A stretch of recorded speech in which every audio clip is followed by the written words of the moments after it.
Got fucking swagger. The trick is to take them rafting. That's what Han says. Exactly. We've asked this question a few times on the show. You deliver food. Do you ever, grab a couple fries? You ever, I actually only did that like one time. But a lot of times when you... What happened that one time? Were you just extremely hungry? No, I just wanted a fry, but I usually don't do it. You were just sort of craving it. Do you remember what kind of fry it was? Was it a Whataburger? It was a Chick-fil-A waffle fry. Wow. That's one of my favorites. But that's taking like one. That's like taking 1/8 of the fries. Totally, it really is. Whoever got that fry was like, God damn it, somebody took my fry. Son of a bitch with the thick red glasses. I'm just kidding. That's not what the stereotype that they would describe you as. They probably thought I was stealing their food. So you lost your license. You literally physically lost your license. Is how that story ended. I suspect it was stolen, but... Well, yeah. No, as we've learned, you cannot trust any staff member at Antone's on any level. You can't say that anymore. You can't leave your ID there. I'm sorry, Gary Clark Jr. He listens to every episode and he owns the fucking Antone. What if it was stolen by the guy whose waffle fry he took? The irony. Oh, look at that. A long plan come to fruition. I'm going to get this motherfucker. I've got your ID, you six-eyed motherfucker. Sounds like Pedro. Yeah, go ahead. Sounds like a gravy crime. It's on his level. I'll get the next guy. Pedro, what's the craziest thing that we should know about you? Most of the crazy shit I can't talk about.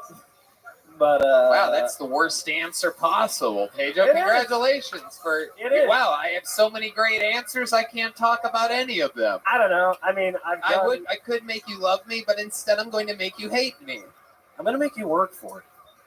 No. Oh no, he didn't. Oh, so weird. Not you. So weird. You seem like you had 3 moms. Like a real spunky, protected attitude.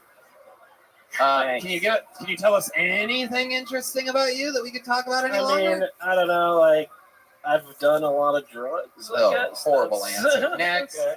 Answer it again. Interesting about you or your life or your family or any fun facts about you or any accomplishments, perhaps a trophy. Perhaps there's a plaque at the house that you grew up in from something that you did younger. You juggle. I don't know. I went to college.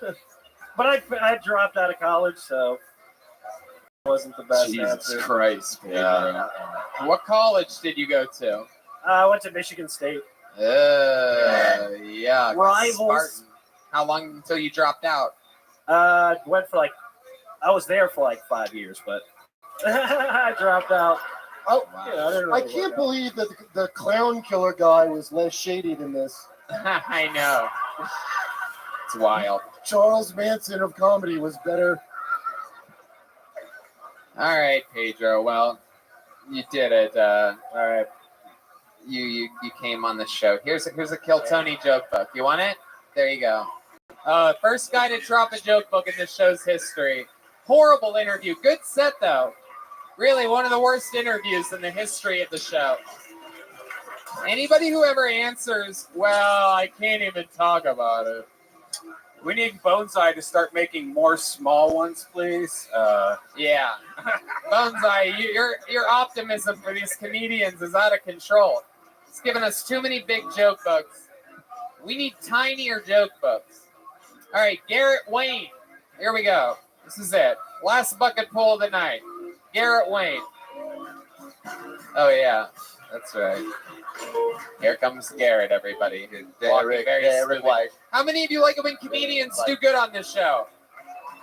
How many of you like it when comedians do bad? All right, ladies and gentlemen, this is Garrett Wayne. So I got a catering job. I was working a wedding over the weekend.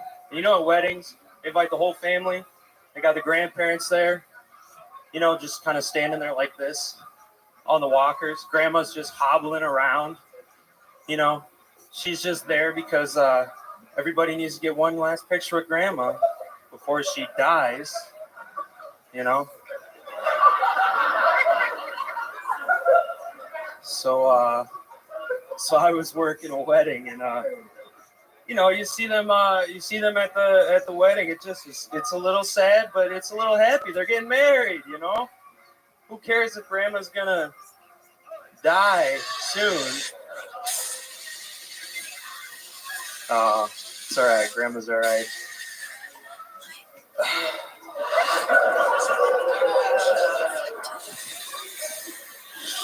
Oh man. Fuck yeah. Garrett Wayne. All right. What happened there? Did you blank out a little bit? You forget what you wanted to talk about, or was that all just planned to be exactly? I was just writing a joke over the weekend. It's a little fresh in my mind. Okay, yeah. Kurt Metzger. Can I just say, when I see a Gallagher hat, I expect a watermelon. Yeah. It really is wild, Garrett. You look like you didn't dress yourself today. You look like you had 3 different people help dress you, but you didn't let any of them see what the other ones selected. You're like, you pick a hat, you pick a shirt, and your pants. And then you just took the advice from everybody, and it came together like that. This is my golfing outfit. I was golfing earlier. That you golfed in that? In white jeans? Yeah. What? I've never heard of such a thing. What part of Missouri are you from? Where are you from originally? North, Iowa. Iowa! You guys have any idea how fucking close Iowa and Missouri are? Haters. I think they're close, right? Look at it up on the map. How long have you been here in Texas? About March, but I've been in Austin since June. Okay. Where were you from March to June? God damn, somebody just lost their grandma. Who the fuck said that? All right. Where did you live from March to June? I was in Houston. Okay. What made you come to Austin? I wanted to find a place here because comedy capital of the USA, baby. Well, what made you come here? I love want to it. get better. I'm just kidding, Garrett. So how long have you been on stand-up? Just a couple months. Yeah, that's what I fucking thought. Missouri fucking covers Iowa. Fucking bitches. You motherfuckers. It's all over Iowa.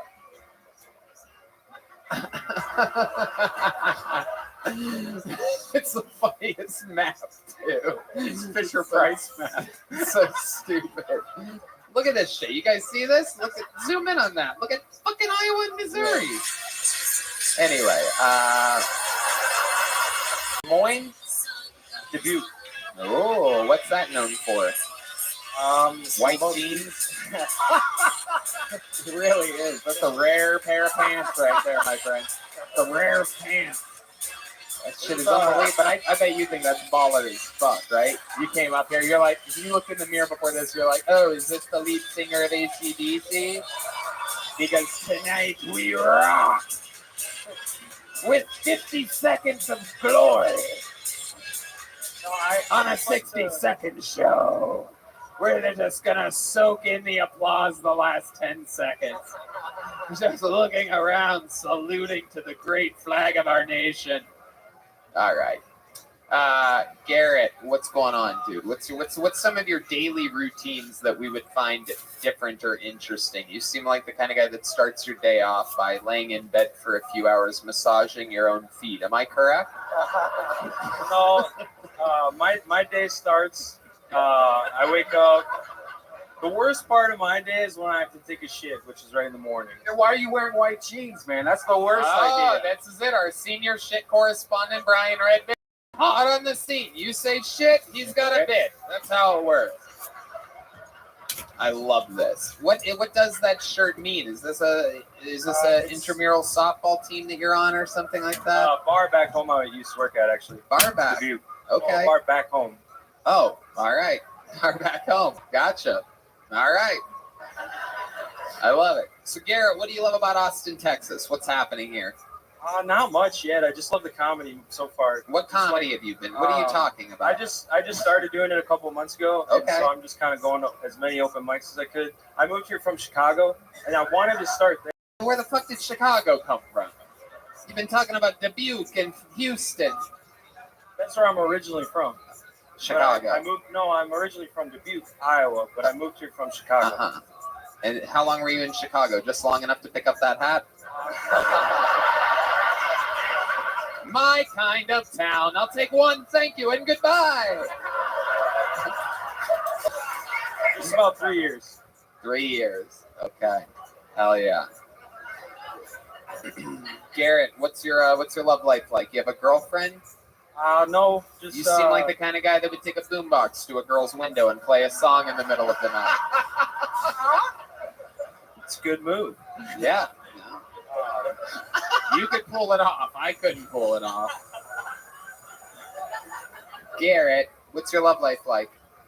Not much. There's a girl in Dallas I talked to that we went on a couple dates, but Yeah, she's gonna be wearing those red shoes for earrings later.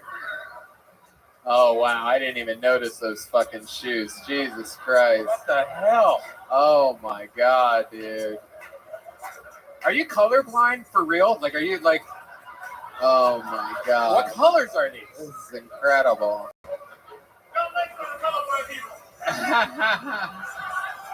It is crazy. D Madness is roasting the shit out of this guy right now. I love it. So Garrett, you have like a real family. You have like 2 sisters. Mom and dad are still together. Am I correct? No, my parents died. Talked about it last week. Oh, you were on the show last week. Yeah. Okay. Wow, that hat is something else. It's like in the Lord of the Rings when they put on the ring and they just disappear completely. That hat changes everything, dude. To me, this is your first time on the show. I'm rooting for you. Now I remember you're the boring guy from last week. I'm kidding. He's a dead parents. I'm kidding. No, so my parents died, and I had a guardian who she adopted me, and she got me this hat, but then she died. Oh, shit. Well, nothing better than pulling a guy out of the bucket 2 weeks in a row that everybody dies who he gets near. He's a murderer. Yeah. You look like you could solve the crime with a hat like that.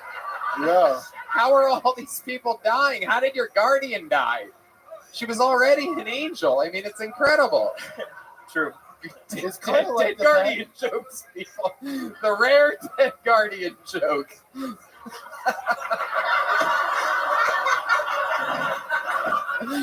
She was already an angel. Nothing. It got nothing in this room. He has like the same origin as Batman, but did she give you that hat and then die immediately? Like it was her last mission in the world? 1.5 weeks. Yeah. Literally, like a week and a half later. Really? Are you serious? Swear to God. Did she have was that like her gift, her departing gift from you? I kind of look at it like that. So How did I she die? like, Was it like cancer? No, I don't know. She was found on the bathroom floor. So it was unexpected. She gave you that hat. Next thing you know, she's just dead on the bathroom floor. They never figured it out. No, we didn't get an autopsy. So Why didn't you get an autopsy? I didn't make the decision. So How many of you think we should dig up his guardian and give a posthumous autopsy? Which is really the only kind of autopsy you can get. Like a I got a little bit of her back home. It'd be crazy to do a live autopsy on a living human. I got a little bit of her back home we can analyze. If You got a, what do you have? Just a little bit of her. The ashes? Oh, you got the ashes. Yeah. Oh, wow. God damn. Found in her apartment on the bathroom. This sounds like a little Robert Durst type of shit going on here. That's cool. And your parents both died from cancer. One died from cancer, yeah. And how about the other one? I think it was a blood clot in her lung. Oh, all right. Well, He's taking care of you now. Like, who dresses you? yeah, exactly.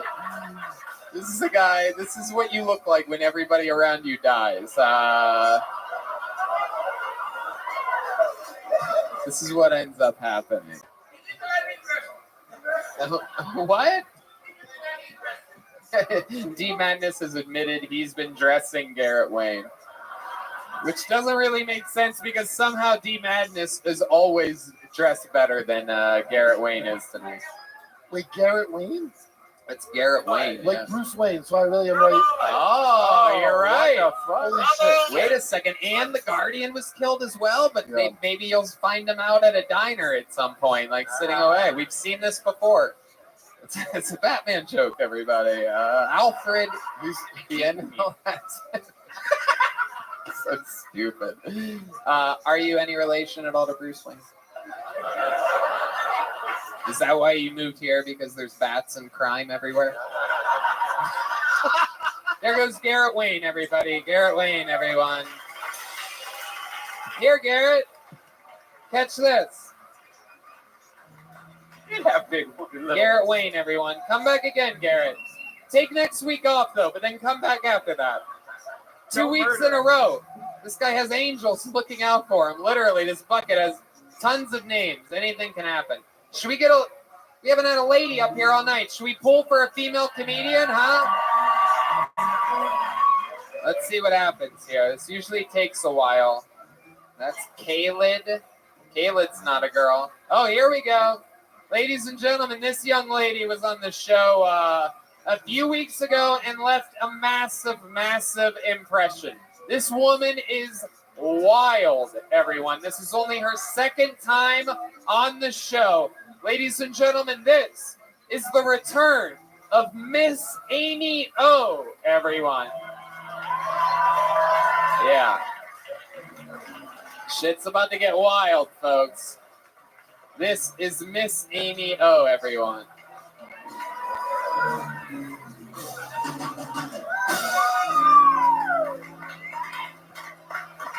What an introduction.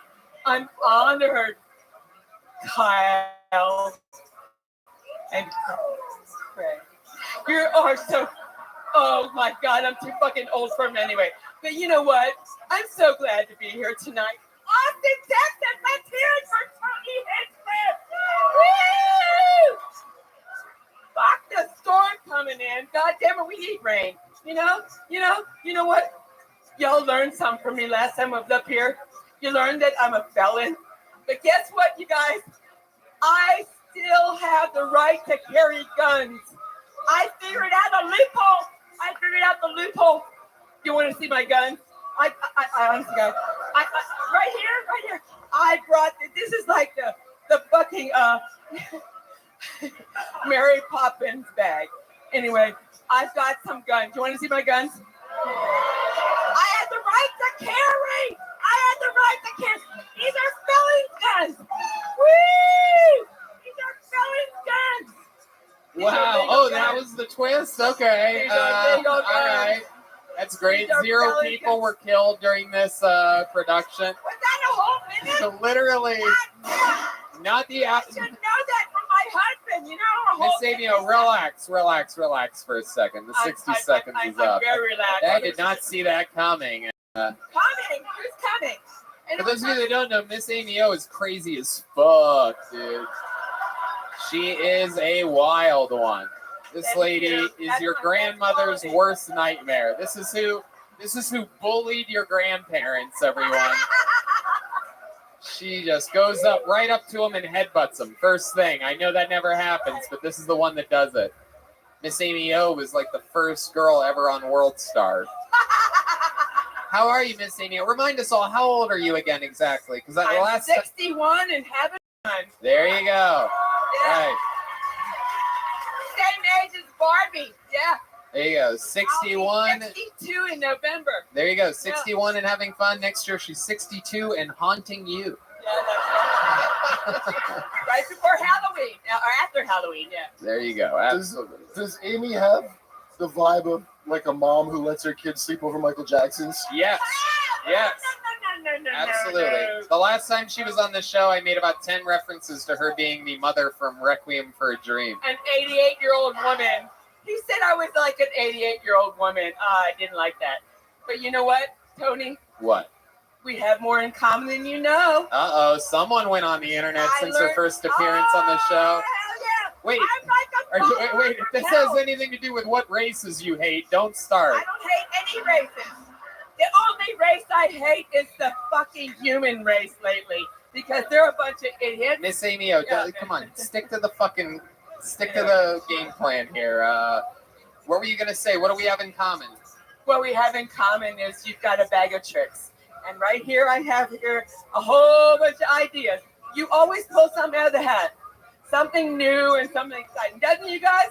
every week he's got something exciting and something. You are I wild. expected Han to get kissed all over the place. He got a free T-shirt His instead. cherry top. Okay, here we go. Yeah, cherry top. I've got this fucking Mary Poppins thing. I've been carrying this It's a for gun. 9 weeks. It's a gun. It's a gun. It's a gun, you guys.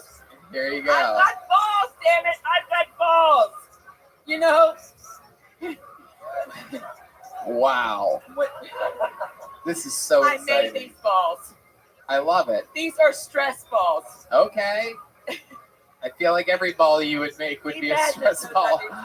Even if it was a basketball, it'd be a stress ball. If it was yours, Miss Amio. I dropped a whole bunch of them up on the 3rd floor last week. Did anyone find them? I don't know what I happened. don't think anybody wants your balls, Miss People Amio. love these This balls. is very exciting, though. I made these balls. I'm like, what is that guy's name? Gallagher? The MacGyver. Oh. No, he throws shit on people. He makes shit out of great shit. You know what I mean? What are you MacGyver doing? Are you? didn't make balls out of I once went to. How much fentanyl is in each one of these balls? You always accuse me of being on drugs. These are stressless balls. These are to take the stress out of your other balls. Did you say stress balls or asbestos balls? Stressless balls. Oh, They're- stressless balls. Look at them. Okay. They're all afraid of COVID. I've been You vaccinated. guys said they look like virus spreaders. Yeah, exactly. They look like, yeah. They It look looks like models of a Every spike week I protein. make more balls. You know what This I'm is the saying? Delta variant right there, I do believe. Well, all right, what else do you have in your bag, you crazy bitch? Pull something else out. I More know this is crazy going to take bitches. forever. There's 5 balls here. Y'all There you go. There's among you. There goes one of her colostomy bags. Back to work. That's Get my her mother. balls at My mother has a Etsy.com/. closet. See, the funny thing about Miss Amy O is you could roast her all day because she literally only listens to the voices in her own head. So I could say anything about her and she doesn't I have even my hear it. best friend I made in prison. Oh, Jesus Christ. Speaking of things I'm going to see in my nightmares tonight. Oh, God. Oh, no. I may not be Jeffrey Dunham, but D Madness plays a mean fucking guitar, and I love Jimi Hendrix, and I love D Madness. So. That's the bass guitar, Hello. Miss Amy O. That's a whole different instrument. Yeah. All right, let's see this puppet act. I see you have. You overserved. This is incredible. As crazy as she is, by the way, still the funniest Amy in the history of comedy. So, Thank you! And I don't plagiarize. oh wow, look at that! There are diaper shards flying all over the room right now. Shards of diaper. I've never even used those words before back to back, but diaper dust, everyone. All right, let's see. Let's see. I can't wait to see how horrible this puppet act is. I gotta tell you, I've always hated puppet acts, but you I might put pull her it back off. in the bag so many times, but she reminds me of someone who made parole with stamps. Wait. Miss Amy O, I don't think you know how this works. We're not supposed to see your mouth move if the puppet's mouth. No, I I think told you I don't know what. That's That'd why be I put great. her away. Let me put her away. I got one more The thing. world's worst I got one more ventriloquist thing. act. But did you see the reverse? She tells the joke and the puppet laughs. Yeah. So stupid. That's a brand new. She's the only ventriloquist where there's two dummies.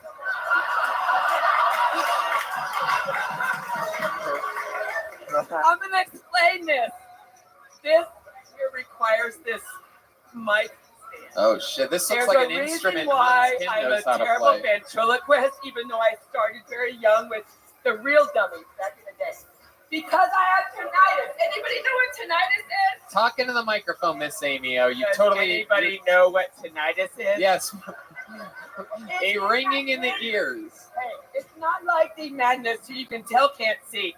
Sometimes. Miss Amy O, stop referencing D Madness right now. This is what I hear when I wake up in the morning.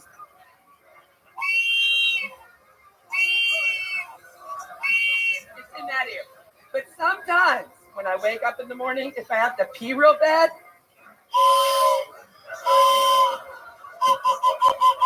It's crazy the shit that people laugh at on this show. Like I just heard a laugh there, and I'm like, how does it's that? an ability no one knows about. Anyway, Nervous. Why? if I fall, I'm gonna fucking bomb loud. Goddamn. Crazy train. Anybody else that would be annoying, but in between her talking, it's like a relief somehow. It's like so much better sounding than her voice and energy. It's like a palate cleanser. Palate cleanser. A little bit of whistle. My father used to tell me I was vaccinated with the fucking phonograph needle. Do you know what a phonograph needle is? Look it up. Wow. What else do you have in the bag? The puppets are laughing though.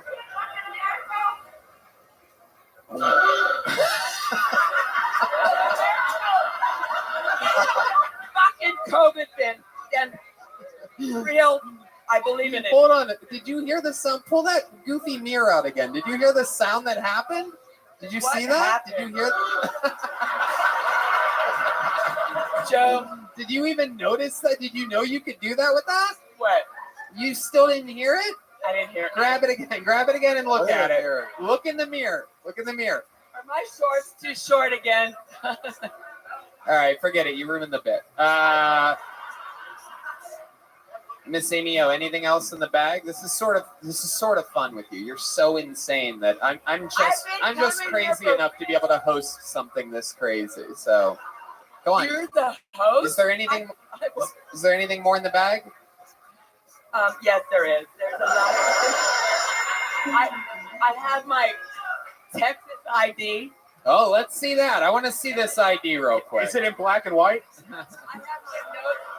Whoa, In what's case in I there? forgot my bid, I put them in my bra. Wow, you keep Yeah. you keep your jokes. Y'all want my card? Because I got my YouTube on here. Oh, Yeah, okay. I print them out. It's a lot of ink shit, you know? There you go. There's a bus pass that just fell out.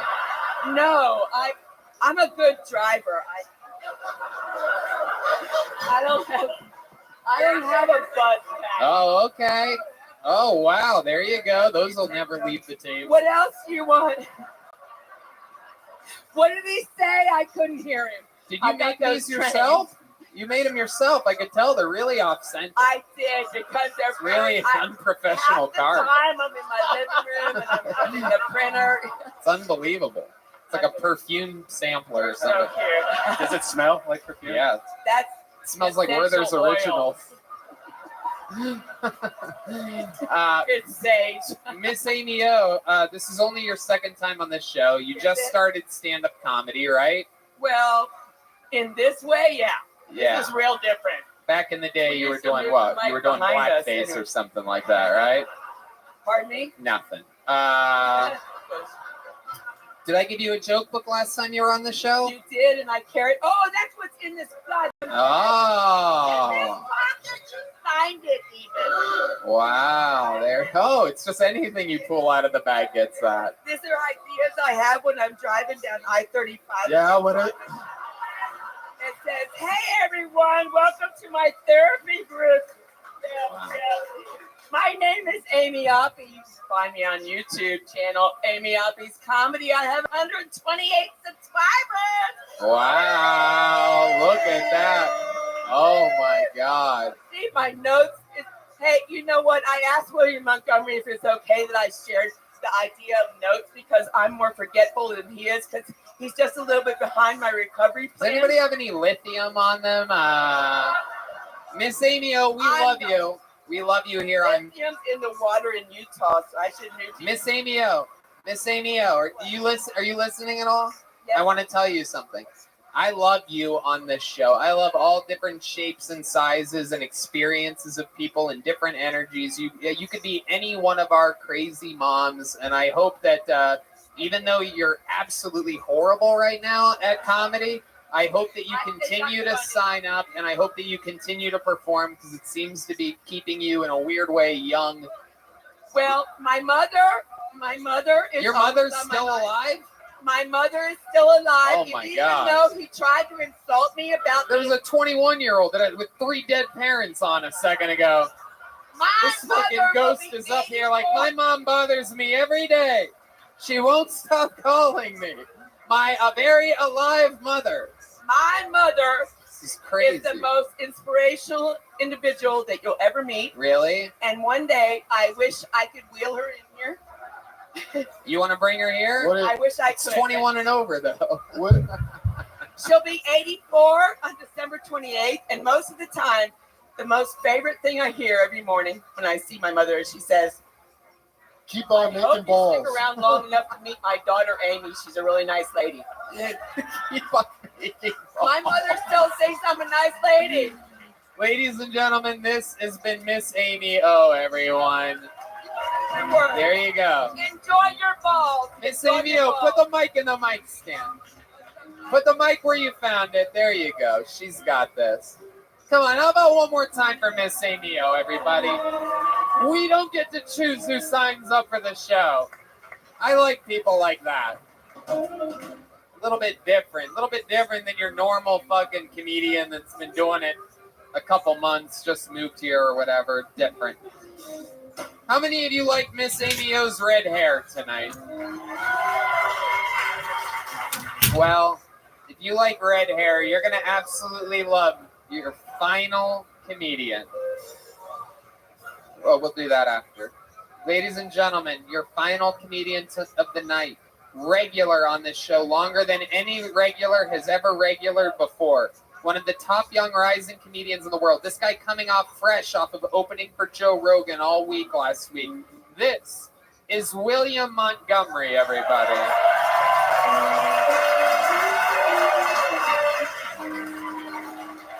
This is it. The Frankenstein of Kill Tony. A new minute every week.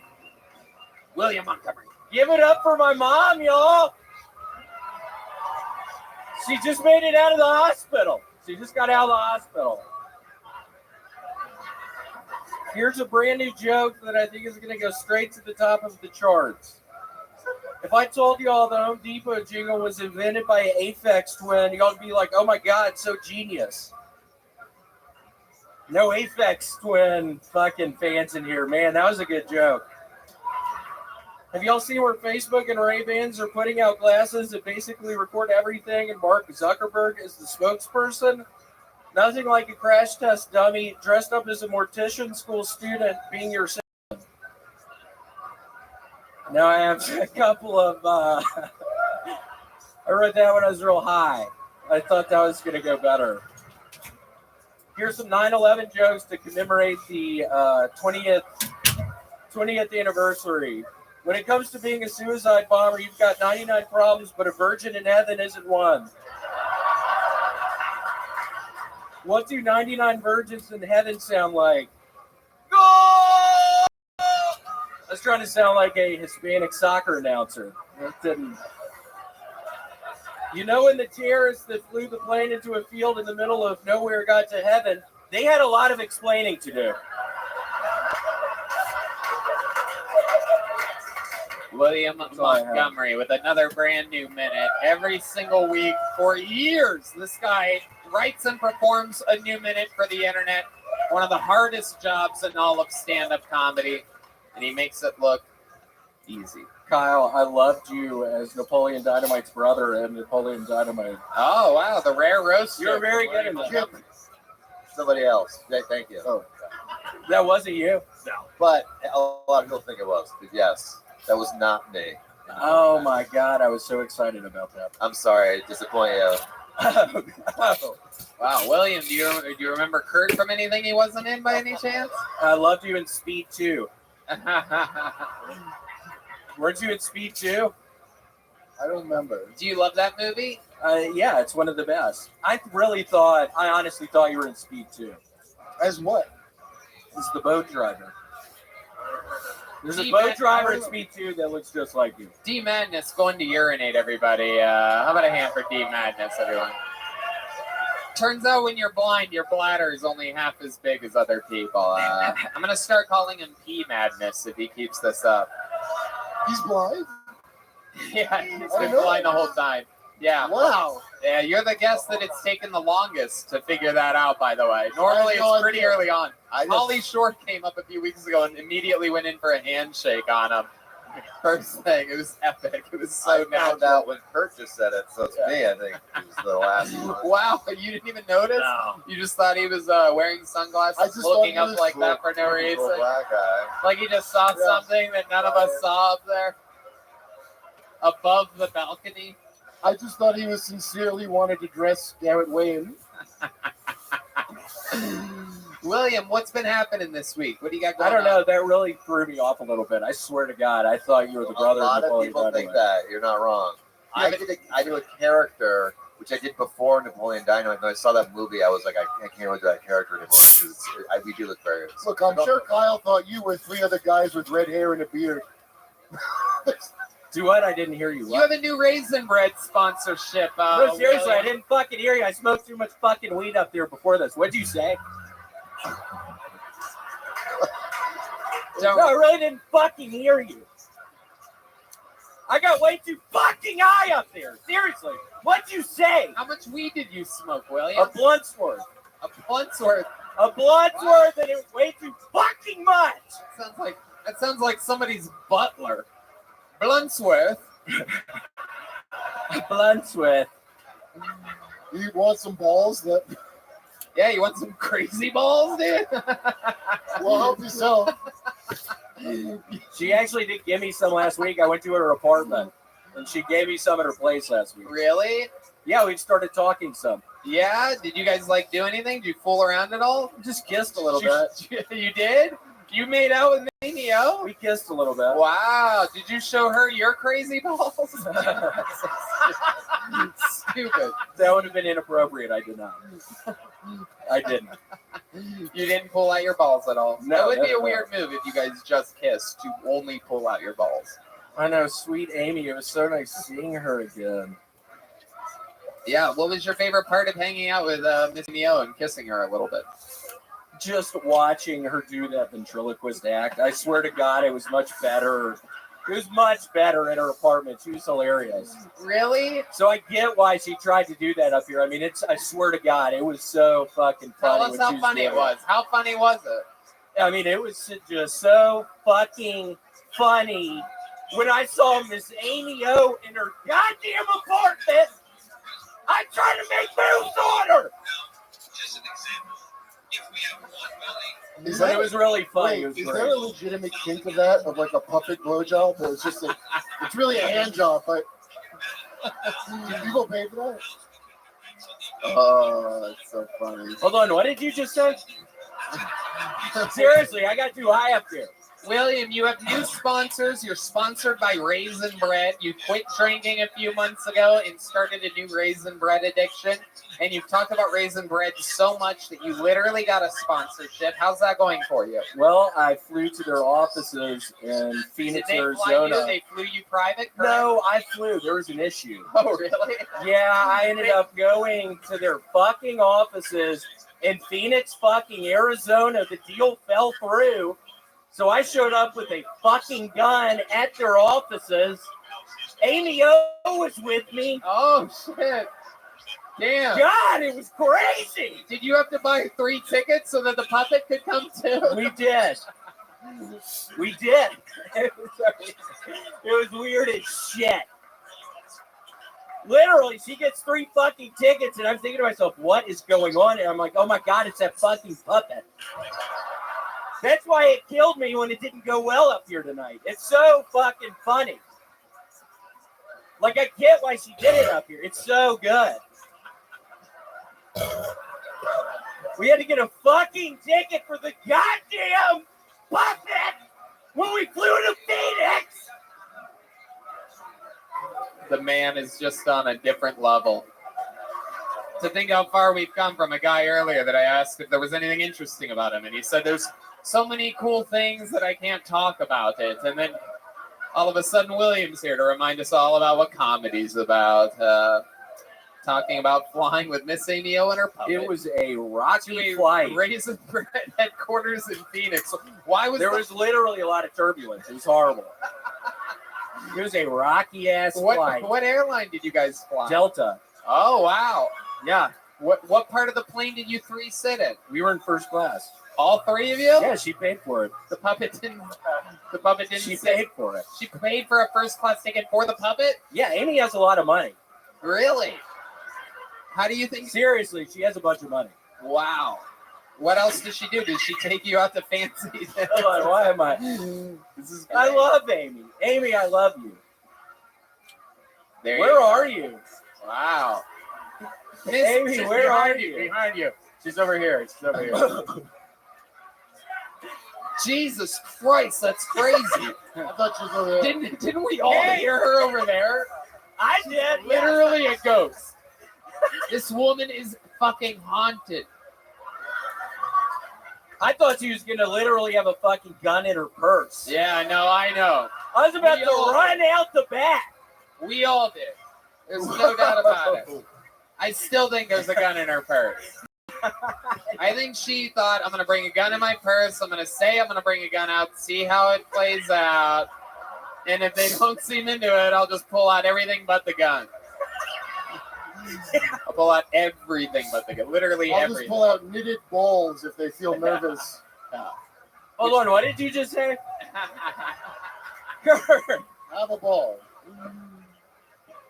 William, you are a genius. Your act is unbelievable. Your interview process, where you just slay improvising and rolling with shit and being a silly fucking perfect fuck. I tell them every week if you're wondering what conversations William and I are like, you know, in like green rooms before shows where it's just us and there's incredible energies and a sold out show that we're about to perform stand up, which we love more than anything. And there's charcuterie boards and any drink you can imagine and really anything you want.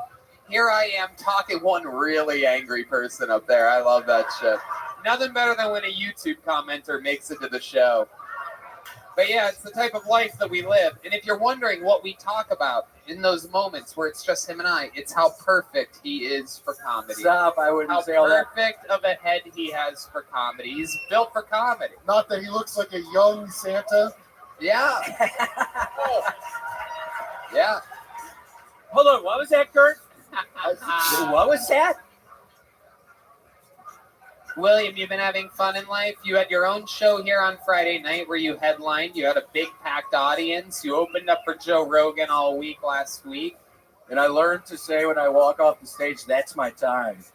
Yeah, it's true. Tony taught me that. William was doing a weird thing. It is for those of you that don't go to a lot of stand-up shows, very interesting, where he would absolutely just destroy for 15 minutes, and then instead of ending his set like a professional at all, he literally goes, "Your next comedian, everybody," and just starts bringing up whoever's next, which is almost always me.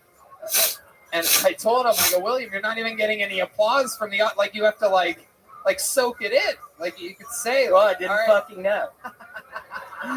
You've been doing I stand-up. didn't fucking know. How long you been doing stand-up comedy for?" Since like 07. I had no idea.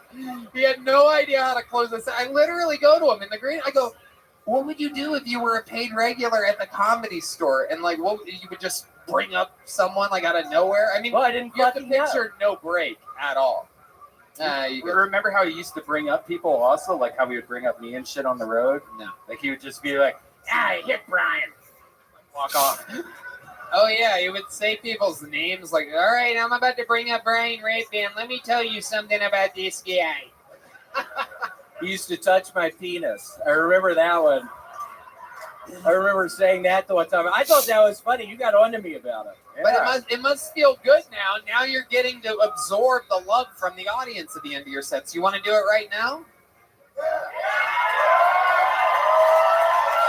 Alrighty, that's my time, folks. There you go. Look how cool that is.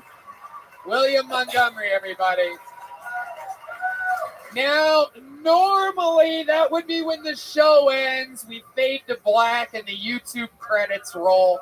But I made a deal with someone, a little bit of an introvert earlier. He said that if he has 5 beers, that he gets loose as a goose. You might remember this guy from earlier. I can't remember which Latino name it is. It's either Pedro Valenzuela or Kevin Rodriguez. I do believe it's Pedro Valenzuela. Now, hold on a second. Before you did go dancing your way to this episode, Pedro, let me ask you. It is Pedro Valenzuela, right? Yes. Indeed. Have you had 5 beers? I have 4 beers, and a girl from Las Vegas helped me shut down one. She was better than me. Okay, 4 beers. So yeah, 4 beers. we're almost. You want to shotgun a 5th one right now? Get him a beer up here. Yoni, get your knife out. Yoni, what's your knife? Yoni's got a knife. Keep shooting the show, Yoni, while simultaneously pulling out your knife. Oh, you guys are gonna pop. Bar's got it. Yeah. Oh, you're gonna do it? They do that? Is it legal for a bar to make a shotgun beer for somebody? I love the silly rules here. Here we go. When's the last time you saw a 15-year-old Puerto Rican shotgun a beer? This is Shotgunning a Beer by Pedro Valenzuela. Do it for Texas, Pedro.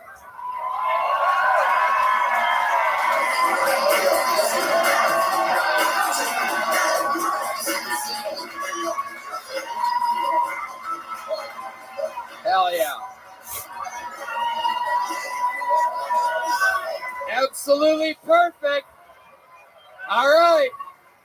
Everything's in position. Pedro, what kind of music do you want to dance to? Give the band a little bit of a tip or so. Oh, he's turning straight to them. He's not even answering me. That's a good sign. I've been doing this a long time. Oh, shit. Oh, shit. Here we go. This is the end of this episode of Kill Tony.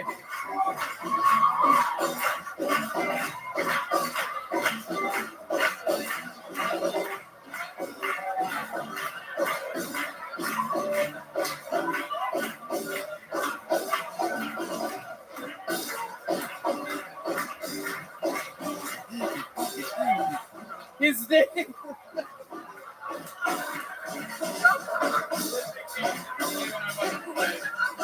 He's dancing like he shotgun 10 beers. Hold on, everybody. Stop. Pedro, what the fuck? That's like a TikTok video. What are you doing? I thought there was going to be like... I sound like listening to music. I don't know. You dance after 5 beers how all of us dance with 0 beers. I thought we were going to get some crazy port. I pictured you like spinning on your back and shit. He looked like there was like a dance circle and he was about to go. There's that guy on the side. If we fire it up again, will you just go extreme for us? I don't know, man. I don't think so. How many of you think Pedro should shotgun one more beer up here, huh? He's not driving, people. He's not driving and he doesn't have the coronavirus. We can do this. But he's 19. How old are you, Pedro? I'm 23. 23 years old, living his dreams. A Porter. What did I call him? No, it's Pedro. He's Pedro Valenzuela, right, Pedro? No, I'm Cameron Rodriguez. Oh, wow. Okay. Okay. So I did get those confused. I've been calling you Pedro Valenzuela for Maybe that's why he didn't dance. 10 minutes.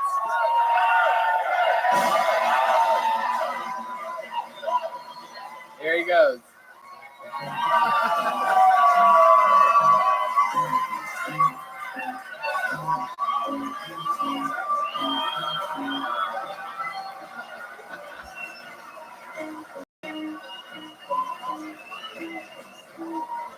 This is Kill Tony. That's not a beer chug. That's a wine tasting. Oh my god. Oh my god. Look at that. You could have drank it through a straw faster than that. Look at how much it drips down Diana Ross. When It's incredible. she looks up. That's the worst beating Diana Ross has ever taken. Oh, wait. That doesn't make sense. I got her confused with Tina Turner. I fucked that one up. Sorry, everybody. What? All right. Let's see how he dances now. There could be vomit at any moment, folks. I think it's going to be so much better. There will be vomit. Here we go. We're going to get the mic. Matt Mueling has the right idea. He's moving the mic. Pedro. Oh, shit. He's telling the drummer something else. He's burping. He's burping. He's moving slow. Please. Watch for the changes and try to keep up. All right.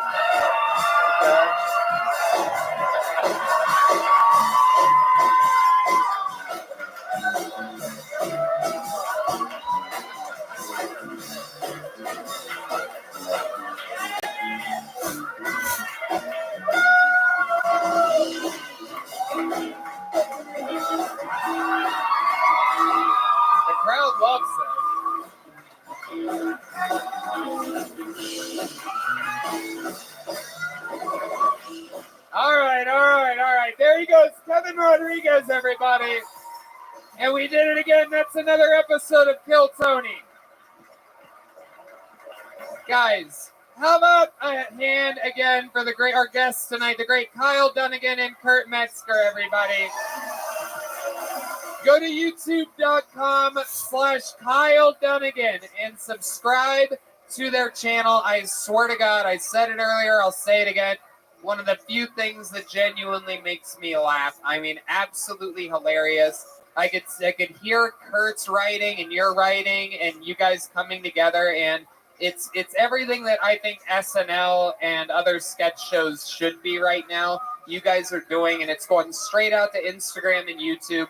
So make sure you guys, as diehard comedy fans, support guys like this that are out there absolutely killing it with quality in a world where fucking a lot of the shit on cable and television and late night and stuff just absolutely sucks. You guys are really leading a charge. Have some balls, man. I want to also plug Napoleon Dynamite. Real quick. Yes, You can get also that on he's in Netflix Napoleon there. Dynamite, everybody. Yeah. And Kyle Dunnigan's also going on a tour. Get tickets at KyleDunniganComedy.com. Follow Kyle, follow Kurt Metzger, and thank you guys so much for being here with You're us. hilarious. That was so Thank fun. you. And how about one last time for the amazing Kill Tony band, everybody? Brought to you by Screwball Peanut Butter Whiskey. And to our amazing sponsors, the Yellow Rose and the Red Rose, SoCo Modern Art, Austin Reserve Gin, CM Smokehouse. Here's tonight's drawing by Ryan J. Ebelt. Look how crazy that is. That's you guys and us on tonight's special poster. Hand drawn. Yeah, that just got finished in Los Angeles. Let's check out what Chris Rogers made tonight. Hey! Look at that. Michael Lair. The great Injured Dice Clay, a former character of the legendary Michael Lehrer, who this week officially announced his retirement as a regular on Kill Tony. Lehrer, one of the great artists, one of the greatest regulars in the history of the show, one of the greatest stories in the history of my life, getting to work with that man.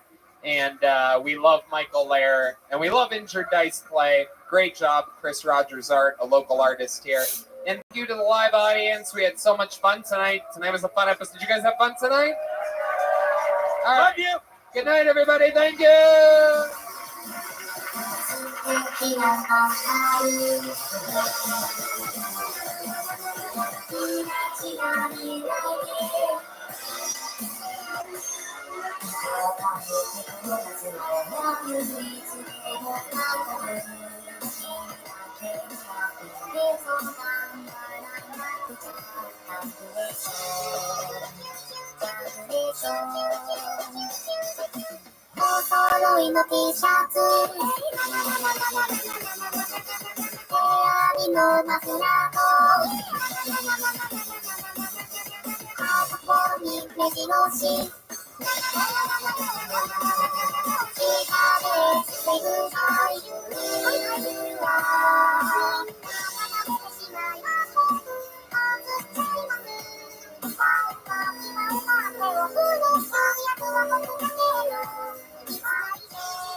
Hey, this is Remy coming to you live from Vulcan Gas Company here in Austin, Texas, for a brand new episode of Kill Tony. Get up for Tony. Let's go.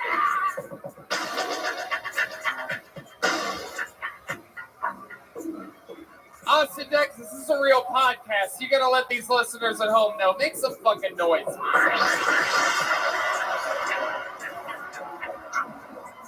Yeah, Brian Redband. Hey, everybody. What an exciting treat. We're here for another one of these very fun Kill Tonys here live in Austin, Texas. You guys excited to be here tonight? How you guys doing? Everybody's good. How about a hand for that Kill Tony band, everybody? Brought to you by Screwball Peanut Butter Whiskey. My goodness, that is that's Dalton joining tonight on saxophone, ladies and gentlemen. His first time at a Kill Tony. That's the great Michael Gonzalez on drums. Matt Muelling on guitar, and my friend here, D Madness, on bass guitar, everybody. We're having fun. Very, very exciting. Kill Tony brought to you by the Yellow Rose and the Red Rose, the two best strip clubs in the world, just happen to be here in Austin, Texas. SoCo Modern Art Gallery is an art gallery around the corner. We don't have any art here tonight, but that's a new art gallery on Congress Avenue. Check that out. And we're all stuffed up on food by the delicious CM Smokehouse in Golden Acres. Real local amazing treats. Incredible stuff. Fun times. Ooh, a bucket of ice is up here. I don't think that's ice. The great Ryan J. Ebelt drawing tonight's episode all the way from Los Angeles, California. And let's just get into it. But before we start tonight's show, here's a little bit more about the amazing sponsors that make tonight's episode available for you here right now. Hey, y'all. I think we've all learned recently exactly how fragile life is. I mean, even me, Tony Hinchcliffe, could die in perhaps a tragic golf cart accident, or maybe I wrap my Corvette around a tree, or perhaps my sex swing breaks and I die, falling to my death. On that note, it makes sense why people get life insurance, especially term coverage, which is surprisingly affordable. Why not pay a bit each month to protect the ones you love? If you're asking yourself this question, choose Ladder. It's a 100% digital, no doctors, no needles, no paperwork. When you apply for $3 million in coverage or less life insurance, Redband, we're finally old enough to talk about this. Can you believe it? You just need a few minutes and a phone or a laptop to apply. Ladder's smart algorithms work in real time, so you'll find out instantly if you're approved. If you prefer to talk to a person, their team of licensed agents doesn't work on commission, so they'll help you and not upsell you. No hidden fees, cancel anytime, get a full refund if you change your mind in the first 30 days. And Ladder policies are issued by insurers with long proven histories of paying claims. They're rated A+ by AM Best. Finally, since life insurance costs more as you age, now's the time to cross it off your list.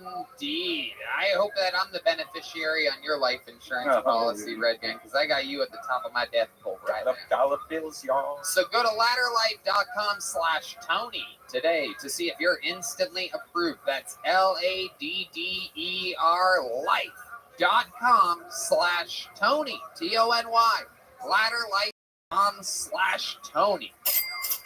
You know, Redband and I moved to Texas out of California because so many businesses in California were closed. It was crazy seeing all of our favorite places where we lived for over a decade absolutely be boarded up and people not working and the economy fledgling. All of these businesses are now reopening, which means that millions of jobs will need to be filled. So where do these businesses turn to fill these roles fast? ZipRecruiter. And right now, you can try it for free at ZipRecruiter.com/KillTony. When you post a job on ZipRecruiter, they send your job to over 100 top job sites, giving you access to their network of millions of job seekers. ZipRecruiter's matching technology scans resumes to find qualified candidates fast for your open roles and proactively presents them to you. You can easily review recommended candidates and invite your top choices to apply for your job, which encourages them to apply faster. According to ZipRecruiter internal data, jobs where employers invite candidates to apply get 2.5 times more candidates. ZipRecruiter's technology is so effective that 4 out of 5 employers who post on ZipRecruiter get a qualified candidate within the first day.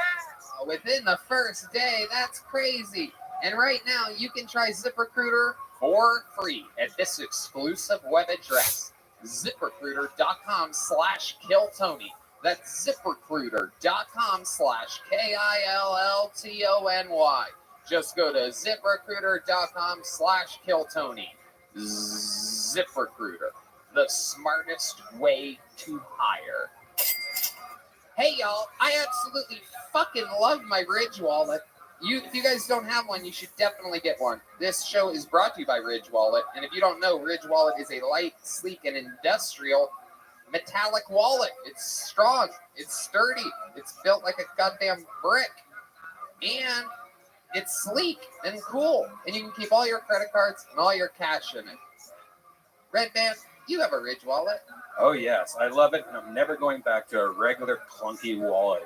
Man, I used to have one of those big wallets that was the size of a Big Mac, and I've tried to eat it a few times. Yeah, you can't eat that. Don't you eat your wallet, Red Band? I tried. I can't, especially the Ridge wallet. It broke all my teeth. But now I have this really sleek, awesome wallet. I keep it in my front pocket now. I really took out all the garbage that was in my wallet, like old business cards and Subway coupons and crap. And now it's sexy and smooth. I even gave one to my girlfriend, and she loves it. Girls love the Ridge wallet. Girls love Ridge wallets. Boys love Ridge wallets. Get 10% off today with free worldwide shipping and returns by going to ridge.com/KillTony. That's ridge.com/KillTony. And use the code KillTony. Get a Ridge wallet. Don't be an idiot. You guys ready to start tonight's show or what? No fart noises tonight, right there. Live from Austin, it's Monday night.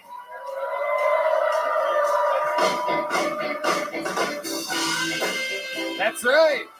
With our special regulars, Hans Kim, William Montgomery, David Lucas. Musical guest, the Kill Tony Band, brought to you by delicious Screwball Peanut Butter Whiskey. Ladies and gentlemen, tonight's guests, make some noise for Shane Gillis and Mitch Burrow, everybody. Ooh la la.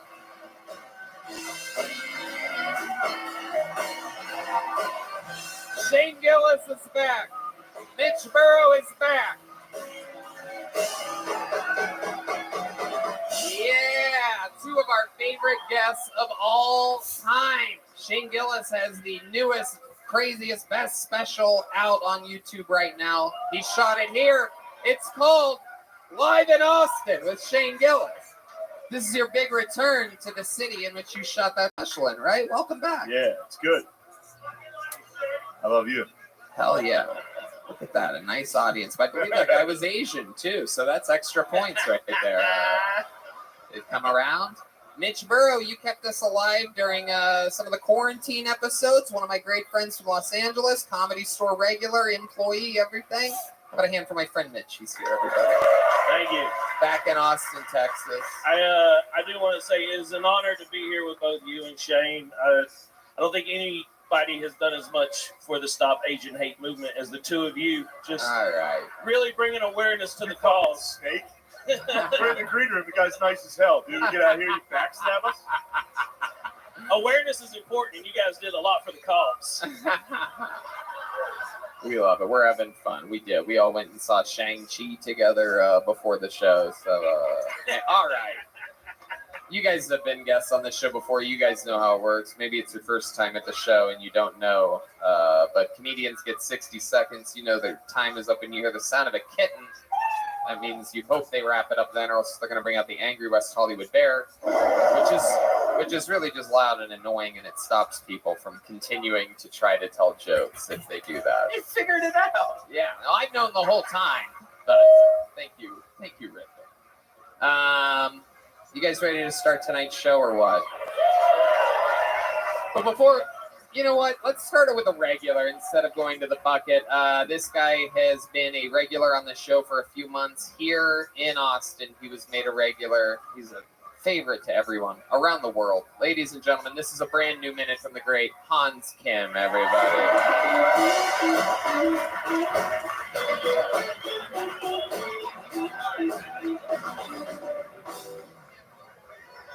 Hey. I like women. I think they're very hot.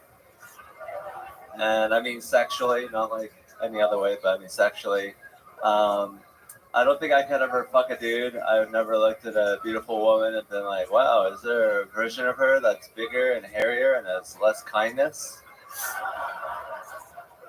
I want to put that in my butthole. Straight as fuck. Please believe me, my dad doesn't. I'm glad women give birth. I feel like if men gave birth, we'd be like, bro, I've been eating so much protein and creatine during my pregnancy. This baby's like 27 pounds already, bro.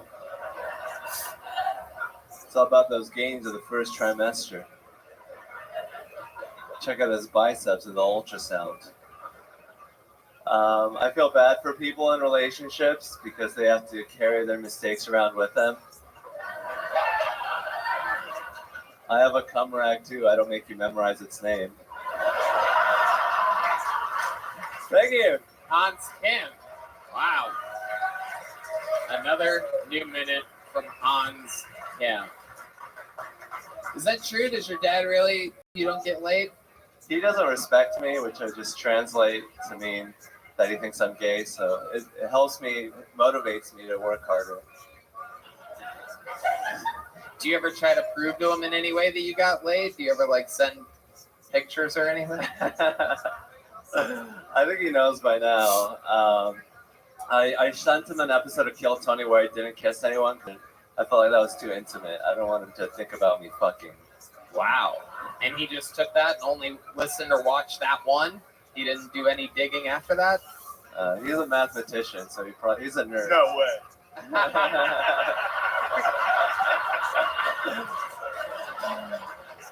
Wow. What does your mom do for work? She works Also a mathematician. She teaches kids math in school. Oh my God. Unbelievable. We have him. This is the real Asian superhero, Hans Kim. We have him here on this show. Hans, what else is going on in life? What's been happening this week with you? I broke up with my date. I went to San Antonio. Wait. What do you mean you broke up with your date? We got into a fight and it got ugly and like we just stopped talking. But then today we FaceTime, so it was good. What kind of fight? It was like Kung Fu. stop. Karate. There's three of you up here.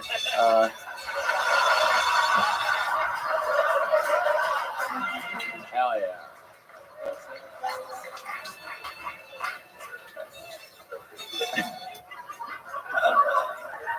I've been hanging out with Hans this week. He has a new DMT pen that he keeps hitting continuously. Hans, tell the people about your DMT pen.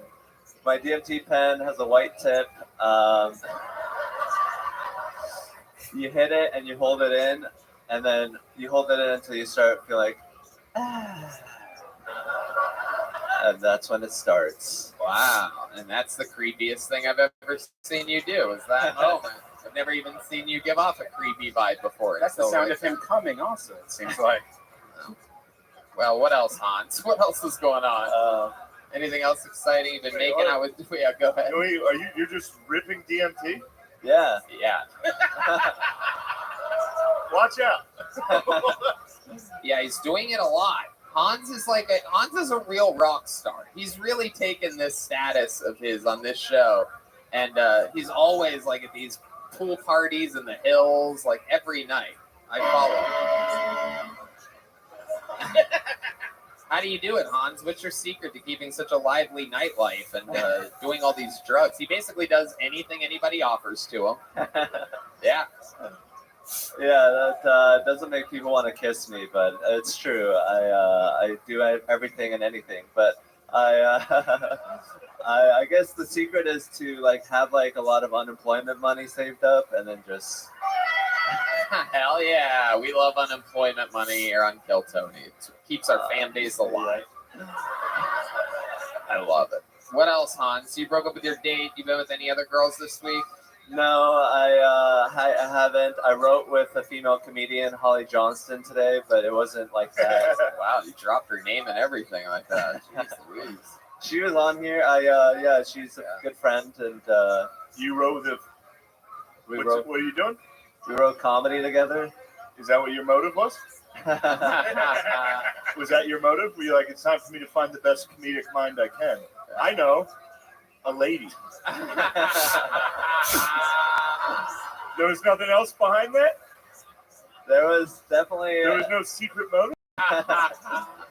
We went to the party last night. We went to a pool party, and I did ketamine. And Wow. How did that make you feel? Tell us what ketamine's like. Be descriptive. Use a word other than two Oz up. Ketamine was like cocaine, like what you think cocaine would be. It was like a fun version of cocaine, like cocaine for kids. So how often do you do regular cocaine? Right? 3 times a month. That's pretty good. Hell yeah. And what it's, happened? it's killing a lot of good comedians in LA, but Hans is still here, so that's good. Oh, no, that's not true. Got that oil money here, baby. I've never heard of an Asian overdosing on drugs. Does that even happen? Okay, anyway, yikes. I didn't realize positive stereotypes are unacceptable as well. Jeez, those people they don't go overdose very often. Boo! Asian cocaine is just Adderall. Is that it? Yeah. Wow. Performance enhancing drugs.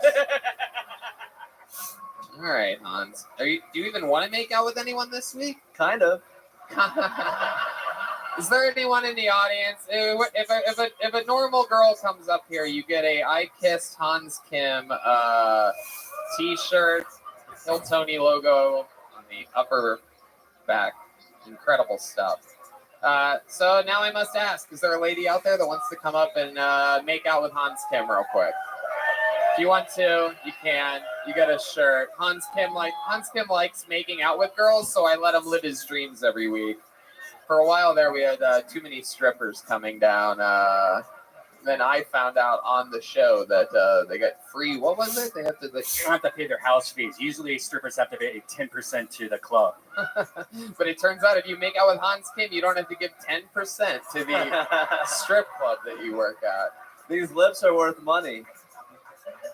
Come on, there must be some lady out there that wants to come up and give Hans Kim a big kiss. Is there a hero out there in the audience tonight? Everybody loves this segment of the show. All right. Who among you is dumb enough to have this on the internet forever? Well, Hans, I don't know, dude. Man, this has to hurt a little bit, dude. Yeah. Hans, how do you feel knowing that your run of making out with random chicks every Monday is coming to an end right now? I'm kind of relieved. Oh shit! What is this? Whoa!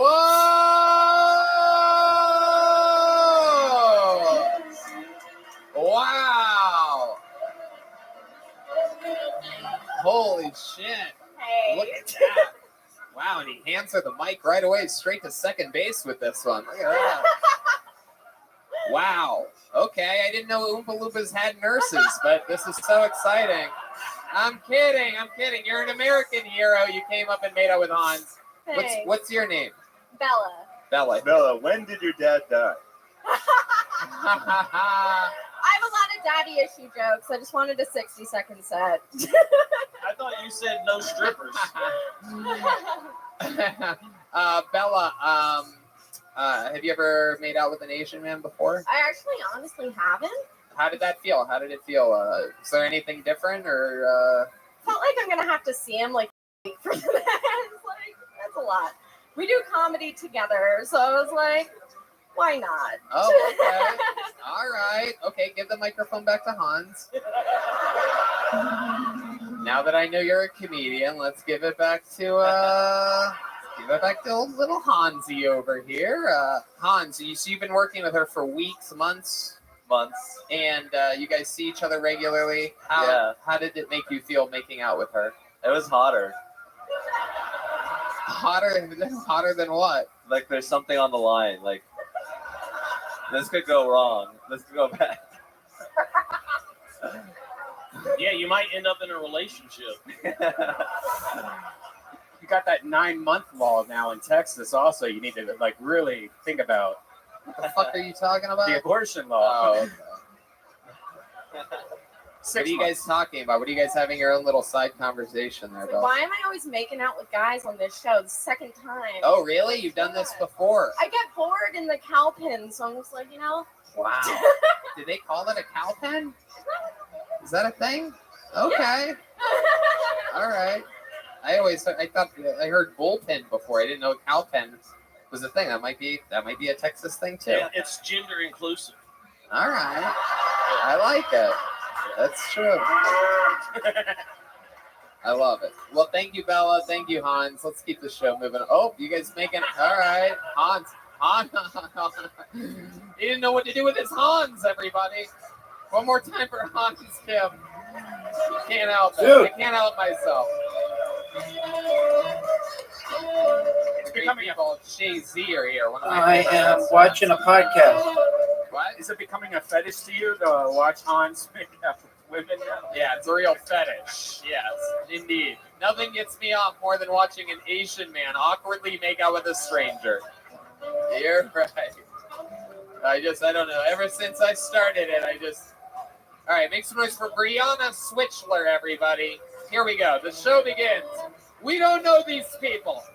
A complete stranger out of the bucket. Here she comes, everyone. I believe this is her first time on the show. Make some noise one more time for Brianna Switchler. Whew, shit, hello. This is really awkward. I actually wasn't expecting to come up here, and I hate to break it to y'all, I'm not a comedian. I'm just a queer black woman who aspires to the same status and privilege as white men. So I figured I'd come up here and make an ass of myself because it seemed to work for everybody else up here. So I'm really just kind of doing this to survive. You can kind of think of me as like a sex worker, right? You know, think of this as me giving you a really lame hand job and spitting in my hand and just jerking it real slow. You wouldn't be mad if I finish, but you're kind of hoping that I'd finish a little bit quicker.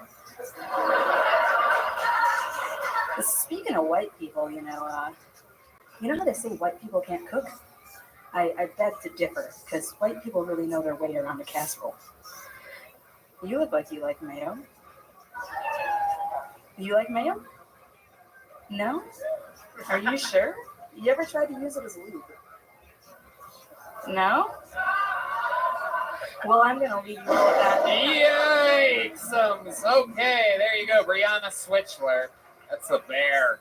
That happens if what you did happens. That's what happens. Hi, Brianna. Welcome to the show. Thank Is you. everything you said true? You're not a comedian? No, I'm not. I'm friends with comedians, and I happen to have a somewhat decent sense of humor. Right. But it didn't translate. It just didn't. I'm aware. That happens. It's all right. What made you want to sign up tonight? I figure, why not shoot my shot, right? Uh-huh. Attack the patriarchy. Yeah. This is really a protest. Yeah. We can tell. Yeah. I mean, I'm sure you can with your Bass Pro Shop hat, so. Yeah, I just said I can tell. Yeah. But let's you. Fuck Yeah, it's clear you're not a fan. Oh, I'm a fan. Brianna, do you really not like white people? I'm half white, actually. Surprise, No. surprise. I know. You I don't know. say, clearly white lady. You didn't see my fanny pack? You can tell she's half white because she thought the Latina chick was white as well. Yeah. Yeah. So it's like, she's clearly Mexican as shit. Yeah. Yeah, that lady's black as hell. Mexican people only put mayo on their corn. It's just white passing. It's very weird. Very interesting. which Oh, yeah. might be lube. Yeah. Brianna, so you seem like a walking lawsuit on this show. It really just seems like a straight up setup. So I'm not really going to go that deep with you. Are you sure? Normally, as a vampire, I feed off of comedians that are looking to thrive and make the most of an opportunity on a show like this. Yeah, you're wasting people's time that actually care about this, you know? Wow, thank you. Serious Red Band, everybody. Nothing makes me happier than a serious Red Band. I love that. Nothing riles them up. So, Brianna, is there anything fun about you, like that we might find interesting on a live podcast, like an interview? Any fun facts about you that you're any hobbies or anything cool that you're into? Just eating ass, man. That's it. Are you talking about your comedy act again? Yeah.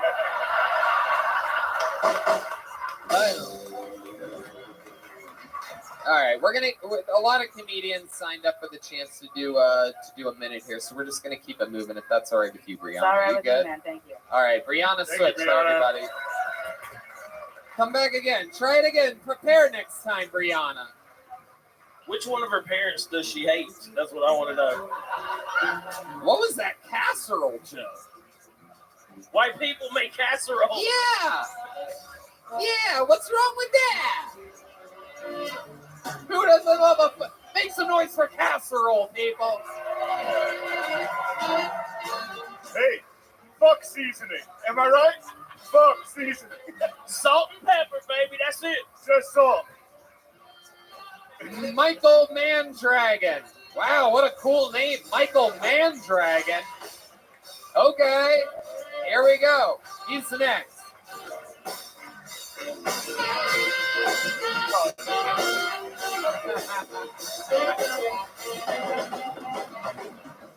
Michael Mandragon, everybody. One more time for Michael. How's it going? Cool. My girlfriend's bulimic, so I bought a bidet. That way, whenever she throws up, she can wash her mouth out right there.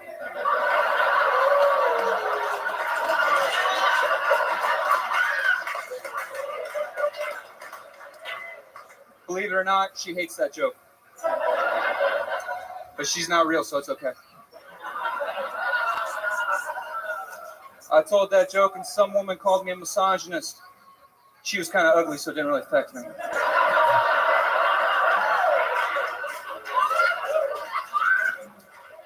And I don't know what God damn it. I don't know what a misogynist is. That's someone who likes massages.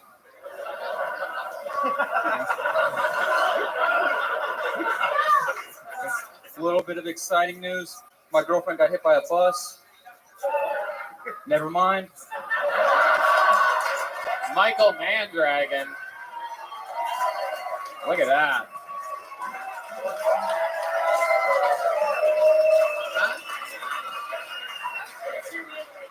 Yeah. Mitch wants to hear the end of the joke. Your girlfriend got hit by a bus this week. Everything rides on the end of this joke now. We had great momentum rolling out, but Mitch wants to throw you under the basically do to you what happened to your girlfriend. Go ahead, Michael. A little bit of exciting news.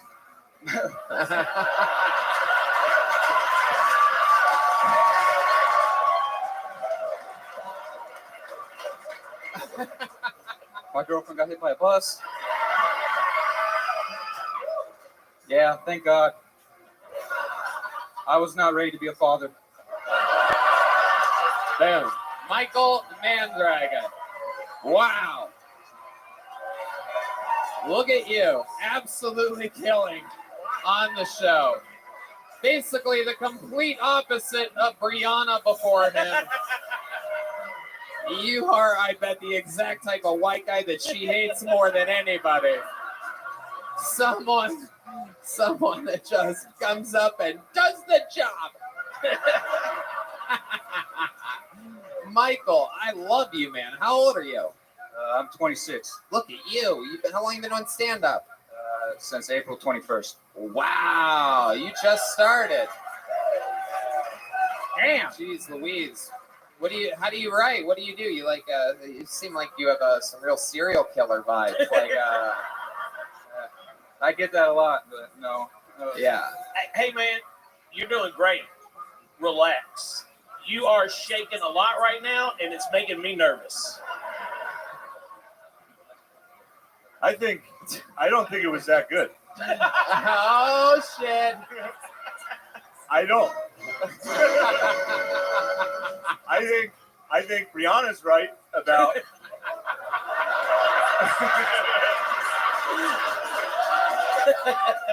I think just you guys saw a white guy and you were all like, oh. I'm with Brianna. Say her name.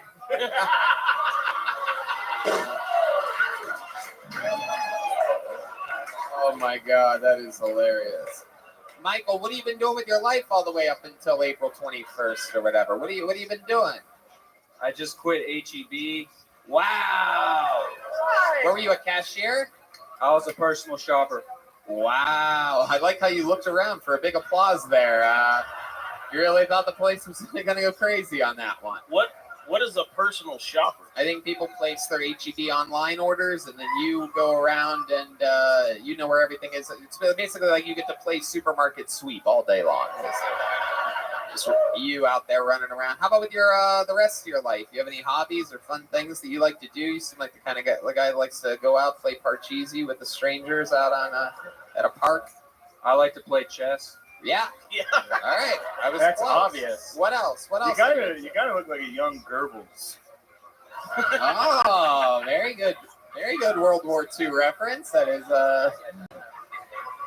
little Joey. Little Joey Goes. Michael, what else about you? There must be something we're missing. Fun stuff other than chess and stand-up? I like to read, watch TV. You know. Hell yeah. What do you like to read? I just read a book about the Lakers. ESPN the magazine, I believe that was. I love it. You live with your parents? You have a pretty sheltered life? I live with my parents. Yeah, okay. That's the vibe I'm getting. My fucking power is heightening here. You live with your parents. They're pretty tough cookies, right? Military father, school teacher mom. No, but they're pretty strict, yeah. Yeah, in what ways? Can you give us an example of like something you can't believe that they still make you do or something like that? Or can't do, or curfew or something? I could tell in the viciousness of your jokes is why I'm able to tell this, is because you write like a person who's like escaping from something. Like super religion, I've heard. Is it super religion? Yeah, like they keep you in the basement. They're like, you can go out for 2 hours on Monday between 8 and 10. That's it. And you better not get up to any ruckus. And you're out here just like, fuck. What do you do in the shadows, you fucking vampires? You're 26, so do you put a sock on the door to let your mom know you're jerking off, or what? Yes. Yeah. Do you really? No, I was just trying to go along with what you said. What is it like? Have you ever gotten caught masturbating at home? Yes, I have. What was that like? Can you describe to us what that moment was Did you like? turn into a bat and escape the room? Count Lacula? There we go. Here we go. I'm fired up. Tell us more about you. What any answers to those? Do you turn into a bat? No. How did they catch you? What room were you in? What was going on? You're in the kitchen, just fucking getting down. You're in the crypt. I was just in my room and she walked in and I said, get out. Wow. She just straight up walks into your room when the door is closed. Yeah. What type of position were you in? Were you perhaps bridging on your neck or something like that, like doggy style? No, just in bed. Is that how you said it though? Or you just like Get out. Yeah. Because it sort of seems like you're sort of inviting her for, get out unless you want to do something. Come on, it's his mother. I'm kidding. Yeah, did she follow those rules? Did you have to invite her in?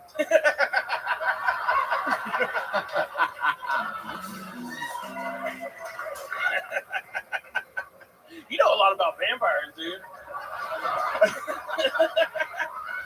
Yeah, suspiciously large amount. Bum, bum, bum. I love What's that vampire hunter's name? Van Helsing? I knew you'd know it, dude. Abraham Lincoln? What do you think is the most vampire-like thing about you? You know us. By the way, his name is Michael Mandragon. I mean, that's a pretty vampire-y name, dude. It's Mondragon, but my handwriting's bad. But it's probably my face. Probably Vaughn. Von Dragon. Michael Von Dragon. Oh, hilarious. Are these lights too bright for you? Is that why you're shaking a bit now? Nice.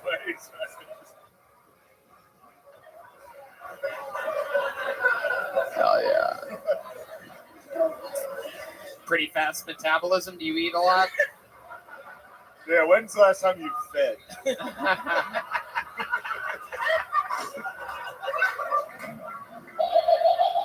All right, we don't need the goblin laugh. Get out of here. That lady's crazy. Okay. Anything else, Michael? I feel like I could keep you up here forever. And No, just a big fan of all y'all guys, and thanks for having me on. Absolutely hilarious minute. Come back. Here, Michael. Here, have one of those. You can write your verses. Take that home with you. Don't let your parents find that. Well, son, I found this leather book under your bed, and then I Googled what it was, and a bunch of slurs came up. All right. We're having fun. Make some noise for Colin O'Mara, everyone. Colin O'Mara, right out of the bucket. Who are you going to call? Man, that sax sounds good, Tony. Yeah, it does. Oh, wow. Colin O'Mara, everybody. Yeah. So, I drove down here about a month ago from outside of Philly. I saw a God Hates Gay sign. As soon as I got to Texas, I was like, I'm home. You know, I figured it out. No, I never got that because I was like, if anybody's gay, like, isn't it God? You know what I'm talking about? Like, hear me out. He hangs out with a bunch of dudes all the time, wearing silk white robes and shit, calls them as angels. That's a little suspect if you ask me, you know. But the real kicker is, I think he gathered all the angels around one day and he said, fellas, listen, I've decided I want to have a kid. And they were like, go right ahead, Yahweh. Find the right girl, make it happen, you know. He said, not really my style, you know what I mean? I want a virgin to have my kid. They're like, pardon me? He said, Gabriel, I found the right one. I want you to go down there and tell the details. Gabe flies on down. He said, Mary Barry, listen, God wants you to have his kid, but don't worry. He doesn't even have sex with you. She said, good, I'm 12 years old. He said, baby, we're Catholics. We don't give a fuck about that. You know what I'm talking about? That's it. Thank you. Colin O'Mara. Colin, you were just on the show, right? I was. A couple weeks ago? 2 weeks ago. It's airing like right now, simultaneously. Yeah, what happened? Remind everybody what happened during that episode. I came up, you asked me what I like to do, and I said I like to drink, and then I drank like 5 shots of Jameson on stage. Yeah, right. That's right. And then the rest of the night, all the fans kept buying me Jameson. It was the best day of my entire goddamn life. I was like, oh shit. It really was. Christmas. And I saw him a couple hours later during the after party thing, and fucking this guy more sober than anybody else in the room. You came up to me because a fan bought me another 5 shots of Jameson, and your reaction was, you were like, do you need like a hotel room? And I was like, Tony, I'm driving. I told you. And you were like, you didn't really drive. Wait, that's you not tried true, to right? get him a hotel room? No, I didn't. I took a. I mean, yeah, I was gonna make sure that he didn't drive home. He was gonna worry. You wanted to drive into your butt. Yeah. That's what it was. I was gonna walk him over. I was gonna walk him over to the hotel personally and get him that room. Well, that's what I said. You said you want a hotel. I was like, Tony, how about an Uber? I was like, that's the first reaction. You're like, hotel, my man? Maybe you were drunker than I remember. No, I love that's my it. thing, man. So, Colin, you drink like that every night? It's become a problem since I quit my for sure. Oh yeah, it's an issue. I've been on like a 2-week bender and there's no end in sight. It's wow. Oh, yeah, you gotta pawn some of this dumb jewelry. Yeah, it's all I got. It's all I got. Get rid of it. What are you doing? Why are you doing that? You know how hard it is to tell the homeless people in the street that I don't have any money on me? Like, the fuck is that? Yeah, They're like, what, you what's look that like shit? a Persian. Yeah. Knock it off. You know something? I think you went to Westchester. Yeah, right? yeah. I went to Westchester. Yeah, I was gonna ask. I saw your shirt. Yeah, I dropped out. Yeah, obviously. All right. Well, That's what it the sounds fuck like you guys have your own spin-off podcast. Don't be in the jealous. works over there. Don't be jealous, Tony, because you wouldn't go to the hotel with you. The boy is mine. The boy is mine. The boy is mine. I'll take care of it. I'll take care of it. Come on, he's not even my type. No, I'm kidding. Colin, so what else is interesting about you? Like I said, the drinking thing's been a problem. I told my mom, she's a big liberal. Alex Jones was the guest when I was on 2 weeks ago. Uh-huh. And she was really excited for me. She was like, who was the guest? And I said, Alex Jones. How did your mom even know we have guests on this show? I told her, hey, I got on the show last night, yada, yada. Right. Said the guest was Alex Jones. She said, who's Alex Jones? I was like, don't Google him. I was like, don't look him up. Like, she's very big into the masks and everything. So I was like, it's not. Because I think when I was on stage, he might have said something. He was like, Fauci's fucking gay. And I was like, fuck yeah, dude. And then Right. she's going to be like, Texas has changed you. My boy. Like, what happened, you know? You were more liberal before? I've never voted before. I don't really pay attention. Yeah, I don't vote. I'll vote like if there's a president I'd like to have a drink with. Like, that's my philosophy. And it's just, I don't think you should ever vote. I probably never will. It's just I don't think you want my vote. that's right. Regardless of what side you're on. Other than drinking, Colin, do you have any special skills or talents? Believe it or not, I used to actually be very good in school. That didn't go up very well. I'm actually a smart kid. Like what? Like what in school were you good at? Like English. Like I got like a 5 on like the AP English exams. Wait, you were in AP in high school? Yeah. Like Whoa. yeah. I didn't know we had a goddamn Albert Einstein up here. This is in Philly, a Philly high school. Like I'm in the suburbs. Like I'm not. Wow, this is what the valedictorians are like in Philadelphia. No, I didn't even. Hey, what's up? I just want to thank everybody, especially God. Even though we be wearing like robes with other dudes and shit. You know, I almost didn't do that joke tonight because like that used to be like my big joke when I would do shows in Philly or New York and everything. And then I got to Texas, and everyone was like, "Don't make fun of the Lord." And I was like, "All right, shit." And I was like, "This ain't going well." That's so weird. That is weird. Where the Anyway. fuck were you performing? Like Taylor, Texas. Where were you? Elgin? Where were you in Philly? Like I'm originally from Coastal. Where'd you perform? Like, like Helium. Like I was gonna say Helium, and then all around, and then the stand. It's and exciting. New York and shit like that. It's exciting to know that Helium has an open mic night. That is very Yeah, I did exciting. that. They It's exciting for me, and it's exciting for Colin. Oh, well, that's very good. Yeah. Colin, I like your rings. Thank you. Yeah. Why do you have rings? Yeah, are those real? Oh yeah, that one's my family crest, and that my Your dad. family has. crest? Yeah, it's my family You guys crest. knights? Who cares about your It's family Irish crest? and shit, you know. You're Irish. What are you doing with jewelry? I know this is just how I look. That's what we talk about Why last are you time. acting like a wop, dude? Be Irish. I can't help it. I can't How help it. dare you use a word like that about my people? I'm gonna really play victim about this one. Yeah. No, I drink like I'm Irish. Other than that, like I said, yeah, that's what we talked about last time. It's like, Yeah, this your is just family my crest. face. So let's talk about it. Like, what type Yeah. of family? What type of generational power are you coming from? Your father in Philly. What does he do for work? He's dead. He's dead. Yeah, he died. He's a dead. Yeah, he One of died. the dead ones. He Did he died. die fighting dragons? No. Valiantly? Yeah, no, it's much.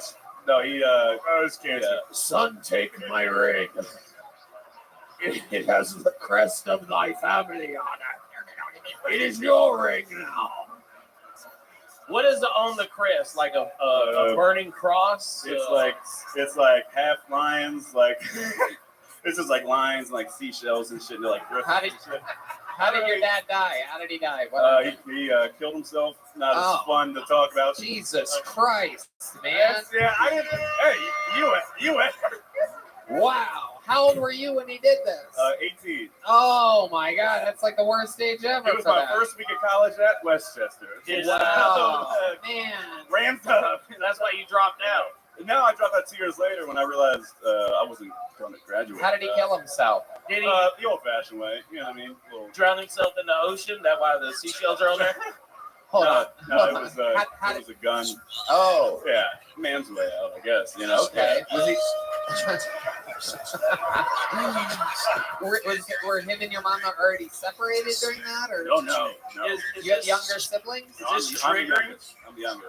Is this triggering? No, you? not at all. I'm completely over it. I started doing a joke No, about Mitch, it now. unfortunately, this isn't the kind of gun his dad used to shoot. Actually, very similar. It was like a. He died by flag through throat. Yeah. That's I'm fun not that you gonna- can laugh about it, though. It's fun that I we do. can laugh I about started it. doing jokes about it now. When I was in New York, like when it was too close to it, I started doing a joke. Everyone just got real upset. And Right. I would walk up stage and they would just pat me on the back. And Right. Yeah, you got to be careful when you're starting out. You really shoot yourself in the foot. Everything was good. Everything. It was just he got it out of the blue. I mean, it wasn't necessarily out of the blue. Like, you know, like. Did you find him? No, I wasn't home. I was visiting friends at Penn State. Okay. Wow. Yeah, and then I just got a call from my uncle who lives in Boston at 9 a.m. I was with a woman, and I was like, it's the best day of my life. And it was 9 a.m. My uncle from Boston called, and I was like, if it's important, he'll call back. And then he called back right away, and I was like, okay, something bad happened because Boston's 8 hours from where I live. So I was like, and then, yeah. And you were with the girl for the first time? Is that what you said? Not the first time, but Oh, what a wild one night stand that would be for her. oh, Yeah. oh, was it good? I was like, oh no. Some lady like, oh, Yeah, no, she offered to Uber me back home for like $200, and I was like, I don't need to. right, she could offer you a hotel. Yeah. Absolutely perfect. That would have been, you would have gotten some rest. Wow. I did go to hotels because we couldn't go home. So Wow. went to a hotel. Really diving deep now. Yeah, getting into it. How's your mom? She's doing great now. She started dating a few years. She has COVID right now, actually. I forgot. Oh. Yeah, she's actually not doing well at all. Wow. No, the guarantee name's not Tony, is it? What? Well, it would be ironic. No, she was like, yeah, she's doing well. I think she just beat it, like today. She's doing good. She's not going to die. She was in her 60s, so. You don't have any missed calls from your uncle, do you? I don't know if I believe this one, kid. How bad would that be? I go, fucking. Oh, did your uncle have a Boston accent? Well, no. Oh, he was like, your dad's. You're not going to believe this, your father. The worst way to find out The worst accent. one of your parents is dead is You're through a gonna wanna check out Bostonian your accent. father. What happened to Dad? Your father. Why do you keep stopping when you say father?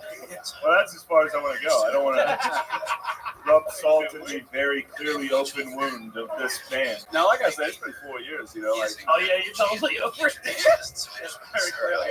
Wow, that's devastating stuff. Yeah, for sure. But Wow. I don't want to jump in right now. So you're out here, you're having fun. I've seen you around the scene the last couple weeks, out here doing jokes. You're doing it. Well, yeah, I was here 2 weeks ago, guys. I was fucking good. But yeah, like I told you, I quit my job 2 weeks ago, and I've been looking. It has not been going well at all. You know. So what's your plan? What are you gonna do? I got a new credit card, so I recently just got $5,000. You know what I mean? Wow. And I'm just gonna keep opening new credit cards until I follow in my dad's footsteps. There you go. You said it. You said it so that I didn't have to. We all saw that one coming. Yeah. No, actually, I'm extremely sorry. That's a problem. So what are you gonna do? I've started last time we talked about. I tried to sign up for DoorDash, and they just said no because my last name had an apostrophe. What about Uber Eats? I Post did a Uber Eats. favor. No, I did Uber Eats, and my brother like, okay, like $3 like a delivery. And I'm like, this is fucking ridiculous. Like, I don't know what to do. Just eat it. I know. I swear to God, I did. I already gave up. I got like a lemonade from Just sign up Popeyes, once, and I just just a like, deal. I'm not doing this. And then the next time I went, I said delivery for Catherine, and they were like, we never got it. And I just deleted the app. I was like, I'm not handling What about waiting on tables? There's so many restaurants out here that need servers. That's the best way to make money in this fucking city. I did apply to one place. I applied There to you one go. place. This bus boy's clapping for you over here. Look at that. Yeah, a bunch of comics in town work at a restaurant, and they were like, apply. And then I applied, and they were like, we'll call you tomorrow. And they didn't call. And they were like, just call them back. And I called them back, and they're like, we'll have you for training tomorrow. We'll call. And they just haven't. So They just never called you, just like your dad. Okay, you guys This is made my it uncle, weird, yeah. not me. He signed up for it, people. yeah. Walked into it, but yeah, basically. But you know, I'll figure it out. You know. Yeah, you know what? Red Band has a good idea. We're gonna buy you some shots. Oh fuck it! Oh thank you. That's a great idea. You're gonna take a shot to the head. You're not gonna do it like your father, okay? All right. Yeah. So there you go. We're gonna buy you a drink. You go over there. There goes Colin O'Mara, everybody. We're gonna keep it moving. Let's get another regular up here. What do you guys say, huh? All the way from Los Angeles, California. This guy's been visiting a couple weeks out of every month. It's always great to have him. He's a fucking beast of a comedian, unbelievable roaster. Make some noise for the great David Lucas, everybody. Here he is.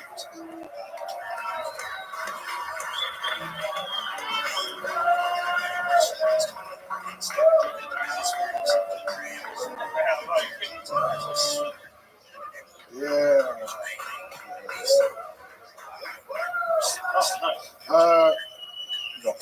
Now's the best time to be black. The best time. This is the best time to be black. It's almost illegal to be a straight white male right now. I love being black. It's the best shit, man. Like, I feel like I can slap a white baby right now. I be hearing babies cry on the airplane. I'm like, nigga, you got one more sniffle before I choke the fuck out of you, man. I think I finally found out why relationships don't work. And it's because women believe too much in that love language bullshit. Like, I hate going on dates and girls are like, what's your love language? Mine is words of affirmation and acts of service. What's yours? Sucking dick, bitch. That's my love language, some head. How about that? How about I forcefully take my dick and shove it to the back of your throat? Is that an act of service enough for your ass? Yes. All right, man. Thank y'all. Fuck yeah, David Lucas up here showing how it's done. A new minute every week. Yeah. Back again. Doing it. Welcome back, David Lucas. What's up, Tony? What you been up to? Shit. Hell yeah. That jacket ugly as fuck, bro. Oh, come on. Come on, David. That's it, dude. You look like a 1960 gay taxi cab. Oh, son of a bitch.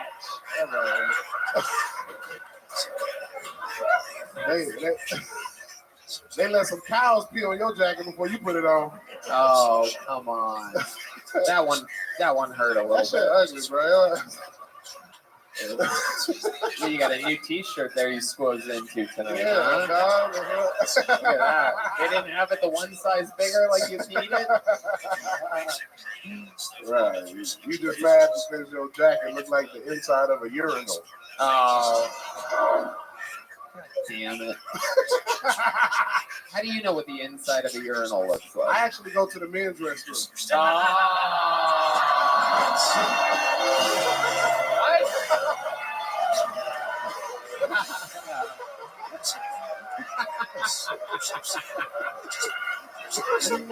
It's crazy. It's unbelievable. He got me. For sure. That's a good men's restroom joke. Without a doubt. Red Band reminded me after you said that joke, you only go to the men's room for the urinal cake. It's a Red Band joke. Good. You go to the women's restroom for the free toilet seat covers. I actually do that. How do you use a restroom? Do you really ever go to the bathroom in like a public restroom? What's that like for you? I don't take a shit there, but I piss in public restrooms. Yeah. I like to be comfortable when I'm shitting, like shoes and socks off. Oh, okay. You can take your shoes and socks off in a public restroom. Fuck no, bro. You gotta wear shoes and socks to go into the establishment, but you can take them off once you get inside. Bitch, we from the same state. That's the most Georgia shit you ever said, bro. That's the most You Georgia. guys are both from Georgia, and you're both shaped like that. That is worth noting. That is.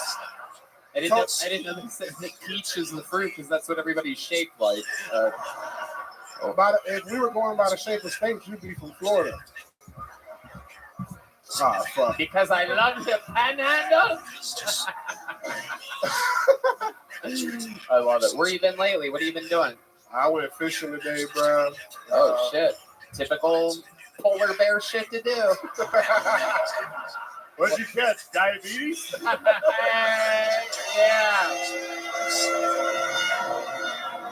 Shut the fuck up, dude. Shut Hey, the fuck Shane, up. you up here looking like a sunburned sea turtle. So, They don't have to make sense. No, they don't. look, He weird, usually bro. says the N word after it, and he gets a lot more laughs. I'm That's, surprised. it's funny. It's He funny. changed the structure. I can't say the N word that much, bro.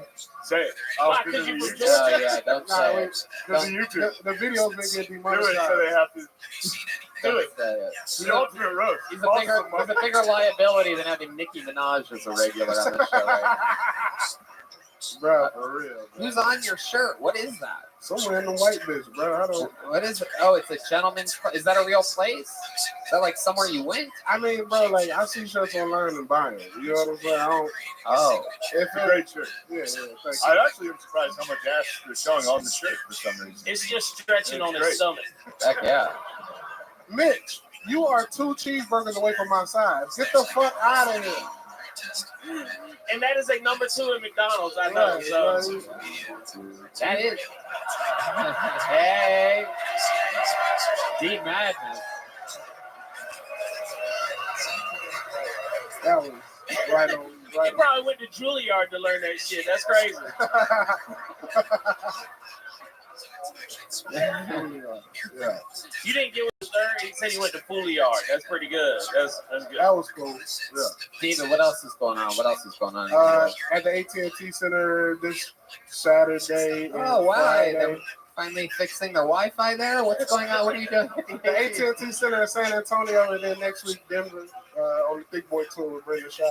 Oh, okay. Yeah, Thick boy.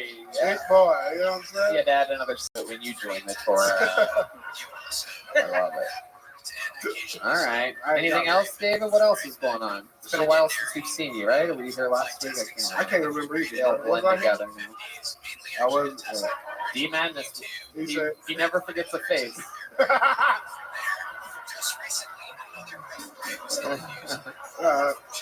That's about it, man. Performing around the country on the Big Boy Tour. How's hanging out with Brendan Schaub and the crew? Like, does he make you work out all day? Or Yeah, he makes people like eat healthy and do shit, right? Yeah, we've been working out. You know what I'm saying? We Eating can healthy. tell. Yeah, bro.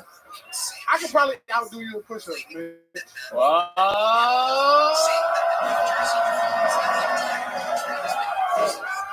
How many of you want to see these guys have a picture?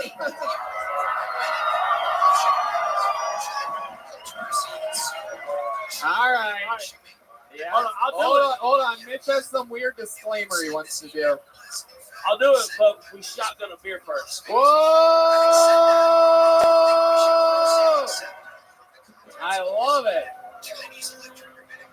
In honor of the last comedian, they are shotgunning one straight to the face. We need a pocket knife. I know some. Nah, that's a pen. I need a pocket knife. Here you go. Here you go. I got you right there.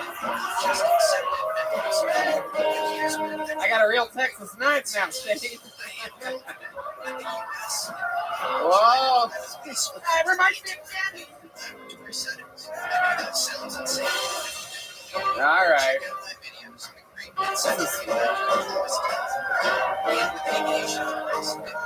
Jesus Christ.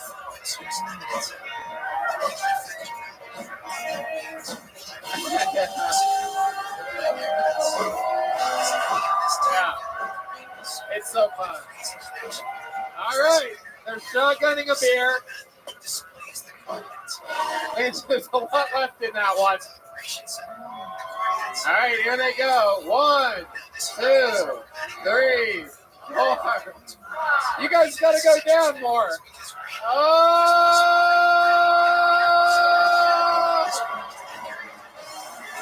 Wow. Wow. Wow. David Lucas. Wow.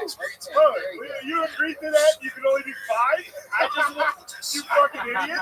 but I know I can shotgun a beer. Yeah, but when the challenge was issued, if you knew you could only do, like if he was like, hey, you want to run a mile? Or I beat him in a race too. No. Oh, I Here's the remember thing. that. I beat him in a I race. was there for that. The point of being a guest on the panel is to make the comedians look good. I sacrifice. I'm a martyr. That's right. Yes. True. I'll give you that. And I got this shotgun a beer. Well, you can just shotgun a beer whenever you want. Yeah, you're probably When right. you have 4 push-ups in your back pocket, you're like, all right, call. Here's the thing. Shane, how many you got? I'm not doing push-ups here. The last time I did, the last time Whoa, I wait a second. He thinks he can do 20. There's no way. This thing. Whoa! Oh, he's leaving. Oh, he's leaving. going to pee. He's going to pee. Yeah. Snapping one off. Yeah, he's gonna do In the women's restroom. Alright. It's okay. It's all right there. I actually had a lot of fun. Thank you very That was much. fun as fuck. Yeah. That was incredible. Both of you are having heart attacks right now, thanks to your showmanship here. It's incredible how cool you're both playing it while I'm watching you both sweat from your noses right now. Man, we gotta let this motherfucking stick figure stop talking like that. It is, but like we have an excuse for not being able to do push-ups. Tony only has to push up 13 pounds, and he still probably can't do more than 5. Yeah. I mean, hey, we all have things. I mean, David Lucas's arms are only 6 inches long, so this guy's built like a fucking T-Rex over here. Doing push-ups, he only went down 3 inches each time. Tony, you probably can't even lift the blanket off of you when you go to sleep. That motherfucker got to call for help when he wake up in the morning. Redman, I'm up. I'm up. Help me. Somebody get me out of this fucking bed. I seen him struggling to take a Band-Aid off. Oh. That's true. That's true. Well, David, I absolutely love you. Shane's back and he didn't wash his hands like a typical white guy. Is that a white guy thing too? Hell yeah, yeah, because our dicks are clean. Oh my God. All right. We'll be right back after these messages. Wait, is that another white stereotype I didn't know about? We don't wash our hands White when men we don't go wash their making hands, bro. casseroles I after did that? not, I did not wash my hands. Hey, take I'll a be bu- truthful with you guys. Aren't white guys I did known not for wash not my washing their hands after they pee? Yes, exactly. You want to know what you guys are known for? Baby Oh, mama. I gotta go pee now. I'll be back. That's our biggest sin, not washing our hands.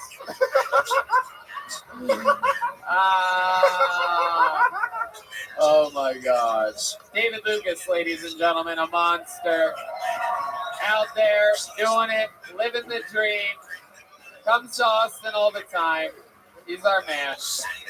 On to the next one we go. You guys having fun out there? Yeah. All right, this is a fun name. Put your hands together for Festum QB. Festum QB. Wow. All right, here comes Festum QB.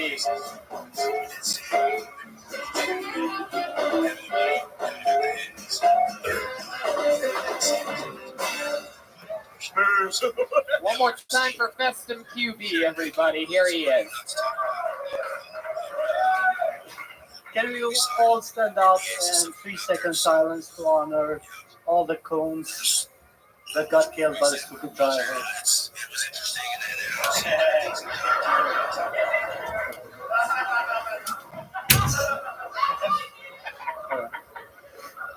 If you want to sign up for gay, the line is at the beer pong.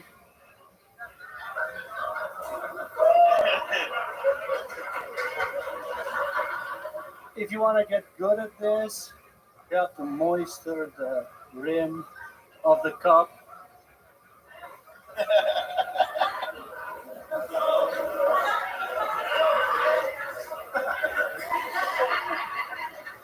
So I'm a truck driver.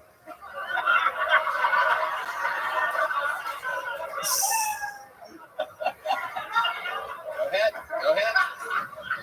Let him finish. Some people are transgender, and we have a lot in common. Starting from the T, trans, and then we do transport. They transform. And when it comes to restrooms, people treat truck drivers just like transgenders. Nobody lets you use the restroom. But I actually feel like I have transgendered 100%. Like, Okay, I'm gonna stop you. I'm gonna stop you, Festum. You're way over. I'm done. I've been fighting. You got a little bit more? Okay, go ahead. Go ahead. 5 seconds or 5 minutes? This thing. Okay, go ahead. Go ahead. Go ahead. I have to transport 100% to a woman. Like, you guys don't let me use the restrooms, and I have to drive from one state to another state. Okay, that's take a shit. In English?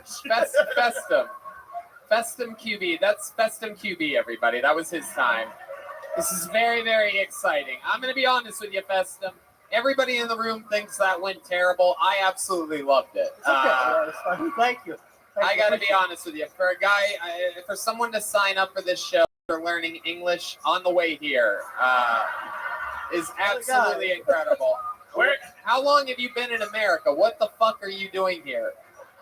10 years. Really? Yeah.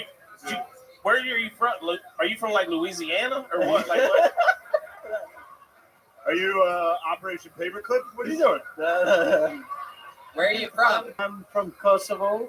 I'm Albanian from Kosovo. Kosovo. Yeah. Okay, and you live with your Kosovian family? No, I live by myself. Really? In USA. Texas? No, in USA. In USA. All right. Yes. All right. 10 years. This is still how he responds. Yeah, because I live in my truck, so I do long hauls.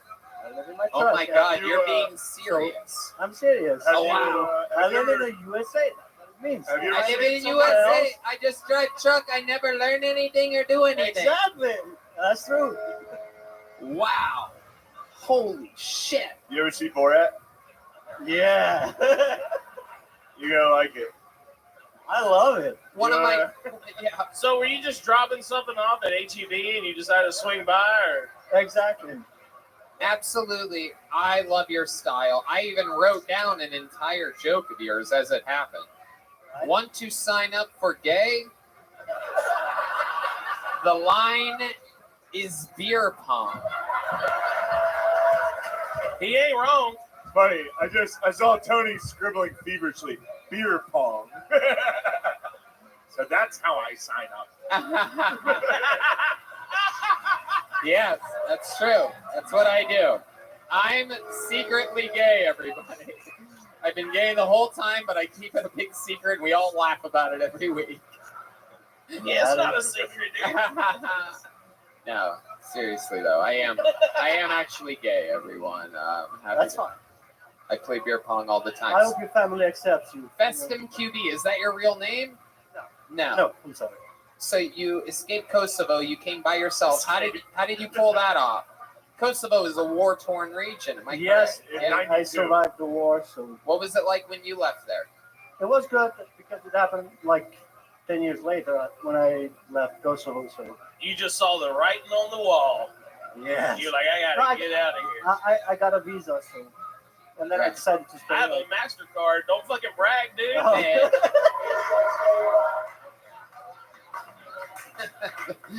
Man. And you can actually read. So that's Festum. So you've been driving trucks this whole 10 years. good. 6 years. 6 years. And you listen to podcasts, you know where you're at right now? Yes, of course. Wow. How did this happen? And have you ever done comedy before anywhere? Yeah, like I don't want to say like 3 years, but I did like a year and a half, and then COVID, and I haven't done it. Like, Where were you doing it before? Just on your stops, like on the truck routes? yeah, not Yeah. really. Where- Chicago, New York. Okay. Miami, so yeah. All right. Is there a specific thing that you tend to haul around the country other than a bunch of gibberish?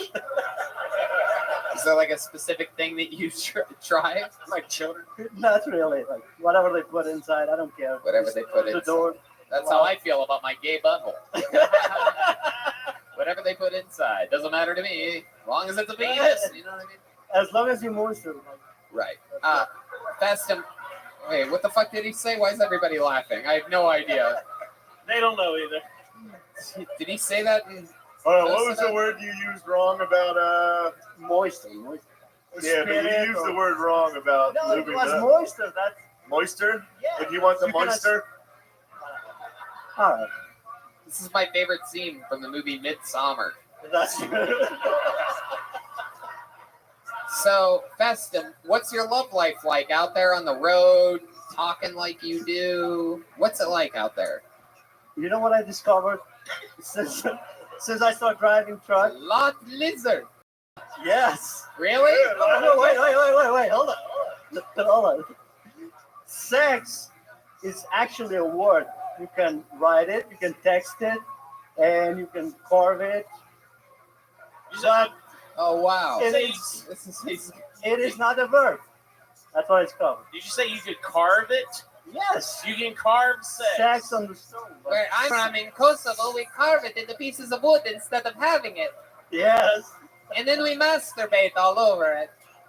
That's What are you talking about? When's the last time you got laid? You get yourself any grade A corn-fed American pussy yet? No. No? You haven't had sex with an American woman? Of course not. Oh, so you have. Okay, it's all very confusing when you don't know American English. So, like, when's the last time you had sex with a woman? 3 months ago. 3 months ago. Where was that at? With my wife. Oh, my wife. With my wife. She is #1 lot lizard. What does your wife do for work, Festum? Nothing. She does nothing. Yeah, you I just try take care of her. You don't allow her to, right? That's what I'm talking about. Hell yeah, dude. Oh, did you just dab there for a second? What was that? What was that move you just did? He fist bump, so I act like black guy do. But so I do a cool dance like a black guy after we do the hand pound. Wait, why are you doing an Asian accent now? I'm not, you bum. I see once in rap video. Are you a white Muslim?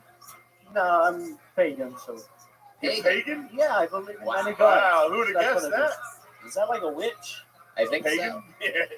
No. It's just many gods. We worship the sun and You play any wacky Kosovian instruments like Not really, no. a sitar or anything like that? Yeah, it's what they get down in Kosovo. You know this shit. You guys know any Kosovian music? I'm just tired, like yes. Just a hard no. 99 times out of 100, they'll improvise something. All three of them are like, no on Kosovo. I'm trying to hypnotize this guys, but no, it's okay. Oh, you son of a bitch. You son of a bitch. You're doing this shit over there.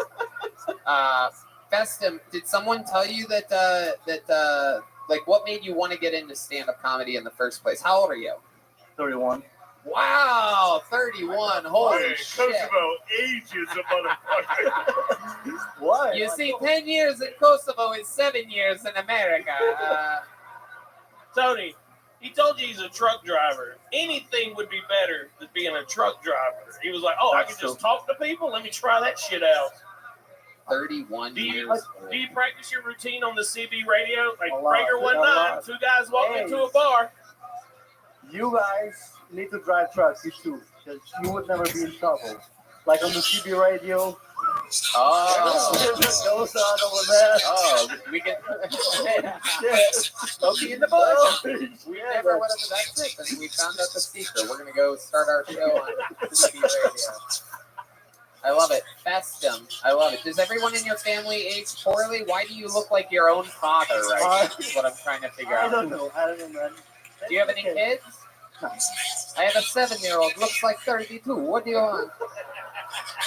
Festum, you're a wild, wild man. I like your style. A lot of people, they fucking, this, that, different shapes and sizes. You coming out here really barely having any grasp on how to speak the language. It is mind-boggling, your heart and your soul. Actually, I wrote 2 books, so if you want to buy it. You wrote 2 books? Yes. Yes. I will buy that book right now if it's on Amazon. It's an Amazon. I write a book called Cat in Hat. Is it? No, just. Can I buy it online? Yeah, you can buy it online. All right, tell me where to go. I'll do it right now. Just my name is Festem Pamlotti. Oh shit! Here we go. We are all All right, looking hold at on. this Sell book it. at Let's the sell same it. time. Festum what? Pamlotti. You have to spell it, you son of a bitch. F-A-M-A-L. What? How do you spell your last name? F-A. F-A. No. F-A-L. G-G. O-T. I have two drinks. So. Hold on. You're typing it into the wrong device. We need it over here, Festum, you fucking idiot. You're just showing Mitch your name. It's not on Amazon? It is.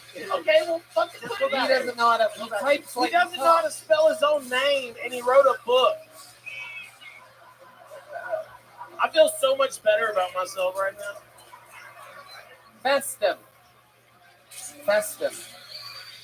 Can Is you it hear over? me? All right. Which one? That one? This one is both. This one right here? Fucking Christ. It's, hold on. No. It's $30. No. The fuck, Festum? But Let me see this fucking- it's for, I'm not going to let you buy a $30 book on my phone. Oh, we're gonna look at it right here, Mitch. All You right. fucking idiot. I'm not gonna buy a title. fucking. I'm book going to buy like the one on stupid Kindle ass. because it's only $4.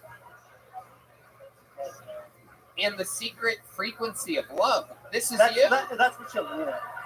Wait, you haven't fucked in 3 months. Hold on, Mitch. I have like 80 questions for this guy now. Hold on a second. There are two books. One is for adults. That's Lost in American Dream. And that one is for children. So wait, when I publish this, the frequency of love is for children. No.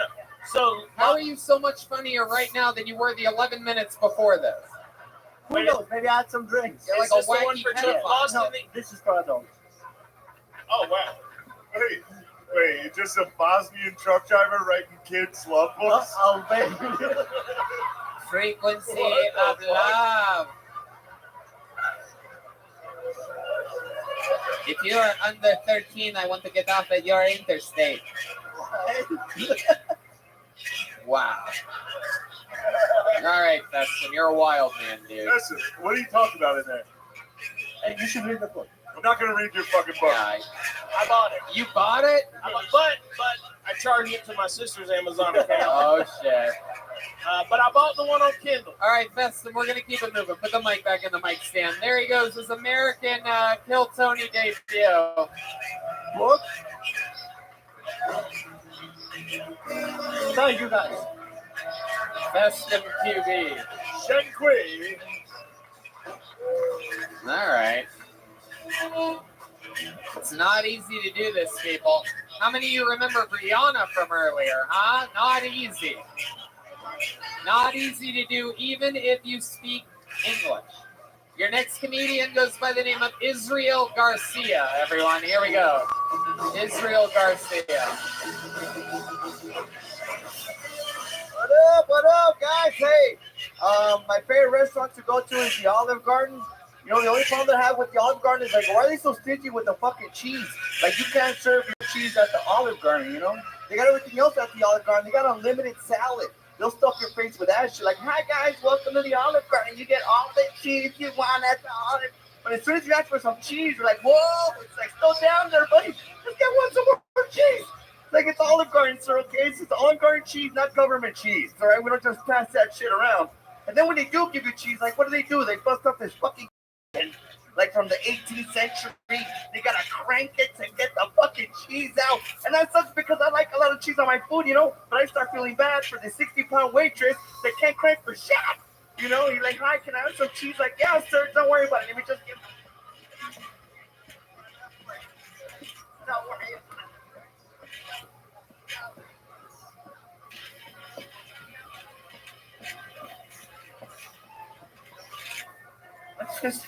You tell me when, sir. Like, bitch, keep going. You're not done. Okay. Wait, guys. Thank you. That's Israel my time. Garcia, everybody. Really fun. Made us all miss the guy that can't speak English. Yeah. Pretty incredible. Israel, how long have you been doing stand-up? About 15 years. No. Yeah. And you know what? That's my fucking closer, guys. That's No. about No, it's not. shitty as it gets. Yeah. Come on, Israel. Yeah, no, it really is 50 years.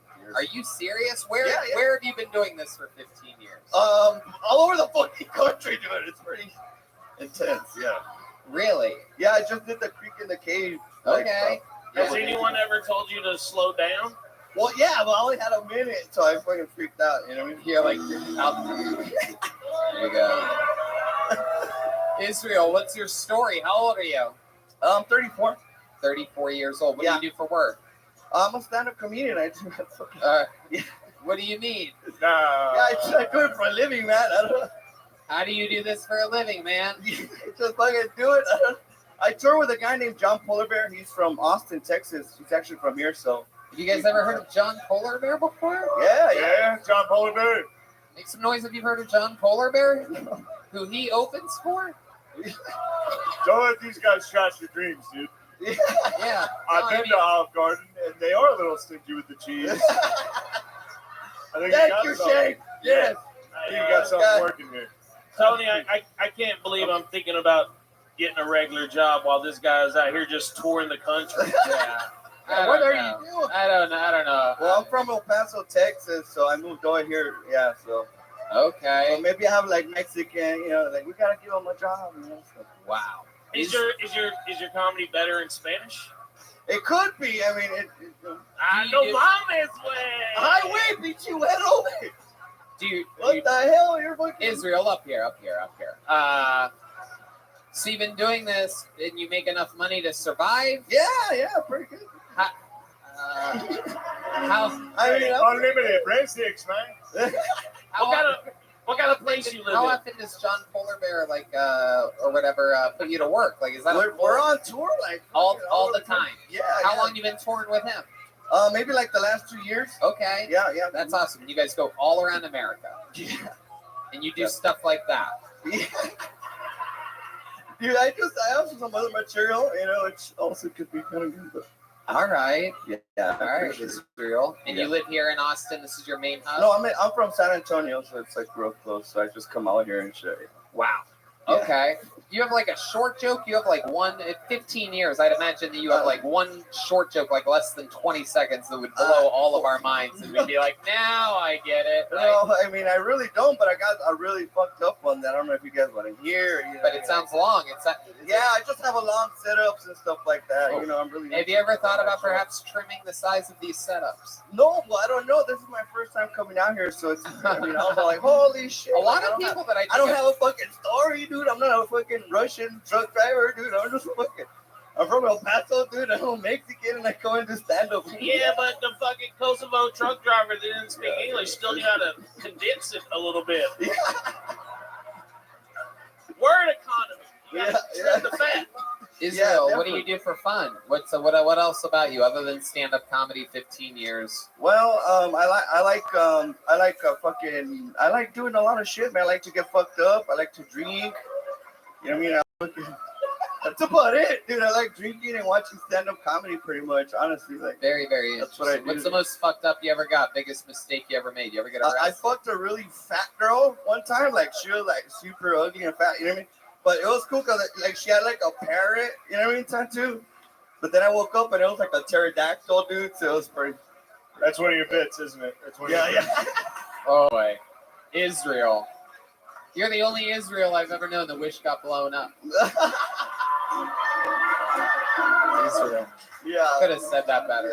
You're even making my setups clunkier than Shit's airborne out here. Oh yeah, dude. The social distance from your Yeah, I setups, wasn't. dude. Yeah, man. I appreciate it, dude. Hey, what's your backup plan? I don't really have one, dude. I really don't. It's just stand up Yeah, all the way. no, we could tell. If you had a backup plan, you would have done it by now. 15 years. All right. Very good. A lot of. Yeah. Hey, on a serious note, I am moving to Wichita Falls, Texas. So if you and Polar Bear need a host sometime, Yeah, man. Right on, dude. let me know, dude. I'll come out with y'all. Yeah, What for the sure, dog. fuck? All right. There he goes. Israel Garcia, everybody. Literally. Israel, take one of those. Take one of those. Israel, fucking take your joke book, you son of a bitch. Here you go. It's coming right at you. Wow, that's the business for you, people. Somehow that was more depressing than that guy's dad. Yeah, really was. Yikes. To think that guy's dad hasn't killed himself. It's really, really sad. Should we go to the bucket one more time? What do you guys think, huh? All right. Shannon D. Sims, everyone. Shannon D. Sims is next on Kill Tony. This one's deep. Here we go. Make some noise for Shannon Sims, everyone.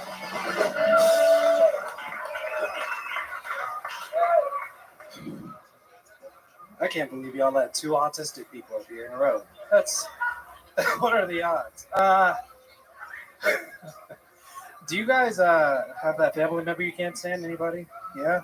Makes you drink anytime they come in the room? Mine's just my 4-year-old niece. I can't stand that bitch.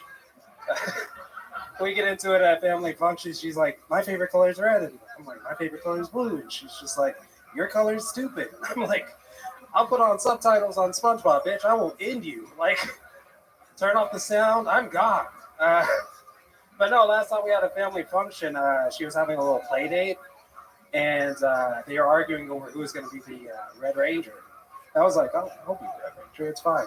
And sadly, she was like mid power up. So she was like, you cannot be the Red Ranger because you are bald. And I don't know if you guys ever been dissed by a voguing 4-year-old, but it hits different. Family's laughing and shit. And I was just like, if only we had the money for that abortion. I'm kidding. I told her she was adopted. Come on. That's it. That's all I got. Shannon Sims, everyone. Shannon D. Sims.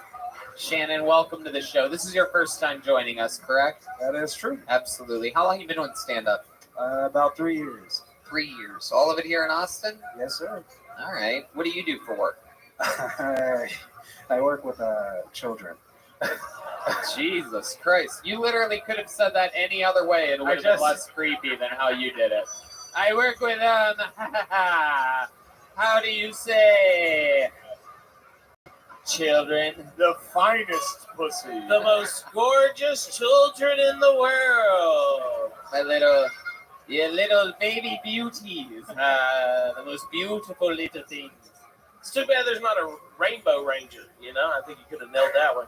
Yeah. All right. There you go. Put it on brand. Thank you. Shannon D. Sims. What exactly do you do with children? Special needs kids. Wow, so they're special needs children. That's like twice the trouble. Children and special needs. Yeah. What do you do? Like, you teach them? Like, how does that work? What do you do? For the most part, I just assist them in class. Like, keep them focused. All right. Is there anything special you have to do? You have to, like, tap them on their helmets or something like that? A lot of Hey, keep paying attention. I mean, you'd be surprised how often I have to Thank you, Michael Gonzalez, for the sound of tapping on a helmet. One more time for you. I would like to point out that some woman got real wet back there when he was like, I just help them with everything they need. I get it, dude. This guy, he's got a fucking nose ring, earring, help special needs kids. Kind of hot. You could tie balloons to that. Kind of hot. Terrible at comedy, but kind of hot. Probably too hot for comedy. Yeah, that's why you stink. Do you ever That's accurate. I wish I was as ugly as you. It helps. It helps tremendously. I probably would be on tour with this other guy. What is that accent? White. If you look around the room, I have to adjust. No, you sound like Black Panther. He does. T'Challa? Yeah, you sound like T'Challa. We don't all look alike. I don't even know what the fuck you guys are talking about anymore down here. So, Shannon, what's something interesting about your life? Tell us about you personally. Single, belong to the streets for the most part. What does that mean exactly? I don't believe that. What do you mean by belong to the streets? If they call, I answer violently usually. What do you mean Just by the that? shirt. I'm just gonna keep saying, what do you mean by that until I get to something. Just like if a girl calls, I'm coming. That's why I'm not good at it. Are you a pimp? No. Well, what does if a girl calls I'm coming? I mean?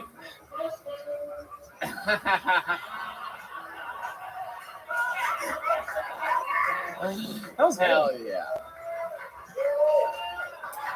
I don't know. It was just like, Are you like a what some would call a player? yeah, something like that. Okay. The whitest version of that. Yeah. Okay, so you have a bunch of girls that call. Not near. No, It's the whitest version. Not a lot of them call. That's the problem. It's the light version, not the dark version. All right. Okay, that's cool. What else? What do you do for fun? You dress like a lesbian. That's exciting. Very few people of all the things to take from a lesbian, their style is an interesting pick. This is my grandma's blouse, and I just Absolutely. cut it. So, I love it. no, something interesting. I used to mel dance for a period of time. What does that mean exactly? Like strip? Yeah, something like Oh, wow. Look at that. They want to see it. How many of you think we should get I'm a not little taste of what interested. Shannon Sims used to do? I don't do that. I work with children. Yeah. Go right ahead. Put the mic in the.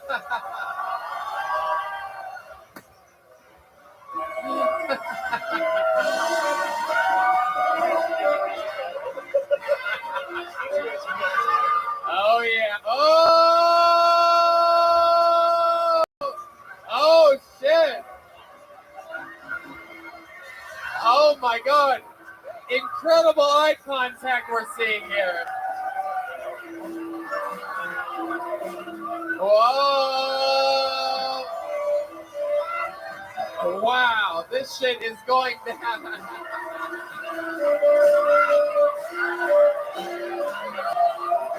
Wow.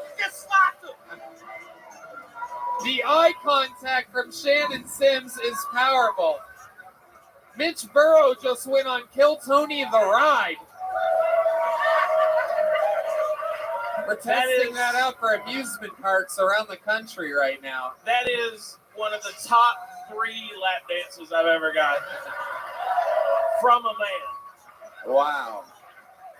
I do want to point out that he grabbed my right leg and he lifted up and he was like, "Yep, not going to get the other one." Yeah, I ain't having it. Felt the strain. You were shaking already. Absolutely incredible. I did not see that playing out that way whatsoever. I did not either. I am soaking wet right now. Hell yeah. That's what he does. I mean, that's a move. You poured your beer on Mitch. Mitch could have got really pissed off and just grabbed you and fucked you in the ass. It was really disrespectful, but I am so hard right now.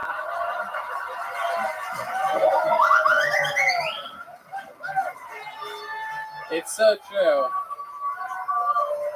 It's going to be hard to explain that one to your friends. Like, well, yeah, one of the people pulled out of the bucket, poured a beer on one of the guests. Like, oh my God, then what happened? Well, they almost fucked. Don't say almost just yet. There's still some show left. Yeah, that's true. And Hans Kim has taught us there is a broom closet here at Vulcan Gas Company. All right, there, Shannon, amazing performance. Way to get the crowd all riled up. Shannon D. Sims. Shannon, how did Shannon do? He gets a big one for doing that. Shannon, there you go. You earned it, dude. Take the bit. Oh, there you go. Wow, incredible. Sorry, it just looks like I threw a fucking book at Shannon every. What do you think this is going? I don't know. I didn't ask for it. These fucking red band hands me shit. Oh, thank God I got this towel. It's for your forehead. Be like, Lord have mercy. What do you want, D? What do you want? I'll get you something. Crown Royal and Coca-Cola for D Madness, everybody. I heard it's okay. All right. D Madness? Yeah, that's D Madness back there. Oh. Yeah. Tortured. D Madness. D blindness. Yes, he's blind, Shane. Shane, is he blind? D blindness would be a more appropriate. I apologize. I apologize. It's crazy how it's crazy how he turns his head directly at you when he responds to you. Like he knows exactly where you are. It's like Somehow. a bat with sonar. Hey, Tony. Because of Shane's last appearance on this show, I told myself I'm going to drink more Bud Light than Shane does. Yeah, how's it going? Yeah. I fucked up. Yeah, dude. You almost got butt fucked 3 minutes ago, dude. Trying to keep up with the bull over here. Get you in Three trouble. push-ups, a black guy fuck you. It's not going great. I'm living the American dream. Oh. Woo! Hell yeah. Mitch Burrow out here trying to run with the bull Shane Gillis. That'll get you in trouble every time. All right. You guys ready to put a big ribbon on this episode or what, huh? This is our final regular of the night. Every single week, he debuts a brand new minute of stand-up comedy. He's an absolute fucking monster. The longest standing regular in the history of the show. He opened for me all weekend here. He opens for Joe Rogan. He's a freak. It's the Big Red Machine, William Montgomery. Here we go. The Vanilla Gorilla. This is William Montgomery. Remember that movie where Mickey Mouse of the NYPD is visiting his estranged wife, Minnie Mouse, and they go to the Natomi Plaza in Los Angeles for a Christmas party, but Minnie and several others get taken hostage by German terrorists? Still hard to believe Mickey was cast for that role. I thought that was going to go better. Excited to announce I'm guest hosting Murphy Brown next week. Hunter Biden was apparently moved to tears when he saw the Afghani buildings burning on TV, to which he replied, "Wait, burning buildings? I thought they were burning the poppy fields." It's weird. Y'all are going to like this one. This is a funny one coming up. It's weird you don't hear much from Tinkerbell anymore, or is the tabloid scholar Wrinkle Bell.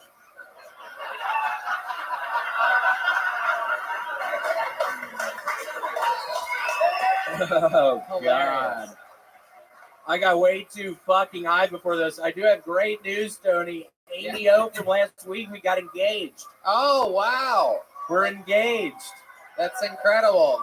People love Miss Amy O. She's wild. She brought a whole bag of tricks last week. She did, yeah. We went back to her apartment after the show. We started kissing. I asked for her hand in marriage. She said yes. So we're pretty excited. I think next October we're getting married. Wow, next October. Ooh la la. And did you guys hook up at all? What do? You Sometimes we will lick each other. Lick? Yeah, lick each other like on our stomachs. We do that some. Is Damien here? We can actually do that up here. Yeah, she's I'm right kidding. over there. She's right over there. I was kind of kidding. Bring her up. Hey, William. Miss Amy O's a wild one. If she comes up here, there's like no getting that microphone back, William. Where are you, Amy? Oh, hello, Amy. Hold on, what is she doing? Here she comes, everybody. She's half invited. No. Oh my gosh, how are you? Here you go. No. Stop it, Red Band, stop it. Miss Amy O, how are you? There was. Wait, don't hand her the microphone. William, you have to do it like Joe Rogan does it with fighters after they fight. You have to hold the microphone in front of her face. She's a wild one, dude. She'll fucking jump off the stage with that. Well, it was fun. We got married. Miss Amy O, is this true? Are you marrying William Montgomery? What's the charge of polygamy? Hold on, that's not what we agreed you would say on here. Amy, we didn't plan this shit out earlier. We had planned for something else. Why'd you just mess that up already? It was going to be hilarious. Why didn't you? What type of whistle do you have there, Amy? What is that in your hand? What type of weapon is that? This is an instrument that I used to use to teach children. How to what? How to get hand jobs? Now, Miss Amio, you famously made your Kill Tony debut. I believe it was 4 weeks ago. You were on once, and then you were on last week. Both were absolutely so crazy that you become like a pop culture reference here on the show. Your first time was in front of Shane Gillis here. You remember that? So what? She's basically female Donald Trump. Pennsylvania. Yes, Pennsylvania, great state. I remember it well. Pennsylvania, I love Pennsylvania. Pennsylvania loves me. Wow. If you view her in that context, it's pretty fun. Yeah. Shane, you're gonna have to stop. This turned into a mistake. She wasn't supposed to go up here and mess with you like that. This seriously has turned into a mistake of some sort. What did you just say about her? Defending his woman. Seriously, what did you just say? I don't know if I heard that correctly. He's very defensive of his woman. Okay, thank you. William, you think you're going to, William, have you thought about perhaps getting her pregnant, making a sweet little... She is pregnant. Oh, wow. This is just weird on every level, everybody. Hey, Williams, William Williams doing what we call taking chances tonight. Hell yeah. Miss Amio, 4 weeks ago on the show, you said that you were sober. Is that correct? Are you sober? More or less. We were doing a bunch of blow at her place last night. Seriously. We did a bunch of it. I don't know how she had so much. She had money coming in from somewhere. Seriously, it was a serious bag we were doing last night. Is that true? Oh my God. Miss Amio, is that true? Do you do a lot of cocaine? I like to keep secrets. Oh, you gave me the mic. You were only supposed to give me. Go on, we're not doing this. We're not doing this up here. I the way- swear to God, I mean, we already talked about that. Told you. Last week, No, Tony, what happened since last week? the security had to check my purse because they thought I had a gun. Right, because you said you had a gun. You said you were going to pull Listen, out a gun. they didn't listen. I said I had felony legal gun. I told you not to say that one. That was not a good one. Jesus. And like most old guns, I'm guessing they don't work anymore. Hell yeah, look at those Winchesters she has, everybody. Those guns were used in those are muskets, everyone. Tony, you're going to have to stop. Seriously, you're going to have to stop. This was a mistake bringing you up here. This was a horrible mistake. You don't like that I'm making fun of your lady's old guns? Not really. Wow. I love how defensive of her you get. William. Fucking stop. Stop. I told you not to fucking touch me up here. We talked about it last night. Wow. It was a time. Hey, Samio, what is that tattoo on your chest there? Is that a Darth Vader? What is that? Wow. Oh my God. The Alcoholics Anonymous symbol. And I had them fix it into a dream catcher. Wow. Look at that. That is, Still live by the principles, though. oh my goodness. William, when you're making love to her and you see that former AA symbol turn dream catcher, what it It is right in my face. I honestly thought it was a swastika. Seriously, I saw it as a swastika. I didn't realize it was a dream. That's a fucking dream catcher. You lied to me about that. Why is this all coming out now? I'm going to keep you two up here for another 45 minutes. This is great. It's just comedy great. I don't want to disrespect anybody, but I'm just gonna go to the bathroom for a second. You could have just gone Yeah, instead of I making know, it all but- sad, Mitch. Yeah, this is just like uncomfortable. I don't know. I just gotta pee. What are you fucking talking about, man? Mitch, go pee. Mitch still has to jerk off since his lap dance, everybody. He's got blue balls right now. William, Yeah. what is your guys' sexual position? What would you say? The one where you're both standing up? Ah. Wait, you hold her up? Oh, yeah. What type of noise? Yeah, it's more of a walk around with her. What type of noises do you make during sexual? Ooh. Ah. Ooh. Wow. This guy fucks like an owl, everybody. Absolutely incredible. William. And how about you, Miss ABO? Miss ABO, what kind of noises do you make in the bedroom? During sexual intercourse. That was my nickname, by the way, Cricket. The way I rub my legs together. Yeah. How did you make that cricket noise like that? That was incredible. Wait, William, put the mic. Oh, okay. Well, there you go. There goes all. But I will say this. Look, I think we glossed over it a little bit, but turning the AA tattoo into a dream tattoo, like you had to sit down and be like, nah. Just sit down at a tattoo artist, be like, never mind. I'm gonna get fucked up. Yeah. Were you fucked up when you decided to do that? Was it the same Actually, tattoo guy? it was the $100 the state gave me when I made parole. I got 3 tattoos. I had a boy. You didn't tell me you had been in fucking jail. You had a boyfriend? What are you talking about? Yes, I have been listening. You didn't tell me that shit. You've been to jail? Wow. This is an incredible 2-man show you guys have over there.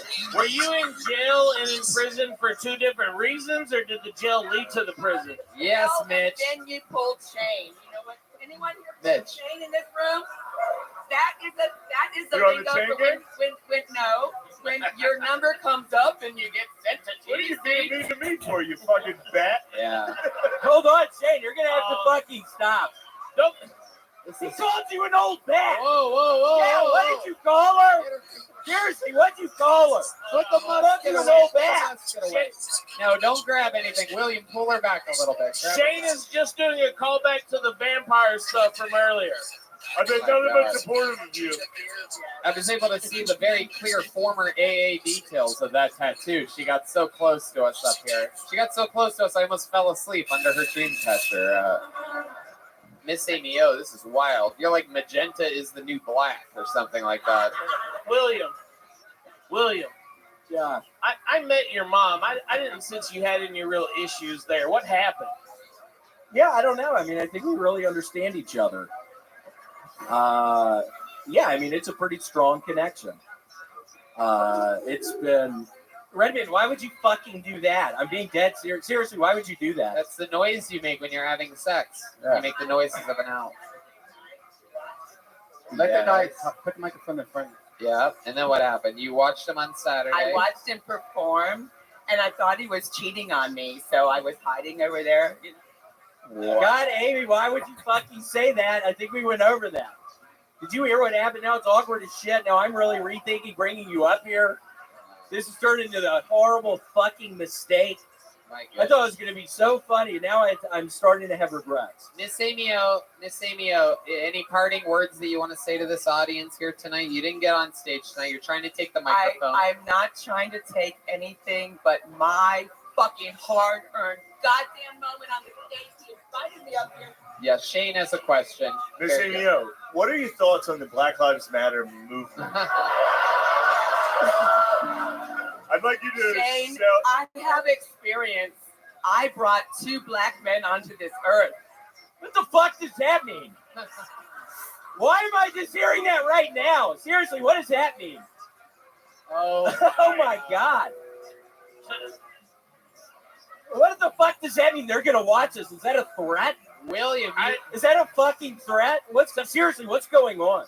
I think technically the math just means she only brought 1 black man onto this earth. So. William, you didn't know that she has black children? No, she had never told me that. And I specifically asked, you have black children? And she said, fucking no. Wow. I specifically fucking asked you that. She said, no, they're white. Don't worry. And I was like, what? That sounds kind of weird. Well, how do you feel about that? How do you feel moving forward? It seems like there's a real spark in your eyes. When you look at her and you look back at us, it seems like, oh my God, look at that. Yeah, it's your dream girl, a transgender Tito Ortiz over here. Tony, that was too much. That was too much. That was kind of mean. Amy, why is he doing that? Look at that. Seriously, that was a little much. That's right. Absolutely. That's it. Tell him, all right, well, it was so nice to see you. There they go. He's going to see her later, everybody. Yo, she's going to kill you. There you go. Tony, I apologize. I feel like that turned into a horrible fucking mistake. No, I that was- apologize for bringing her up. No, that was very, very interesting, without a doubt. Should probably start drinking again, William. What the fuck No. does that mean? I should No, probably that's- start drinking again. You should probably get back on the raisin bread, though. It seems like your life was a little bit better when you were deserve it. addicted to raisin bread. It was a lot better. I was eating it every fucking day. I haven't eaten a piece of raisin bread in a week. Yeah. After the sponsorship deal went down, William's I'm not gonna- eating that shit anymore. William's gonna get his raisin bread tattoo turned into a Miss Amy O tattoo. All right, William. So Nice much to fun see as you. always. Another brand new minute. Thank you so much, guys. We did it again. That's another episode of Kill Tony. How about a hand for my? There you go. How about a hand for my friend William Montgomery, everybody? And guys, how about a hand for my guests, Shane Gillis and Mitch Burrow, everyone? Check out Shane Gillis's new special on YouTube entitled Live in Austin. And check out Mitch. He's everywhere. He's at the Comedy Store. He's about to move to Wichita Falls, Texas. He's moving to Texas. Yeah, if you need an airplane worked on, I can do it. So He's give making me a holler. airplanes. Very rarely do we have a retiring young comedian as a guest on the show. I am the least up and coming comedian Down in the and business out. right now. But thank you guys so much fun. I'm so glad to have you here. How about a hand for the band, everybody? The Screwball Peanut Butter Whiskey Band. Screwball Peanut Butter Whiskey's the best. Matt Mueling on guitar, D Madness on the bass, Michael Gonzalez on drums. And how about it? It's his first time ever on the show. Make some noise for Dalton, everybody. Thanks for coming, Dalton. Here's our drawing from Ryan J. Ebelt. Absolutely incredible. Check that out. I mean, absolutely.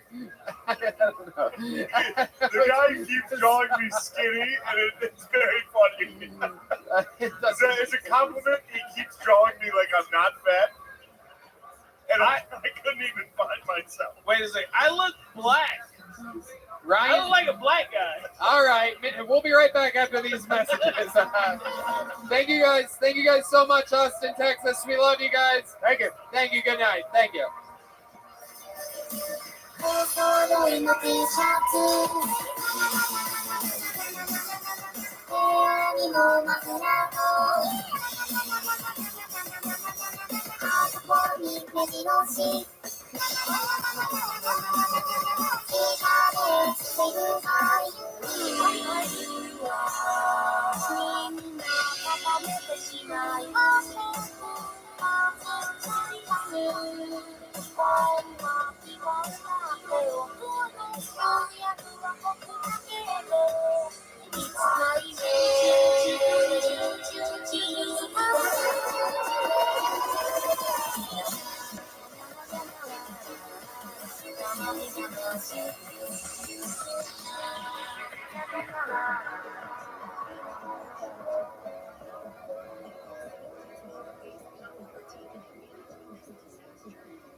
17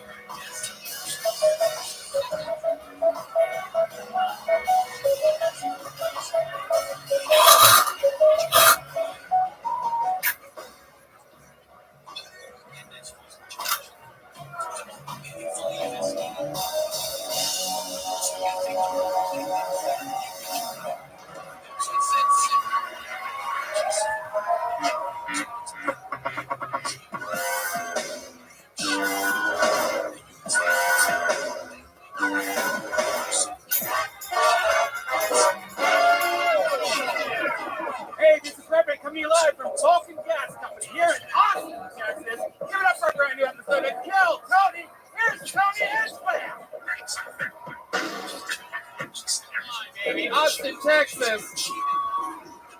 You guys ready to do this shit tonight? Yowzers, that's the sound of the start of the #1 live podcast in the world. We're all here together right now. How exciting. Brian Redband's here. Hell yeah. Guys, how about a hand for the fucking band? The Kill Tony Band. Brought to you by Screwball Peanut Butter Whiskey, official sponsor of the Kill Tony Band. That's the great Michael Gonzalez on drums, everybody. Matt Mueling on guitar. We got the great D Madness here tonight on bass, everybody. Ooh, listen to those. Those are real D chants. That's a new thing. D. And also the return of the great John Dees, everybody. Fresh off a tour with Gary Clark Jr. and himself, doing all the biggest venues in the world. It's so cool. Welcome back, my friends. And we have joke books made by the great Bonsai, an amazing local artist here. He hand makes leather joke books. The show, of course, brought to you by, how about a hand for the yellow rose and the red rose, everybody? I mean, just the absolute best strip clubs in the world. The coolest people.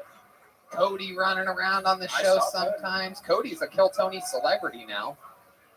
The real deal. We'll see how many times. Maybe we'll see how many times somebody can lift up Cody here tonight. How many of you like a good midget lift, huh?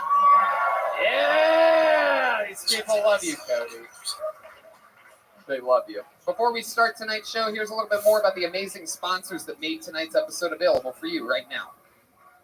Hey y'all, have you ever browsed in incognito mode? It's probably not as incognito as you think. And why would it be? Incognito mode, like the rest of the Chrome browser itself, is a Google product. And Google has made its fortune by tracking your movements online. There's even a $5 billion class action lawsuit against the company in California, where it's accused of secretly collecting user data. Google's defense, incognito mode doesn't mean invisible. So how do you actually make yourself as invisible as possible online? You use ExpressVPN like I do and like Redband does. Redband, you're more tech savvy than me. You know all about it. Tell us. Oh, I have it on all my computers. I have to. Turns out that even in incognito mode, your online activity still gets tracked, and data brokers still get to buy and sell your data. One of these data points is your IP address. Data harvesters use your IP to uniquely identify you and your location.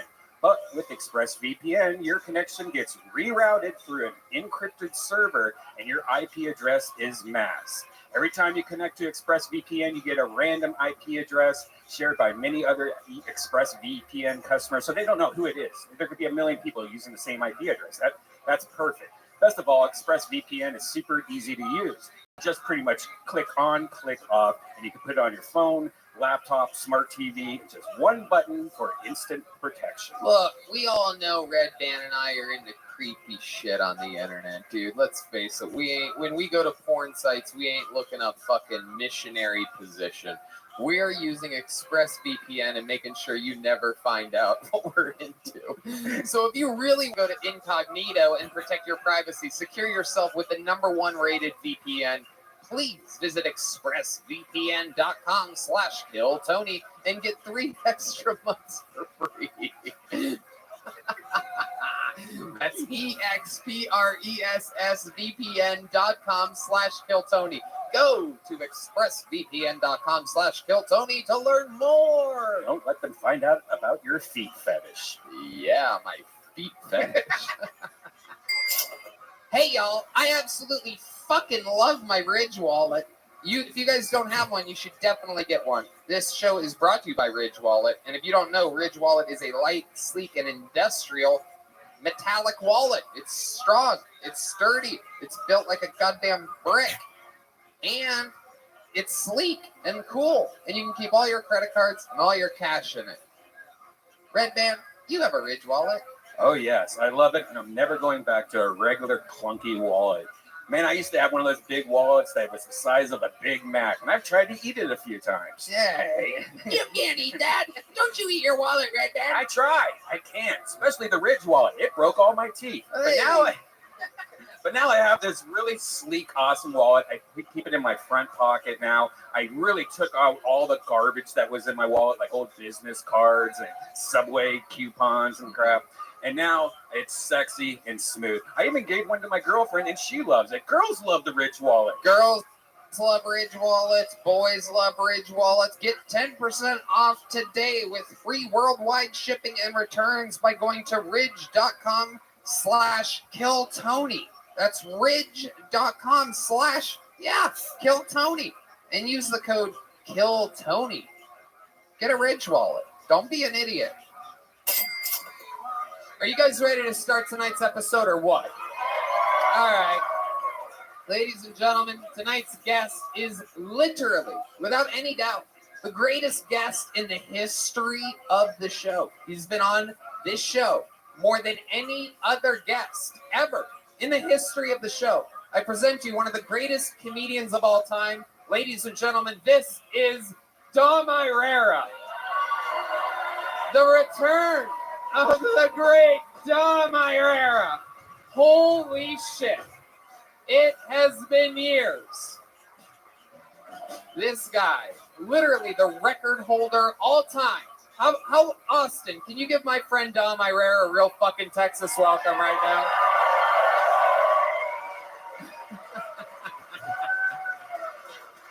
Thank you. We're gonna have so much fun. Dom, literally my fucking brother from another mother, or my daddy from another daddy, or something like that. I don't know what we have going on. It's good to see that I still draw here. I love it. Of course, it's a rough week. We lost another one of our greats. How about a moment of silence for the great R. Kelly, everybody? Sentenced to basically life in prison today. I mean, really, you know, I just don't know. First, they tried to make us wear masks. Then they make us want to get the vaccine. Now you're telling me I can't tie an underage girl up to a radiator and piss and shit on her? You know what I mean? It's the American. All right. Oh, we're having fun here already. Just checking your barometer for how far we can go here tonight. That's a little temp check. It's like when the doctor puts a little thermometer in your butthole. And, all right. The great Ryan J. Ebel drawing tonight's episode all the way from Los Angeles. You guys know how it works. A bunch of comedians signed up before the show for a chance to get 60 seconds uninterrupted on this stage in front of a sold-out crowd and fucking one of the greatest comedians of all time. They get pulled out of the bucket. They get 60 seconds uninterrupted. You know their time is up and you hear the sound of a kitten. That means wrap it up then or else you're going to bring out the angry West Hollywood Bear. And then we talk to them afterwards about their life and find out more about them and interview them. You guys ready to start this Mamma Jamma or what? This is it. You are here in Austin, Texas for Kill Tony, live with Dom Irrera. Normally, I pull a name out of the bucket to start things off, but as you remember, Dom, we have regulars on the show. We have a few guys that we always give a minute to. They all moved here. And we have a brand new regular who we got here in Austin just a few months ago. He's going to go up first tonight. Ladies and gentlemen, Austin comedian, new minute every week. The great Hans Kim, everybody. Here he is.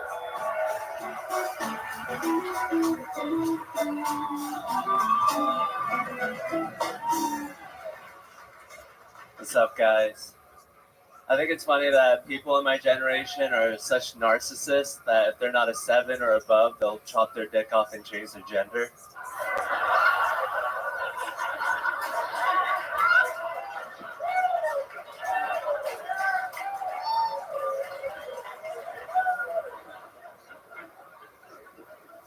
Just be a 4 and learn how to play chess.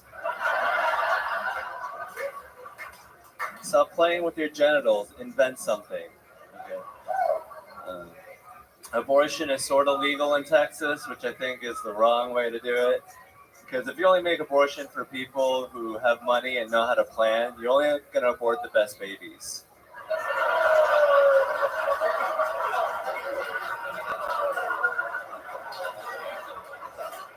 You got to get them all. Can't just let the weeds grow. All right, thank you very much. Wow, another. He just does it every time. Not easy to do a brand new minute every week. Not easy to always get the show started with a bang, but somehow you do it. Thank you so much. That was a risky one. I'm not gonna lie. Wow, how cool. What's been going on, Hans? What have you been up to? That was fucking fantastic. I just shot a short film in San Diego. This guy flew me out there to do like 2 lines. Wow. What is it, the sequel to Shang-Chi? Is that the name of the movie? Am I allowed to make that joke anymore? No? Oh, okay. No, I'm not. Okay, go back to you, Hans. The Yellow Panda. I don't know what that means, and that was Hans, not me that said it. I got drunk. I partied with the local comics. I shot a little sketch with them. I didn't get laid, but you know, it's fine. Saw a video on Instagram of you shooting a cockroach off a wall last week. What type of places are you hanging out at where you're shooting salt bullets at cockroaches? Texas, Austin, Texas, baby. We grow them big here. Yeehaw. I'm not from here. I'm from Seattle. So. This is your first time seeing the great Hans Kim. He's a new regular here. He's killed every single week that he's been on the show. What do you think about this young man? I think he's got a long way to go, really.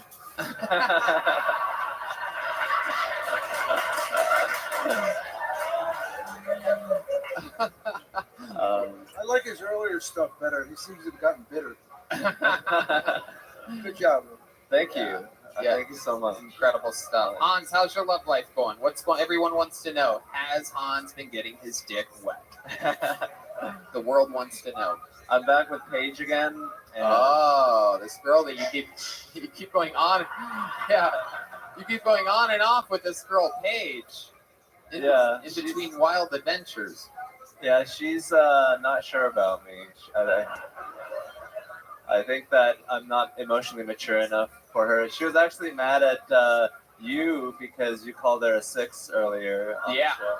Yeah, I did. I called her a 6 one of those episodes, but it motivated her. I called her a 6, and then she came down and made out with strippers and tried to prove that she wasn't a 6.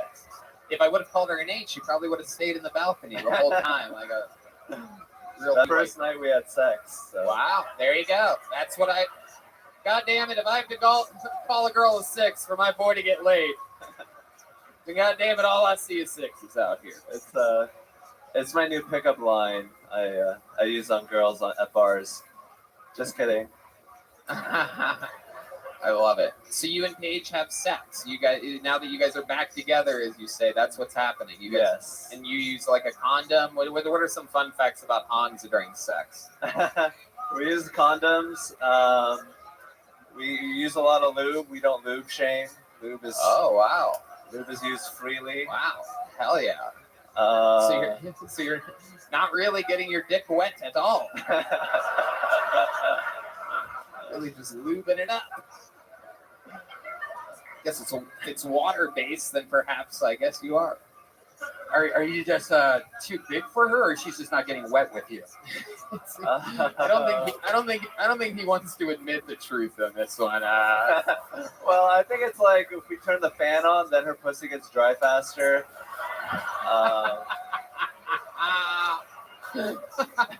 These variables. Close the window. I want to make love. Maybe the fact that we're always fucking in a van doesn't help either. Right. Fucking in a van dries it out quick. That's the way to do it. It's like putting a phone in a bowl of rice. That's what it is. You put a pussy in a van. Woof. Hope to bring it back from the dead. You know, you can just hope for the best. What else, Hans? What else is going on in your wacky world, huh? I did shows, you know, been getting booked, just hitting the mics hard. Madhouse in San Diego I was in. I did a little pool gathering. I messaged people who were Kill Tony fans, and I met 2 Kill Tony fans in San Diego. We found out last week, Dom, that Hans is a virtuoso on the electric guitar. However, he really sings like a fucking train wreck. Hans, will you give us another? You guys play? What do you know how to sing? Maybe the band will play you something. You guys have to hear how horrible he sings. It's incredible. I'm pretty good at Wonderwall. Here, how many of you want to hear some Wonderwall right now? Welcome to Tony's Wacky Karaoke Bar. Singing first tonight. It's Hans Kim. Go right into it, Hans. They'll catch up to you. Oh, the whole intro.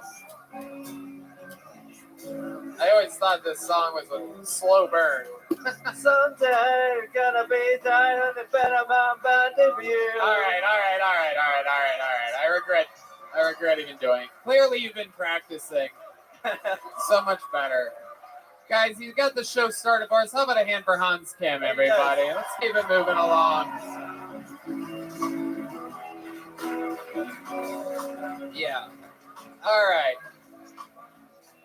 To the bucket we go. Let's meet a stranger. Fun fact, I looked up Best of Dom Irrera just to see if there was like a Best of Dom Irrera on Kill Tony. And I looked it up today. I found one. Literally, so the name of the video, Best of Dom Irrera on Kill Tony. It's an hour and 15 minutes long of continuous, like, boom, boom, boom, boom, boom. Crazy, right? I didn't get to tell you that earlier. Your first comedian, Trevor Tatone, everyone. Trevor Tatone.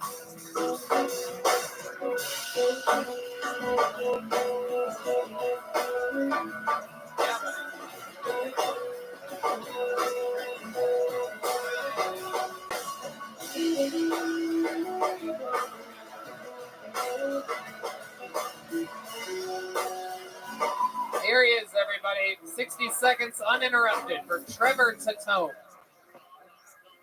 My girlfriend and I had started doing like bondage stuff. We were doing it for the first time, and I started tying her up. And it was a little too tight, so I had to loosen it. And it was a little too loose, and it just turned into this whole thing. She looks at me and she's like, "You know what? You're not that good at this." And I was just thinking, like, isn't that a good thing? What would you do if I was really good at binding women's wrists? Like, what would you, like, I don't know. I'm supposed to, like, share my feelings with you, and now I have to commit, like, the first part of a kidnapping? That's the first time in my life I've ever thought, I wish I was a Boy Scout. Because they know all the knots. There's nothing sexier than a Boy Scout, you know what I mean? Like, khaki shirt, khaki shorts, they got all these badges that just let you know, like, they could kidnap you and then also survive in the wild. Like, they know what they're doing. Just the wild stuff. Thank you. There you go, Trevor Tatone. 60 seconds. Straight bondage material. Is that true? This all happened? You know, a little bit. What part happened and what part didn't? I never untied her. She's still tied up. It's kind of weird. Hey, I like that. I don't know. Where are you from, Trevor? I'm from Portland, Oregon. Okay, how long have you been here in Austin? 2 weeks.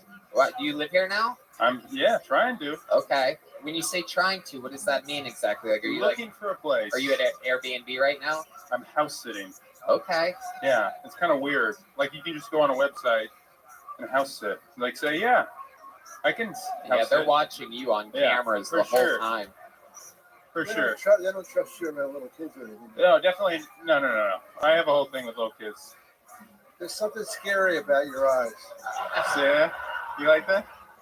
They're seductive but scary. Yeah, I go for that. That's why I tie women up. They can stop looking at me like that. Yeah, there is a very Dexter vibe that you're giving off. I appreciate literally it. one of the last guys I would want house sitting for me.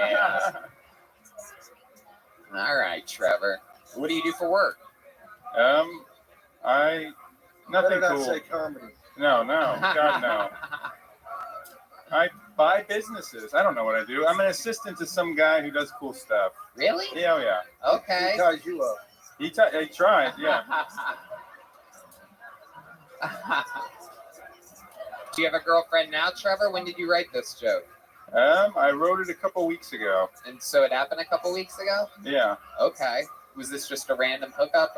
No, she's actually my fiance. I just didn't want to say fiance because it ruined the flow of everything, you know. Okay. And you go to like a special store to get the stuff to tie her up, or do you tie her up using normal household materials? It's normal household materials, like or a tie. other people's household materials. It was someone else's.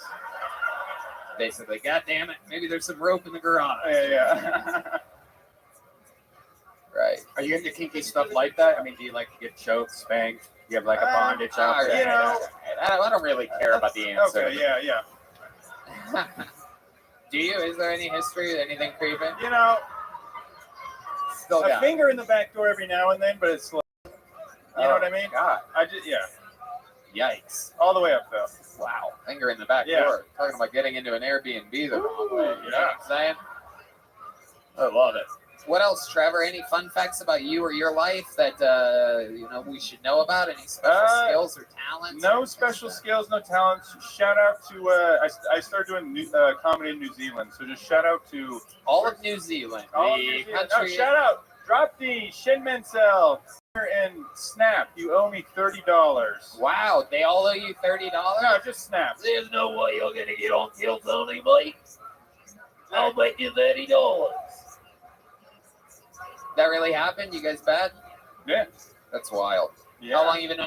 How do you know these people from New Zealand? I moved there, and that's when I started doing comedy. Okay. And then I moved back, and now I'm here. I was in Portland for like a year and a half. You should be a professional storyteller. Yeah, I know. I was there, and now I'm here. How long were you there for? 1 year. 1 year. Yeah. What made you go there? I followed that girl that I tied up. Really? Yeah. I know her name. No, I don't actually. That's what makes it fun. All right, Trevor. Well, I like this. Anything else that I should know about you before moving on? No. Okay, perfect. No, not at all. Congratulations, Trevor. Here. All right. We'll keep it moving along. What a glass of fucking water that guy is, huh? Jesus Christ. All this worldly experience, he brings none of it up here with him. Paul Cyphers is next on Kill Tony. Here's another name out of the bucket. I think I heard a pop from the comedians there. They seem excited about it. Here he comes. One more time for Paul Cyphers, everyone. What's up? Dyed my hair pink about a month ago. Now I look like an undercover police officer on TikTok. Where are the Xanax children? My favorite band is Lord. I want to kill myself. Anybody else want to kill themselves? Right on. They say exercising helps. I got a personal trainer. He told me to bring in a picture of a celebrity that has a body like the one I want. Try to encourage me. So I brought a picture of Jack Skellington from The Nightmare Before Christmas. It's like, Paul, I don't know if you can be this thin. I was like, I don't want to be thin. I want to be dead. So you can tie me into one of these machines. I'll Chris Benoit myself, and you can tell my family it was an accident. You guys like that joke more than my mom does. She cants me after a show. She's like, Paul, you gotta stop joking about killing yourself right now. Just fucking do it already. Because honestly, you're a burden on everybody. Thank you. Paul Cyphers. Wow. Look at that. Dom, what do you think? I think he's very comfortable on stage. Yeah. You've been doing it for a while? Yeah, he's been doing it. He had his own show. This is Lena Dunham, Dom. He's doing it a very long time. No, I'm kidding. How long have you been doing it? 3.5 years. Okay. Yeah. Absolutely. Has anyone ever told you that you look like an old-timey, strong woman? I wrote that down when you were performing. Old-timey, strong woman. Like, I didn't want to forget that one. I've converted a lot of lesbians. It's a very special look. Yeah. You look like a lazy trans athlete. Oh, yeah. Like the last girl you want showing up to the pickup game. It's like, man, this bitch didn't even shave? How long have you been on stand-up? 3.5 years. 3.5 years. All of it in Texas? No, I moved here from Worcester, Massachusetts about 6 months ago. That's right. That's right. You've been on this show before. Worcester? Oh, Patriots. Tom Brady, dude. Fuck yeah. No. Okay. Never mind. He doesn't like me anymore. There you go. Absolutely. Yeah, you don't look like the typical Patriots fan, I must say. You look like you want to beat yourself up. I mean, his set was a cry for help the whole time. I mean, it really was. A lot of kill yourself material. Is this something you're actually thinking about doing? I cry a lot, but no, I don't think so. Right. What's the first joke you ever wrote? It sounds like a funny one. I saw a dog bite a Chinese guy. Is that considered biting the hand that eats you? Ooh, that's a good first joke. It's a good first joke. I knew you'd like it, Tony. Thank you. Yes, indeed. What were you going to say there, Dom? I didn't want to make any Asian reference. I've been in enough trouble for that. Yeah. Dom, that reminds me of a good question here. Do you remember your first joke? Yeah. What was it? My father left home when I was 7 years old. Never cheated on my mother. Used to cheat on me. Pick up other kids after school. Take them to the zoo. Take them to play. One day he came to me and says, "Look, I got to love with you. I met another kid." It's got beats.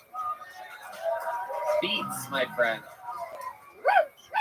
Oh, what else is going on in life? Tell us about this since the last time you were on the show. What's changed? I did a show in Del Rio like a month ago, and then I went down there, and everyone there was telling me about all the Haitian immigrants and stuff, and I was like, damn, I can't believe this isn't like national news or something. Yeah. And like 2 weeks later, it's all over the place, and I felt like I told everyone that I'd known about it forever, like I'm smart, but I was really just doing a show, bombing for 20 minutes down there, so. Yeah. What's it like to bomb? I can't imagine. It's been a while. It's been a month since I was in Del Rio, since I did it. So, how much time do you have to be sent? I probably have like a decent 15, and then like I can do a little more if the crowd likes me or whatever, but probably 15. So, what made you do this with your hair exactly? What exactly happened? Well, I mentioned it to my girlfriend, and then she seemed excited about it. So, we did. It's a good bonding experience. She her hands are in your scalp and everything like that. So I don't know if any guys ever want to get closer with your girlfriend and look like Did she fuck you in the ass after all this? Get that pussy shit out of my state. You know what I'm saying, Douglas? I'm kidding. I'm joking. I'm totally kidding, everybody. Kidding. Joking. Thank you. When you hear that fart noise, you know it was just a joke. What else, Paul? What else is going on? Anything else exciting? Do you ever sing? You seem like a punk band singer. That's the vibe I get from you. Like, you know how to be like, the first time I was on the show, you tried to have me do it. It went quite poorly. Yeah, perfect. That's yeah. And then the second time I was on the show, I got a lap dance, even though I didn't really want one because I just started dating a girl. Right. You had an angry lap dance. Yes. And then people in the YouTube commenters, they were pissed. They're like, this guy gets a lap dance, doesn't even enjoy it. They were like really upset with me. What did your girl think about that lap dance? Because that was the reason why you were dating. Yeah. She was like, what? So is Tony like some type of king and you have to like all be servants and just do what he says? I was like, yeah, it's pretty much. Yes. Welcome to my layoff. That's pretty much what it is. So. Yes, people sign up for the opportunity. Yeah. God damn it. Is that what she said? I should make you do shit. Bark like a dog right now. I wasn't even going to do this to your... I'm kidding. Don't bark like a dog. All right, Paul. Well, fun times. You did it again. This was a good set for you, right? You felt good about it? Oh, yeah. I felt good about the last one, too. There you go. Have a joke book made by the Great Bones Eye. Oh, sure. I have one we're already. Gonna get another person up here. There you go. It's a real joke book. A guy hand makes these leather joke books. We give them out sometimes. Let's get another comedian up here. Some real white bread so far in this show. All right, make some noise for Sarah Spear, everyone. Here we go. A little bit of lady in this sausage festival of a show. Shout out to Canteen and Cantina. Delicious club soda vodka, club soda tequila mix. This is Sarah Spear, everyone. One more time for Sarah, everybody. God, I love getting up in front of a crowd and realize I forgot to take my antidepressants. Anyone else here take antidepressants? Are you all happy? Well, okay. Well, let me tell you about antidepressants because they're kind of dicks, right? So they are this kind of medication that even when the problem is fixed, you keep taking it forever. And they're kind of a dick because it's like, I don't want to jump in front of a bus anymore. But then they're like, do you ever want to sleep or come again? I would jump in front of a bus to come again. I don't know. Maybe I'm on the wrong dose. Maybe I should bring this up with my psychiatrist. This has been fun. I'm going to go home and put on some sweatpants and pour a glass of wine and relive every mistake I've ever made till 4 o'clock in the morning. Hell yeah. Sarah, everybody. Very anxious comedian. I get it. Hi. Welcome, Sarah. How long have you been doing comedy? Oh, God, like 9 years. Holy shit. I know. I should be funnier. I mean, it's okay. You're using it as sort of a therapy session. Dom, what do you think about her? Got a shot now. I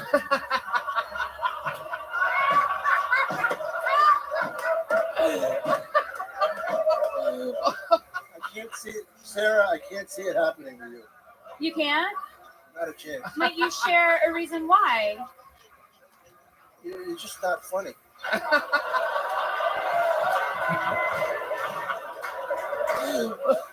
That is the greatest insult in the history of the show. It's been 8.5 years we've been doing this show. Oh, he's giving her the antidepressants. Oh, look at that.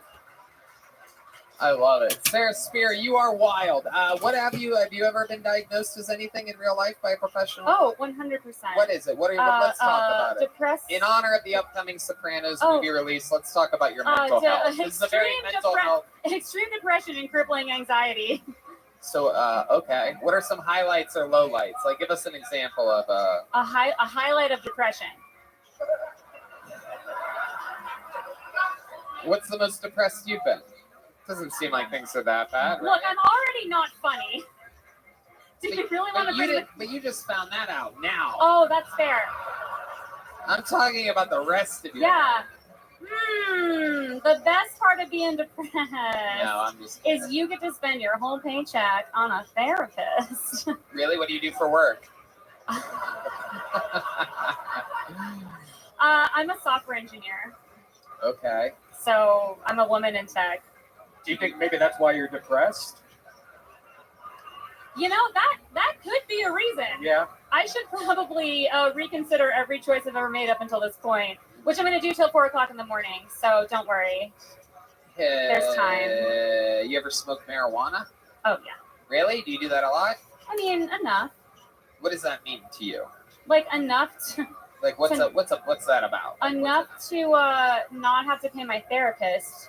So then what is it? Wait, do you want like a frequency per day or per week? Is this a question when you like go to the doctor, like how many drinks do you have per week? Like do I lie or do I tell the truth? I bet your therapist hates your guts. I bet by the end of the 1 hour appointment with you, he's like, I need a therapist. I'm about to kill myself. 1 hour with Sarah Spear. It's 50 minutes. Oh, okay. I love it. You're very charismatic. What do you do for fun when you're not doing stand-up and you just get out? Yeah, I roller skate. Oh, okay. Yeah. That's cool. Hell yeah. No, that warranted that, but okay. It does around these parts. Cool. Do you go roller skating with friends? Do you have roller skating friends? I do have roller skating friends. Okay. Yeah, we go to skate parks. Like rinks? No, like a park that you would go on like a skateboard, but we do it on roller skates. Wow. Yeah. That's pretty interesting. Do you roller skate backwards at all? I have been known to do it on occasion. Wow. Yeah. Oh my goodness. Have you ever thought about joining roller derby? I have, but I think Welcome. How more are you? suited to- Hello. What's going on? Wing Gusai. What's good? How'd you find out about me? Yo, I don't know. Just checking this. I don't know if this is the shoe was. Yeah, did you find out about me from Twitch? No, everyone else is this way. Very well. Just be right there. Excellent. Yeah. Excellent. Well, you made a good decision. Do you mind if I tell? Do you mind if I tell you about myself?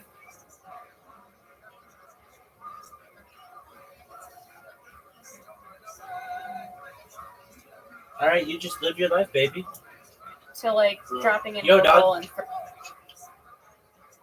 Do you mind if I tell you about myself? Yeah. Sure. Well, I'm Rabbi Rothschild. I stream my life 24 hours a day, 7 days a week, 365 days a year for world peace. I don't want war anymore. Essentially, this is the largest archive of human data in global history. I'm live on 10 different YouTube channels. This goes back to the pandemic. We've seen the death of a queen, the birth of AI, the coronation of a king, and everything in between. Essentially, it's a time capsule for society. In the future, people may watch this to learn about human behavior, to learn about history, to learn about global events. I am someone who talks about things that aren't normally discussed in society, like ending world hunger, through the use of agricultural drones, through the use of saltwater greenhouses, floating greenhouses, vertical farming, hydroponics, cloud seeding. I want to end world thirst through the mass adoption of desalination plants, essentially pumping water from the Earth's oceans onto land to make it drinkable.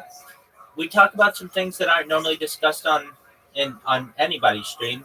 Things like anti-gravity, antimatter, faster than light travel. We talk about de-extinction. The first successful de-extinction took place in the year 2003. There was a Pyrenean ibex, which is like a goat that was located in northern Spain, southern France. Fast forward to the year 2021. A company out of Dallas, Texas is founded called Colossal Bioscientific.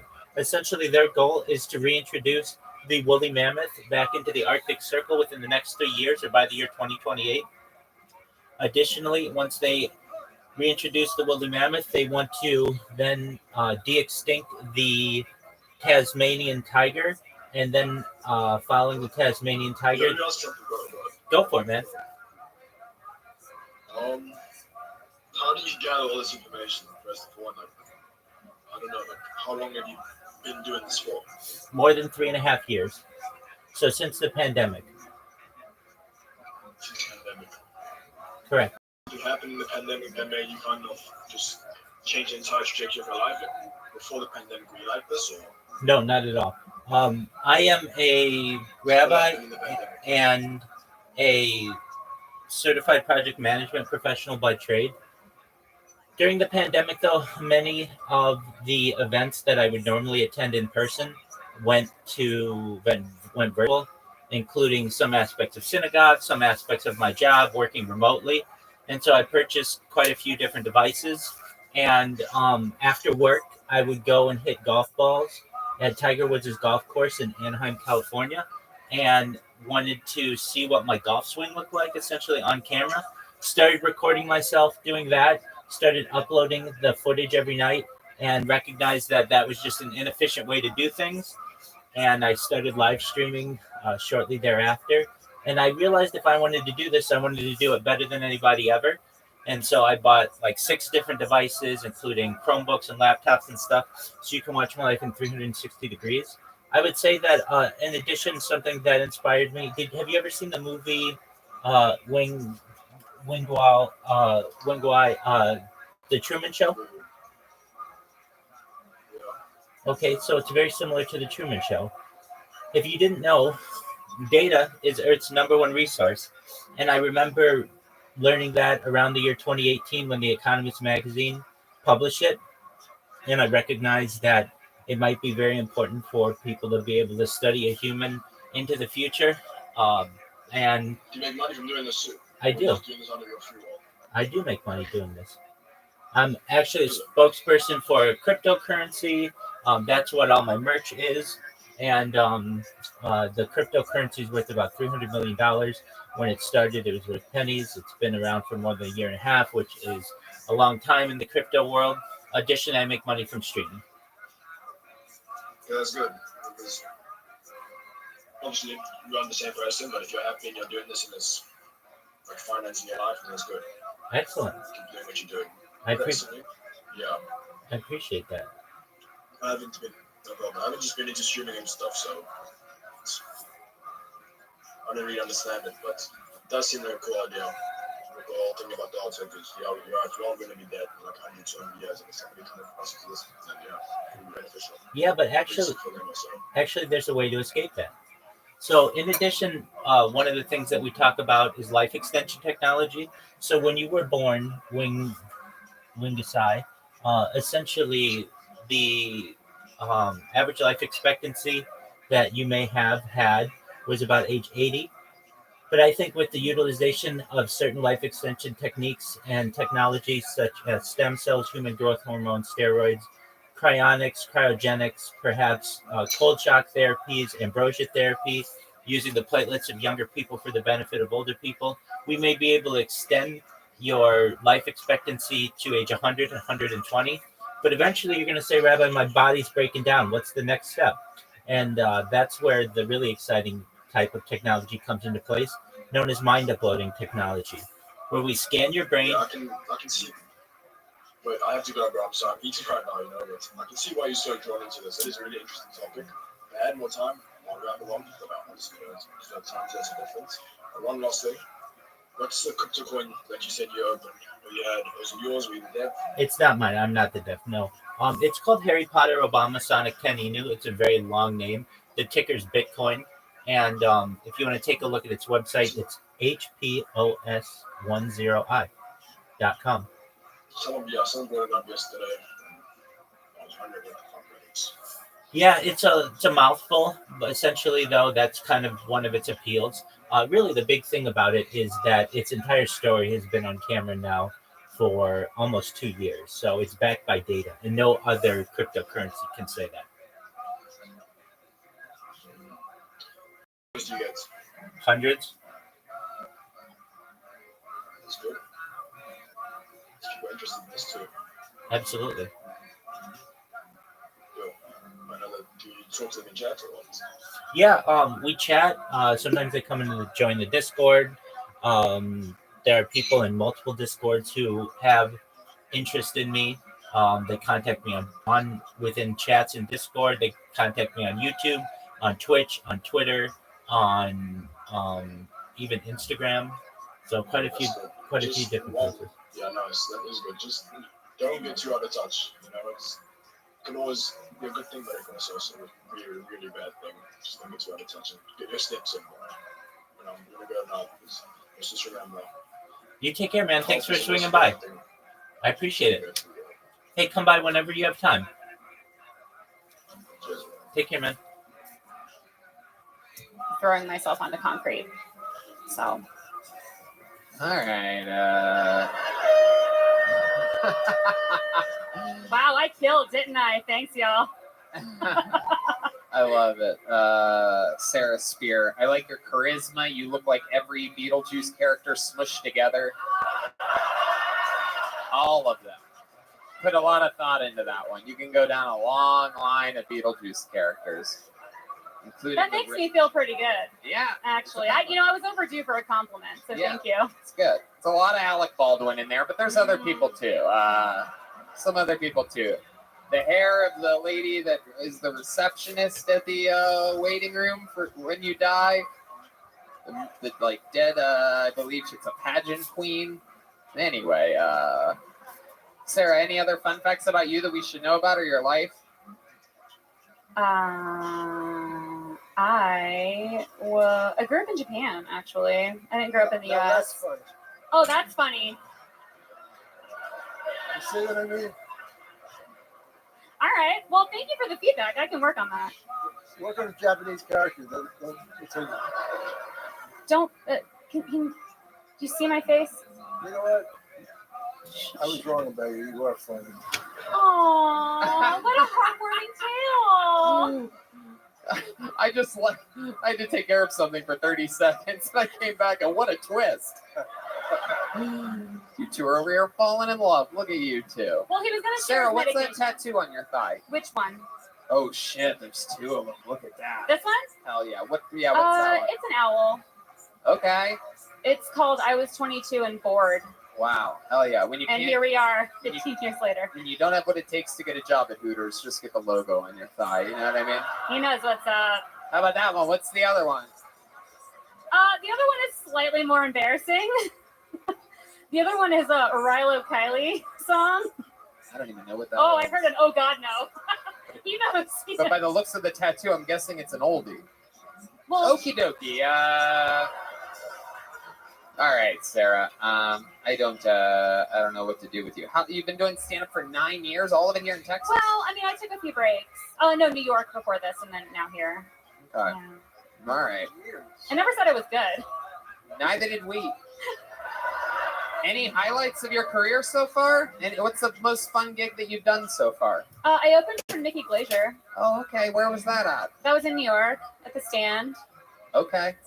Yeah. Awesome. That was fun. I like that. Okie dokie, Sarah. I'm going to get you out of here. Well, how about a hand for Sarah Spear, everybody? Catch her at Spear Sarah on Twitter. Paul Cyphers is at Real Paul Cyphers. Trevor Tatone doesn't have a screen name. All right, everybody. We're going to get regular on this show. You guys know him. He's an absolute unbelievable comedian. New minute every single week. One of the great regulars in the history of the show and my roast rival. This is David Lucas, everybody. Make some noise for David.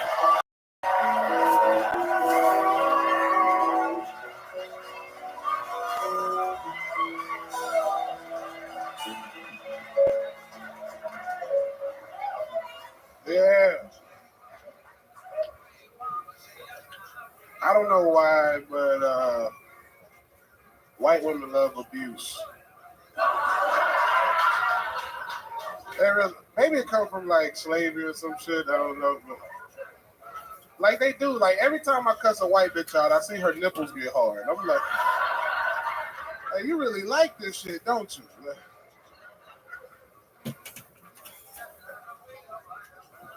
Can all men admit that the first 30 seconds of eating pussy is horrible?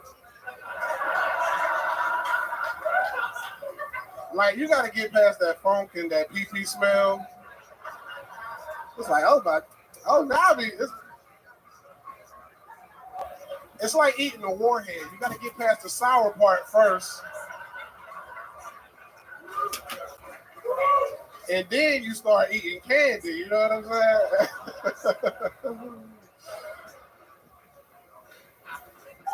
Oh, there we go. Hell yeah, Lucas. Doing it again. Every single week. Yeah.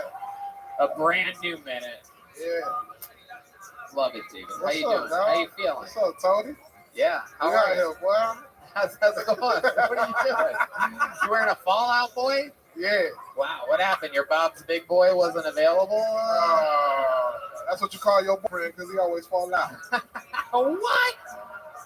What the fuck? When y'all fucking.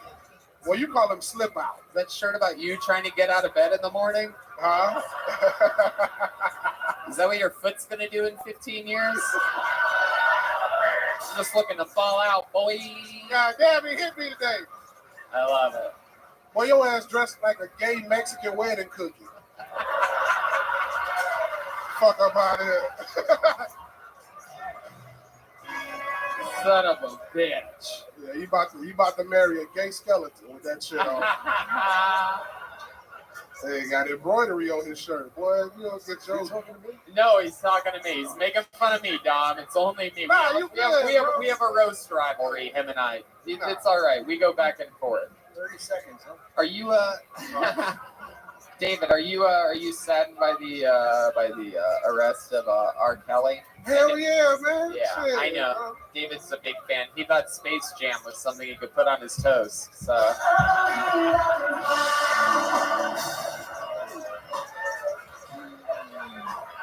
David believes he can fry. You went to R. Kelly house just to get peed on. Okay, you relax over here, right, man? It doesn't really work. I love it. R. Kelly was trapped in the closet. David gets trapped in the refrigerator.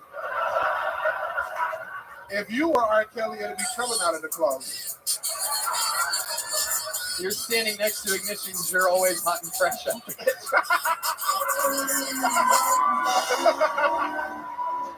Ooh. The only thing you bump and grind against are things that are all you're walking by them. That you took my joke? I was about to say that, motherfucker. I was about to say you got a lower back tattoo that say ain't nothing wrong with a little bump and grind. Oh my god. I love it. Hell yeah. They said he had a little boy in his prostitution ring too. Oh, are you implying that could have been me? Yup. Well, that's why you weren't here this morning. You had to go testify. That's why I told him to move to Texas. He had to get in witness protection. that's wear true. Wear that cowboy hat. That's true. I was actually the guy that snitched. So I snitched, so I'm hoping I don't get stitches anytime soon. He was like, I need to see the evidence. Pull your dick out again. Wait, who said that? Me or yeah, you said that. I said pull his dick out? Yeah, you was like, I need to see the evidence one more time. Pull his dick out. My body! That song was about you. Yeah. Do you know that? Yeah. It was a sad song about your body. Yeah. What else is going on, David? You been on the road? Yeah, I did. San Antonio got the Denver Comedy Works coming up this week. Then the following week after that, Vegas and the Brea Improv. You know what I'm saying? I love it. Yeah. I love it. And me and John Keys, we about to bring our monthly show back to the Vulcan. So if y'all ain't never seen me and Keys, we have a comedy jam. So y'all make sure y'all pull up with y'all whole asses. What's it called? What's your show called? The Big Ass Comedy Jam. Me and Keys. Very fitting. Very fitting. I love it. This Taylor named it for them. I love you. Another killer new minute. Thank you, buddy. Everything's amazing. What else is going on? You're wearing a fucking, what kind of hat is that? Harvard. Wow. Yeah. Wow. Red Man, what you got to say? Go ahead. No. I seen him pick that little stupid ass microphone up. Where's the little cord? I was just saying, what's the thing right underneath? It's not a community college, but it says university. So stupid. Red Man, you went to ICDC. It's there for ice cream, donuts, capsules, university. No, I told you. You recommended it, and I decided not to go. What did you just say? I don't know. I was trying to make up some shit on the fly. ICDC, you had something. You almost did it too. Ice cream, donuts, and capsules. University? That might be the worst roast joke I've ever heard in my entire life. From one of the greats. He doesn't stop shooting though. He never fucking lets up. Goddamn right. ICDC. I'm J.R. Smith, baby. I shoot 50 times a night. I might only make 3. The Lucas is up here anagramming roast jokes. I love it, David. So much fun. Yeah, man. Another new minute. Amazing roasting. Thank you. You're absolutely adorable. Yes, David Lucas, everybody. There he goes. He's the man.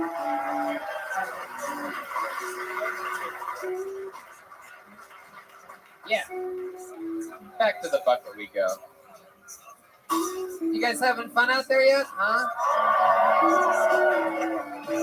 All right. Your next comedian goes by the name of Monford Davis, everyone. Monford Davis. Here he is. Oh, look at this. An employee here at Vulcan Gas Company. Oh, yeah. Come on, everybody. Make some noise for Monford, everyone.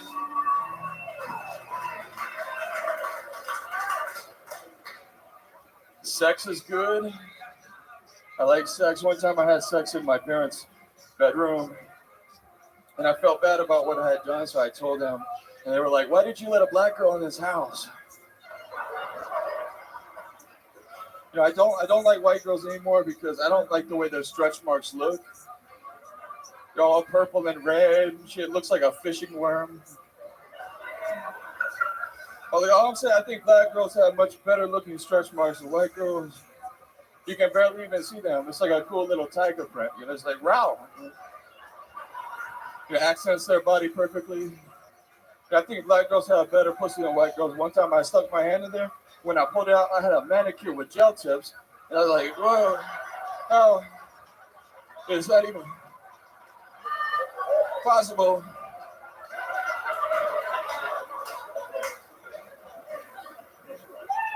Thank you. My name is Monford Davis. Wow, Monford Davis. Absolutely crushing. Holy shit. I had no idea you could do that.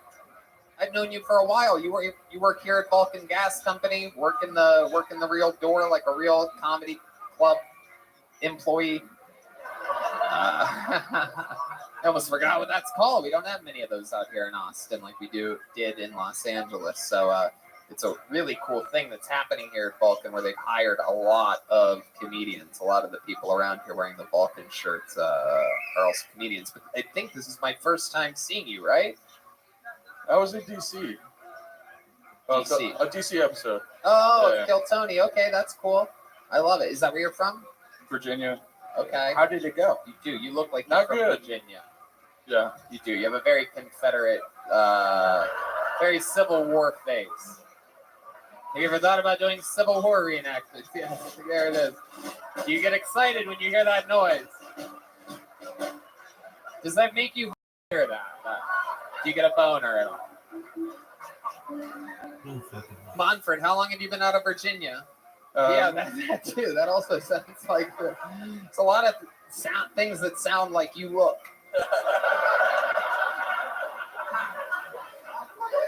I moved here in April. Okay.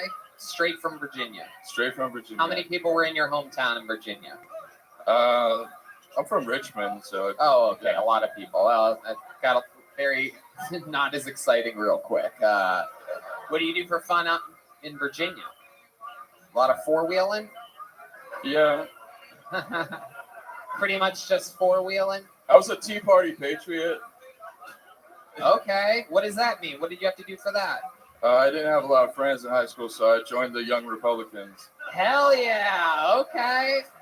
That's how every Republican's born. Not enough friends. You know what I mean? That's a good start. That's how it happens. It's a lonely road being a Republican. So when you joined the Young Republicans, what did you guys do for fun? Just push gay people into the street or something like that?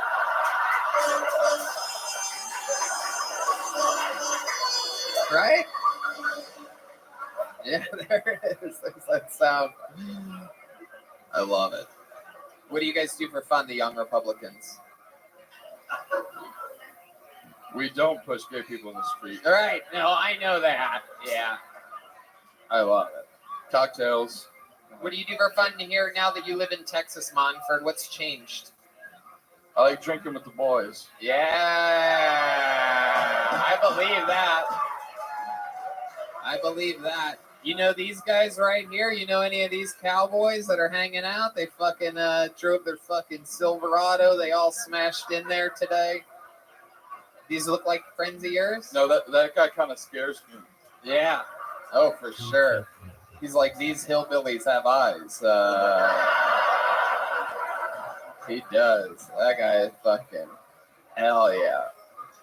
He scares you, and he's scared of a dentist. I know what's going on over here. No, I'm kidding. I'm kidding, sir. He's gonna kill me. He's gonna kill me. It's all right. He looks like the wolf drawing of Joe Rogan on the patio of the fucking thing. I've never seen a human look like a half wolf. I love it. Monfort. What's it like going through life with a name like Monfort? Monford. That's a real Virginian name. They're always asking me where my sons are. Yeah, right.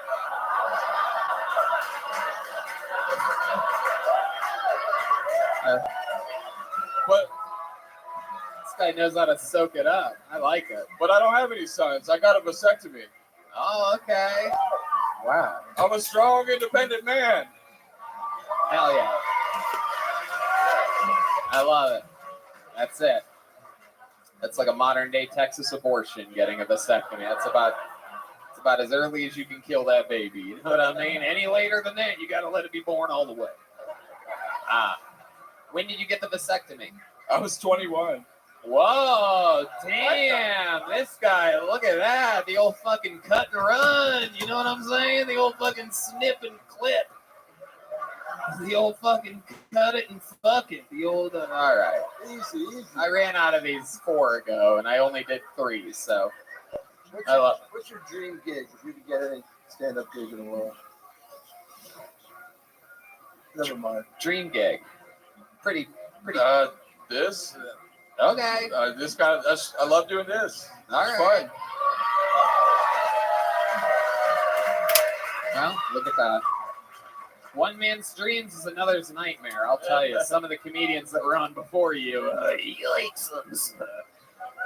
I love it. Monford, I still can't get over that you got a vasectomy at 21. Like, I've never heard of anything like that before. Like, you barely got out of the fucking surgery for your circumcision, and there you are, right back in there, like, yeah, can you trim some of this too down here? I have it pulled out in scissors. Wow. Just cream pie city. Look at you. It's good to know, huh? Yeah, I love it. If you let this guy fuck you, he's going to come inside of your body.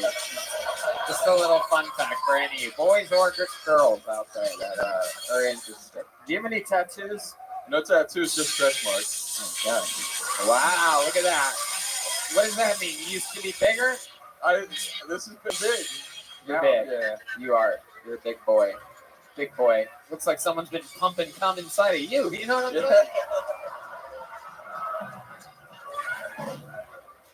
Monford, who are you coming inside of, by the way? Who are these people?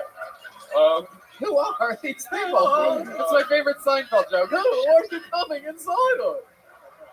Who? Oh, cream pie. Whoever lets me. Yeah, like what do? Are you on like dating sites or something like that? Like Farmers Only or something? Yeah, yeah. What are you on? Hinge. Oh, okay. Which one's that? What is that one? That's the one that you're supposed to delete. Why? Because you're supposed to find a relationship out of it. Oh, and you're just out there just trying to fucking squirt right inside of people. Other people are looking for a long-term thing. You just, little do they know, your pipes don't even work down there, dude. It's like when Mario tries to go down the sewer tube, but it doesn't let you yet. Like, you're not at that level. It's not one of the ones. Those pipes aren't functional. Has there ever been someone? Thank you. That is the sound that it makes. That's exactly what I was talking about. Red Band. Thank you. Has there been somebody yet? Has there been somebody yet that you've thought to yourself, maybe I'll want to have a child with this person? No, never. Right. Yeah. All right, Monford. Unbelievable. Monford, I'd love to have you on the show Thursday. Whoa, look at that. He's got a spot. A big Kill Tony joke book. That's the great Dom Irera. Monford Davis. We're doing it here. We're having fun. We're doing it. Fuck yeah. How about a hand for the band, everybody? All right, Connor Hall is next on Kill Tony. Connor Hall. Connor Hall. Here he comes, everybody. Very exciting stuff. One more time for Connor Hall, everybody. Come on. Yo, growing up with the internet was weird. Like, I definitely saw beheading and double anal penetration before my dad did. You know? The first, like, messed up thing that I remember from the internet, I was in second grade. I liked dolphins. And I looked up some stuff, and I came across a page on how to have sex with a dolphin. And it messed me up a little bit. I didn't even really know what sex was. And I remembered this recently, and I was on one of this websites still exists, and it does. All you have to do is Google how to fuck a dolphin on your roommate's computer. Pops right on up. And I have to be honest, I do not think you should have sex with dolphins. But what I will say is the guy that does is a better man than me. 100%. His first rule on there is you have to love the dolphin. I've never done that, right? Rule number 2, he's like, it takes up to 3 days for the dolphin to like maybe want to like you and want to have sex with you. I was like, 3 days? That seems a little long, right? Like, can I just neg the dolphin and get over it with a day? Be like, yo, girl, you got a fat blowhole. But I like that. All right, thank you. Okay, Connor Hall. Hell yeah, welcome, Connor. How's it going? Nervous? Hey, go Birds. Go Birds, Philadelphia Eagles fan. Are you from Philadelphia as well? Central Pennsylvania. Hell yeah. How old are you? You look like you could be anywhere between 18 and 75. 33. 33 years old. Okay. Yeah. Absolutely. Where are you from? Philly? Central Pennsylvania. So State College, Pennsylvania. Right. How long have you been here? Are you just visiting? No, I've been here for about 3 months. 3 months. What do you do for work? I work in restaurants and I teach private cocktail classes. Private cocktail classes. So I'm you a proctologist. You know how to make good drinks and stuff? Are you like a bottle flippy kind of guy? No, fuck that. No. You're like a mixologist. Yeah. Right. Absolutely. It just happens to look like Walker, Texas Ranger. Yeah, a little bit. With a serious brain. I'm like a injury. classy white trash. Like I should open up a cocktail bar in a trailer park. Okay. All right. How long have you been doing stand-up? About 4 months. 4 months. What made you want to start now? I did it like a little bit. I just moved here from Chicago, and I would like kind of mess around there, but never really took it seriously. So seriously, about 4 months. Okay. All right. You have a girlfriend? No. I'm aggressively single. Why do you think that is? What? I don't. I mean, I actually broke up with my girlfriend in Chicago and decided to move here to do comedy. So. Okay. Were you guys close? No. No. I didn't think so. Did she seem heartbroken about it at all? A little bit. Really? How did you tell her? What was your exact verbiage? Pretend like I'm her. I'll be honest. Tell me like you told her. I'll be honest. I like went to her apartment. It was right after Thanksgiving. She got back from her family, and I started bawling. Bawling? Like crying. Yeah. I'm not gonna lie about it. So I started crying, and she thought like someone in my family died, and I was like, no, I have to break up with you. You started crying? Yeah, 100%. 100%. Before you broke up with her? Yeah. It worked. Wow. That is an incredible technique. Yeah. My God, Connor. Very interesting. Any other fun facts about your life that we should know about? I don't know. I'm pretty good at chugging beer, and I can touch my nutsack to my belly button. That's about it. You can touch your nutsack to your belly in what? Yeah. Which direction is that? Like, I can do it. I don't know if we can do this I now. really wish there was a way that I could have you do this right now. I know, but, right? I know, right? You have it. We can.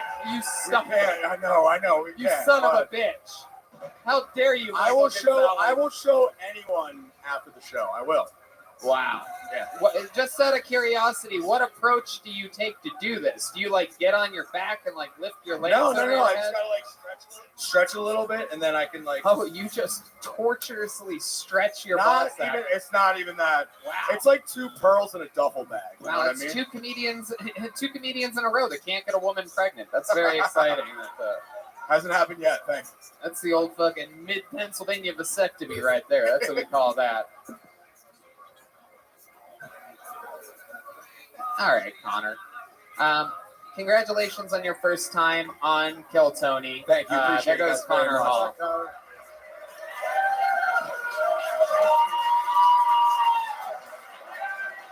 You guys, We don't want anybody bothering us. yeah, you guys want a special treat right now? All right. Because Austin is one of the new comedy capitals of the world, it's my pleasure to introduce the great Joe Rogan and Bert Kreischer, everybody. I mean, come on. What?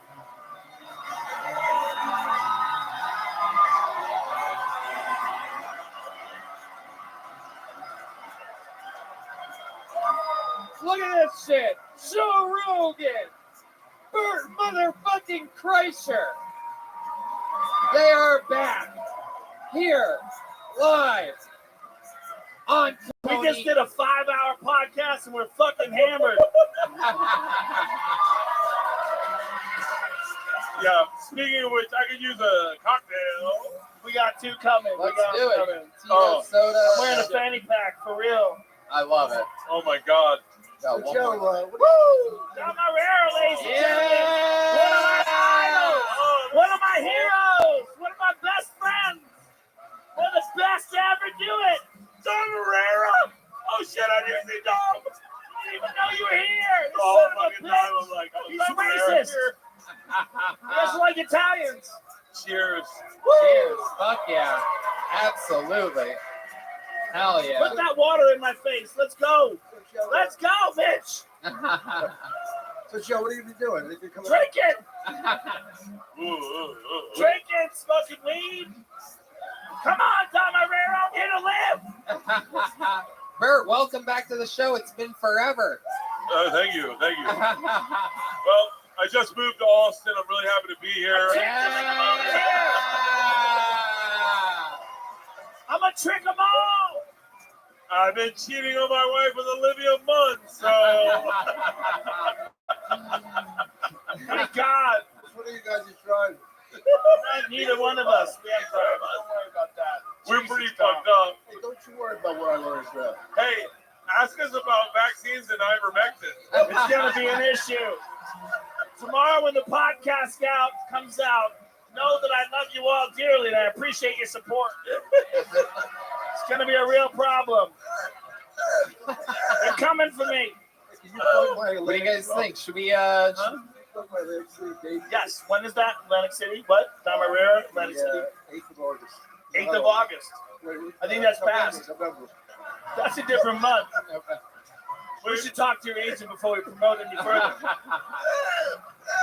What do you guys think? You guys want me to pull a name out of this bucket? We'll watch a comedian do a minute with Bert, Joe Rogan, and Dom Herrera?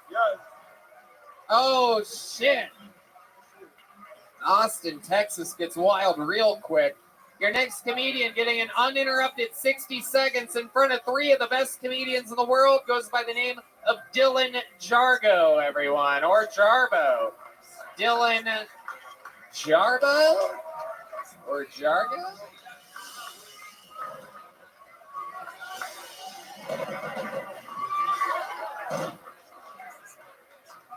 I'm a big fan of zombie movies. I just saw a new one. It's called Passion of the Christ.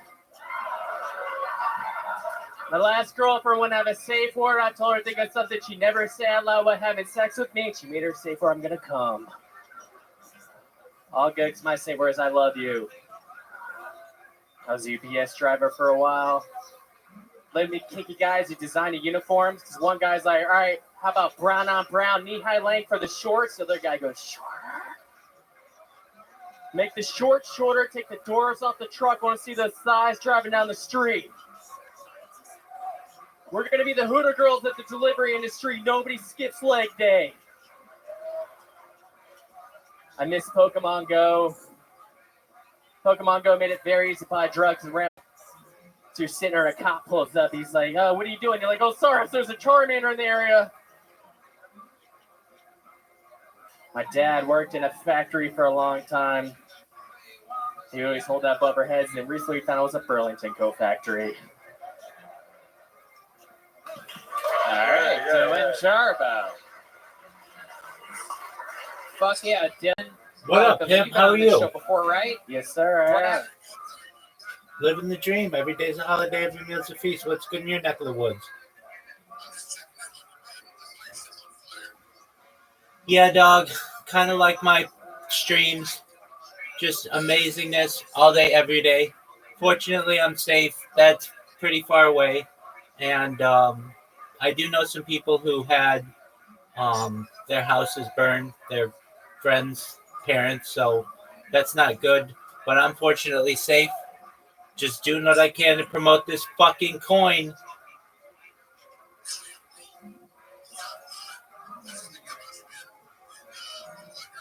Oh, absolutely. 100%.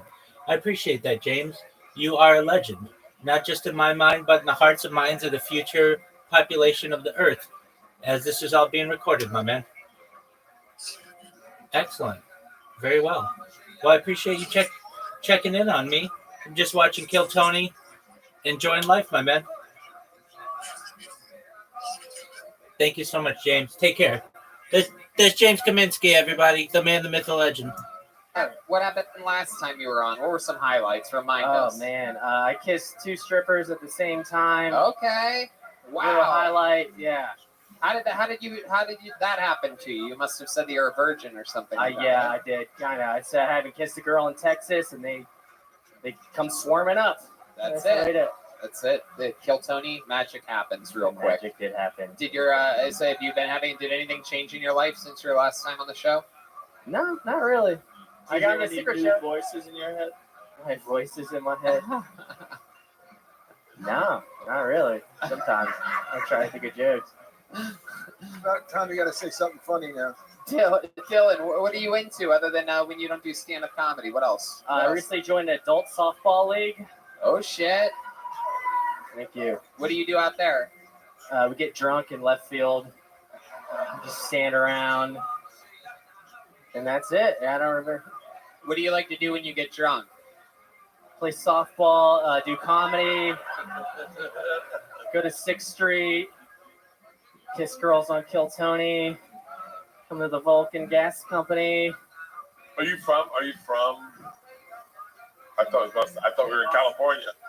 Texas. Are you from Texas? No, I'm from Florida. You're from Florida? Yeah, fuck Where? Jacksonville, Florida. Oh shit! Yeah. That makes White trash, son. I Yeah, love baby. it. I went to FSU for a little bit too. Are you serious? See, you guys don't understand how cool we are. We grew up with dudes that had no tongues. That's how cool we are. Tongueless Flip-flop. Brett and From the chewing. You guys bonded in your inferior state. Yeah, we did. We did. Dude, we know how to do strip clubs hardcore. You rolling a pair of Umbros, no Tampa? underwear, right? You wore it, baby. She says poking through, you're like, okay. One day, whorehouses are going to come along and steal your thunder. Your state's going to go under. Is there anything that you miss about Jacksonville now that you're here? Fucking alligator attacks.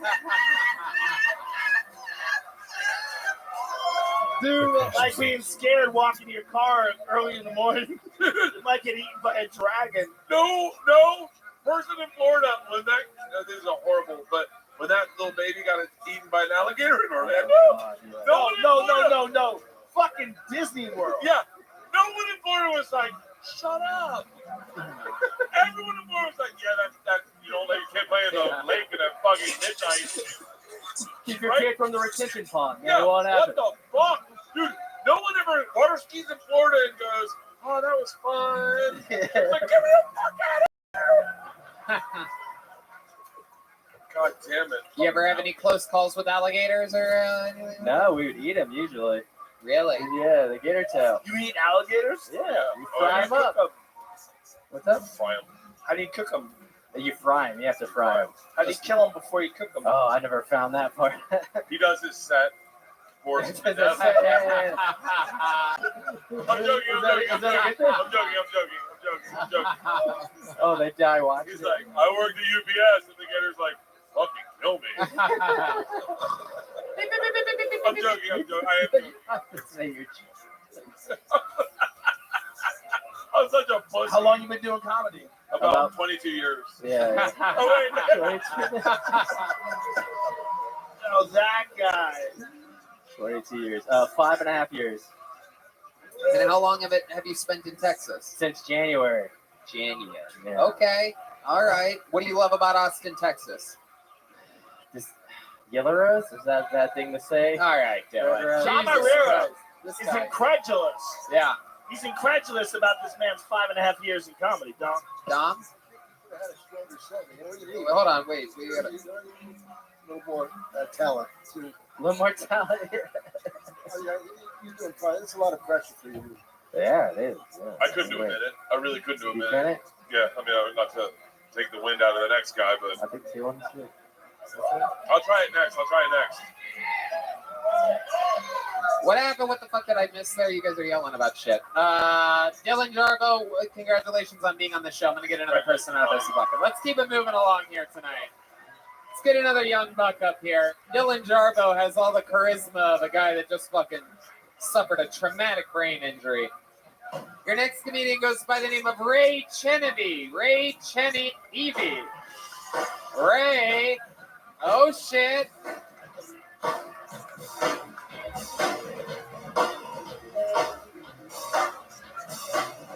All right. Here he is, everybody. One more time for Ray Chenevy.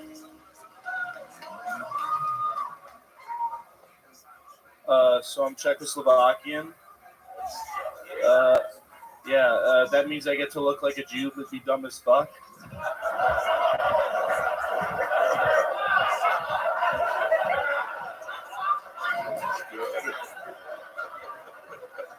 Give it up for the food trucks here in Austin, ladies and gentlemen. We love it here. Yeah. Austin, Texas, even the restaurants are homeless.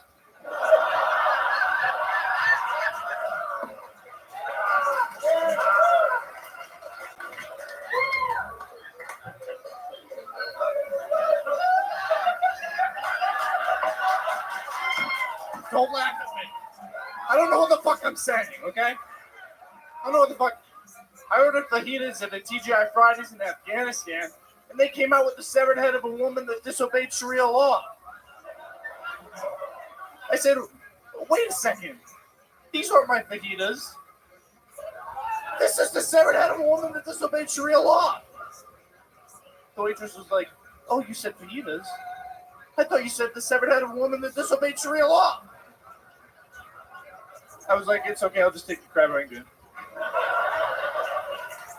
All right, right, Genevieve. There was a few jokes there, and at the end, it appears as though you went into a real life story about ordering fajitas and getting the severed head of a. Yeah, you know the rest. Bro, you should have ended that restaurant homeless bit. Just spike that microphone into the ground. Raise your arms and walk the fuck up out of here. I said, "Fuck you, Tony." That's it. You could have easily have done that, but instead you did what you did. Ray, tell us about you. How long you been playing the organ at haunted houses? It's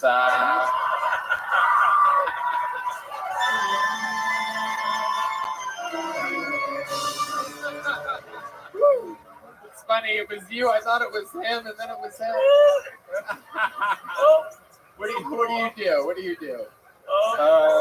I've been here for about 3 months. I am a 3D artist. Okay. Awesome. Yeah, I make visual, like live music. I love it. Stuff.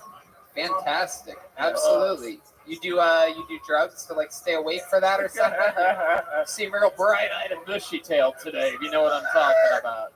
I know I look like it, but I'm surprisingly pretty sober. I don't really do any drugs. Okay.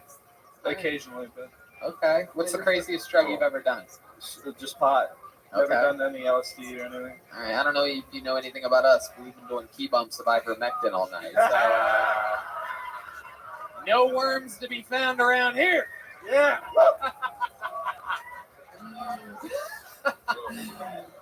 Ray, what do you like to do for fun? You seem like you have some interesting hobbies, right? My main hobby is stand-up comedy. I like 3D art, and that's what I do most of my time. Anything else? Any other fun things? Frisbee golf or something wackadoodle that you're into? You're really good at drawing people fast or something like that? Or I used to play video games like competitively. Okay. When I was younger. Which game? I used to play Super Smash Bros. Melee like religiously. Wow, I don't know anything about that. Yeah, that's like our first. We're surrounded by nerds. It is. Wow. Incredible. I was really bad at it though. It was really bad, surprisingly. Yeah. Imagine being bad at video games. It's just a nightmare. Funny thing about people good at playing Super Smash Brothers, they very rarely smash at all. What's your love life like, Ray? You seem like the kind of guy that likes to masturbate a few times. Yeah. My first couple months here in Austin, I was pretty celibate, but I'm seeing someone right now. It's pretty nice. Oh, wow. Where'd you meet this person at? Is a friend of a friend.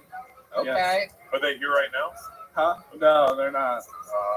No, I wish. You wish they were? Yeah. So you ever jerk off with your left hand and pretend you're spiritual? Yeah. I'm getting a hand job from a very spiritual person right What's with all those beats, son? I love it. I love it. So you met it's a girl? Yeah. You met a girl. How'd you meet her? Assume it's a girl, dude. I don't know. Fucking homophobic piece of shit. You're right. With anal beads around his wrist, I should have assumed something else entirely. But Where'd you meet this girl? It's a friend of a Friend of a friend of a friend, but yeah. where exactly were you when you I first was laid in the- your big bulgy eyes on her? I was at the Creek in the Cave. It's a comedian friend of mine. It's one of her good friends. Okay, and what happened? You took her out back to your place? Yeah, we did bang that night, but that was not at my Where'd place. you guys It was her bang? It was place. at her place. It's her place. Wow. Yeah, it's nice. Did you spend the night? Yeah. You did? Yeah. And you woke up the next morning and what? Were you guys having like continuous sex throughout the night? I wanted to bang in the morning, but I By the way, I would pay to hear him fuck during sex. I know. I want to put it in the other hole, but I'm gonna wait until I'm gonna put it in your mouth. You know what? I'm gonna shuffle a little bit of your feet. You are sexy, brother. Yeah.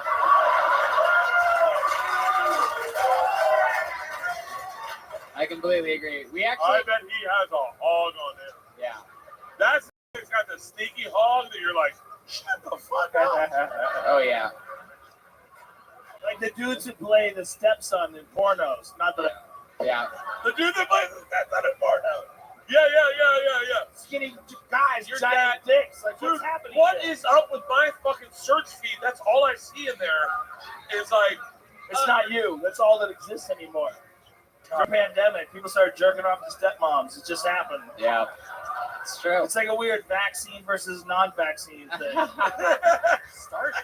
It just happened. Nobody saw it coming. So Have you ever true. seen the one with the stepmom's trapped under the table? I've seen all of them, bitch. I'm so sorry. There's a stepmom trapped under the bed looking for a lost And then the guy goes up, and then I don't know why I'm into that. I'm like, I should hide more stuff under my bed. You know why? Because clearly the stepmom is not convincing. She wanted this to happen as part of the fun, Yeah. right? She You does. know it. She just She keeps. knows it. Yeah, she keeps gravitating. We all towards- know it. Yeah. She keeps losing her earrings under the bed. She can't get them, and she gets stuck, and then she's getting fucked. This is nonsense. Is there anything wacky about Yeah, the girl oh, you're currently fucking? Is she older, different race than what you're If I was used a to? stepdad, I'd be fucking furious. This keeps happening, bitch. There's stepdad porn too, Joe. I promise you. Get a fucking broom. Stop getting stuck under the bed. What the fuck is happening? That's my son, you crazy bitch. I feel like Joe keeps watching the same porno over and over again. You can watch an infinite number of the same feed. God damn it! This is the 5,000th time I've seen this porno. This lady keeps losing shit under the bed. Oh, I love it. I don't know why I find it sexy. So are your parents still married? It's only sexy if when she gets stuck, she doesn't panic. She's like, Yeah. next thing you know. And it's got to be a glass table. By the way, I don't know if I. So, Ray, do you make any when you climax in the bedroom? Do you make any wacky noises? There he goes, everybody. There is Ray Chenevy, everyone. We're gonna keep it moving. Hand him that joke book. That's a real leather handmade joke book by the great bonsai Adrian Cavazos. Yeah. That homeless restaurant shit was very funny. That was really good. Very funny. Guys, how cool are we having fun out there or what tonight? Come on. You're here, baby. The comedy capital of the world, Austin, Texas. Your next comedian is Stephen Hairston, everyone. Whoa! From the audience, one of your own. This is always good. Okay.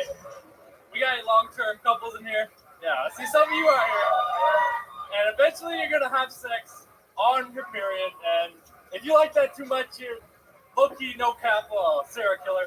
Because you're standing there, you're stabbing her over and over. She's moaning and groaning. And once it's all said and done, you feel that wave it before you, wash over you.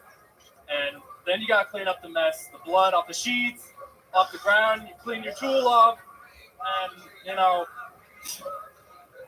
But that stuff has got to have some good stem cells or whatever in it, because every time afterward, my dick looks brand new. So, yeah.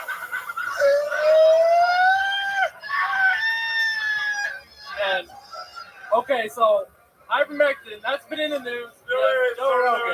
And so if you mix ivermectin and ketamine together, you grow big horse cock. So.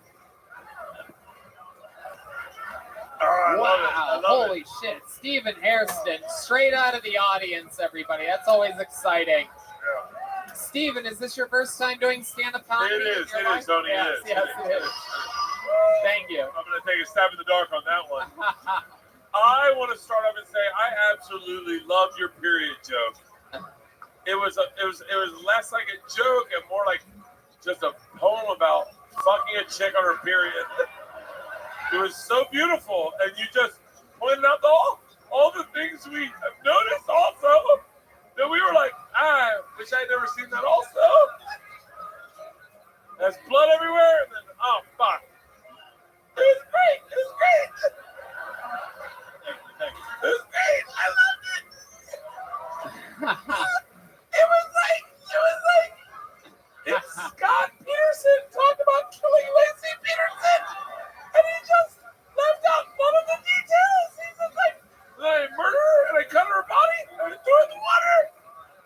And that's what happened. I think maybe you guys want to edit that part out real quick. Red Band. It's gone. Red Band, let's just back this up a few minutes. I love it. Stephen, welcome to the show. I take responsibility for this. Marijuana. It's good. It was so good. Coffee and whiskey. There's a lot of real things happening. Stephen Hairston, welcome to Kill Tony. This is your first time on the show. Where are you from? I love it. You look like every star white '90s basketball player.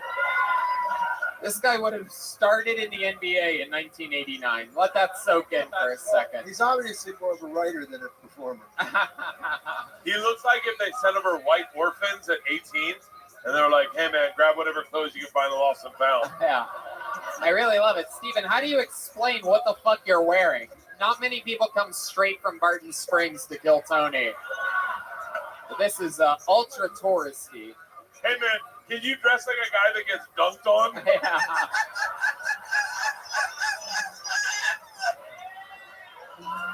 Yeah, hey, this is my merch right here. 69 merch. No, it's good. It's your own merch. Yes. Oh, I am loving you more and more every fucking second. Is that real? Yeah, I'm on TikTok. I got about like 800,000 followers on there. That's how you know TikTok isn't real.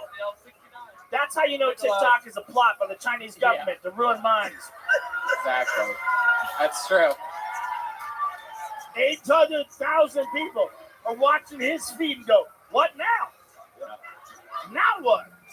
Yeah. Yeah. 800,000. What do you do on TikTok to build your following of absolute ADD people to that level? Well, I just do like trends and dances and stuff. But can you give us a dance? let's see a little. Come on, give us a little. It's a little TikTok music Bro, here. you need music. You need music. You need music, you idiot. Can you do the? I don't know how it works over in TikTok, but in real life. Can I make a request? Wow. How about I want to rock good. with you, Michael Jackson? I want to rock with you.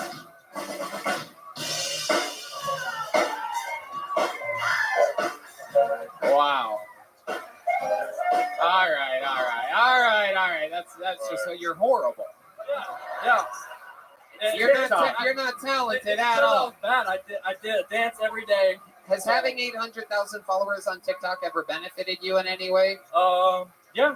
Chicks like it. You know, it makes me feel really good. Do you meet the chicks that like it? Has anyone on the street ever been like, "Hey"? You might be getting catfish. I haven't been recognized yet. Right. Yeah. It might be dudes. When you say chicks like it, you're talking about faceless names on the internet? No, just girls I meet like at school or.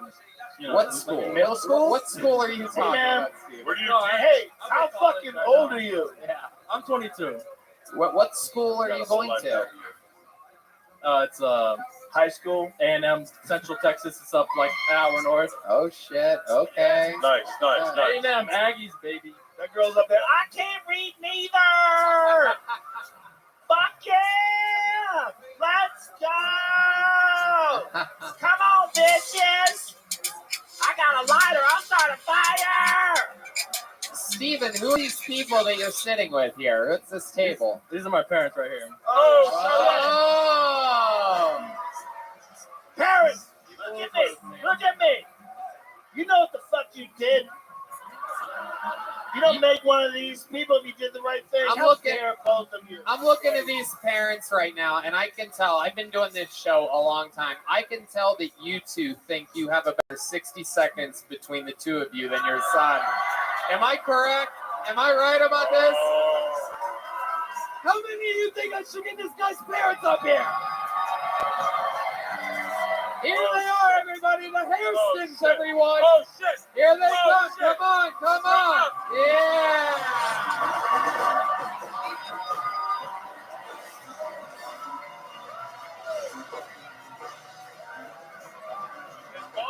Ladies and gentlemen, performing an uninterrupted 60 seconds for the first time in their lives, the parents of Stephen Hairston. This is the debut of the Hairstons. All right, here we go. He was destined to be a weird child. We didn't have sex before we were married, and we've only had sex with each other for 36 years. Yes. Mom. Just say it. So we have 7 children.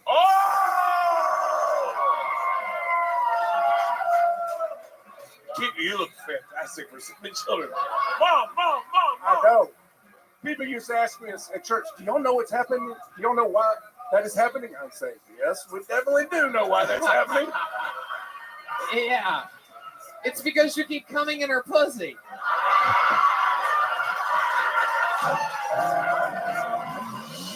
I'm sorry. I interrupted a minute. I never do that. Come on.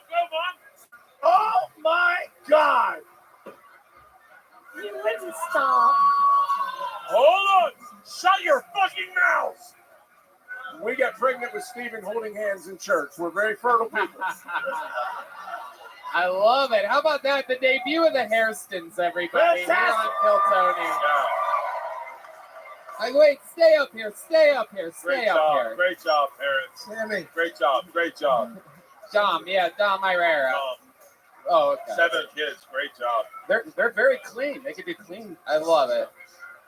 Wait. I still have questions for you guys. The whole family would be great to have up here. I would love to find out about You guys these. know this is going on the internet, right? Yeah. Okay, She's I a wanna celebrity, call a fucking Joe. lawyer right now. This is the I didn't Congress. sign anything. She's a public figure. This is Congresswoman Marjorie Greene right here. Hanging out with fucking Newt Gingrich for some reason. Really, just going across the In Q we trust. Mr. Hairston and Mrs. Hairston, this is your first time seeing your boy do stand-up comedy tonight. Is that correct? Yes, sir. How do you feel about it? How did it make you feel? You've been You wish you sitting spent there. a little more time with the boy? It's a little strange. You got to see everybody else tonight. How do you feel like he ranked up against everyone else? It's his first time, so he gets a big advantage there. But I have to be honest, I thought he would bomb, but he being his first time. That's a fucking dad move right there. see, that's why I kept them up here. That's why I wanted to interview them, was for that exact soundbite right there. The balls it takes to get up here and do this, I got to commend him for it. Very good. Absolutely. Oh, Mr. Hairston, I like your style. What do you do for work? I just retired from the military as a military recruiter for 20 years. Wow. God damn it. Look at that. You in from so recruit. predictable. Yeah. You guys, ladies, that military, You didn't even need to hear the end. You're like, oh. I'm at the border stopping those passengers. Yeah. Ah! I fucking love this city. Yeah. A military recruiter for 20 years, and even he thought his son was going to bomb tonight. That's incredible. This guy's got an eye for talent. And much like a lot of the people that you recruited, you got to watch your son die a slow death up here tonight as well. Okay. All right. I love. That's a great joke, and you can suck my dick.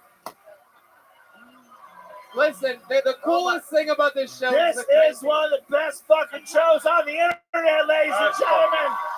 And you get to be here live, in Austin, Texas. How about a round of applause for the band, ladies and gentlemen? Keeping it funky. Whoop.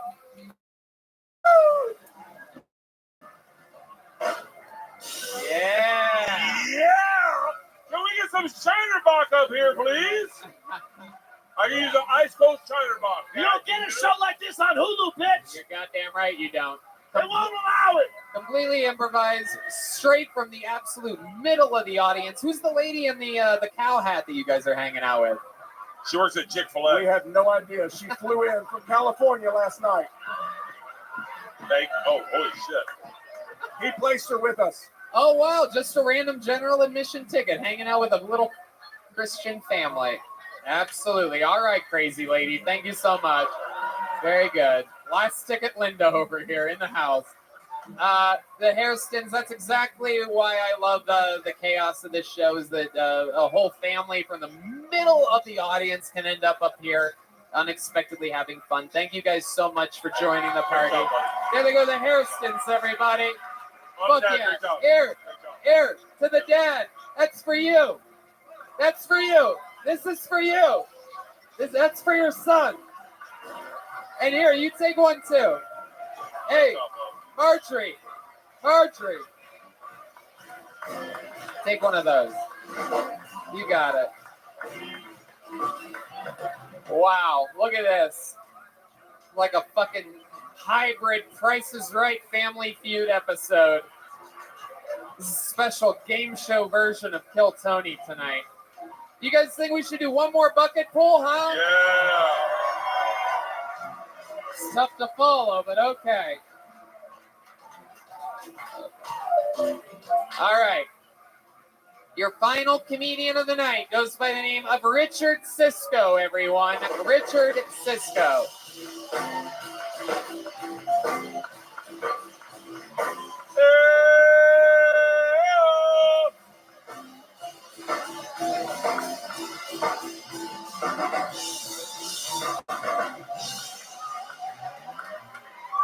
What up? So, I'm getting older. I'm 32. That's why I need a dating app that works for me. And I've created IBS, or I be shitting. I'm loving these mandates. Biden has been the best dominatrix.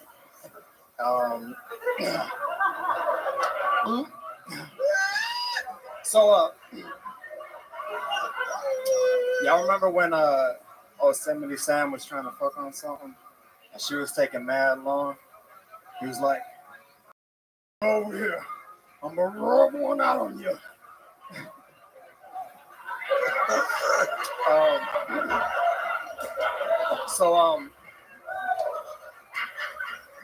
Who are the psychopaths using the Walmart bathrooms? Like, I'm pretty sure that's where they made COVID. And that's also where you go to try to shove 4K TVs up your ass. I walked in the other day seeing like a bunch of homeless people trying to like heave ho one inside of ass. And yeah. Richard Cisco, everybody. Richard, welcome to the show. I gotta say, that's the worst episode of The View I've seen in a very long time. You look like you would be so much funnier than what that was. How long you been doing stand-up comedy? My first time. First time, everybody! Hell yeah! Thank God. Thank God. I feel like We wore the different belts. I want your belt. My belt is so fucking tight right now. Oh yeah. You had to add holes to yours, and I had to fuck holes into mine. That is. Have you Jesus lost a lot of Christ. weight recently? Yeah, I used to be fat. Yeah. What happened? Oh, for real? How'd you do it? Shit, I'm vegan now. Vegan. Oh, so that's how you do it. But you eat bread? Oh yeah. Lost. Wait, hold on. How much fucking weight did you lose? Shit, I'm like 160 now. I used to be like 240. Wow. Oh, 80 pounds. Look at that. Yeah, hey, shut up. 240 is very healthy. Fucking assholes. So that's what. You got any advice for Bert? Yeah. I gotta be honest with you. I got my belt from a guy at the MGM Park, one of the security guards, and it doesn't fit. You want to switch belts? Is this one doesn't? Wait a minute. You got your The belt great from belt a dude. trade of 2021. Here we are. It's only fitting. Hang on one second. I want to see if that's. Are you gonna wrap his belt around your dick? Because that's the only one that's gonna fit.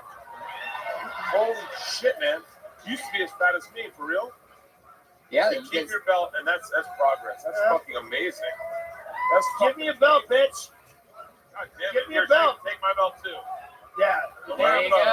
Wear a belt. And new machine really champion of the amazing. world, Richard What Cisco. the fuck was That's that? very impressive. Very, very interesting diet plans. Instead of eating meatballs, he wears them around his neck. Can I ask you this? What did you lose when you went vegan? Did you lose anything? Self-esteem. You mean self-respect? Game with Man, women. answer, you son of a bitch. Go ahead. What did you lose? Did you lose any edge or anything like that? No, I don't think so. It's pretty easy. Not a big meat guy, so yeah. Were you before when you were bigger? Overseas, yeah. I Overseas? Yeah. Military? No. Asian bitches? Yeah. Oh, okay. Wow. Where, Richard, that's very good You're instincts. great. You're for- great. You're great. Richard, where were you overseas exactly? What's your type? Korea? I've been in China for a while. Oh, okay. Really? Hell yeah. I'm big. Old over- school, baby. I'm real big over Learning kung fu and slinging dick. there. How long did you spend over there? Like a year. Okay. And what did you do? What type of Why'd numbers you did come back? That's a good question. That's a good Yeah, question. just oral English. What's that? Teach English. You taught English there. Okay. How many times do you think you had sex when you were in China? In China, maybe? In Chinese now. Yeah. Who has more followers on TikTok? You were the last guy. Maybe like one. Really? Once or twice. Can you do numbers in Chinese? Yeah. How many women you fuck in Chinese? Lifetime. And say it in Chinese. Yeah. R. What's that? R? R? Wow. I think he's fucking with That us. sounds like a lie. That's like when the pirates showed up, I go, I fucked them all. Arr. I don't like when people substitute letters for numbers. How about you use the American way, you motherfucker?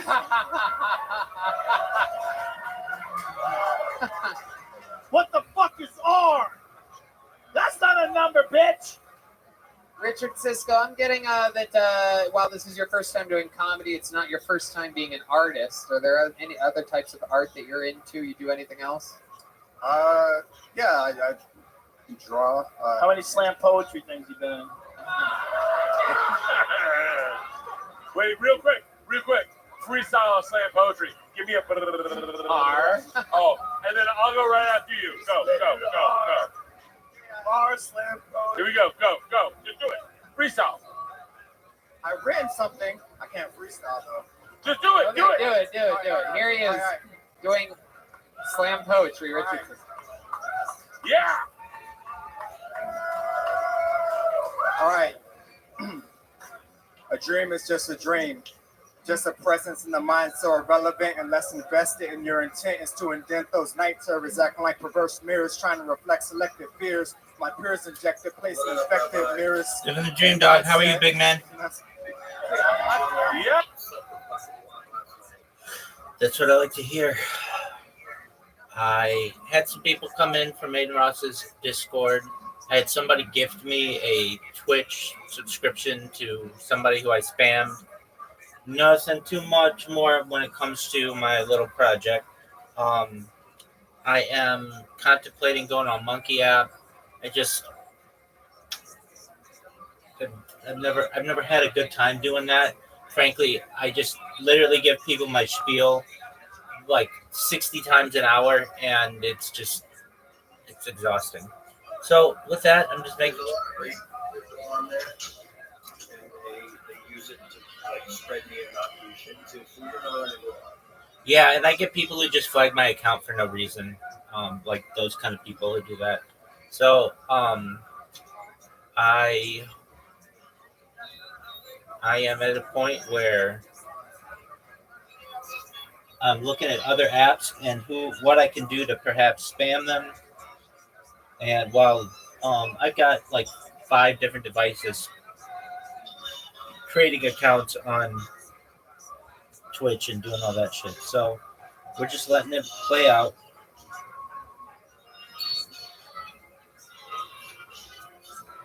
Yeah. Hell yeah. All right. First turn. Welcome. How are you? What's going on, Jarvis? Hi, Jarvis. Jarvis, can you hear me? Yo, dog. Hello. Hope you're doing well. What's new, Jarvis? How'd you find out about me? Please tell me you found out about me from Twitch. That would make my day, dog.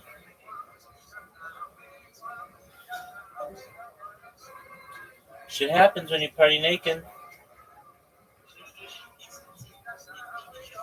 My name is Bert. I don't want to hurt, I want to squirt. On your shirt. In the dirt. Later. Skirt. I want you to feel real. Banana peel. Shield. Up, and then you go. Okay. She'll feel so unreal because I peel the pussy back like it's something that is unreal. I get pussy feels when I chill with Geo. Okay, I feel that. Keep going. And I go in like I'm swimming. The women. In a. Well, damn. Sham. On your lamb. In the sand. Hot damn. I'm the man. I bring that can. Woo! That lamb. Woo! I don't wear belts. Woo! God damn it. Pussy belt.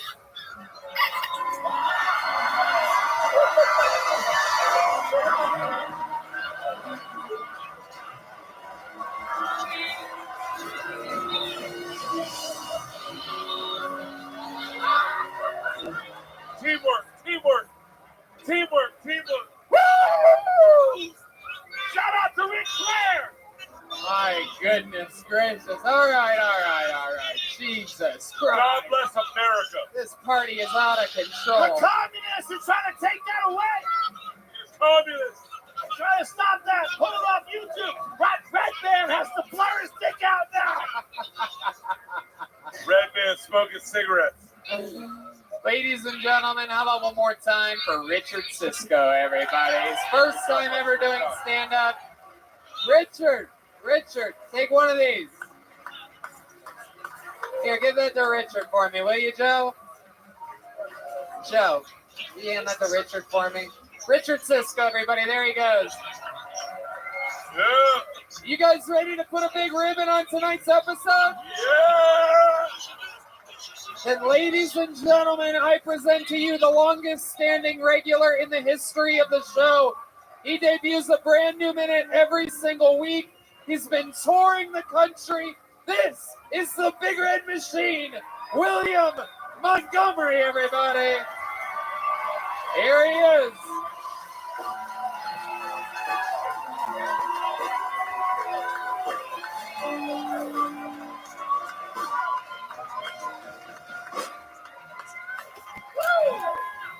Give it up for those people who have been having sex for 36 years.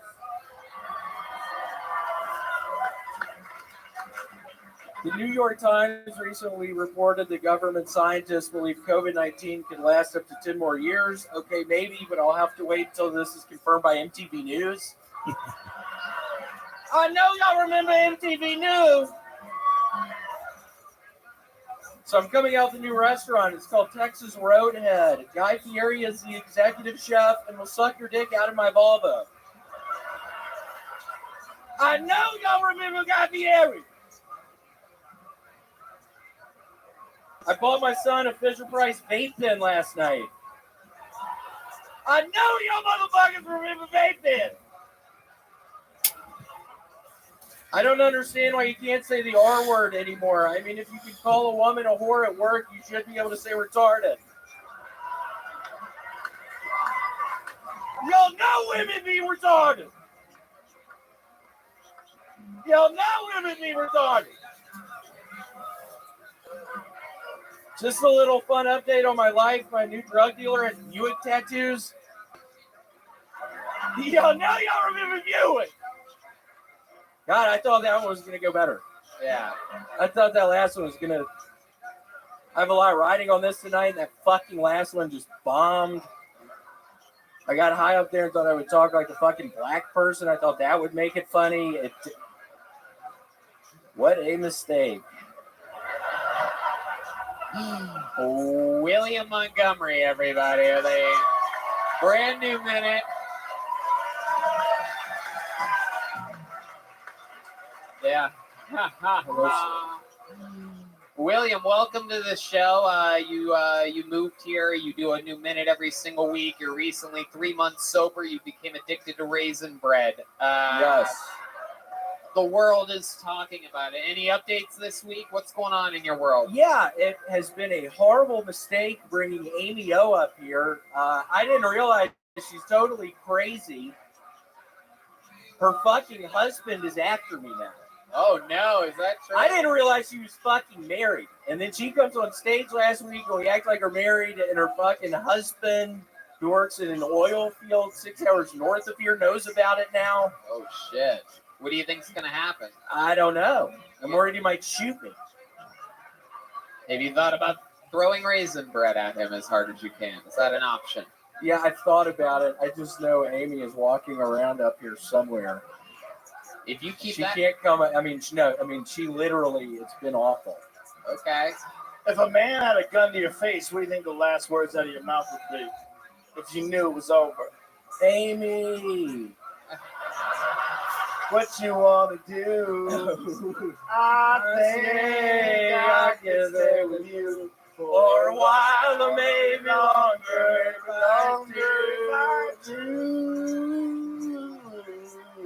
Amy, what you want to do? Okay. I have a great question. If you said they wanted to send you to rehab, what would you say? Amy. No. Bert and I were singing that song in the podcast today. Drunk as fuck. Singing Amy Winehouse. That's How do you do it? If it said you want to send me to rehab. Said you want to go to Have I said no? I'm not going to fucking rehab again. One time's enough. It was a nightmare fucking rehab. I forgot he really went to rehab. Daddy thinks I'm fine. I said you want to go to rehab. I said no. I can't go back. The man said, why? Oh, shit. Joe's got this shit. Look out. I said, I got no idea. Together and I will stay together. Yeah. I love you so much, Amy. It has been so nice to meet you. I can't believe your husband's fucking coming after me. It's pretty bad, Amy. You know I love you, Amy. It's been so nice to quit fucking playing that, please. I think that's like God one of the damn it. You were at the big build there, and then it sort of trickled away, huh? It did. think you're depressed. You just did with that song what Amy Winehouse that did really with her well. entire life. The initial Just gave up the initial right when it title was they said they gave me herpes in rehab, and I said, whoa. I really did get herpes in rehab. Oh, that's it. Bert Kreischer drank a gallon of whiskey today. And I'm not even pretty lying. fucked up. It's a shocking amount of whiskey. Hey, you're super red. Is there something in your beard? I put glitter in it sometimes. I put Your fucking- beard is very red. Is that the lights or is that your beard? Hold on, is that a fucking joke? You asking me that? Your lights are very beard. Your That is- beard is. I'm pretty fucked up. That's what he looks like. He's been ruining words all I day. am pretty fucked up. We've been together since 2 p.m. He's been ruining words. William? This is Texas where America lives for real. Bert Kreischer should move here. Don't you agree? Thank you. Bert, I will buy you a fucking house. Let's go. Let's go, bitch. Let's go. Bird, what color are your nipples? A nice maroon color. Oh shit. We're comparing I have beautiful nips. nipples. Here we are. Mine are Whoa. pink. Oh, you have baby nipples. Wow. Mine are pink. I have pink fucking nipples. I have Oh my god. Portuguese nipples. William Montgomery got them low zinc nipples. It is. Your Nipples like they need more red meat. How do I get more zinc? Meat. You Okay. got nipples that are red. Oh, baby, you got what I need. I need nipples that are red. My nipples are red. Oh, baby, Amy, I love you so much, girl. Amy, where are you got you? nipples that Hold are on, red. Amy, I can't find you anymore, Amy. All right. Yeah, quit fucking playing that. I love it. What was that? Can Where you the give fuck me- is the give raisin me a bread? What Prince kind of song? production are we running here? I Give me a know. Prince song about Where's his raisin my bread? dark nipples.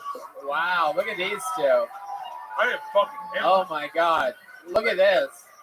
These two guys, as you can tell by their bellies, cannot get an abortion in this state any longer. Oh, what song's this?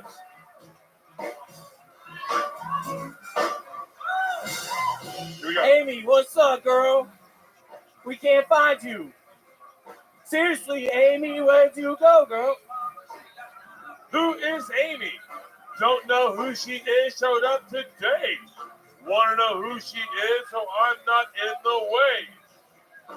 Amy's a girl that I love, kind of. We met a couple of weeks ago. Then I married her. Then her husband's after me now. Heard he's got a gun. And he's got a gun for sure. It's not fun when he's got a gun and we don't have a gun. It's not that fun because we end up sitting in there and tasting each other's cum. Hey, We need a fucking gun now. We gotta find a gun, y'all. We gotta find a gun. Everyone needs a gun. Ladies and gentlemen. Everyone needs a Hold gun. on. By the way, I could do We all need guns. I need a fucking gun. It's dead. Get him a gun. I gotta be the Someone soccer has an referee extra on this gun, one. Surely. We gotta end it at some point, everybody. Did you guys have fun here tonight, huh? Come on, make some noise for William Montgomery, everybody. The legend. The legend. Look at that. He'll be here tomorrow and Wednesday with Tony and me. Hell yeah. And Shane Gillis. Yeah. Fired. Woo. Fired from Saturday Night Live. Fuck Saturday Night Live. Guys, ladies and gentlemen, I haven't gotten to work with this guy in 2 years. How about a hand for the great fucking Dom Irera?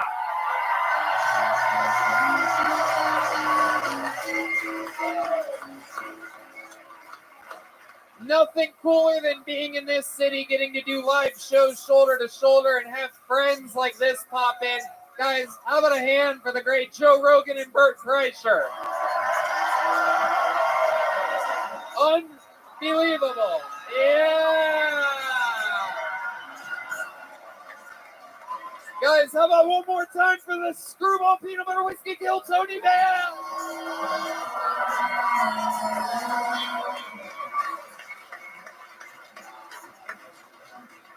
We got a drawing from Ryan J. Ebelt, an incredible drawing of a modern day Dom Irera hanging out with us. Go check those prints out at RyanJEbelt.com. And thank you so much, Austin, Texas. We have fun with you every week. We'll see you again next week. Thanks, guys. We love you. Thank you. Good night, everybody. Kill Tony, ladies and gentlemen, the cornerstone of Austin stand-up comedy. Thank you. Good night.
Hey, this is Red Red coming to you live from Vulcan Gas Company here in Austin, Texas, where a brand new episode of Kill Tony, number Tony, it's clear.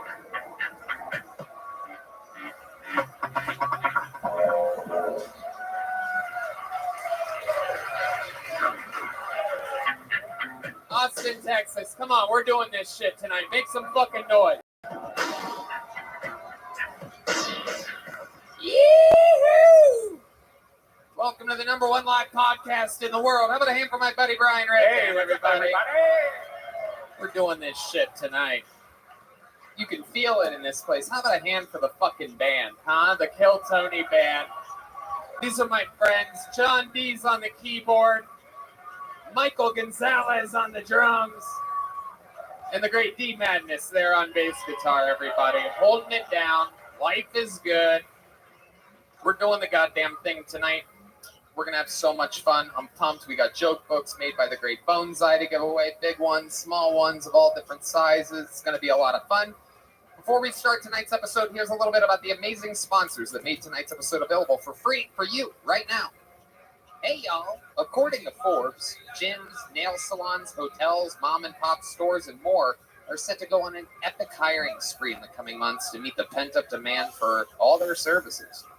I mean, everything's opening up out here. I just went and saw a movie at a theater. I saw a concert at a real venue. Of course, we've been doing comedy shows. going to the gym. All of these businesses reopening means that millions of jobs will need to be filled. So where do these businesses turn to fill these roles fast? ZipRecruiter. And right now you can try it for free at ZipRecruiter.com/KillTony. You know about this, Red Band? Of course I do. When you post a job on ZipRecruiter, they send your job to over 100 top job sites, giving you access to their network of millions of job seekers. ZipRecruiter's matching technology scans resumes to find qualified candidates fast for your open roles and proactively presents them to you. You can easily review recommended candidates and invite your top choices to apply for your job, which encourages them to apply faster. According to ZipRecruiter's internal data, jobs where employers invite candidates to apply get 2.5 times more candidates. ZipRecruiter's technology is so effective that 4 out of 5 employers who post on ZipRecruiter get a quality candidate within the first day. Within the first day? And right now, you can try ZipRecruiter for free at this exclusive web address, ZipRecruiter.com/KillTony. That's ZipRecruiter.com/KillTony. Just go to ZipRecruiter.com/KillTony. ZipRecruiter, the smartest way to hire. Oh no, you clogged your toilet again. You got to get that fixed. Because when things break around the house, you take care of it. However, when something's off in the bedroom, you just try to not think about it. Come on, man. What are you waiting for? Take care of it. Go to GetRoman.com/Tony now. With Roman, you can get a free online evaluation and ongoing care for ED, all from the comfort and privacy of your home. Red Band, we all know that you know all about this. Of course, I'm getting old, and my peeper is getting older. With Roman, you can get a free online evaluation and ongoing care for ED, all from the comfort and privacy of your home. A U.S. licensed healthcare professional will work with you to find the best treatment plan. If medication is appropriate, it ships to you with free 2-day shipping. The whole process is straightforward and discreet. Ooh la la. Getting started is simple. Just go to GetRoman.com/Tony and complete an online visit. Take care of your ED without leaving your home. Complete an online visit today to connect with a healthcare professional and take care of it. Yeah, get hard, dude. Go get that Yeah, you know what to do. Go to GetRoman.com/Tony now, and you'll get $15 off your first month. It's really time to take care of your ED. And remember, get started today, and you'll save $15 on your first order of ED treatment. Save some money, get a boner, watch Kill Tony. Isn't that a life? Hey, y'all, I absolutely fucking love my Ridge wallet. If you guys don't have one, you should definitely get one. This show is brought to you by Ridge Wallet. And if you don't know, Ridge Wallet is a light, sleek, and industrial metallic wallet. It's strong. It's sturdy. It's built like a goddamn brick. And it's sleek and cool. And you can keep all your credit cards and all your cash in it. Red Band, you have a Ridge Wallet. Oh, yes. I love it. I'm never going back to a regular clunky wallet. Man, I used to have one of those big wallets that was the size of a Big Mac, and I've tried to eat it a few times. Yeah. You can't eat that.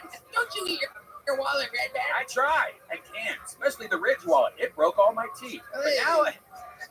But now I have this really sleek, awesome wallet. I can keep it in my front pocket now. I really took out all the garbage that was in my wallet, like old business cards and Subway coupons and crap. And now it's sexy and smooth. I even gave one to my girlfriend, and she loves it. Girls love the Ridge wallet. Girls love Ridge wallets. Boys love Ridge wallets. Get 10% off today with free worldwide shipping and returns by going to ridge.com/KillTony. That's ridge.com/KillTony. And use the code KillTony. Get a Ridge wallet. Don't be an idiot. Are you guys ready to start tonight's show or what? Huh? Hell yeah. Guys, how about a hand for the Yellow Rose and the Red Rose, the best goddamn sponsors in the world. And of course, Screwball Peanut Butter Whiskey, which makes the Kill Tony band possible. These guys are fucking real musicians over here, and we have a real sponsor for them. Delicious Screwball Peanut Butter Whiskey. How many of you like peanut butter out there? Make some noise if you like whiskey. and drink whiskey with peanut butter in it. It's a no-brainer. It's delicious. It's pretty easy to figure out. I mean, two good things are great.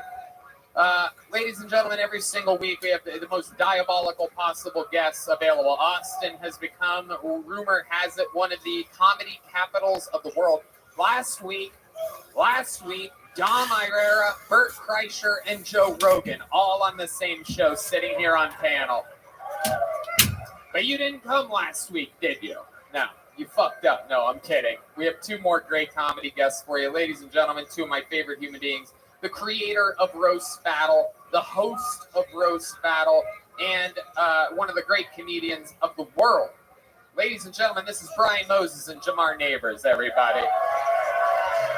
Two of my brothers from the Comedy Store paid regulars.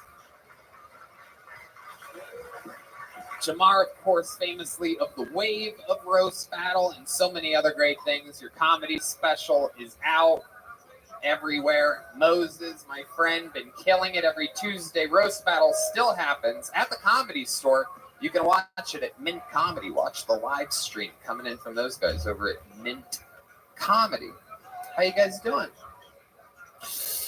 Good, man. Real good, man. Yeah. What's up? Moses, what's shaking? Welcome back to Austin. Feels good. I got a lot of boogers. I know this is with this dry ass weather, but a lot of boogers.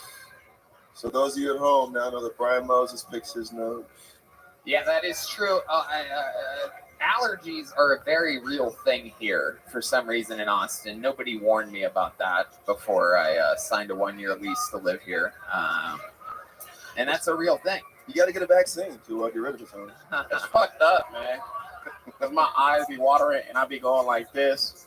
But I'm too gangster for this motion. Like, this shit. Luckily, you guys have been guests on the show multiple times. You've been, we've all are a Comedy Store brother in together, so you guys know how it works. But for those of you in the audience that might not know, a bunch of people signed up for the opportunity to get 60 seconds on this stage tonight. This bucket, other than this t-shirt, is filled with names. There's multiple names and a few Sharpie markers.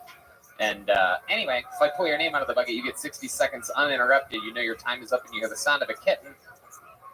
That means wrap it up then, or else you're going to bring out the angry West Hollywood Bear. They get 60 seconds, and then I interview them, and we all talk to them together, meet a bunch of new people that have the balls to sign up for chaos that is Kill Tony. Are you guys ready to start this fucking show? Anything can happen. Are you sure you want to do this, Texas?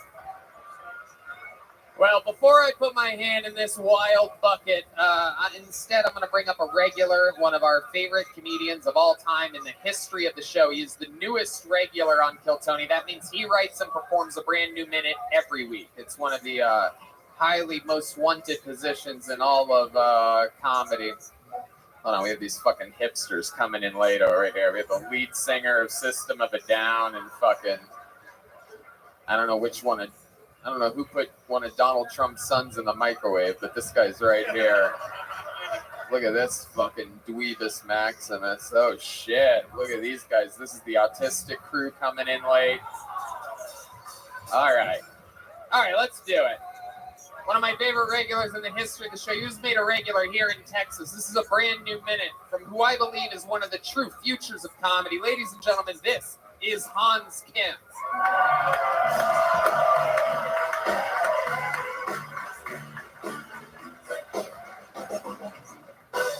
What's up, guys? I live in a van so that I can pursue comedy full time. So if you didn't think I was funny, I'm sorry. I'm trying really hard. I know there's some person in the back like, yeah, this guy's funny, but not live in your van funny. Could have written that joke in an apartment, buddy. It's hard to date in a van ever since Gabby Petito went and got herself killed.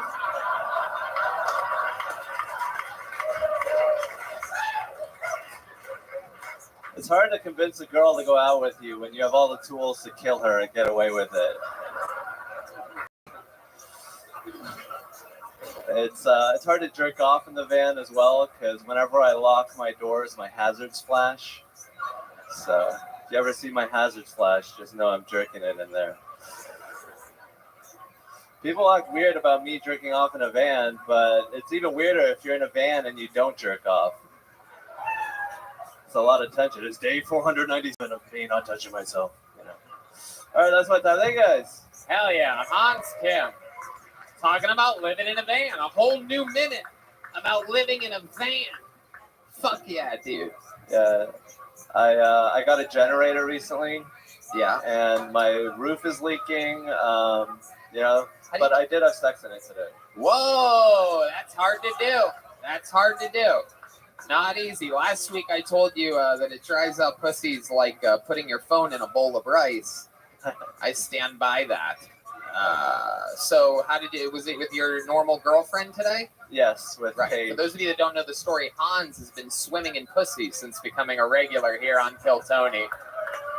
He's made out with, I don't know, 20-some strangers and strippers, and but now you decided to go steady. Yeah, Paige is a great person for me. She knows how to talk to autistic people. So. Does she tell you to say her first name like that when you're that was on weird. the show? Like instead of just saying, yeah, she, because like I said your girlfriend, but then you said, yeah, Paige, you know, she. Why do you say her name like that? She's a big part of my life, and Jesus, you already got laid today, dude. You're still trying, huh? What's going on with that though? Every week, you're either she breaks up with you or you're back together. What happened here? What's going on? yeah, I don't think she's fully convinced about me yet. I need to have sex with her more and convince her. Can we go back to the strippers? Which strip club? Yellow Rose? Yes. They usually sit up there and come kiss me. I mean, obviously it's Yellow Rose. It's not Red Rose. You know what I mean? That's an Asian joke. It just landed. It's both. They both. I was trying to do a there's whole two yellow strip club clubs. They're the Yellow Rose and the. But because he's Asian, I was doing the yellow thing. Oh, you know, right. so Yeah. I thought I could. First of all, I'm trying to get. Listen, he just told me backstage, get canceled, you'll get famous. I'm trying to do the same thing. Not tonight. I didn't mean tonight, Moses. When I told you to get yourself canceled, I didn't mean on the show immediately. That's why I'm here. Giving you real older brotherly advice.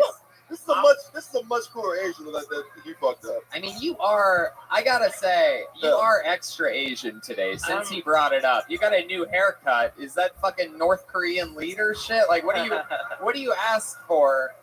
Turn to the side so these people can see. I mean, look at that. That guy just went from a fucking, he had a 4 on his clippers and he's like, fuck it. Yeah. I'm with Moses, man. I don't think it's fair. I saw him use the same jokes to beat Ralphie May on Last Comic Stand in the first season. That's a dad fan joke. We're trying to get canceled. You fucked that stripper in that van? She's not a stripper. I fucked a stripper in the broom closet upstairs. Hey, yeah, dude. I'm telling you. Oh. I was like, what that little girl in the back of the van said when you took her room? Like, all right. I'm telling you, and I you know, I normally wouldn't talk about comedians' private lives, but I will tell you guys that my friends here, Jamar and Moses, they do. You might be wondering, and yes, they do funk, and they have sex with women. But I'm telling you guys, one of the biggest pimps I know right now is Hans Kim. Hans, tell us more about your. Tell us more about you. Tell them about your recent escapades. I found a new way to cuddle. Because, you know, I'm a skinny guy. My arm isn't that beefy. And it's like my arm goes to sleep whenever she lays on it. So I started doing back to back and like our butts are touching. Like 5-year-olds. Yeah. Wow. What is that? What do you? All right. Some weird double dragon shit. You guys sleep in the van together? Yes. Wow. Why don't you go to her house? She has a house, right? No, actually, Paige is homeless. Is that true? Is that true? Wow. She's living with her friend right now. Oh, okay. What's she look like? She looks like a white woman who's half Asian. But Is she here? Yes. Hey, Like her? Paige, why don't you come up to the stage? Make yourself useful for a change. Why don't we get Hans Kim? She's been on this show before. Hans famously, She's with some dude in the bathroom right now. yeah, She's getting an upgrade. She has a guy with a studio apartment railing her right now. No, it doesn't matter. What else is exciting? Anything else, Hans? I did Oh, a this roast is her? battle. Oh shit! Look at this. Shit! Not bad for a homeless girl, right? Wait. How? Yeah. That's what I'm telling you guys. Nigga, how are you homeless? And she got a broke finger too. Hell yeah. She hurt her Hans. I was living. So stupid. It's so stupid. Don't laugh at that. Stop it. You guys stop it up there. How'd you hurt your hand? She was in Squid Game. I was trying to catch. Yeah. I was trying to catch a football on a boat. I collided with the football and my friend. Wow. And it just. Wow. 3 of them got fractured. What kind of boat for a chick that doesn't have a home? I mean, you really get out there, huh? You have quite the social life. I'm from the north side of San Antonio, so I'm not. What about San Antonio? A homeless person. What? North side of San Antonio. She's white homeless. Oh. Homeful, that's called. Very homeful she is. You got a whole territory. I'm from the north side of San Antonio, not that bullshit south side. Paige, what ethnicity are you? Your eyes seem sort of kind of maybe Asian. I am not Asian. 0%. Oh, okay. Asian. What are you? People think I am. It's Are you ridiculous. anything special or just like Scottish? I am 55% Scandinavian, so I'm Viking. Wow. Okay. Hans, what do you think about that? I love fucking the purest white people possible.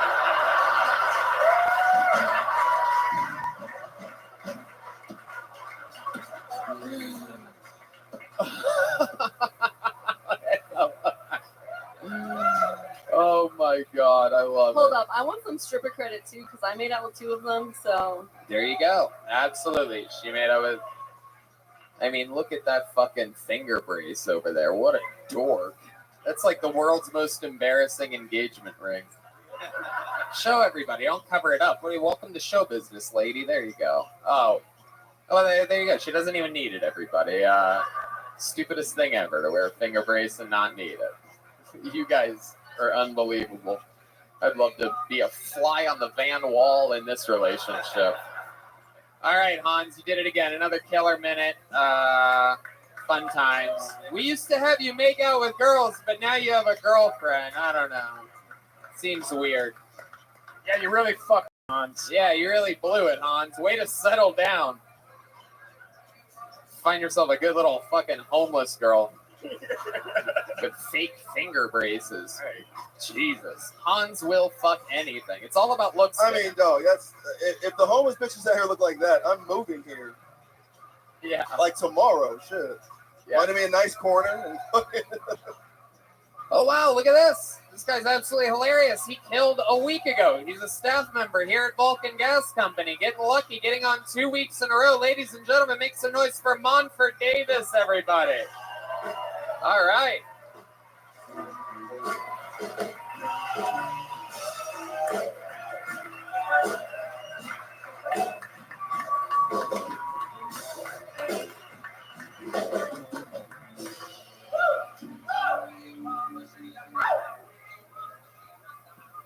I moved here to Austin, Texas to chase my dreams in stand-up comedy. But if I don't stop busting inside these big booty Latinas, I'm going to end up with a couple of dreamers in a warehouse job.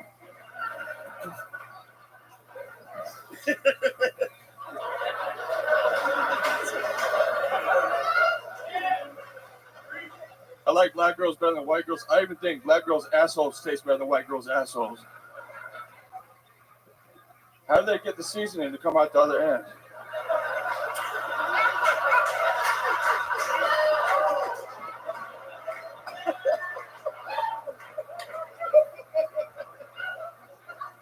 Black girls' assholes taste like Lowry seasoned salt. White girls' assholes taste like not enough salt. You know, it's bland. It tastes like my parents' Thanksgiving.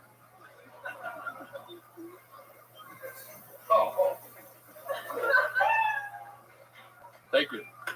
Monfort Davis, everybody. Wow. This is a side of you that we didn't hear last week. Is about your preferences in the bedroom. Big booty Latinas and black asses is what I gathered from that 60 seconds. Is this true? Are you into big booty Latinas? Yeah, it's a thing that doesn't really exist in Virginia. It's a Texas thing. Oh, so this is all new and exotic to you. Yeah. You're used to a bunch of plain white women like Paige that was just up Yeah, I don't like that at all. Right. You're the reverse. Yeah. You're the Nordic. You're the Nordic one. How many is this? Yeah, like how often does this happen? Where do you find a big booty Latina at? I think everybody wants to know. At 7-Eleven on Altorf. Oh, okay, perfect. All right. Absolutely perfect answer. That's correct. You moved to the next level of Kill Tony. Hot local ref. What about that black chick with the seasoning on her? Where you meet her at? How are you? How are you getting black girls? I think you're gonna capture them. Yeah, where are you finding these black asses? I'm very sensitive and nice, and I treat them like the queens that they are.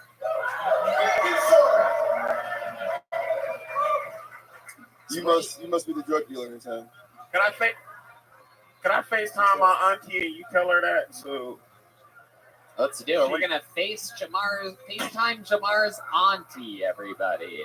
Are we really? Let's do it. Absolutely. Don't you think we should? Can we get it, Yoni? Come here.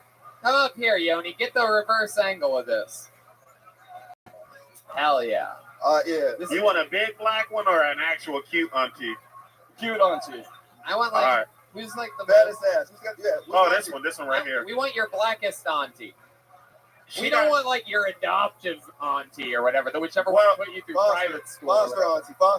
Oh, well, she got diabetes and she only got half a leg. Let's do this. Badass though. Badass. Nah, I ain't gonna call her. She probably asleep. Yeah. Let's get Shannon. Her ass so fat that you put the microphone at the bottom and turn it on. Put the microphone at the bottom. Hey, auntie. Oh, she at the game. She's at the game. Hey, auntie. Oh wow, she's literally at Monday Night Football. We have the somebody wants to big up black women, and I said, hey, can you big up my auntie, please? Oh, spit game. Tell her how you feel. Mr. Marzanti, I just wanted to say that I think I would love to eat your asshole. Oh shit! Oh shit! Oh shit!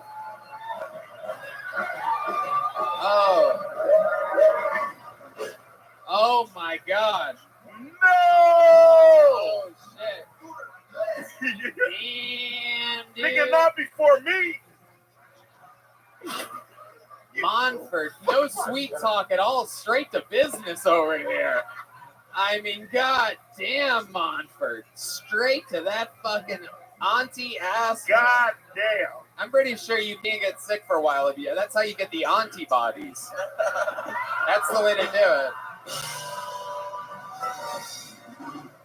Oh shit! I'm in trouble. Wow. How many black girls' asses have you eaten, Monfort? 2. Oh, okay. All right.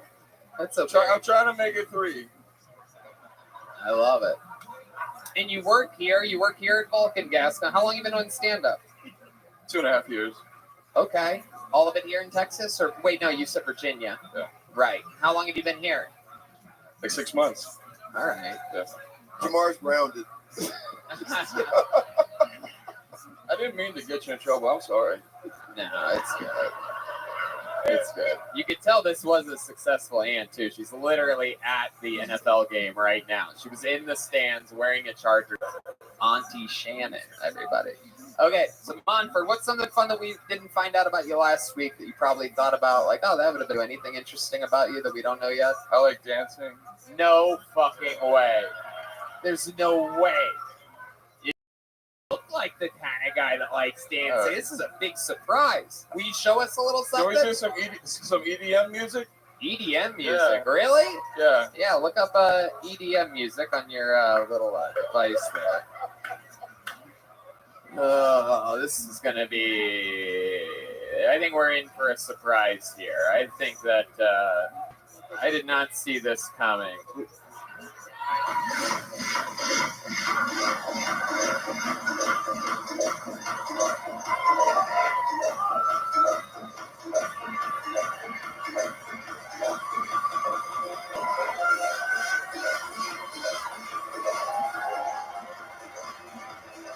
All right.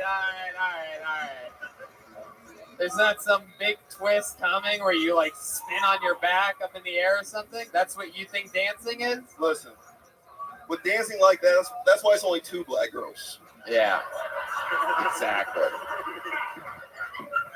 And not 35 like Bill Cosby. So. I'm trying to get canceled.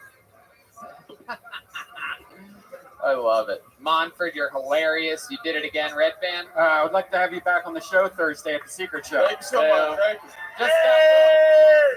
Just got booked on a real show. You got a joke book last week, right, Monford? Yep. How about one more time for Monford Davis, everybody?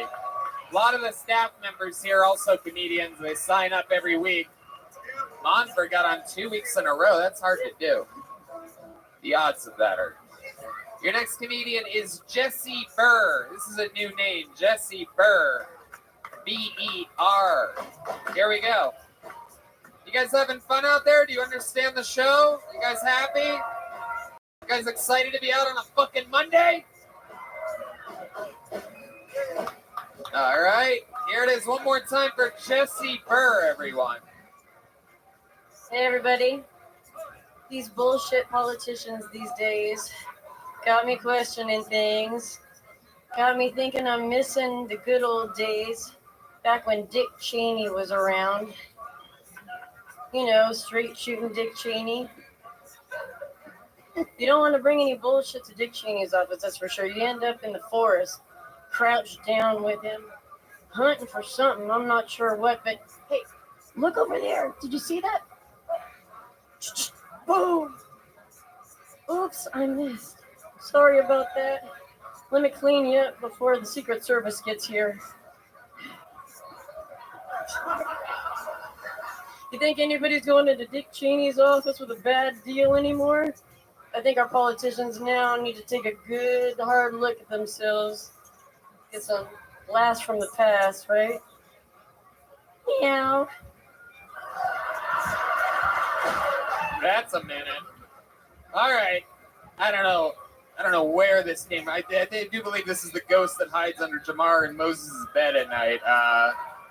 Did you guys just conjure this up with your imaginations? This is the start of a blatant porno. I've seen this before. I want to bring the good old days back. Slavery, come on, Jamar Moses. Oh my goodness gracious! Is that real? Is that your real hair? No. That's from China. Oh, okay. But it's really mine. I bought it. All right. I just flew in from LA, especially for Okay. you. So All right. White girl weave. Okie dokie. it's White Girl Day, yes. Can I call my sister and you apologize for slavery? Well, You know, actually, you know who my grandfather was? You guys will like this. he was a what? No. My grandfather really was Quick Draw McGraw. Leland Eagle Eye Quick Draw McGraw. You think we know who that is? You're in Texas. You need to know who that is. You're in Texas now. What fucking creek do you live next to where whatever the hell name you just said is a big deal? Where do you live? What is your... I have so many questions I'm from for Santa you. Barbara. I have all the questions for you. This is so exciting. Thank you, Tony. We're about I'm to be excited best to be friends. here. I'm super excited to be here. I'm from Santa Barbara, California. Okay. I just flew in today. Okay. How long you been doing comedy or trying whatever This the is fuck actually that my was? very first time. I swear to God. I No, know you've we heard that believe before. you. We believe you. I know you've a lot of women, but I swear to God Almighty, this is my first time I'm doing comedy. Wait, did you say your uncle is a fictional cartoon character? No, my grandpappy. Your grandpappy? My grandpappy. Okay, he's It's not fictional. He's a real guy. He's a real he's a horse. He really had my mommy, and then my mommy had me. No, it was just based on. It was really based on him. He was a World War II hero. He was captain of a battleship at the age of 21. Now he was very humble. He will say that it's because he had premature balding that they made him the captain, so people had to respect him because he looked older. There weren't a lot of older men around in 1946 or 5, I guess. Whose podcast is this? Yeah. Oh, I love this shit. I live for fucking characters like this. Will you tell us how old you are? Is that a weird question for you? Oh my god, I'm over 29, so you don't ask women that. There you go. I had a feeling I'd get a Yeah, real especially dog when shit I'm with answer fake out of you hair, because there. I'm trying real freaking hard here. Jesse, shut the fuck up for a second. When did you buy that hat? When did you buy this silly hat? I feel like you got that here in Austin. You got it here today. No, I've had the hat for a while. You brought that from Santa Barbara? I did. Wow. I did, in fact. And it's not real, it's vegan. That's a good question, John. Is it attached to the hair? Does it all come off? No! Then I'm sure there's a No, peel but the away hair mask underneath it looks over like all shit this. now, so I'm gonna leave it on, so. Jesse, you just ramble whatever half answers you have, don't you? I love it. Is it your name's Jesse? Jessica. Jesse. Okay. So you just like cartoon characters. You're dressed up like the Toy Story chick, right? Is that what that's supposed I to want be? it to be memorable, so. Oh, well, there you go. Everybody, we're always looking for the next wacky Toy Story character. What have you done with your life up until this point? You're just starting stand-up tonight. What have you been doing? I have been suing corrupt officials in Los Angeles Federal District Court. Okay. And that is the goddamn truth. What have you been suing people for? I have been suing people over instigating arson in order to defraud the people of California because fake law firms have been set up. Keep going. You guys don't want to hear the misery that is in California right now, right? You're here for comedy. California is burning, and why? Because firemen are paid overtime now. Jesse, over here, you crazy fucking bitch. And Over here, law firms, Jesse, fake Jesse, law firms Jesse, Jesse, are defrauding Jesse, everybody. Jesse. They're raping everybody in California. They're Jesse. raping Whoa, Jesse. Oh my God, I've officially lost control of this show. Moses, give me a second here. Okay. Jesse, up here. Are you listening at all? You're on a live podcast right now.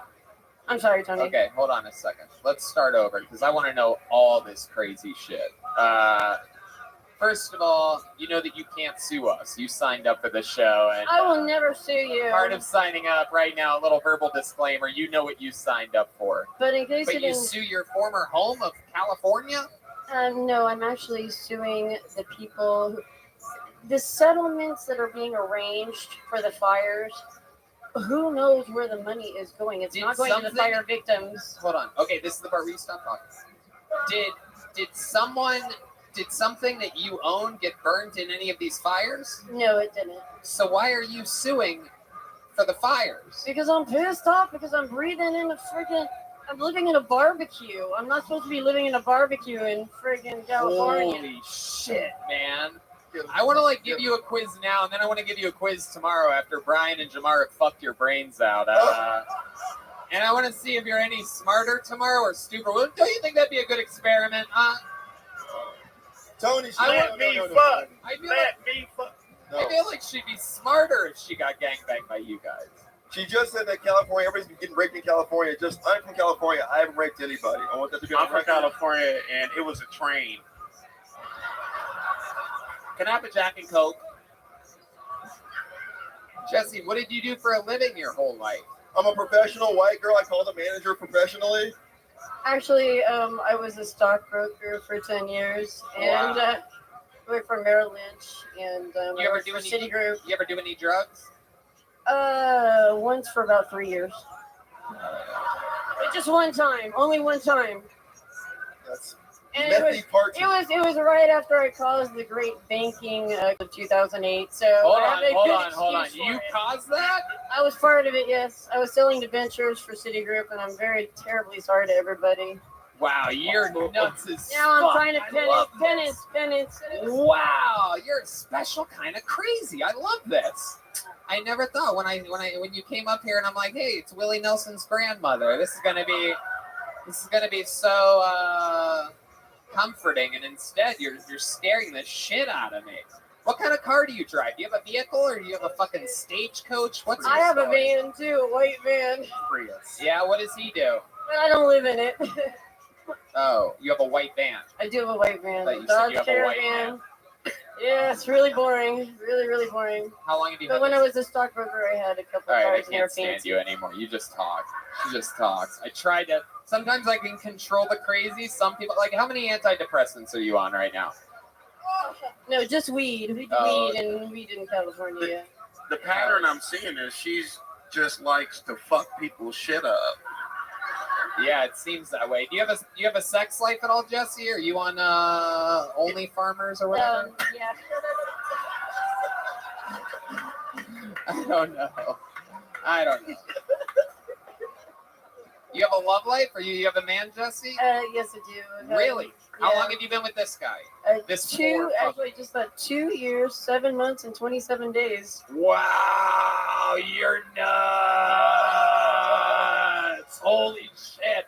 Like if we sat around in a writer's room and tried to write someone crazy, we would not even know. It would not be believable if we wrote this for you. We'd be like, "Oh, this is way overboard." Yeah, you think it's overboard? Why don't you give her a little squirt water bottle to take out there with her? Ever squirted during a fucking? Jesus Christ. It's empty too. Oh man, that's her. Bitch, what is this? It's a douche. Whose tears are these? All right, Jesse. For the hair, it was the hair color. You have any special skills or talents or I anything? do. I actually do. I sing. Yeah. I What do sing, you? I What do sing a you? little country. Yeah. Do you know a song that you could tell them to play and you could sing it? How are the craziest Can woman you in the clap? history of the show sing a song right now? This is a show where anybody can sign up and anybody can get pulled out of a bucket. This is proof of that. Singing a song here. She goes by the name of Jessie Burr. You ready? I must be my own worst enemy. I make life hard for myself, so that's what they tell me. Oh shit, okay, you're getting better. Write my aftermath on that epitaph. Hell yeah. God bless me, I'm doing the right things, yeah. There you. Oh boy, you got another. And you. Oh, I ruined that one, I guess. Jessie Burr. Wow. Thank you, Tony. Hell Thank you, yeah. Tony. Thank you. That is you. Thank you. This is hard, you guys. I'm a little bit, it's hard to be a first timer up here. I have Hell to yeah. say, I've already been date raped by 2 guys, and yeah, double penetrated. Wait a second, that didn't happen. Double penetrated by the table, man. I mean, that shit. never happened. Moses, come They back. put you through it up here. I have to I swear say, to God, it's I not ain't never easy. fucked this bitch. I You swear to guys God. That didn't happen, Jesse. You are not easy on first timers at all, I have to say. She lying. Bro, first of all, it there's was been regular cameras. rape. And I'm gonna go on record and say that didn't happen. Like, what? I mean, you're cute and all. Don't get me wrong. What? but, Jesse, have you ever been? Man, I'm gonna tell Hansel and Gretel parents. Yeah, I know exactly where the fuck that. Can you get this shit off the table? Yeah, take your bottle back. Jesse, have you ever been with a black man before? No, I have not. Okay. I have not.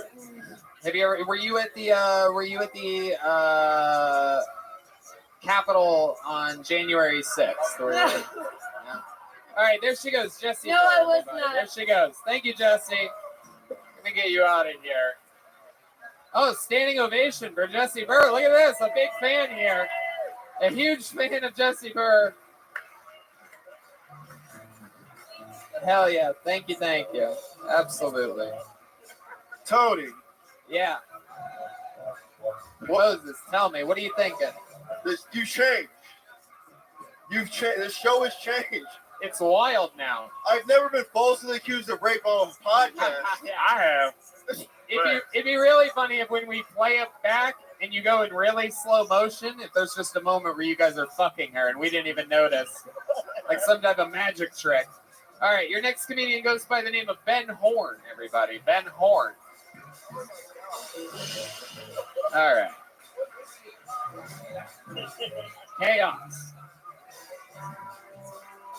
Here comes Ben Horn, everybody. Thank you. I had to quit drinking. A couple of weeks ago, I got blackout drunk and beat the shit out of my roommate. Yeah. So she moved. Well, that's what I tell people. CPS took her, but it's my story to tell. She can't even talk yet.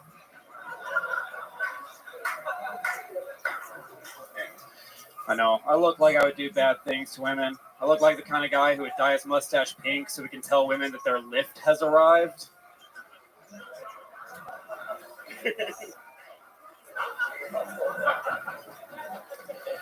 No, I'm a big fan of women's rights, though. I think this new abortion law is bullshit. I think it's fucking ridiculous. 6 weeks? 6 weeks is not enough time, all right? After 6 weeks, most women have no fucking idea that we even had sex. All right. Ben Horn. Welcome back to the show, Ben. You've been on here before. Yeah. Absolutely. What's going on, dude? How long have you been on stand-up? A little over 2 years. Okay. And you're from Texas? Yeah, from Austin. And what do you do for work again? I work at HEB. That's right. An American hero, everybody. Holy shit. 100% one of the greatest parts of living in Texas, HEB. And what do you do at HEB? I'm a personal shopper, so when people do their online orders, I just go and get their shit for them. Wow. So you know where everything is at HEB? For the most part, yeah. Oh my goodness. Wow. Yeah. How long have you been doing that for? A little over a year.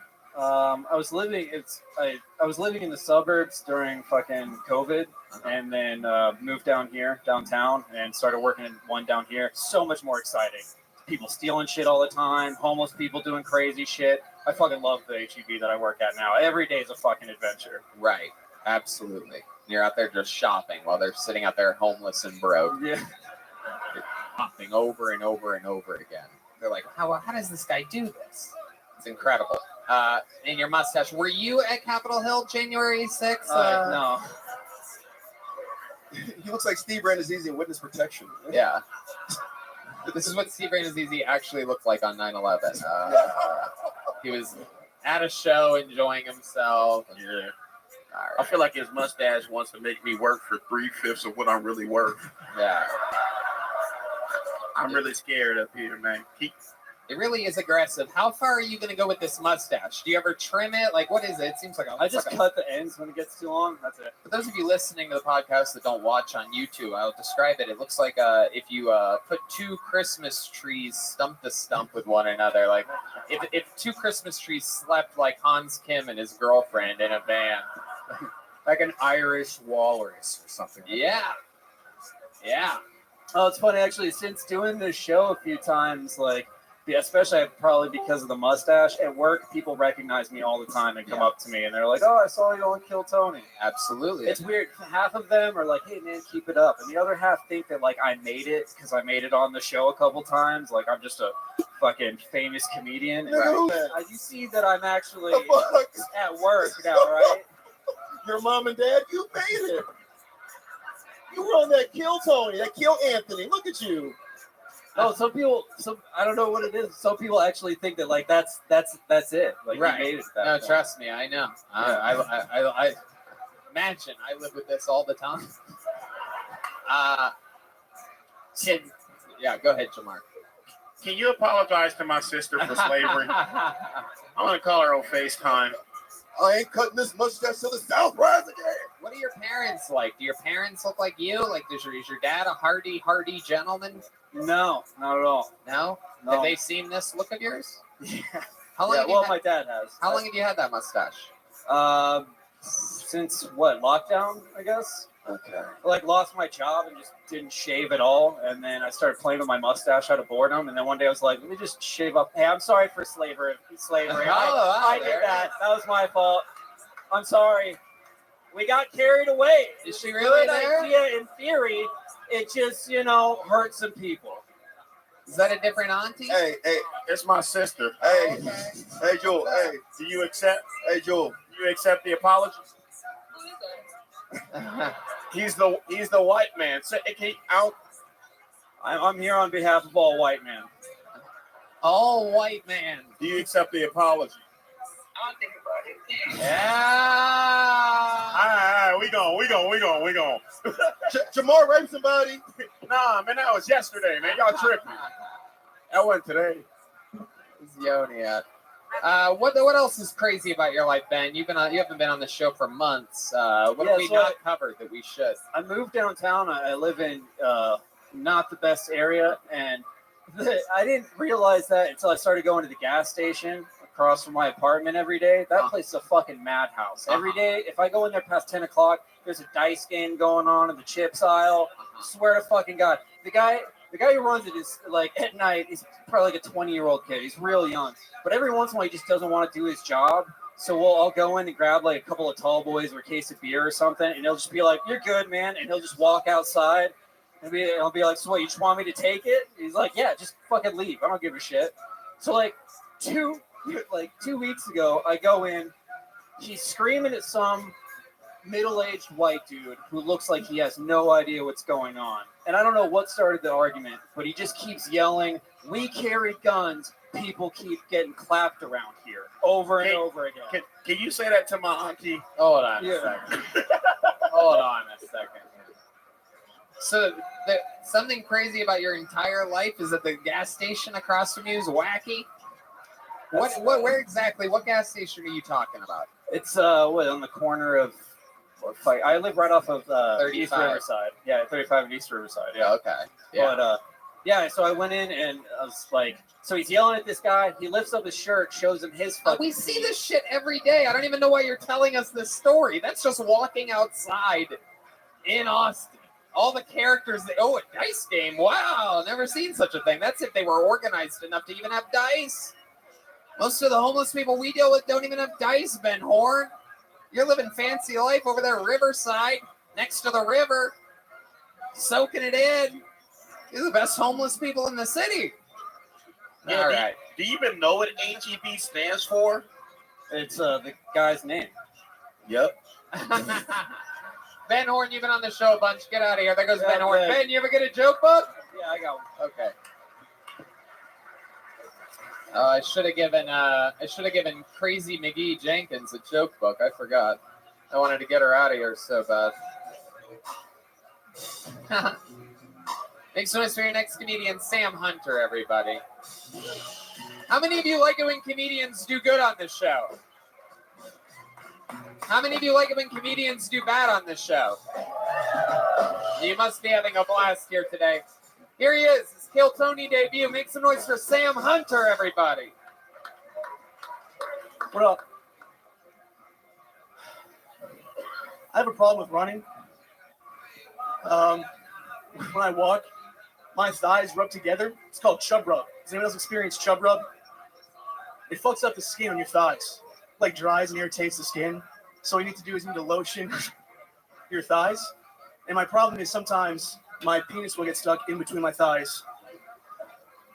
And I'll just be walking around like Bluetooth masturbating for some time. Just walking around like singing to myself, like everyone's like, why is that huge guy singing? I'm like, they have no idea. And my problem with running is when I run, I come. So I can't run. My football coach in high school was like saying, you're getting fat. You need to get in the goal line, start doing some suicides. I'm like, coach, I'm empty. I got nothing left. All right, bet. Fuck yeah. Sam Hunter. Welcome to the show, Sam. This is your first time. I'd remember you. I'd remember if Ralphie May's nephew showed up on Kill Tony. I like your look, Sam. You look like the little boy from Up if the house couldn't leave the ground. think they need more balloons. You know, can we get some more balloons? No, I love it. You're adorable. You look like you got locked in a walk-in cooler in the 5th grade and just got out right now. Little baby boy. How long you been doing stand-up, Sam? Like pre-COVID, like 3 years. How long you been doing sit-ups? A couple hours. Believe it or not, 8.5 years. It's the first time I've ever made that joke in the show's history. Nice. You can go back, check all the episodes out on YouTube. Nice. Be sure to subscribe and rate and review. What am I supposed to say, Yoni? Yoni's that been like yelling at me for 3 months to Smash tell that like people to subscribe to the show. Subscribe to the show is what the kids are saying. Anyway, Sam, what's up with your life? Tell us about you. You seem like the guy that's been. If I had to guess, if you showed us pictures and I was like, guess which one of these guys shops at HEB all day long? You're the one I would have guessed on that, but that was the last guy. Right. All right. What do you do, Sam? I just moved down here like a week and a half ago from Connecticut. Sweet. So, Hell yeah. Really? We have. That is so brave for I mean, like, there's so much COVID out here. You just moved out here. You know how much COVID's out here. You look like this and are like this. Yes. You're doing it. Did you already have it yet? You got the antibodies, or we need to call Jamar's family members? Get you the antibodies. Nice. Yeah, you want to fuck a auntie of mine? Joke's so good at work twice, ladies and gentlemen. What do you keep in your front pocket there, Sam Hunter? I gotta know. What is that? Is that your pacemaker? What is that sticking out of there? It's the exact opposite. Cigarettes.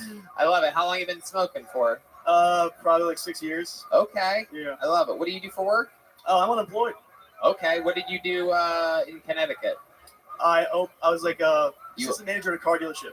Wait, what? Assistant manager at a car dealership. Car dealership. You saw you doing cardio too? Yeah. I was like, come on. Cardio. Come on, ain't no cardio.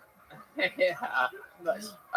Okay. Did you sell people cars? No, I was like a supervisor for like, the mechanics and detailers and shit. Oh yeah, look at you, just boss baby out there, fucking telling everybody what to do. Yeah. I love it. Yeah. You look like a bully on a PBS kids show. Give me your lunch.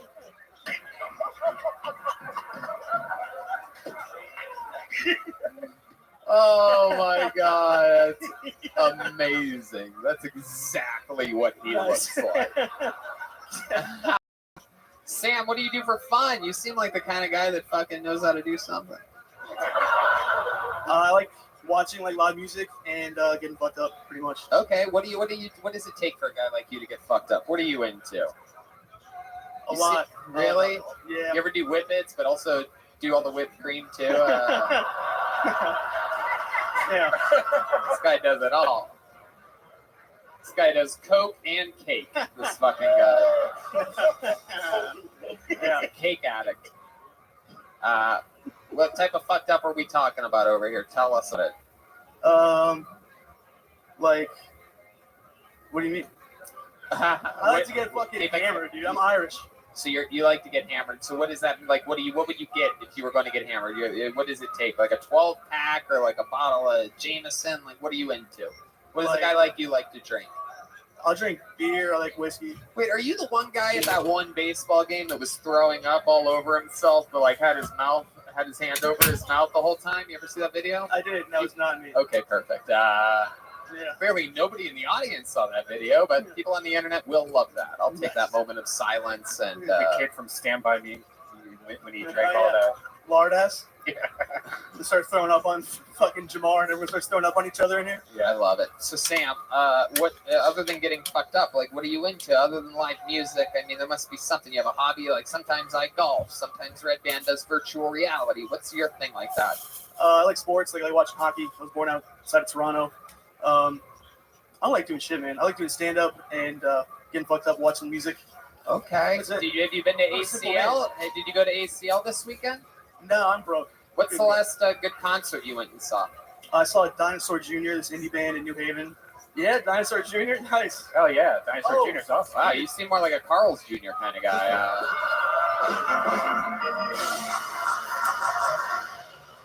Yo, so on the midway point to get here, I stopped in Nashville. Right, I see the night in Nashville, and there's this band playing called the Lamont and Lannister Band. and I drank with them after the show, and they all listened to Kill Tony. Wow. So I had to give them a shout out. What I up, love boys? that. Absolutely. Okay. Yeah. Yeah. A lot of that. Yeah. You ever have any physical fights? Ooh, good question. Absolutely. Not that many, but like 2, yeah. And did you win them? Oh, no. Hell. I think I saw one of the fights when you were in the Sandlot as the catcher. Yeah, that's right. That would have worked there. You're killing me, Squints. Come on, Tony. Yeah, small. Yeah. Or as the goalie in the big green, for those of you that. So have you been in a fight? Yeah. Like recently? No, not recently. Just in college, I've gotten 2 fights. Yeah. How did those go down? How did those start? Was it you just fucked up, out there talking shit? No. My friend knocked a guy out at a frat party, and we weren't in the frat, so I had to like get him out of the building, and people were like attacking him like Zombieland. And then we came back with more guys, but there's like 60 dudes in a frat, Right. and I was the biggest one. Right. So when the fight started, this guy like hit my hat off, and I thought that's who I'm fighting. Right. But a guy came like running from behind a tree to knock me over, Right. and then like 12 dudes just poured over this deck and just jumped me. I lost. Wow. I got beat up. My friend said I was sitting crisscross applesauce getting treated. Well, you love applesauce, so at least you have that going Love for you. applesauce.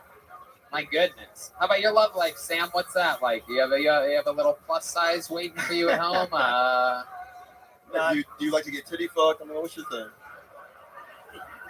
Have you For me or the girl? Have you ever had sex with a 75-year-old lady with blonde pigtails and a cow hat? I have not, but I'm not against it either. That lady can There's a snake in my pussy. I feel like she'll let you, and you don't have to rape her like me and Moses did. Allegedly. I've never raped anybody. Moses, R. Kelly, not guilty. Hell yeah. That's true. That is true. Sam, what's one more fun fact about your life that we need to know about before letting you go? You seem like there's a lot there. I have a decent amount of rhythm, and I can shake my tits to music, and it's like right on beat. Wait, you can what? I can like. Whoa! Play some music. Oh shit! Oh. Hey, take the.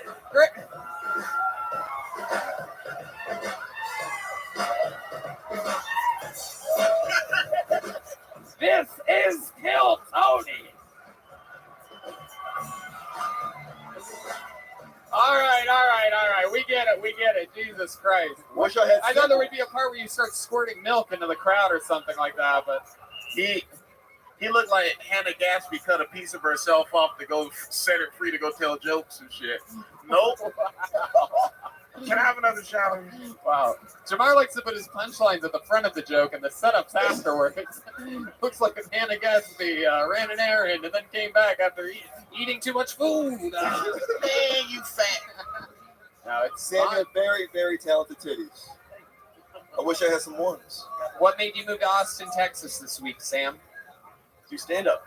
Right. Fucked up, watch music. I love it. Absolutely. Almost got it. And you come totally to the right place, Sam. Fun to have you on the show. Yeah, you could maybe be a bouncer here at Vulcan if you need a job. Yeah. Or your tits can be bouncers here at Vulcan. True. Give them one of these. That's a real handmade leather joke book by the great Adrian Cavazos. That is Sam Hunter, everybody. Let's go back to this bucket. This shit's wild tonight. There's a special type of crazy in the air tonight. You guys feel it? Yeah. All right, make some noise for, oh, okay, Zachariah Tourette's Tippett. Tourette's Tippett. I think he's been on the show before. Yeah, I do believe so. Can't quite remember what Zachariah Tourette's Tippett looks like, which scares me. All right, I'm not seeing any movement. I'm just going to pull another name out here. We don't have time. Jordan McDonald, you're next on Kill Tony. Here we go, Jordan McDonald. Oh, okay. Jordan, you wait. You'll go next, Jordan. Tourette's Tippett made it. Yep. Jordan, you're next. You're next. Just relax over there. Here he is, Zachariah Tourette's Tippett, everybody. What up? my name's Zachariah Tippett. Most people just call me Tourette's. And I have Tourette's syndrome. So by a show of hands, everyone in here know what Tourette's syndrome is? All right, lit. This is going to be fun. So here's a list of jobs that I tried to apply at that didn't really work out because of my Tourette's syndrome. Couldn't be a 911 operator.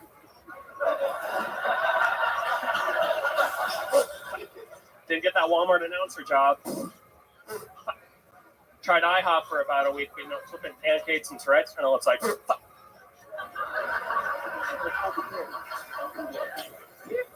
Guess you could say that job didn't pan out. Thank you. See, after that, weird coincidence the other day, I had a wild Karen walk up to me the other day in Walmart. She said, "Sir, are you all right? What's going on with you?" I said, "Yeah, second COVID shot, am I right?"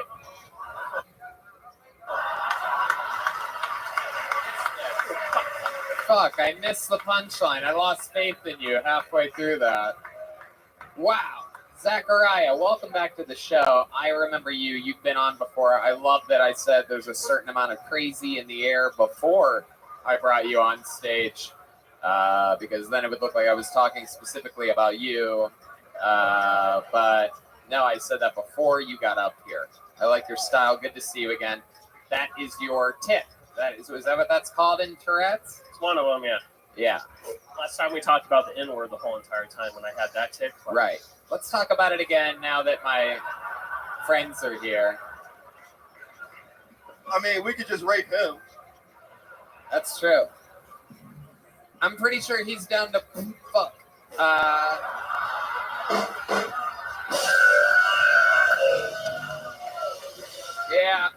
Yeah, that was a good one. That's what we call a good one. Hot and fresh out the kitchen right there. So Zachariah, remind us, how long you been doing stand-up? What do you do for work? I do this full time now. Last time I saw you, appreciate it. Thank you. I've been doing this. Yesterday was my first year in comedy, so. Wow. So you do stand-up full time? You have a bunch of money from another job or something, or how are you making money? With my gifts, I get booked around a lot. I've been around McAllen area a lot. I was at that Ice Cube concert in South Padre Island. You performed at an Ice Cube concert? Yes, sir. Really? What the hell did you do at an Ice Cube concert? I didn't fuck it. No, it was like a comedy music festival. Like, we knew the dude that was putting on the show, so he was like, "Hey, you want to do some time?" And I was like, "Yeah." It's like, say less. Gotcha. What's your living situation? I live in San Antonio. But, By yourself? No, I live with my girlfriend. Okay.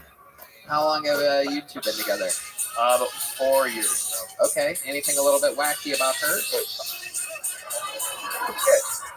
I mean, it seems like you'd want, like, maybe she's an amputee or something like that. Like, oh, you guys. I love that noise, man. I don't know why. Most comedians love laughter. I like a good, oh. Is she totally normal, all of her fingers and whatnot? Oh, yeah. Just only thing different more than the other way, a normal person. Huh? Jamar, go ahead. Yeah. Red Band, stop that. Don't make a fart noise while he's up here. Yeah. No. Why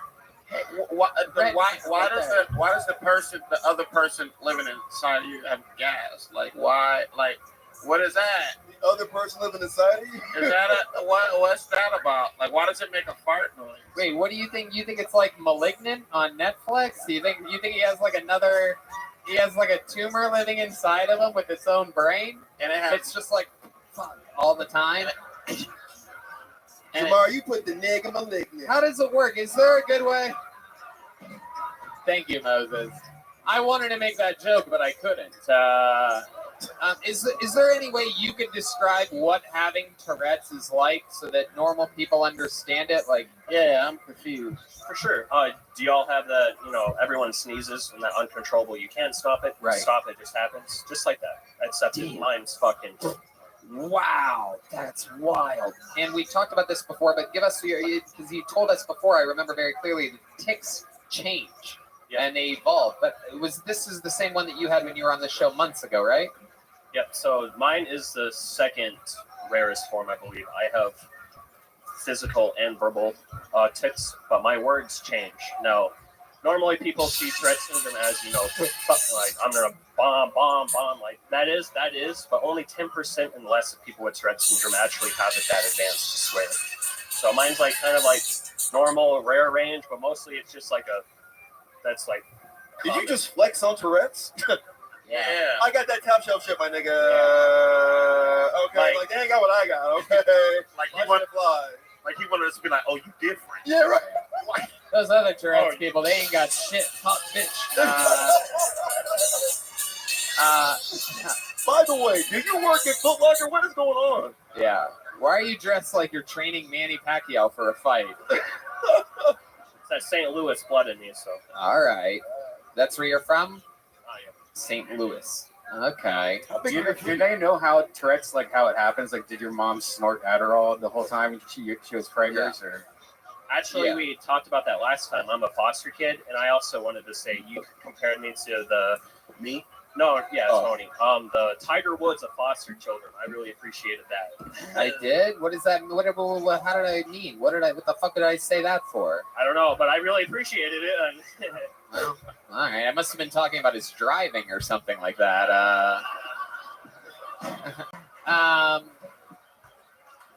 Wow. That's another time I come up here, I'll get into that. I love it. Mark is a foster kid too, though. Would you adopt? Y'all were like foster brothers. Would you like to explain yourself? Wait, hold on. Wait a second. Oh, you were adopted? Yeah, I thought you knew that, Tony. No, I totally always thought you had two parents that always cared for you. Totally. Just like all the rest of you guys. That's how it always is with your people. Not Tony. I'm a crack baby. Wait, tell me how many foster homes. 17. Yeah. Damn. Crystal Lynn lost his shit. 17. Okay, all right. So, Moses, you're not getting canceled tonight. Yeah, it's not. You can't get canceled on this show. You have to do something. It has to look like it's spontaneous. Yeah, slap that guy with Tourette's. Yeah. If you really want to get canceled, you have to do Red Band's Secret Show every Thursday here at Vulcan. And that's where it was. That's where I was when that happened. Anyway. You can't fix Tourette's like it's impossible. No. The guy from Nexium did. So all you got to do is join the sex code. No. Go ahead. And what? Jamar, do you actually think there's something he could do to get rid of this and he's just not choosing to do it? Absolutely. When did it? Does it start when you're a baby? Like, was your first word cunt, or like, how does that work? Can you do a baby? So mine, like Tourette syndrome is hereditary, but on my father's side and my mom's side, I didn't really know. But when I was 7 years old, I got West Nile, like we talked about last time. Oh. And they think that was like it came in advance. Wow, 7 years old. Did your parents cuss a lot when you were growing up? Did they swear a lot? My mom did. Right. Dad, I don't know yet. Wait, who is your dad? Boyd Christmas from Dumb and Dumber? You see, have you seen Waterboy? Yes. Okay, so I don't know my dad, but I'm expecting like when I get to that level, he's gonna pop in at the ending. All right. Well, Zachariah, I like your style, man. Here's a joke book. Have a big joke book. Zachariah Tourette's. Do you ever write it? When you're writing, do you ever accidentally like write fuck? I know Michael J. Fontaine write it. All right. There you go. Zachariah Tourette's everywhere. I don't know. He's got Tourette's. Meanwhile, he's the least crazy guy that's been on tonight's episode. What are you pointing at? You pulled out another name, remember? That's right. Thank you. It's right here. Ladies and gentlemen, your next comedian, because Tourette's took so long to get to the stage, I picked two names out of once, goes by the name of Jordan McDonald. Jordan McDonald. Here he is. What's going on, everybody? How y'all feeling? This is a hot take, but I don't date white women. It's nothing against white women. I think white women are gorgeous. I just talk too much shit about everybody. And honestly, I can't be my white girlfriend and be like, babe, look at these bitches. Because imagine her reaction, right? What if she was like, yeah, babe, look at them. Like, fuck you mean look at them? What you mean look at them, Wendy? I think Drake is an interesting rapper. To me, Drake is a McRib of hip-hop. The McRib comes out like 2 or 3 times a year. Drake drops music like 2 or 3 times a year. Every time the McRib comes out, we get all in like, oh shit, motherfucking McRib is back, about to get one today. Every time that new Drake song drops, it's like, oh shit, Drake just dropped. I listen to shit all day, nigga, the fuck. But then like the 3rd or 4th time you eat the McRib, you start to think, damn, I don't even think this shit a rib. And then like the 4th or 5th time listening to that Drake song, you're like, damn, this is Jewish. Oh. I feel like I relate to Drake though, not because I'm Jewish, not because I'm a rapper, but because our dads can see nigga, but our moms can't. There you go, Jordan McDonald, everybody. All right. Welcome to the show, Jordan. You've been on once before. Yes, sir. Right? And how's it going? What how long ago was that? What did we learn This last was time like you were on this show? What a happened? month ago. Y'all learned that I danced. Y'all learned that I was raised on the Black Angus cattle ranch. Yo, the same week my car got broken into, my fucking joke book got stolen. So Really? Yeah. Your Big Kill Tony joke my book? Big Kill Tony joke book got stolen. Well, unfortunately, we don't have any more left. It's okay. I put it out there. It's interesting, your joke. You compare the McRib to listening to Drake albums. Yeah. Okay. What up, Frosty? I think, yeah. All right. It's for a specific crowd that both eats the McRib and listens to Drake albums. Very specific. Didn't really clank that hard to these people. A lot of them drove from Pflugerville to be here tonight. They make their own McRibs in Pflugerville. Right They on, don't right buy it from a janky McDonald's. I think Drake is one of the most overrated musicians Thank you. that I know. It's true. I had a feeling one of you was going to get mad at me for that. However, I love Kanye's new album, so I guess I have weird taste. Okay, you're with me on that? Am I right, Moses? You think Drake? How are you? I'm still stuck on Austin's Black People. That's Rudy Huxtable. Good. Like Austin keeps it weird. Clearly, I mean, I thought it was Jasmine Guy. I swear to it God. is a different world. No, but I've met like 3 or 4 Austinites, and they all look like Prince. I mean, but like Prince on meth. You know what I mean? Yeah. Jordan McDonald, you have a white mother, correct? Is that Yeah, what I you got a said? white mother. Right. And Hell you, yeah. you still communicate with them, your parents? Yeah, like we don't talk a lot, but I still communicate with them. Okay. Yeah. What does she do? She just gives you hand-me-downs from her Yeah, collection? Nah, my mom just kind of hangs out and shit. You know what I'm saying? Okay. Yeah, she doesn't have a job. All right. And You look like Bob Ross' illegitimate child. I look like a lot of light skinned niggas. You do, like a default light-skinned nigga. Yeah. Yeah, that's one of my bits. Oh, my bad. the last time he was on the show, I told him he looked like an interracial Rhea Perlman. That was good. It's a deep cut. Thank you. Black Angus cattle ranch. Yeah. It sounds like a racial slur.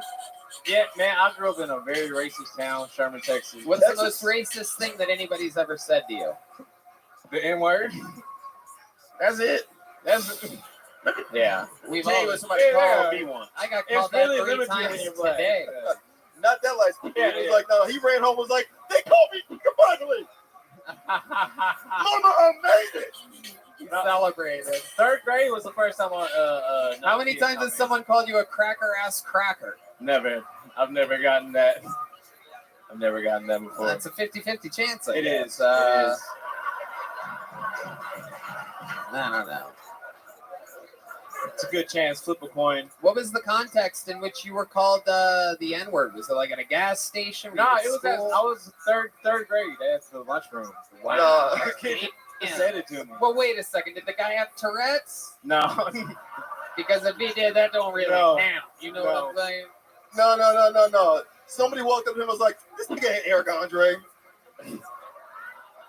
He looks like Erica Deserve Andre. A little bit more feminine. What other feminine qualities about you, Jordan, other than the way that you dress and your hair and your earrings? Man, and your it's- nose ring Look, Welcome, yo, welcome. I'm cool to shorty wearing capris. How are you, I Ty? don't give a fuck. I'm cool with it. How are you? I'm well. How are you? I'm great. Thank you for asking. Excellent. What's new in your neck of the woods? Listen, all. Are you gonna play your game? I'm currently on FaceTime to Andrea. I said, let's say hello to Rabbi. Well, 'Cause I hello. talk to you quite a lot. Excellent. What is Sir Smoke-A-Lot doing? He's on Discord to his other friends at the minute. Okay. Very well. He's from LA. Yeah. Andrea. We're surviving. She's asking about how the fires are. We're They're surviving. quite bad. They're about 50 miles away, so they're not too close. Okay, that's good. Absolutely. He's not Irish. I'm not Irish. What's going on, Andrea? He's very nice. He gives me a lot of life lessons. He streams 24/7, trying to bring world peace to people. Yeah, that's my thought. And he's very intelligent. Well, He thank helps you. me a lot. Andrea, can you hear me? Did you hear him? Excellent. Yeah, she can hear you. May I tell you about myself? Excellent. I'm Rabbi Rothschild. I stream my life 24/7, 365 for world peace. I don't want war anymore. I've created essentially the world's biggest time capsule. It goes back to the pandemic. We've seen the death of a queen, the birth of AI, the coronation of a king, and everything in between.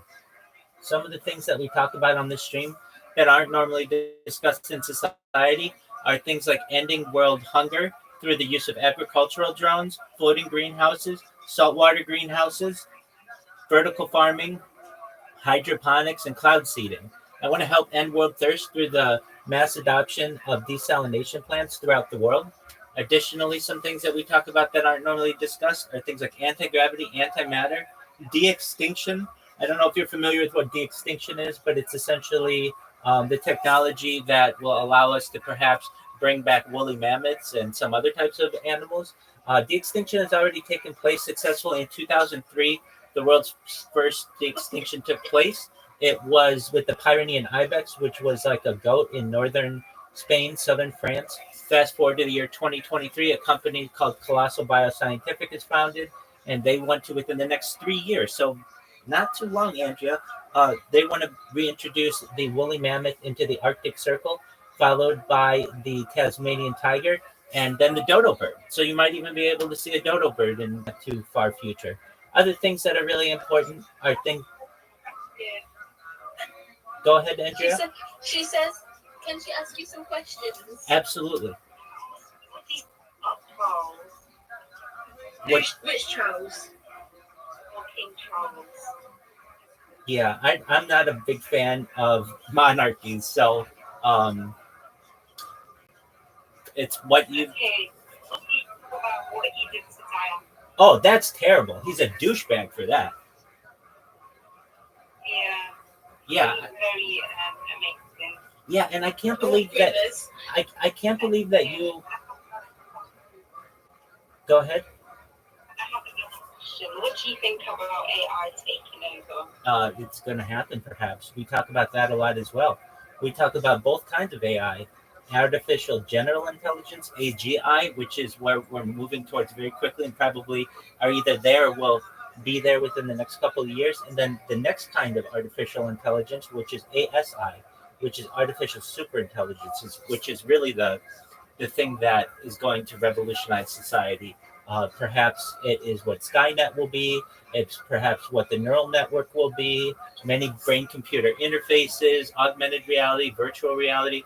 They will all utilize both types of artificial intelligence, both AGI, artificial general intelligence, and ASI, artificial superintelligence. Do you think it will ever become like Detroit become human? Yeah. Yeah, we talk about that. So, two other points I want to make, and then this will shed light on what I'm saying. We talk about things like life extension technology. So, Andrea, when you were born, the average life expectancy for you was probably about age 8. I want to extend that to age 100 and 120 through the use of types of technology like stem cells, human growth hormone, perhaps steroids, cryonics, cryogenics, cold shock therapies, perhaps the use of ambrosia therapy, utilizing the platelets of a younger person for the benefit of an older person. But eventually you're going to say, Rabbi, I'm 120 years old. Go ahead. Documentary, the guy's trying to live 100 plus years. I forgot his name. He made Venmo, I think. Right. I'm aware of that person. Yeah. A lot of people don't like him. Well, I can understand. Yeah. I think it's rather expensive. It's expensive.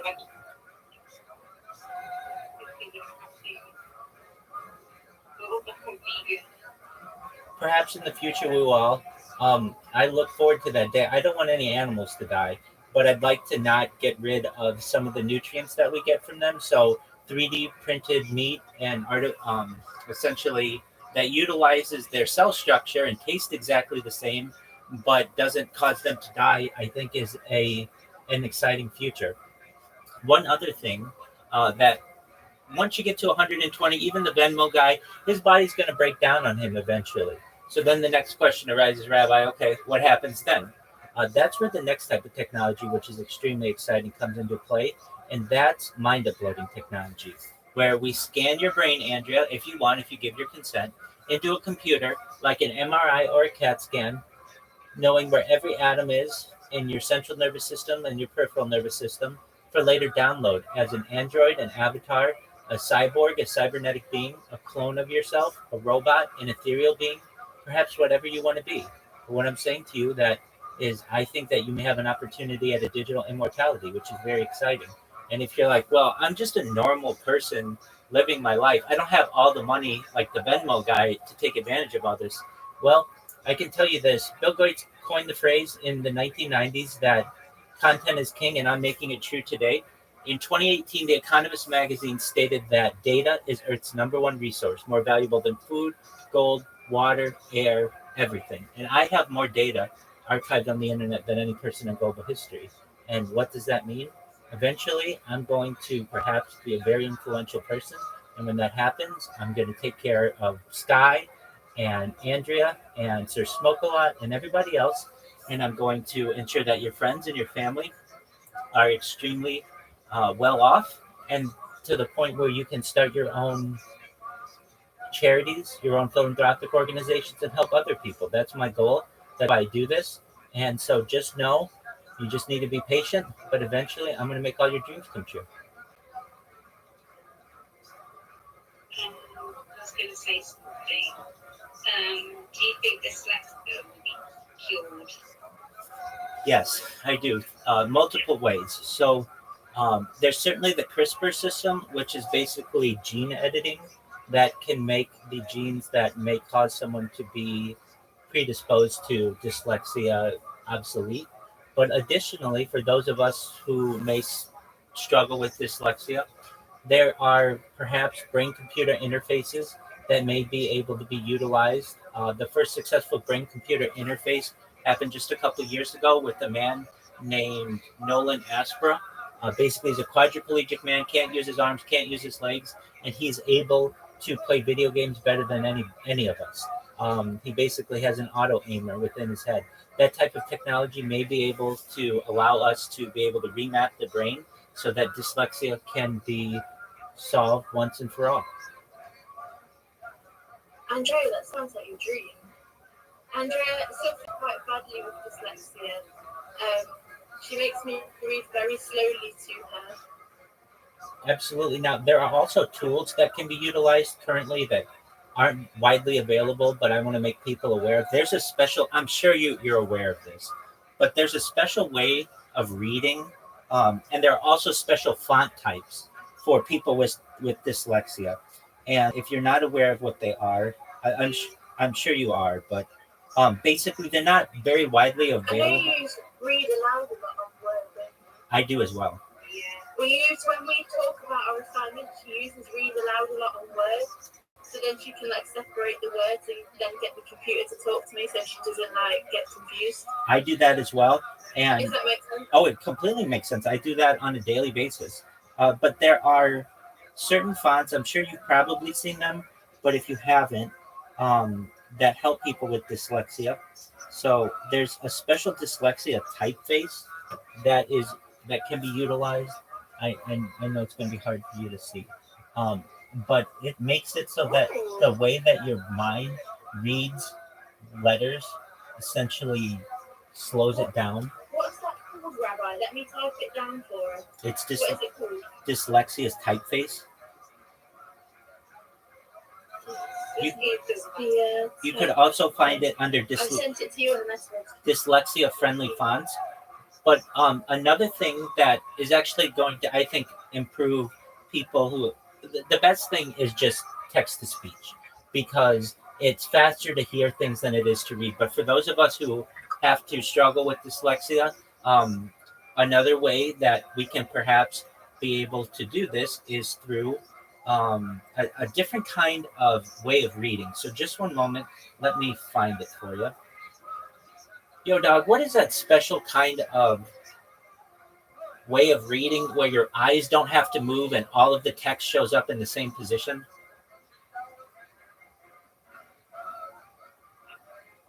I think he's asking a friend.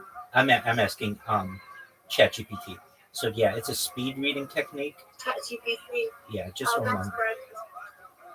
Yo, dog, can you please tell me the specific technique that allows people to speed read at like double or triple the normal speed of a human, where the text does not move and it stays in the same position? I am Rabbi associate. I help them with his spiritual partners. Yes. Oh, it's nice to meet you. Okay, so Nice to meet you And too. when he refers to smoker, like you mean driving. that's correct. When he says about smoker, that's Riley's Discord. That's correct. Okay. He So likes him. He thinks he's quite nice. I think. so there is a way to Are you guys close or something? they're friends of mine. Okay, speed reading tool. Let me see if this is it. You just copy and paste begin. Let's see. Yeah, here it is. Okay. This is a way that you can read faster, and with a dyslexia font, you may be able to read things not only faster but more accurately. So a much faster way of reading, instead of making your eyes move from position to position on a page, a much faster way is to put the text in a single position, and it allows you to read the words much faster. So I don't know if you can see that, but essentially then your body, your eyes don't have to move at all, and they just have to read one word at a time. It's much more efficient. He's looking into that dyslexia font thing, and she's saying it actually works. So I think she might actually use it for her university. Yeah, so it does work very well. The one issue that I would say is that it's just not widely available, but please know that it does help. And I look forward to a day where I will have the ability to be able to promote some of these technologies. I have another technology that isn't really widely used today, but it's phenomenal. Just one moment. It's right here. Do any of you speak a different language? No, I failed French. Okay. Andrea, do you speak any? Andrea can speak Portuguese fluently. She can? Okay, great. Yeah. So then just one moment. And Portuguese from Portugal or Brazil? Madeira. Madeira. Okay, here we go. Portugal, I don't know. I don't know what that is. So this is a universal translator that I feel will be able to bring people together. At a push of a button, you can translate into any language. It's essentially like Google Translate, but it's much faster and can be used anywhere in the world. Então, este é tradutor universal que eu acho que não será capaz de reunir as pessoas com o apertar de botão. Você pode traduzir para qualquer idioma no Century como Google Tradutor, mas é muito mais rápido e pode ser usado em qualquer lugar do mundo. This type of technology, I feel, in addition, Exactly what he said. this type of technology I don't feel is very well known, but I think should be used by people, especially in areas where there may be conflict. One of the reasons why we have so much conflict in the world is because we don't have a universal language. And these types of tools help us to communicate with each other. And when we can communicate with each other, we can find more common ground. And they're just things that aren't currently being utilized.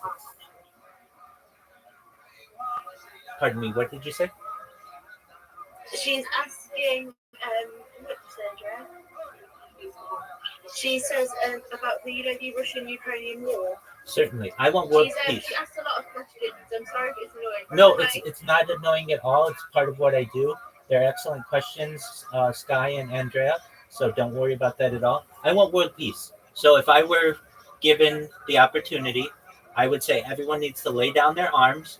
Everyone needs to release all the hostages and come to a table diplomatically, and we will live stream those diplomatic discussions. They won't be behind closed doors. They will be for the whole world to see. And then we will ensure that people abide by that.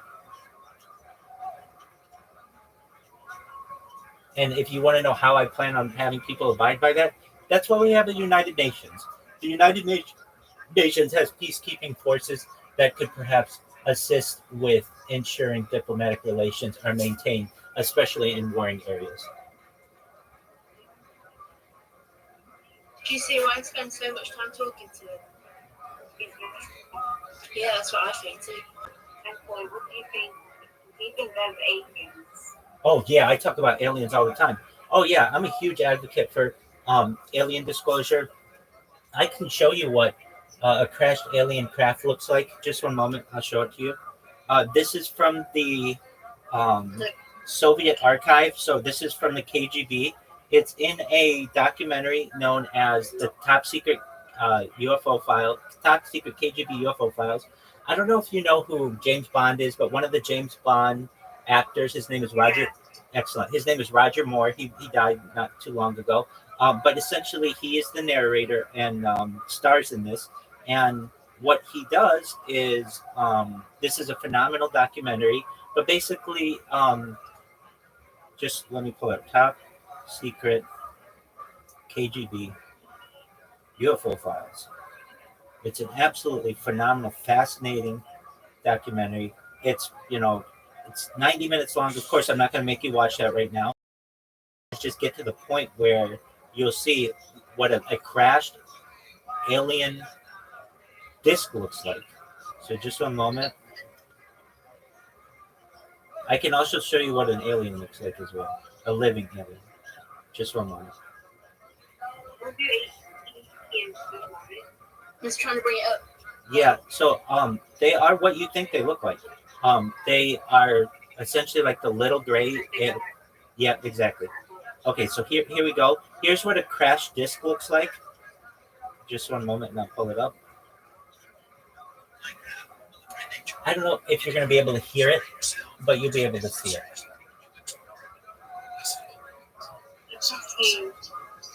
Oh, it says your connection's going down. Okay. I should come back in a second. Can you see me yet? Not. Oh, yeah, there we go. Oh, yeah. Okay. So just one moment. This is this has been okay. Hey, Frosty, you're entitled to your opinion, but just one moment as we share this information with our friends here. I do believe in aliens.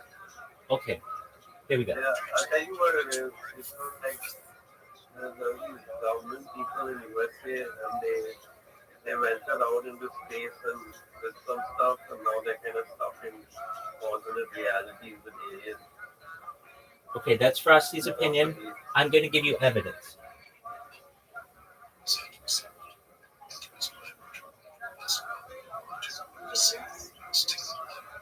So there's a disc. Yes, it's sticking out of the ground. crazy, isn't it?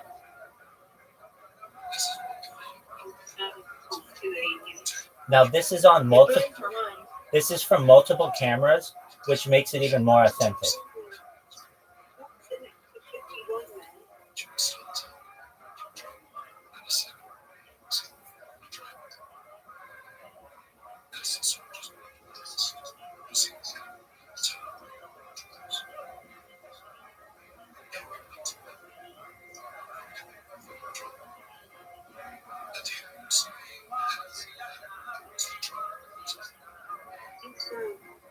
Let's look up here.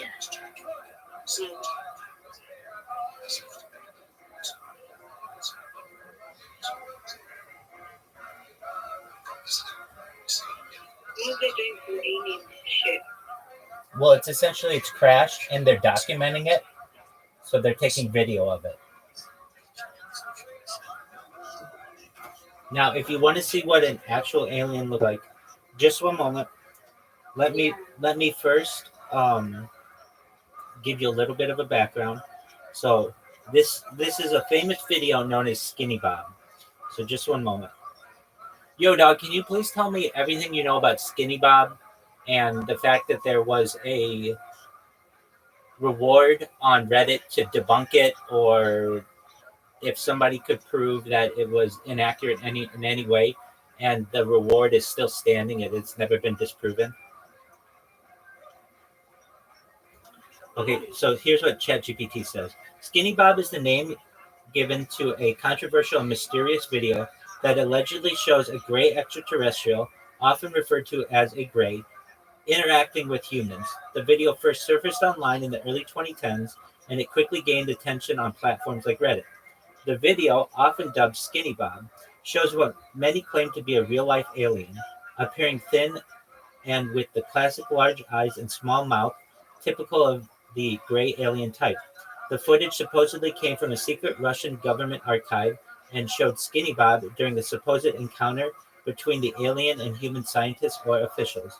The story behind Skinny Bob is that the footage was smuggled out of the secret government facility and shared on the internet, sparking a great deal of debate. Some UFO enthusiasts believe the video was evidence of extraterrestrial life. The Reddit thread and debunking claims. There were indeed numerous attempts on Reddit and other forums to either prove or debunk the Skinny Bob video. Debunking and skepticism. A lot of claims around Skinny Bob were heavily scrutinized, especially concerning its authenticity.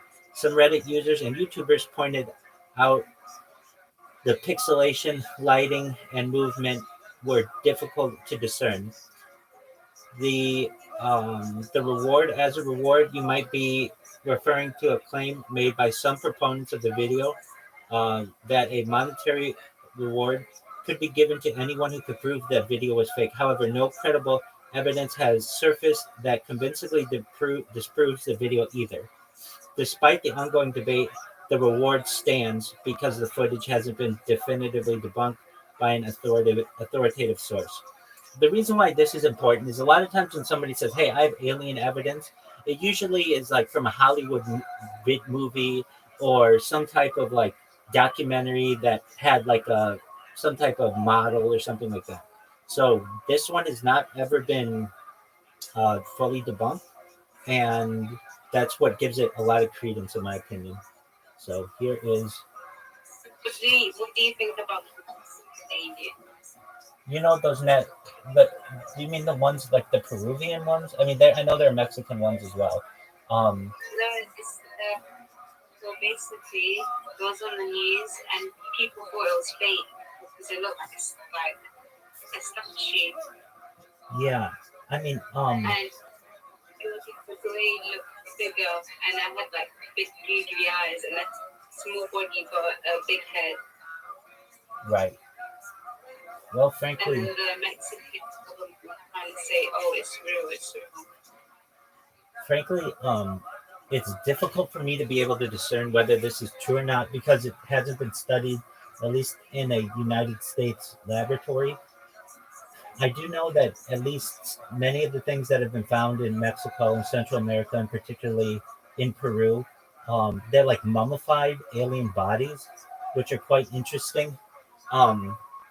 And so, I mean, if you want to know what an alien looks like, here is what it looks like. It's exactly what you'd think it looked like. Big eyes. He's lacking. Okay.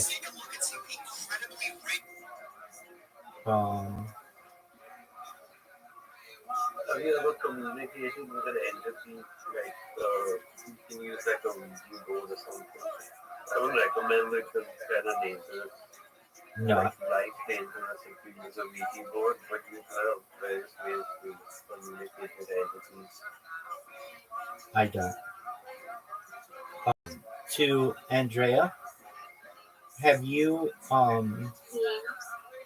okay, so let me find the original video. Can you see me right now? Or am I okay? So here is Which one is this one? The red one. This one here. so essentially, I know it's not tons of footage, but this has been analyzed and does have some veracity that it may be true. And if it is true, then this would be like me showing you an animal that you've never seen before. Here we go. Here's the full video. It's only a minute long.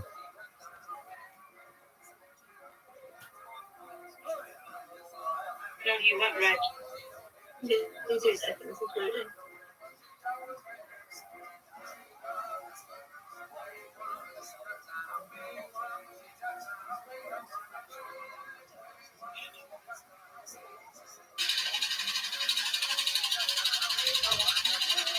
Rabbi, we can't see your screen anymore. Okay. Is it spinning? It's coming up with your profile picture. Okay. Let me leave and I'll come right back. Just 1 minute. Okie dokie.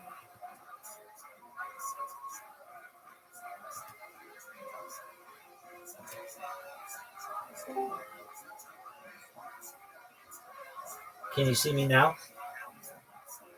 It's still just showing your profile picture. Okay, just give it a moment. It might be my signal to be fair. My Wi-Fi is terrible. That could be. That could be. FaceTime go. Just 1 moment. Glitching. Just 1 moment. Let me I can pull it up here.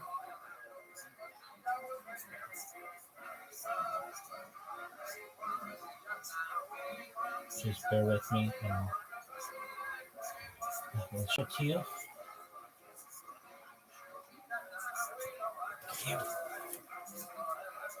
YouTube.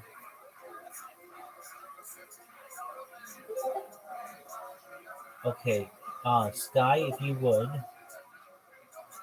pull up. Yeah, I'm just joining. Okay, excellent.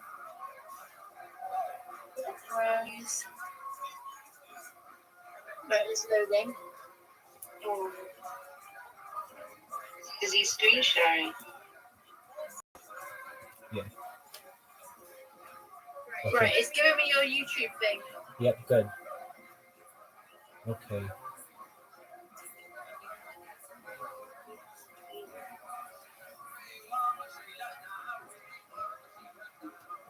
So this is essentially what it looks like.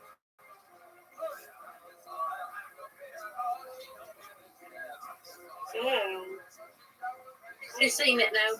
Okay, excellent. Thank you for that, Rabbi. You're welcome. So whether it's true or not, I don't know.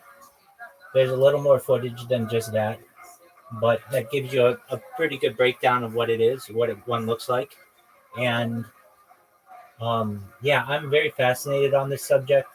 So things like from where are they is a really good question. I think it needs to be asked. And generally, we think of them to be from Zeta Reticuli. If you don't know where Zeta Reticuli is, it is essentially in the constellation Orion. It's in Orion's belt, and it's about 36 light years away. And one of the reasons why perhaps the Zeta Reticuli civilization has been able to get to Earth much faster than we've been able to get to them is they have a dual star system.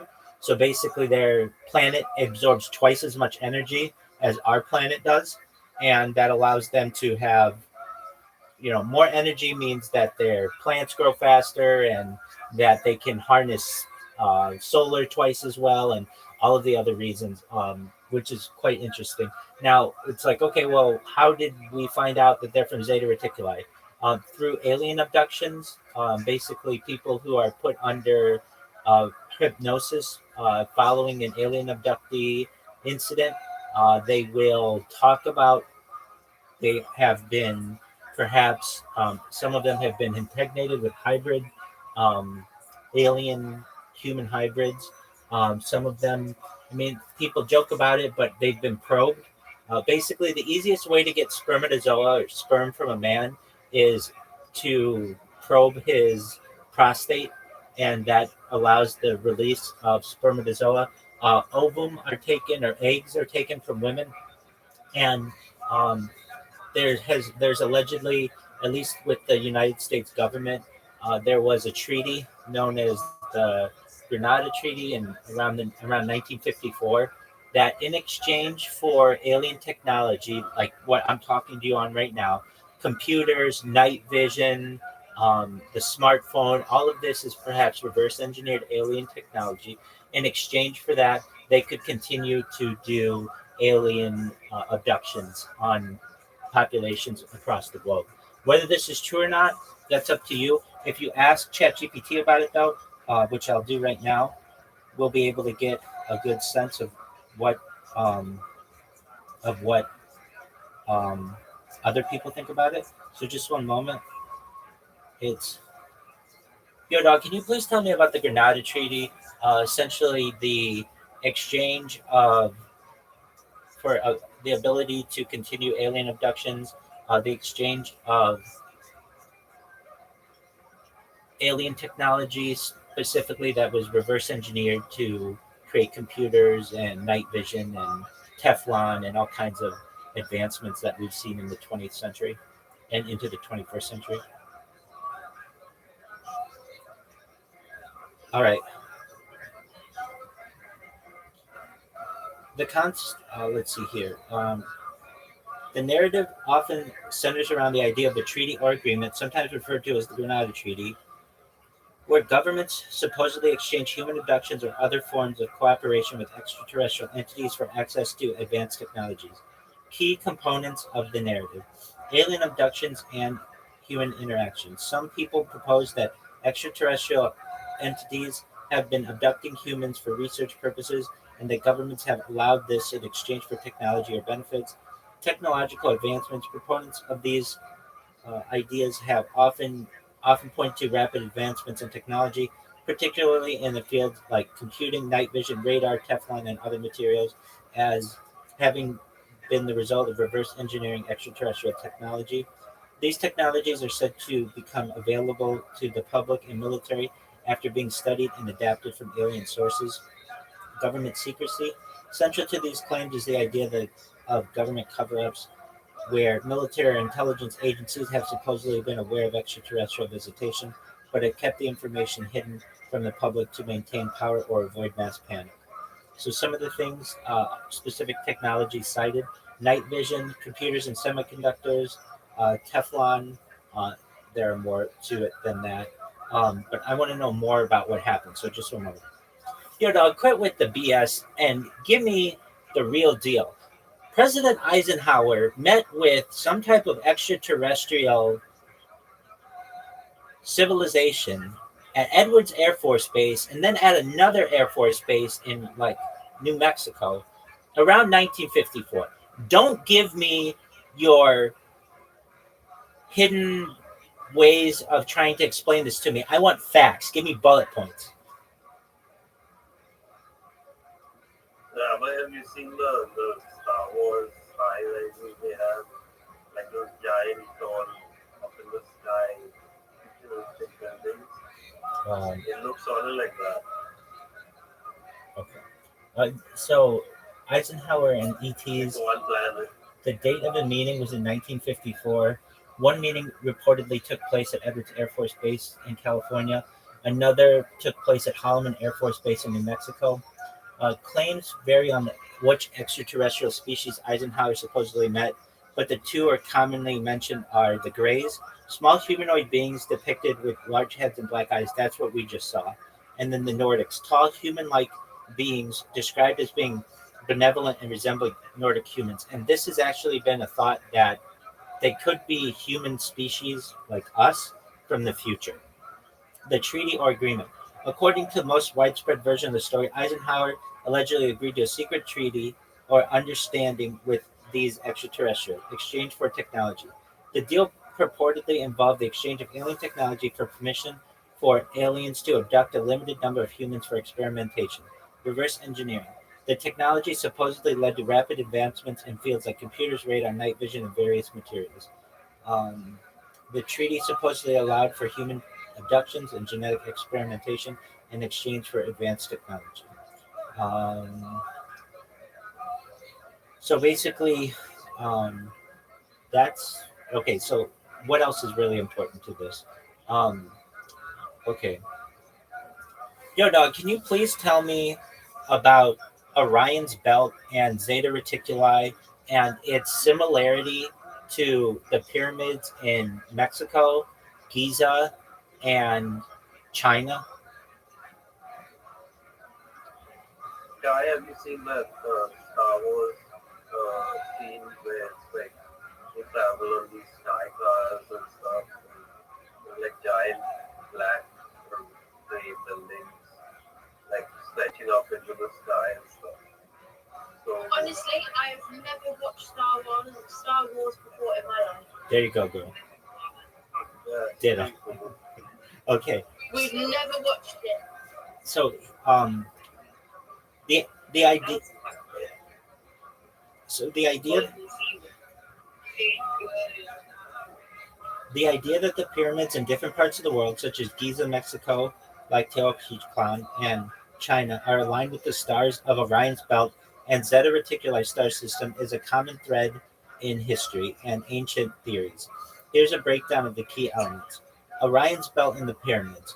Orion's belt consists of three bright stars, Alnitak, Alnilam, and Mintanka, which form a recognizable straight line in the sky.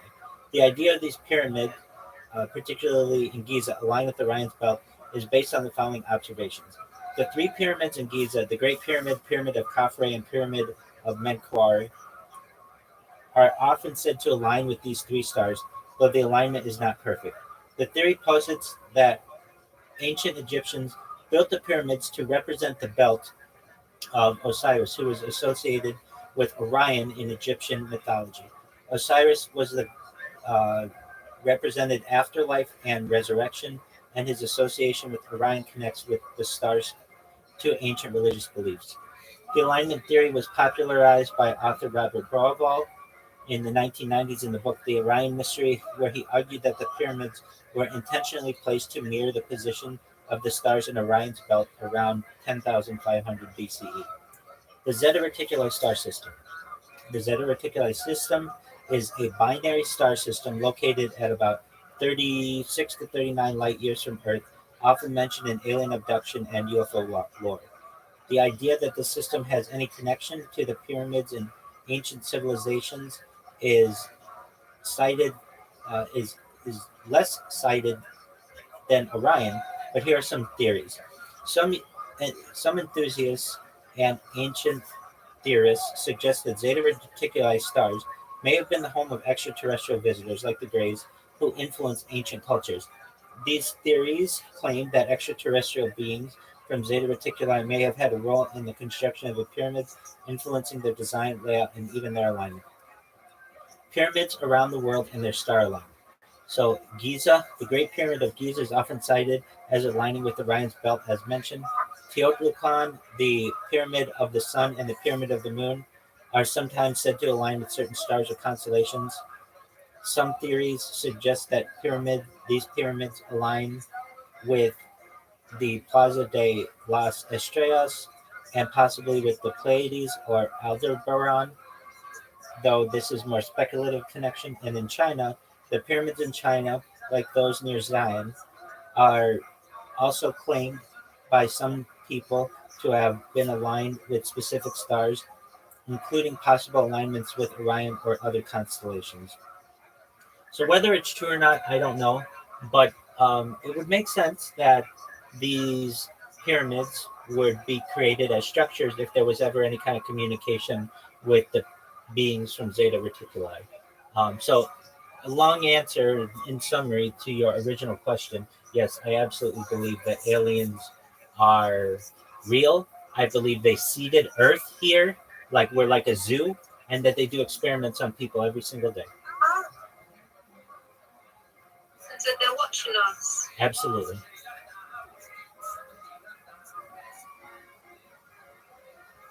I don't want to be watched by aliens. Thank you. It is what it is. It's a little bit scary, isn't it? Well, It's giving. Have you watched that old movie where this man is like in a little phone and then they made him like a TV? I feel like that's what the aliens are doing to us. I forgot what it's called. I think it's Norman. I watched it. I think I know what you're talking about. It's like they made like a TV series out of him. But it's like,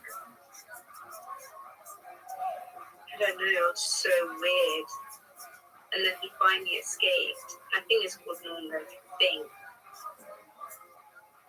well, I can understand how that's a very scary thought, but just know that there's a high probability that we aren't alone in the universe. The watching shit.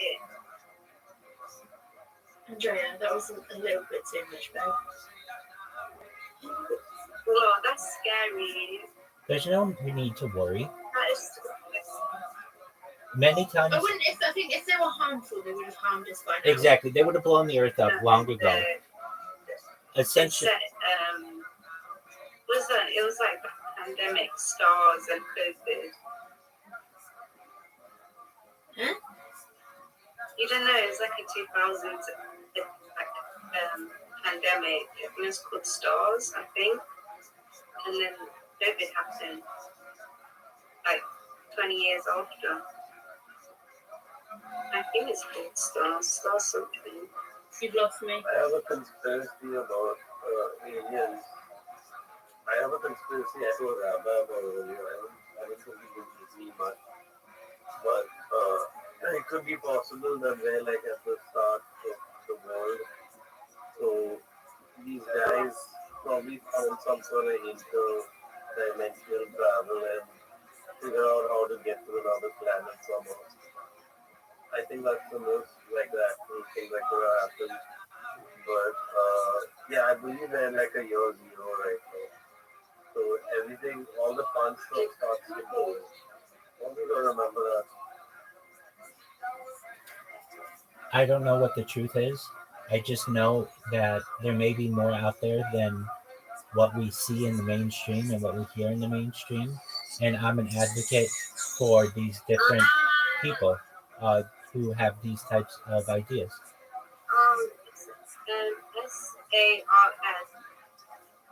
SARS. SARS, like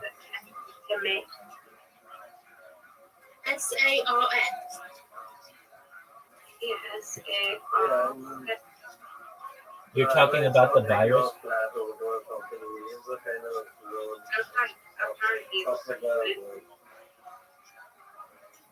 Andrea, you're talking about like SARS, the virus. Yeah. Okay, and what do you think about it? I'm just thinking like the aliens caused it.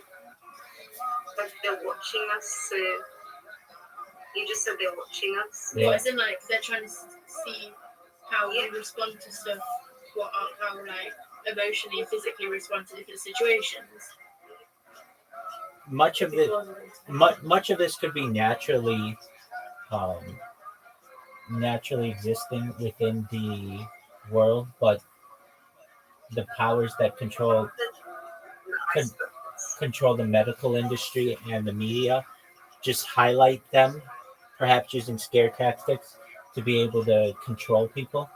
Uh, it may not have any type of alien influence. I'm not saying that's necessarily true, but I survived whatever. I survived SARS. I survived COVID. I don't really worry about those kind of things too much. If I would hope that if aliens created it, it would be much more effective. Um, because I just think of them as being almost not all powerful necessarily, but much more powerful than the powers that we see here on Earth. And a lot more intelligent. Most certainly, yes. So if the like ice melts, there'll be more diseases. Because apparently there's diseases in the woods in Antarctica. Yeah, I don't believe that. I don't believe that. You've lost me, Andrea. I don't believe all of the people in government in the US they were bad. I don't think all of them were bad.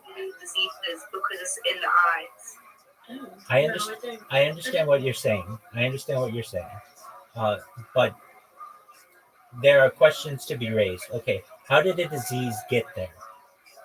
Did it get there from water? Yeah, exactly. Did it get there from the air? And then if it froze, we would find this currently. It would be very dangerous for people if ice stored these diseases. It would be very dangerous for people to explore in Antarctica. People who would go to Antarctica would get sick, but they don't. They come back as scientists and explorers without any issue. So what if it melts? Okay, well, that's Well, I another. guess it melts every day. It does. That's another discussion that can be had. And if you're looking into like the climate change discussion, the Earth has had its climate change since it formed. And so currently we're perhaps going through a period of global warming. However, that doesn't necessarily mean that it's man-made global warming. It may just be a natural process that the Earth undergoes after having gone through what's known as the mini ice age during the medieval period, where even prior to that, we have evidence in England of of grapes being grown where now normally they can't be grown as well. We know that climate change has occurred on this planet going back to its inception, but that doesn't necessarily mean that it has to be human-induced climate change. So it doesn't. So you know how sometimes the news will put out saying that like if we don't stop doing what we're doing within the next 5 years, the world's going to end. Exactly. That might just be manipulation. It's 100%. It's 100% manipulation. If you know who Al Gore was, he was a vice president of the United States. Here he is, just to kind of give you an idea of like how these theories, they do that to scare you. But so here's Al Gore. I can tell you guys how COVID started, for example, the COVID conspiracy that I'm the only one followed up because I'm the only one who talked about it. But anyway, it's like they due to climate change and the quality of air, so the government's kind of had to make a decision about it and say that this came from China mostly.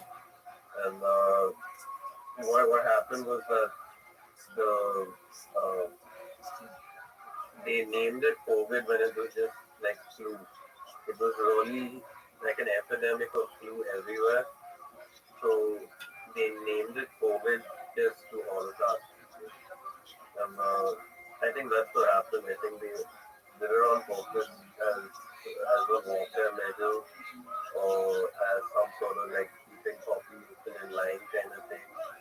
Something like that. And so yeah, COVID is real, but it's also made up at the same time because they named it COVID specifically so that they could manufacture it and sell it to people's bodies and kill them. You're more than entitled to believe what you want to believe. Frosty, on the the front of climate change. The most famous documentary on climate change was by a former vice president of the United States, Al Gore. He was vice president from 1992 to the year 2000. And here are his predictions that he made. He said that the melting of the Arctic ice cap, Gore famously predicted that the Arctic would experience a summer ice-free scenario by 2014. While the Arctic ice cap does shrink, it is still incorrect that the Arctic experiences a summer ice-free time. Rising sea levels and displacement. The film warned that rising sea levels would lead to the displacement of millions of people living along the coastlines. None of that happened. The collapse of the Gulf Stream. Gore suggested that the global warming could disrupt the Gulf Stream. That didn't happen. The near-term extinction of the polar bear. Gore presented polar bears as a species in immediate danger due to the loss of sea ice. That didn't happen. The hockey stick graph. Gore used a hockey stick graph showing that global temperatures remained relatively stable for centuries before sharply rising in the 20th century. That hasn't happened. Additionally, I don't know if you guys may know East Anglia University. It's in England. They had a major.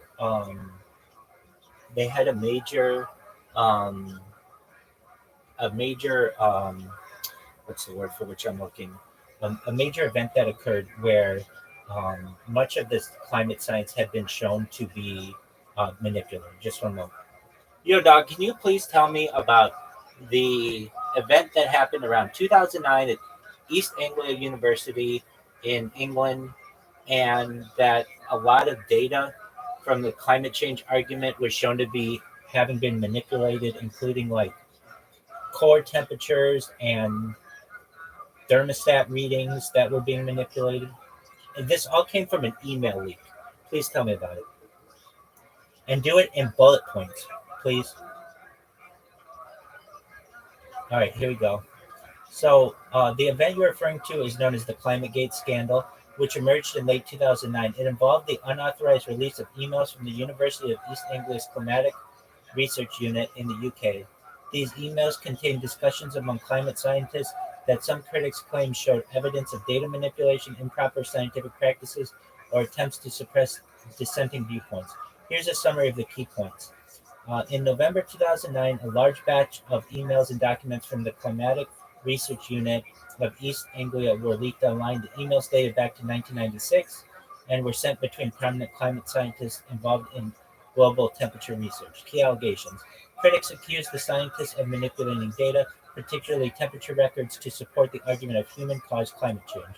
Specific allegations included adjusting historical temperature records to show more warming, particularly with respect to the medieval warm period and Little Ice Age data, deleting data, or not sharing data with climate skeptics or independent researchers, discussing ways to prevent skeptical research from being published or cited, trick to hide the decline, a reference using statistical methods to obscure a supposed decline in temperatures that had been observed in tree ring data, which didn't align with other sources or temperature data.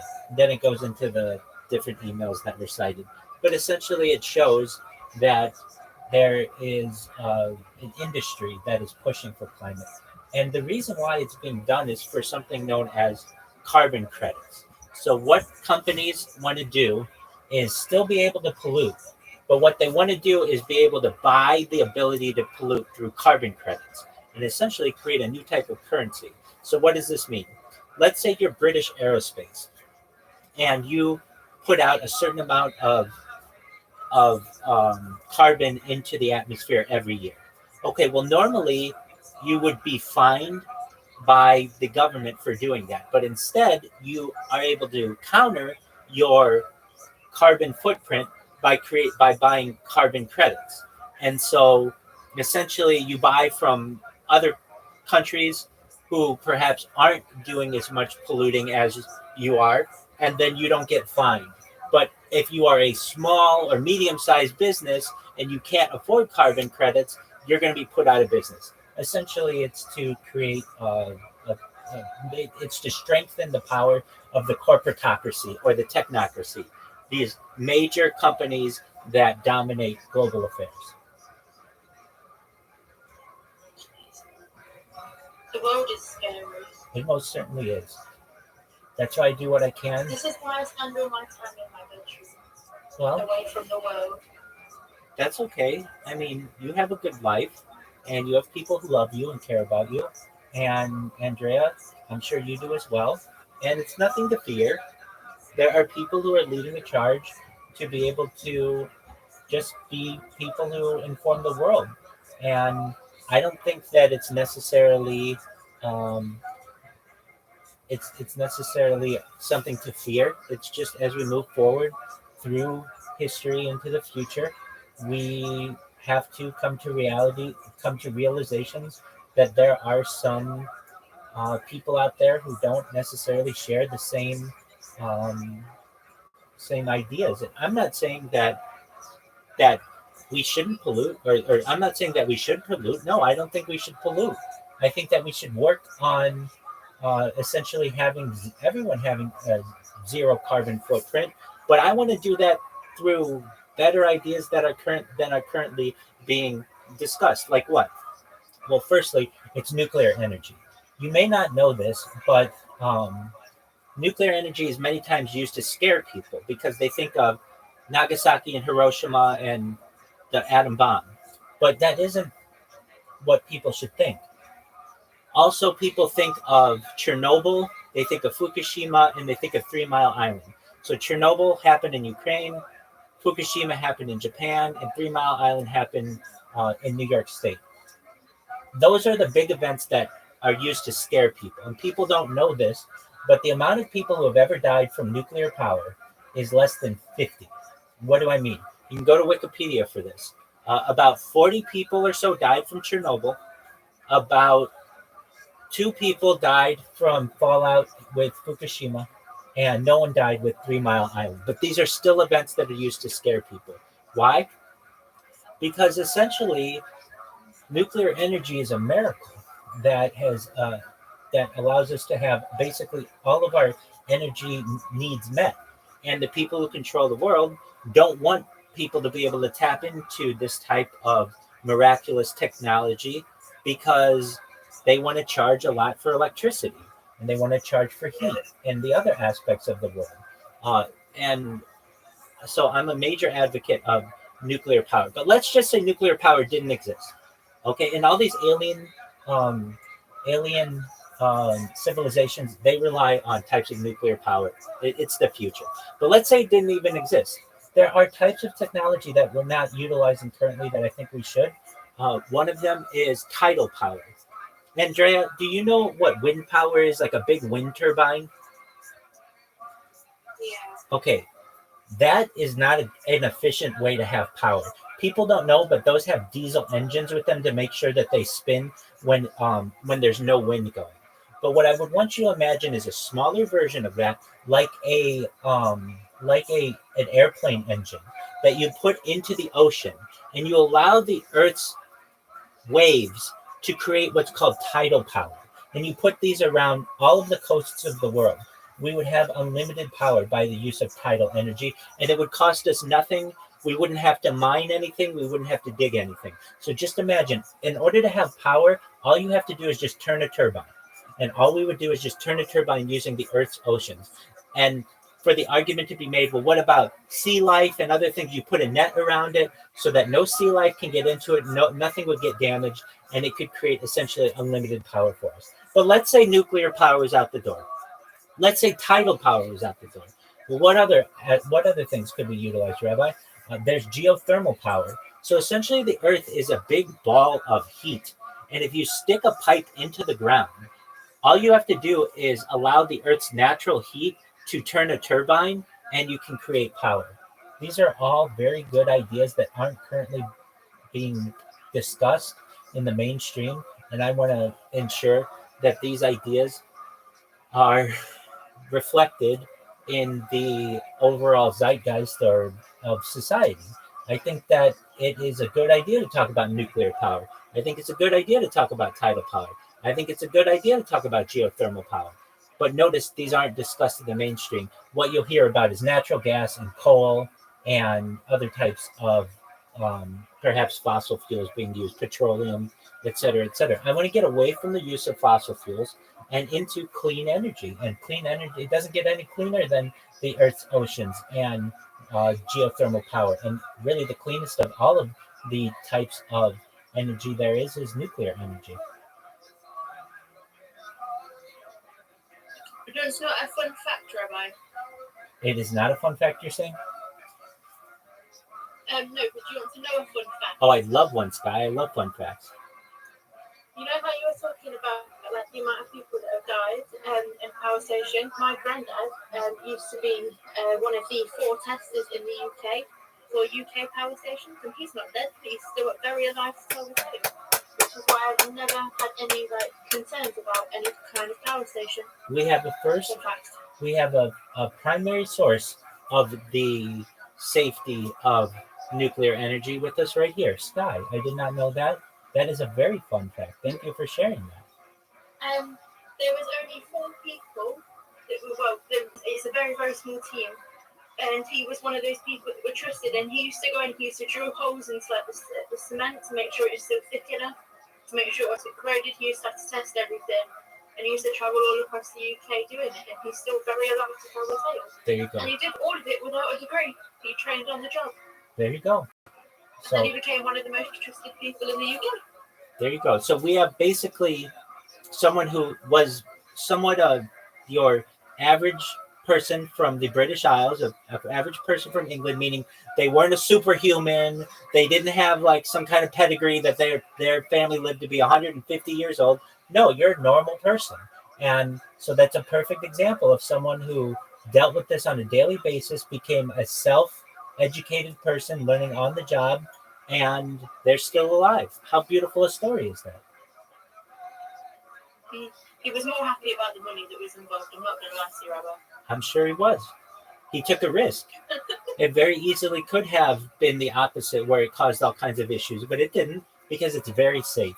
I saw something recently. A man in 1983 on national television ate uranium and lived for another 23 years. He lived to be 81 years old. People think just having uranium is deadly. It is not. People don't know, though, because it's high-level chemistry and high-level physics, and they're not as well versed on the safety that really it offers. And what does this mean? It means that if it were possible for everybody to align on nuclear energy, that means you would never have a power bill anymore. It means that your cars could be exactly. And the powers that be want to make sure that you have as many bills as possible.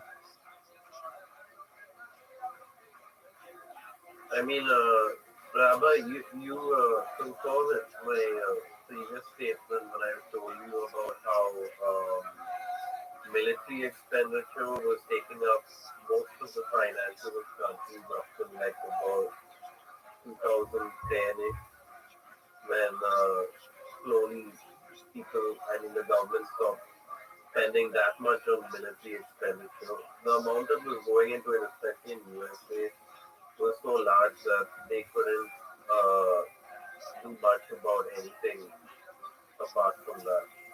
Not even in terms of like changing stuff, betterment of lifestyle and stuff like that. But like overall, they couldn't use any of their money because it was all going into military expenditure. Yes, I mean, at least within the United States, about half of our government budget goes to military, and I'm not a fan of that. I know for a fact that you could give every homeless person in the United States, there are about 580,000 homeless people in the United States, you could give each one of them $1 million and still pay all of the troops using just 1 year of military budget, which means, hey, that doesn't mean we have to invade anyone. No one would mess with the United States. We have the world's largest military.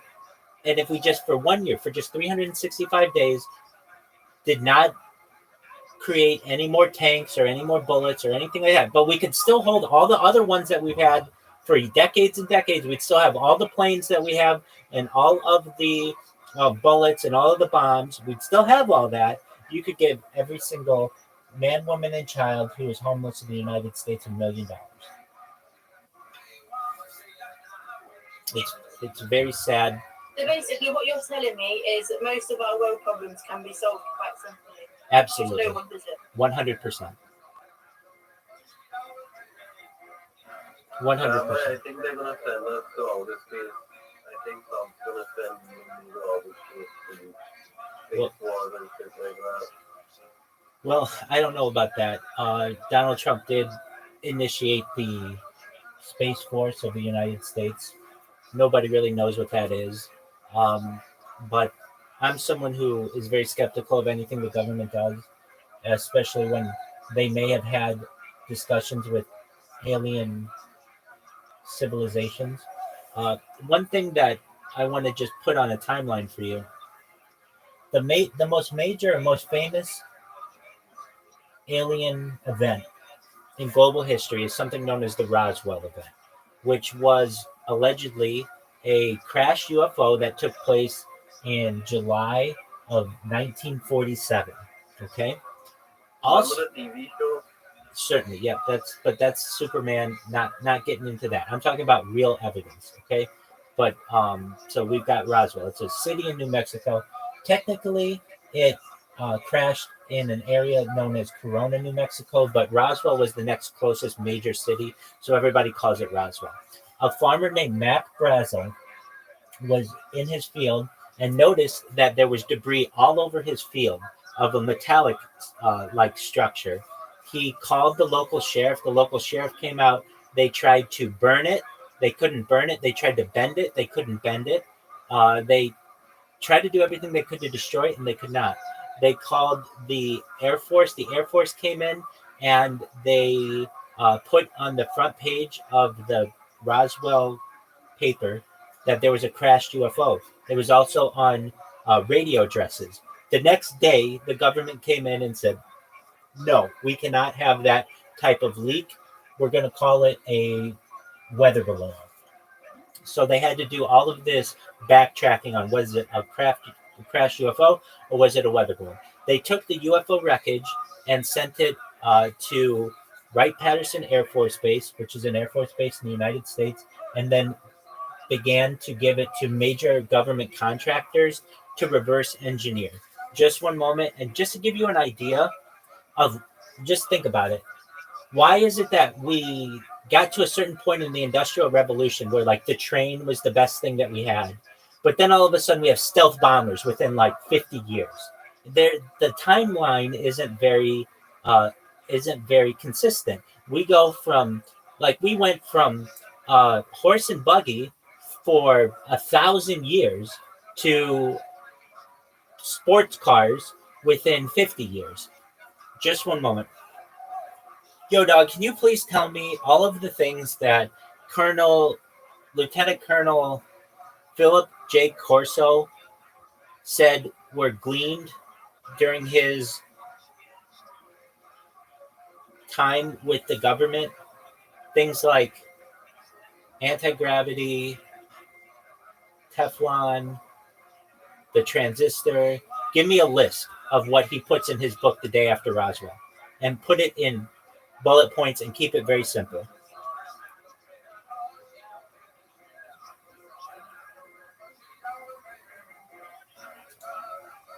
All right. So anti-gravity technology. Corso suggests that UFOs and anti-gravity propulsion systems, and the U.S. military studied these and developed new propulsion. Fiber optics. He claimed that fiber optic cables used for high-speed communications and data transfer were derived from UFO technology. Lasers. Like all of the stuff that is like really, really futuristic all came from 1947. According to Corso, laser technology was advanced by studying alien technology recovered at Roswell.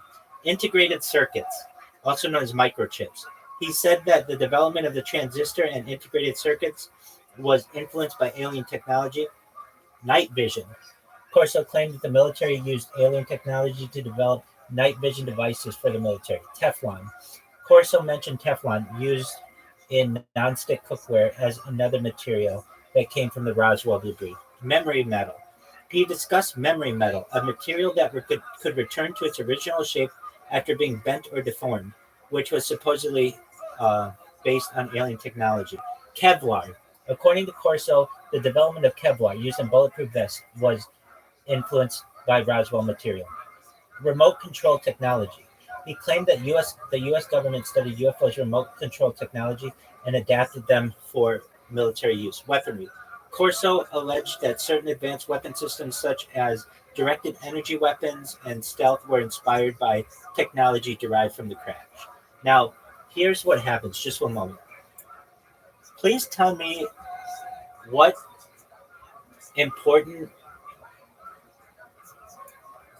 organizations were founded after the Roswell crash, including the CIA, the National Security Administration, including perhaps some British intelligence, MI5, MI6 kind of stuff. Tell me all of them that happened directly after 1947 and up until 1960. All right, so here we go. The Central Intelligence Agency was also founded in 1947. So it's like, well, why was it founded? Perhaps to keep all this stuff a secret. So in the same year that there's this alien crash, you need to make sure everybody stays really hush-hush about it. The Central Intelligence Agency is founded. So the date it was founded was September 18th, 1947. This crash happened 2 months before in July.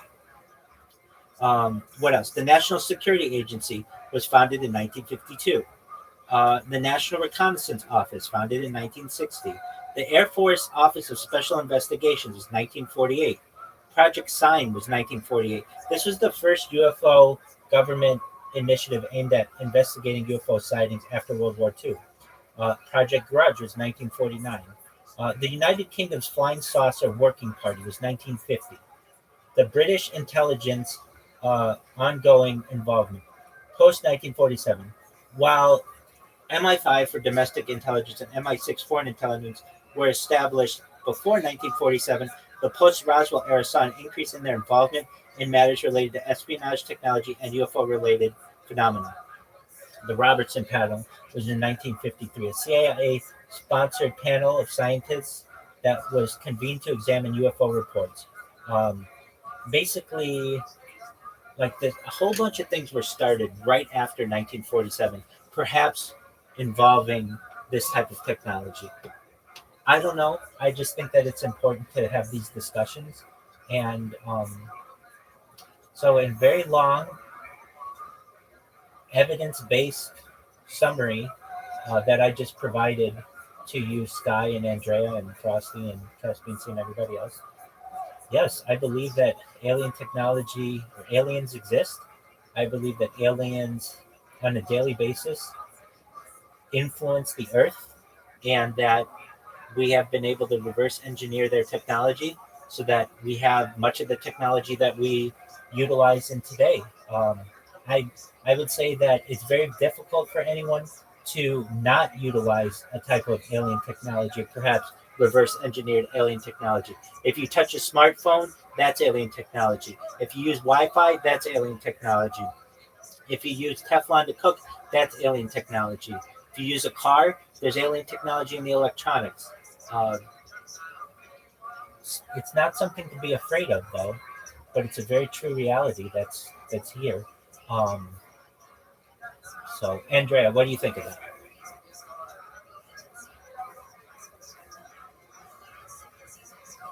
Sky, are you there? Sky? That's okay. Sky, are you there? So, Rabbi, I went to Vietnam and I remember they had this entire building, a couple of buildings in their capital city where there were the remnants of the NSA coming there and making deals with the Vietnamese government. And I have this thing, I don't know why, but I believe in, believe there might have been a shadow government that came into existence at a certain point in time. I think that shadow government like kind of got misplaced or it just moved out. And when it moved out, everyone who was kind of part of it is so like our government leaders, for example.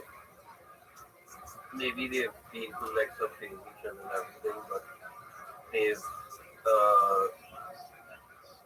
I don't know. I think they're gonna probably be on the same plane as us when whenever stuff happens. So they'll probably be working like a unit, like one more unit moving towards a destination linearly, while the rest of the world is suffering.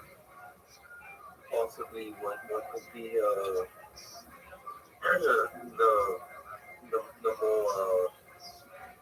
the more immediate dimension, which is like so all of this comes to like being at the start, right? So I think a lot of people haven't been born yet. It's like or maybe they're I don't know how that works exactly because I don't think anyone's gonna turn into a child or something like that.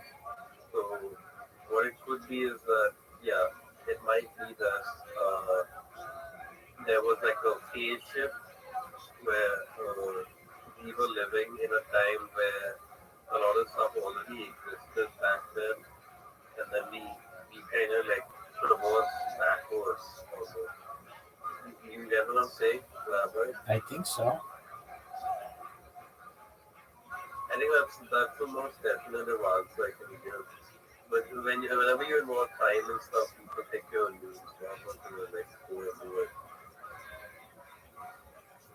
That very well could be, my man. Yeah, but it'd be kind of cool, right? Like everyone starts off their day, and then I think the shadow government previously was just nothing. I think it was just a bunch of people like an Illuminati, scary, spooky, born off the tail type thing. And I think then after that, it's going to move into an actual shadow government, right? With all people putting the strings and stuff. Oh, that could be true, my man. You never know. Yeah, I don't know. I don't believe in science anymore. I know you don't either, and it kind of sucks because you need to have a science in stuff. You need to have a science. I believe in science. It's just like, yeah, I know. I mean, like you have like really good points, and you can do a lot of like save people and do stuff and do all of that.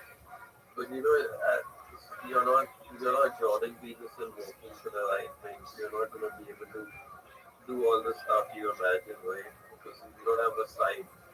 You're just fill in everything. It could be.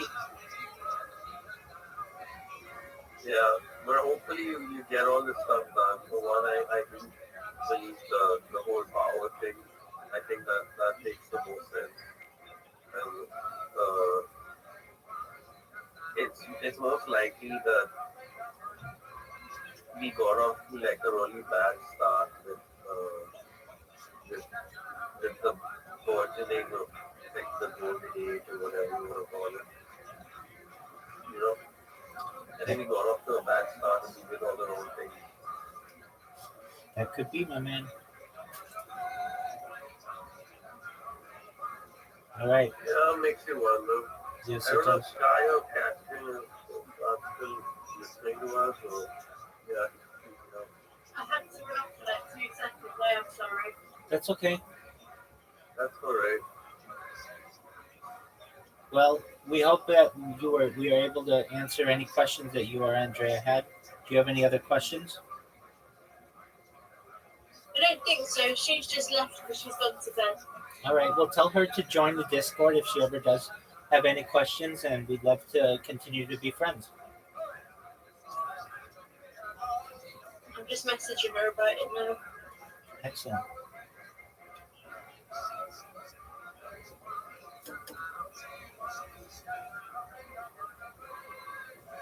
Well, I hope I was able to answer your question, Sky. You did, thank you. You're welcome. If there's any time you ever have another question, let me know, and we will do our best to get the answer to you. And if we can't find the answer, or if I don't have the answer, we'll find the answer, and we'll use AI to do so. It's always helpful, isn't it? I agree with you. AI is a very useful resource. I am in agreement with you.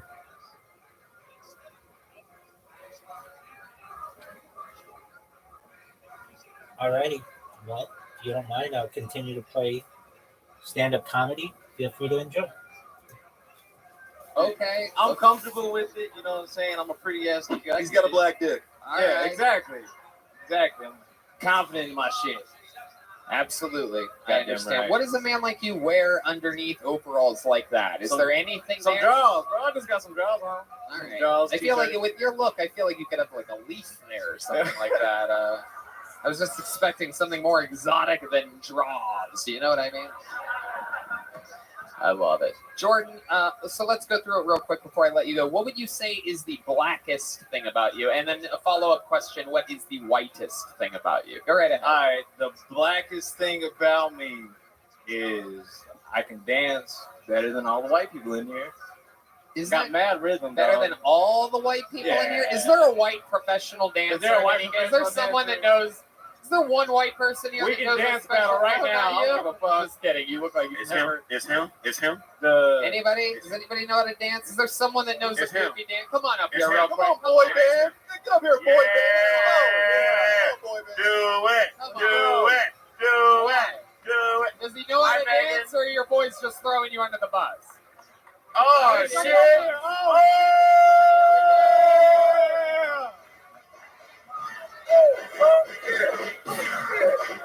Yeah. All right, here he is. He's gonna dance a little bit. It's holy shit. Oh shit! Oh fuck! Damn! Oh shit! Wow! I can't tell which one's whiter. Oh!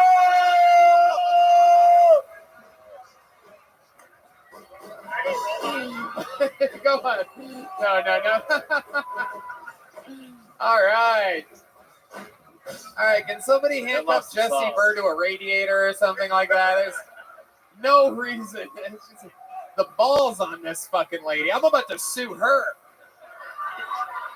Bro, she just bodied them though. Jesse, go find a seat and fucking sit in it, you crazy bitch. Jesus Christ. Oh, it's cool, guys. I got pulled out of a bucket earlier. I got this. Because you can trust my comedy instincts. I started tonight. Crazy fucking witch. That was pretty hot dancing. Who won, in your opinion? Hold on a second. I got to talk to this fucking Macaulay Culkin stuntman over here.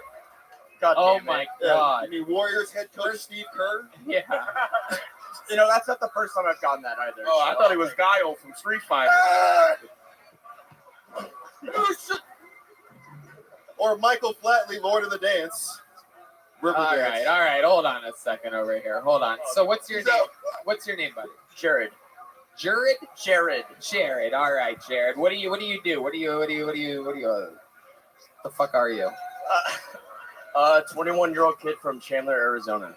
Wow. What are you doing here in Texas I right got a job. What are you doing for work? Tech sales. What a dork. How do you know these guys? How do you know these frat boys that you're with here tonight? Well, I work with them, and that you described them perfectly. So, Right. Exactly. Oh no! Don't shake your head. How did they know that you could dance like that? You guys hang out a lot? Well, I don't dance, first of all, and two, yes, we do hang out a lot. of Wow. course. You know what happened is the EDM guy earlier set the bar so low for dancing that I saw you guys dance and I'm like, wow, these guys can really dance. We're on the same swim team. We date the same girls. You know us. My goodness. What are your parents like? You close with your parents? You look like the only person on this stage all night that's had both of your parents in your life. Thank you for the All compliment. night Yes, long. and they've Moses been very... got a gang of parents, actually. Yeah. But Moses is from San Diego. That doesn't count. Go ahead. Yes, they are together, married for 21 years. They're only, white and to be fair, they only got married because I was born out of wedlock, essentially. So. Oh my God, you're so white. You make Jordan McDonald look like fucking Don King over there. It's incredible. Reverend Jesse Jackson is the reference that I really wanted to use there, but okay, let's move forward. I'll take that as a compliment, though. So. What do you think is I'm going to ask you a reverse order questions that I asked him. What do you think is the whitest thing about you? If you know you, yes, you, Jared. If you had to pick something about you in which it's like, well, I make my own pancakes every morning, or like something wacky like that, like. What do you think is a white thing about? I've never used a washcloth in my life. What do you think the whitest stereotype white thing about you is? I wear New Balance shoes. Oh, okay. All right. I guess that's pretty white. Okay, now follow-up question. I'm real excited about this one. What do you think is the blackest thing about you? I'm a professional. Show him your chest. Oh shit! Only God can judge me.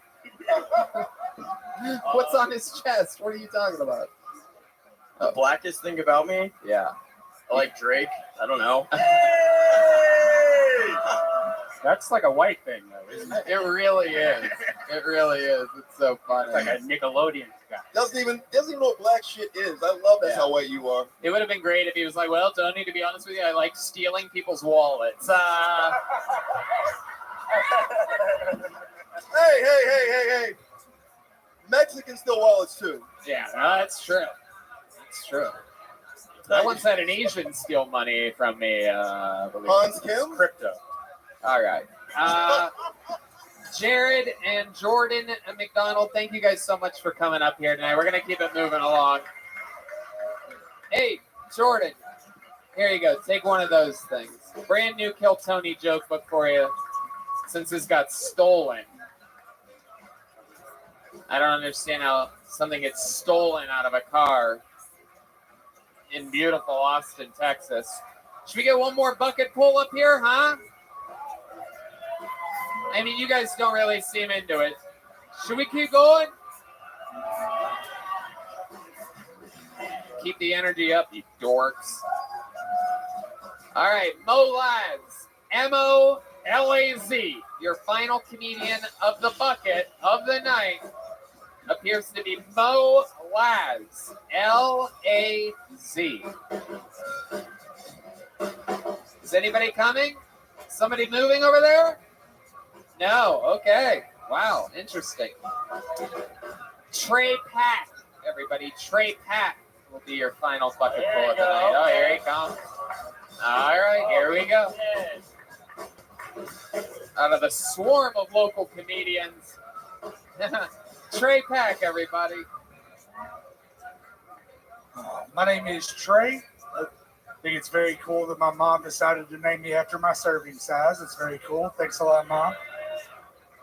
Trey is actually my middle name. My first name is Cafeteria. That's a family name, believe it or not, guys. I think it's catfishing for me to put my height in my Tinder profile. Yeah, because I'm tall, right? But I'm not your tall friend. You know what I'm saying? Like, that's not the adjective you're using to describe me, right? It's handsome, I know. I don't want to mislead anybody at all. I really don't. So I think anyone that's going to be on Tinder should be required to put their square footage in their bio. Okay, that's just only thing that seems fair to everybody. The fucked up thing is that if I do want to catfish you, it's going to be much easier than that. Okay, this is America. I'm just going to give you my weight in kilograms and my dick size in centimeters. Yeah. Like, I bet your pussy that you can't do conversions at midnight. You know what I'm saying? All right, that's it for me, guys. There you go, Trey Pack. I liked you when you went up earlier in the night. I'm glad that you're here again. Very exciting. Do you know Sam Hunter? Do you guys know that you are each other's fucking long-lost brothers? We've just been back there sharing body heat. It's been a nightmare. What's that? We've just been back there sharing body heat for like 2 hours. It's been a Yeah, nightmare. absolutely. Sam Hunter, are you still here? Get back up here, Sam. I want to see something. Listen to the crowd wondering if the stage can handle such a. Ooh, whoa, whoa. Tony, there's like 3 of these niggas. Mumford is the same thing too. What? Mumford too. The other kid. The other guy. No, he's not like this. Look at these two. I mean, this is absolutely incredible. I do believe we found the new fucking greatest comedy duo of all time. We need to get you two to work together somehow. If anyone was going to know that the stage was going to collapse, it would be D Madness first. He's like the canary in the coal mine on this situation. If anybody feels the foundation wobbling, it's him. He can't even see, and he's like, these guys are too fat. I got to get out of here. That's awesome. Absolutely incredible. Look at you two standing next to each other. This is like it's like looking at a 00 or something like that, or like some type of a real life snowman or something. Can you make your tits dance like he does? No, I can't. I was very jealous, actually, to be honest with you. It means we have to fight in the parking lot. It is crazy. His tits were the only thing that could dance up here tonight. Do you have any special skills, Trey? You just stand right next to him, Sam. You just keep it I doing. don't, man. I just do stand up. How about sit-ups? You ever do sit-ups before? It's the second time in 8 Never. You guys look like Nicki Minaj's cousin swollen nets. It is incredible. So Sam, or no, I'm sorry. Yes, no, Trey. Is that your real name, Trey Pack? Trey, that's my real name. Wow, Yeah. that's fucking unbelievable. So this is what Bane looked like with his helmet off? Who? Nobody. Oh my goodness. Can I have another Jack and Coke? What do you do for work, Trey? Nothing. I just moved here. I was doing bar security. I was a bouncer at home. Okay. All right. And what are you gonna do here? Just stand up, man. That's kind of the idea. Just do it as much as I can. How are you surviving? How do you people survive? And I'm not talking about money. I'm talking about COVID. When Hulk Hogan body slammed you at that one WrestleMania, you think this what is did what you Andre feel? the Giant looks like? How do you survive? I just, like I said, I just put some money away. I moved here from Knoxville, Tennessee, just to do this. Wow.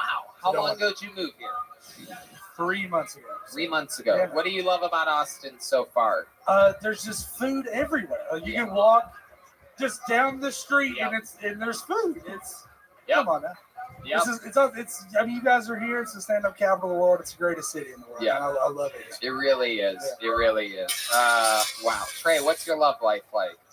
It's a nightmare. What do you mean? It's terrible. Like, I have to scratch to have sex with myself. Okay, like it's not great. I'll be honest with you. My goodness. It's a problem. The last time you had sex with a girl, when was that? Yesterday. Really? Is Yeah. that true? Yeah. Where'd you find this girl? It was actually Sam, believe it or not. Oh, It was okay. great. Yeah, I love It was it. wonderful. No, it was. It just. I don't know. We bumped into each other just having a bout on 6th Street. Really? You literally, that's how you find girls? You just bump in them like, oh, excuse me, or do I? She asked me to walk her to her car, and I was like, yeah, all right, like, that's fine. Like, I'm not gonna run her down. She in the asked alley. you to walk her to her car? Yeah. That seems like the guy that you would want someone to walk you to her car with so that a guy like you doesn't end up. See, I'm not running nobody down in an alleyway, though. She wants to get That's away. She can true. get away. That's a So good it's point. Absolutely. Fucking take notes, ladies. Easy to get away from. It's hard to hide behind bushes when you're that big. Right, It's yeah, hard to not make a noise if you're walking down their hallway. I'm not coming out of the shadows on nobody. Was she a big girl also, or did she? No, she was average sized, I guess. Average Yeah, so I would put it. size. Oh boy, it's like I don't have shaky. her dimensions or anything. Whatever your average size Right, is, yeah. I think is different than a normal guy's average. She size. would whip Tony's ass. I don't know if that means anything. I believe means that. anything. I believe that. I wouldn't want to fight her. Did she by any chance have long blonde pigtails and a cow hat on? That was actually my mother. I appreciate the. Absolutely. No, I'm Absolutely. The milketh runneth over. Wow. So Trey, what's your like guilty pleasure? What's like the craziest shit that you eat? Like I like to eat a lot. I have fast metabolism man. because God loves me. Right. But like so like I eat like a fucking animal, man. I'll have like 30 soup dumplings out at a meal. Yeah, it's crazy. I eat a lot. And I don't have worms either because me and Joe Rogan do keep on ivermectin. So I know what you're thinking. Where does it go? It comes out of my butt. But No. it seems like you hold on to a lot of what you eat. What's a guilty pleasure for you? Just, like I'm going to walk to my car and there's going to be just a place that has food. And it's, it's the most fucked. If I get too high, I will just go to McDonald's for the burgers and the fries. And then I'll pass the Taco Bell. Like, No all way. right, yeah. Oh, yeah. And then we just start mixing and matching. Hell yeah. You like to eat like Jesse Burr likes to say crazy shit just all the time. How do you deal with all the pressure? Talking about blood pressure? I'm talking about his shoes. Yeah. Like I'm talking to his shoes. How do you deal with all this? I have blown out every pair of Vans. No, I'm talking to your shoes. How do you deal with all this pressure? You are brave. Them ain't Vans, them is buses, nigga. Shit. Soldiers. American heroes. Are your parents big? No, not really. My dad's very average size. My mom used to be a big girl. She's not very much a woman anymore. Okay. She's lost a ton of weight. Very proud of her. She's doing her thing. All right. How about you, Sam? Your parents eat a lot? My mom's dead. My dad's a big guy though. Perfect. Perfect answer. I don't know. I feel like it's every once in a while on this show pulling names out of a bucket. I feel like sometimes destiny puts something right on our plates. Sorry to make you guys hungry again, but I don't know. It's the very beginning of October. The guys this month aren't doing Sober October. We once did a weight gain challenge on this show. Would you guys be interested in doing a weight loss challenge? And you guys come back for the first show in November and check in, and we see. And then Yeah, but don't we have to weigh them first? I don't know. What do you think? Wait. Let's do, and the winner will get whatever your combined weights right now are. We'll raise money for it. What's your weight? What's your weight? Are you serious? 450? All right, maybe like half of what you guys weigh. Jesus Christ! I thought we were gonna give them like $500. Jesus, 1,000 bones for you. How about you? Where are you at over there? I'm like 330. Really? Hold on. Stand next to each other. One of you's lying about something over here. It's easy to catfish when you have barbecue sauce on your fingers. You know what I mean? You can't catfish Uncle Tony. You know what I'm saying? I'll call you out. We have a scale here. Let's get a fucking scale up here right now. Yeah, There's where's no- the Vulcan scale? Yeah, we have a scale at this EDM club. Look at any drug dealers and look at those calves. Yeah, we can only measure them in grams. Yeah. 4 million grams. Maybe come back next week and we'll weigh them, the official weight. Yeah. Yeah, I mean, maybe that's the move. You come back. I'm here every week. All right. We're gonna have to get 2 scales, 1 for each foot. We are now going to add together the feet. If they have their feet next week, who knows? This could be gone at any given point. Yeah, you can't cheat. You wanna call my auntie and tell her sorry about her diabetes? Why would and you get it? And you get it? We both deserve it, but she got it. I'm sorry. Wow. My goodness. All right. Well, so much fun, Trade Pack. We'll see you. You'll weigh in next week. I don't know if we can have sets, but we'll figure out a good grand prize for these guys, right? Yeah. There you go. Trade Pack and Jordan McDonald. We're gonna see them next week. They're gonna weigh in. Oh, this guy wants to join the competition. Look at this guy. He's joining. Hell yeah. Shit. Hell yeah. According to one of them, you only weigh 200 pounds. 150. Maybe we could get him a bunch of free chi edibles. You guys ready to turn this party up a fucking notch right now, huh? We have one final regular here to perform tonight. This guy is the longest serving regular in the history of Kill Tony. He's broken every record. He is a monster. He's been opening up all week. on for sure shows with me and Joe Rogan. He's an absolute killer. We love him. One of the best comedians in the fucking city with a brand new minute for you. This is the great William Montgomery, everybody. It's him, the big red machine, the vanilla gorilla, the Knoxville Strangler. This is William Montgomery. I want part of the weight loss challenge. I got way too high up there earlier, so let's see how this goes. In case anybody was wondering, my grandfather emailed me last night and said they have excellent Wi-Fi in heaven. Blaming Facebook for getting Trump elected is like blaming heavy metal for school shootings, meaning I agree 100%. This is a pretty good one. You know, I always thought Barbie was from Arkansas. Why? Because she married Ken. Like kinfolk. The Austin Police Department will no longer respond to what they consider petty crimes such as vandalism, car wrecks, and burglary. That's good news for David Lucas as he can continue to steal jokes with impunity.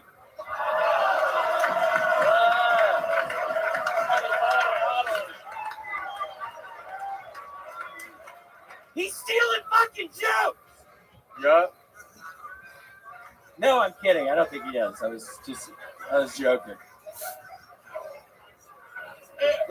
And David's not even fucking here to defend himself. I'm taking a shot at him right now. I think Well, man. it doesn't come out for 2 weeks, so maybe you won't find out about it until then. How about one more time for the great William Montgomery, everybody? That's a brand new minute. That's a brand new minute for the great William Montgomery. Out here doing the new jokes. Another brand new minute. That Barbie married Ken joke is a reach. And and to think that beforehand you literally go, this is a great joke coming up here. I was thinking if I said that, maybe people would laugh. I don't know. Again, I honestly, William, that's literally the opposite of how comedy works. You saying that this next one's going to be great, it raises the bar and expectations. And then you did a joke about Barbie marrying Ken, but it's like about Ken in Arkansas. Because she married Ken. Right, she married Ken. And Alabama would be even a better reference than Arkansas. Arkansas, that's where. Well, I made a fucking mistake. Okay, that's I know. I made a mistake tonight. Again, I smoked way too much of a joint up there. I'm horribly on fucking edge. I'm not even kidding. I'm badly on edge. That fucking joke didn't work. Now you're critiquing it up here. I feel horrible. I made a fucking mistake. William famously got sober a few months ago and is now addicted to raisin bread, everybody. How much raisin bread did you eat this week? I had 3.5 loaves, and I've also started making personal pizzas in the oven. Whoa, let's talk more about these personal pizzas. I've been eating the shit out of these personal pizzas. Tell us, what brand, what type? You have to buy dough from the store, then you spread it out. You learned this from TikTok, didn't you? What the fuck does that mean, Red Band? I don't know. Seriously, what the fuck does that mean? Red Band's TikTok. Why would you say that? Showing in That's like popular in TikTok right now, making your own little pizzas. I don't think you're right Let's about just stick on your. What are you actually eating? Are you making your own pizza, or are you buying already made personal I pan buy pizza? the sauce. I buy the cheese. I buy the onions. I buy the mushrooms. How many onions do you? I put buy in? the peppers. I buy the spinach. Okay, William. I buy the shrimp. I buy the T-bone. Oh, a T-bone on a pizza. I buy the macaroni. Okay. I buy the apples. All right. Told you it was TikTok. Shut the fuck up. Why would you say that? So weird. That was starting to be kind of funny, and then you fucking say that. You're out You here. threw me off. You're making supreme pizzas, William. Do you know that? I am. They are super supremes. All right. What else is going on in life? Oh man, just a bunch of ghost shit at my apartment. There's ghosts everywhere. There's shadow people. It's almost Halloween. Now, just to let you guys know, what you're seeing right now, believe it or not, is not a joke. William is literally afraid of ghosts, and he's convinced that his apartment here in Austin, Texas, is haunted. Tell us more It about has this. all William. kinds of shadow people in there. I'll be laying on the couch and I'll see like a shadow out of the corner of my eye, and I'm like, what the fuck was that? That's a shadow person. Is that shadow? Just all the fucking time. I see him out of the corner of my eye. Did the shadow people look anything like my friends Jamar and Moses here? You speak of. Those legit, goddamn shadow people moving into the neighborhood. Believing in ghosts is the most vain and narcissistic shit ever. And I was like, he's making a racial slur. This is a whole joke to make this racial slur. Shadow people. I'm like, this is a good one, actually. I'm actually with it. Sounds like we're superheroes. They actually weren't as black as them, but close.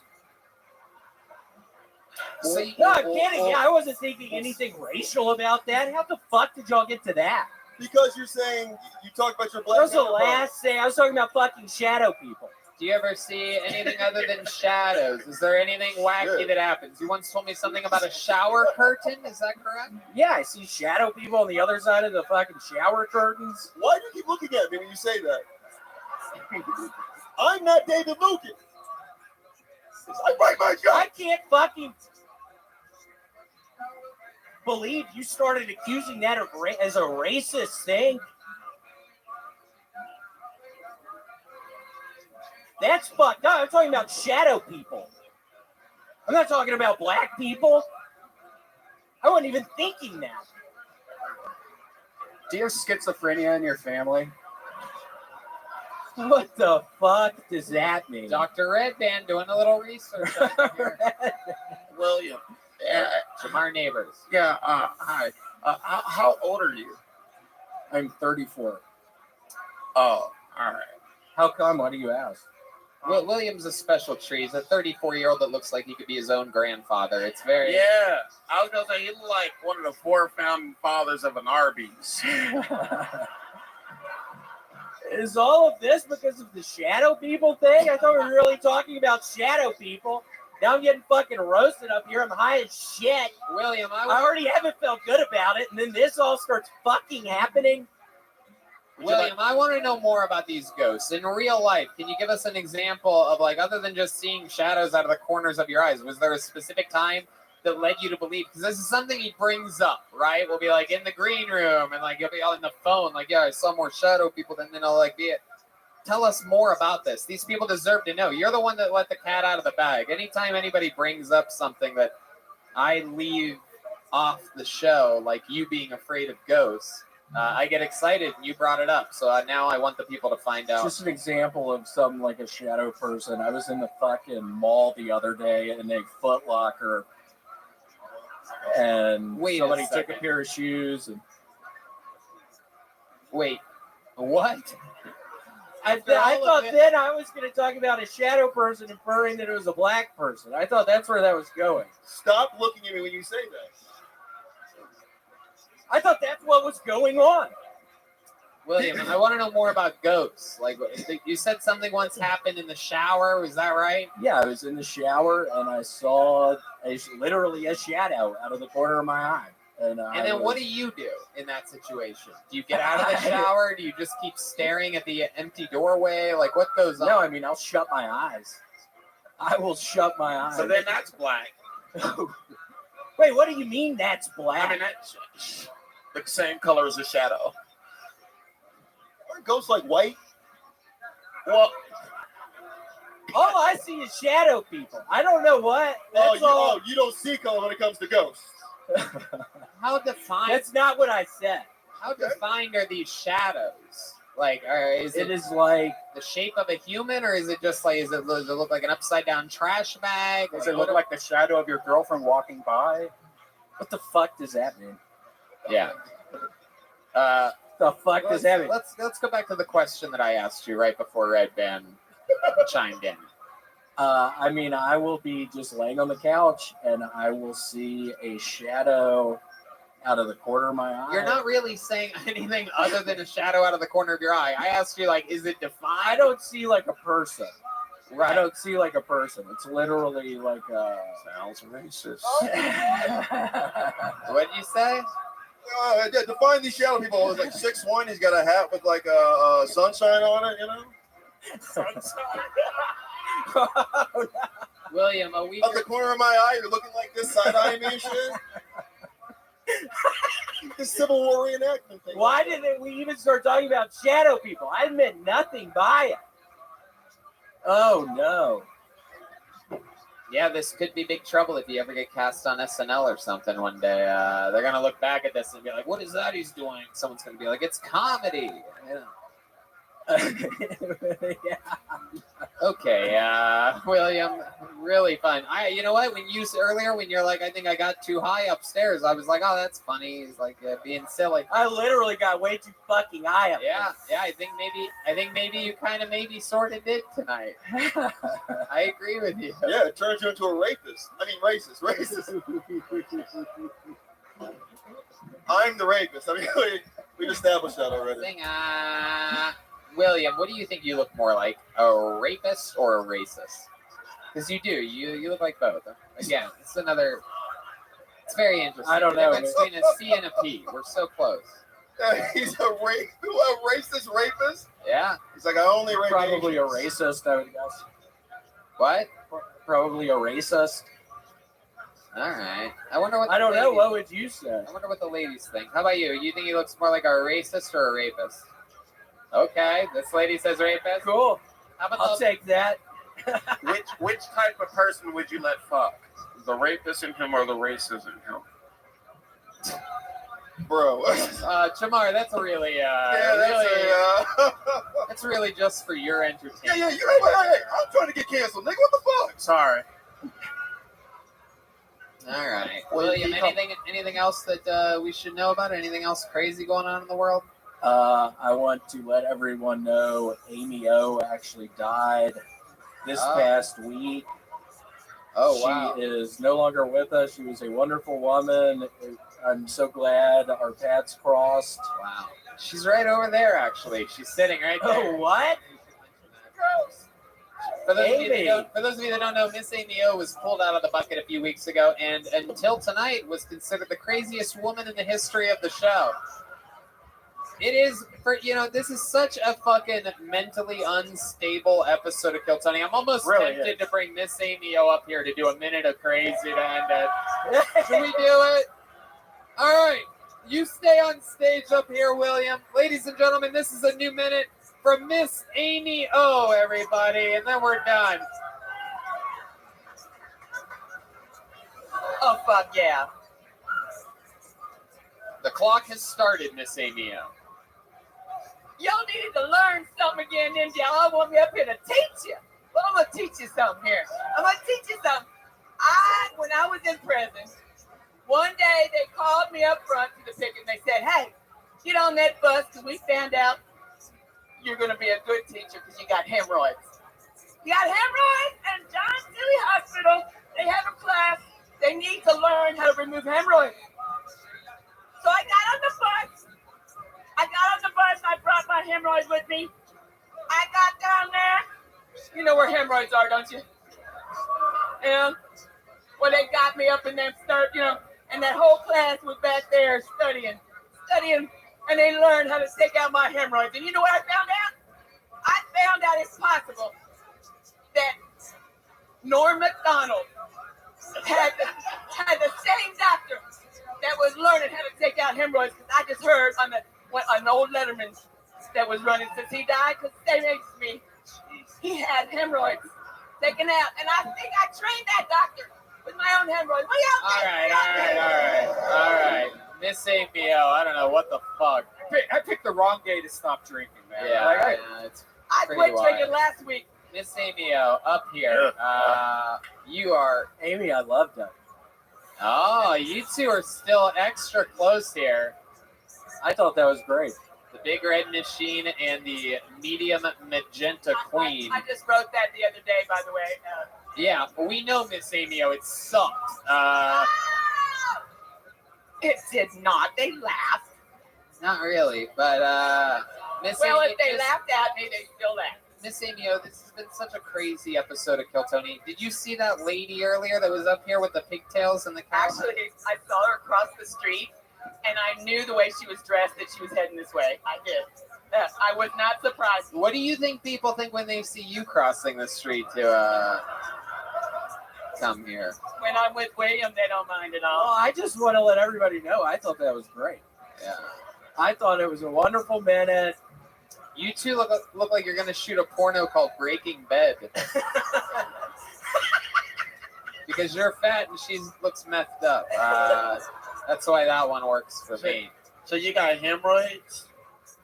They never came back, and I never went back to prison either. Uh-oh. What? Me too. Me Smoked too. crack again. Said, hey. Wait, did you just say you smoked crack again? No, not this prison. No. Okay. Oh, all right. But you do other drugs, am I correct? Well, I quit drinking after episode 524 when I fucked up my jokes all over the floor. Wait, you sobered up because of something that happened on Kill Tony? Yes. Wow. Look at that. Changing people's lives. My husband did not know I had been drinking. He just Wait. Your husband did not know what? that I had been drinking because I kind of picked it up with comedy again. Oh, shit. I was sober for over 17 years. Oh, wow. Oh, okay. So Kill Tony also made you break 17 years of sobriety. Not This is before. what's wild. We can help you. We can hurt you. We can push you and pull you back in again. That's well. You can take. Amy fucking doesn't need any help. We are doing good. She doesn't need any help. What do you guys do? You guys sleep together? We've been going to the zoo a bunch. Oh, wow. He really is in love with my puppet. If you want to know the truth. Did you bring your puppet with you? One of the worst puppeteers of all time, everybody. The only puppeteer I've ever seen whose lips move more when the puppet talks. Really, I mean, it's just unbelievably Oh terrible. my God, there's a gun in there. William, share the microphone with her for a second here. Wait till you guys see how stupid this is. What in the white face? All right, do your puppet. I'm offended. Worst puppeteer of all time, everyone.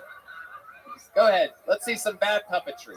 Hello, my name is Hope, and I don't do dope. We don't understand anything you're saying. I know. Because you're not It's good a at it. problem. You're literally the worst, Amy O. Yeah, I know it's I have a whole bag of them out in my car that I made. You have a bag of puppets? Yeah. You make those? I used to make them in prison. I told you. I did. I would send them home to my children And remind everybody and I'd write stories. Miss Amy O, up here, remind everybody what you went to prison for. $20 worth of crack cocaine the government sold me. Yep. Can I call my mom? Years. Yep. That's Texas. Can I call my mom? You can tell her your story. Please, I would love to talk to your mother. Nah, she gonna get mad. She gonna get mad. Ah, never mind. If the puppet talked to Jamar's mom, what would it say? I'm not a real puppet. That's me, everybody. I don't know, but I mean, my son told me not to bring this up here. But William, do you want to try? Hey, William, will you kiss that puppet? How many of you think William should kiss the puppet to end tonight's episode? Wow, this is the first time a puppet's ever been kissed. God, and why did I get so high before this? And now I'm standing up here next to Amy with this fucking thing on my Turn head. the puppet to the crowd, William. Let's see some puppetry. I mean, I got way too fucking high earlier. I'm not kidding. I love Amy. I'm so happy she's with me again. I thought she had died. That's what she told me. She was about to die. All right. You're worse than her. I mean, maybe it's his mustache. I didn't see his mouth move at all. Actually, Yeah, I don't think he was moving. That's wild. Absolutely wild. How about a hand for William Montgomery and Miss Amy O, everybody? We did it. That's tonight's episode. Unbelievable. Chaos. Come on, make some noise for William Montgomery, everybody. Come on, make some noise for my friends Jamar Neighbors and Brian Moses, huh? Comedy Store people. They're probably all moving here to Austin. It's just going to be a couple more months. And how about one more time for the band, everybody? That's John Dees, D Madness, and Michael Gonzalez. That's another one. The great drawing from Ryan J. Ebelt is in, and it is unbelievably cool. Can you make that bigger? There we go. Look at that. Absolutely unbelievable. Everything's available at ryanjebelt.com. Super cool. Oh, yeah. And we have some local art by the great Chris Rogers here, a local artist. This is a William Montgomery It Hybrid, paying homage to what's on the wall upstairs in the smoking section, which he also drew. He is the local artist, Chris Rogers Art, on social media. Be sure to check out Roast Battle on at Mint Comedy. That's every Tuesday. They're recording it at the Comedy Store, streaming it out of the Comedy Store. And follow Jamar Neighbors on everything, social media, and check out all of his amazing work, comedy albums, everything. And yeah, Austin, Texas, we love you. This was another fun one. We'll see you next week. We're going to do it again every Monday here in Austin. Good night, everybody. Thank you.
You should also start saying smash that like button.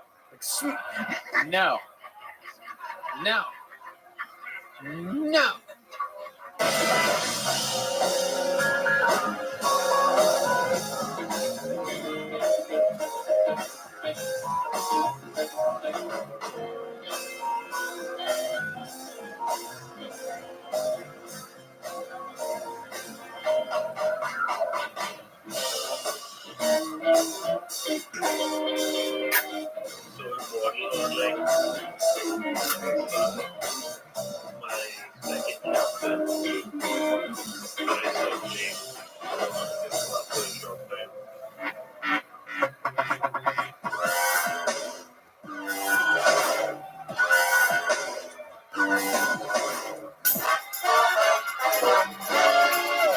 Hey, this is Reverend coming live from Vulcan Gas Company in Austin, Texas, for a brand new episode of Kill Tony. Get up for Tony! It's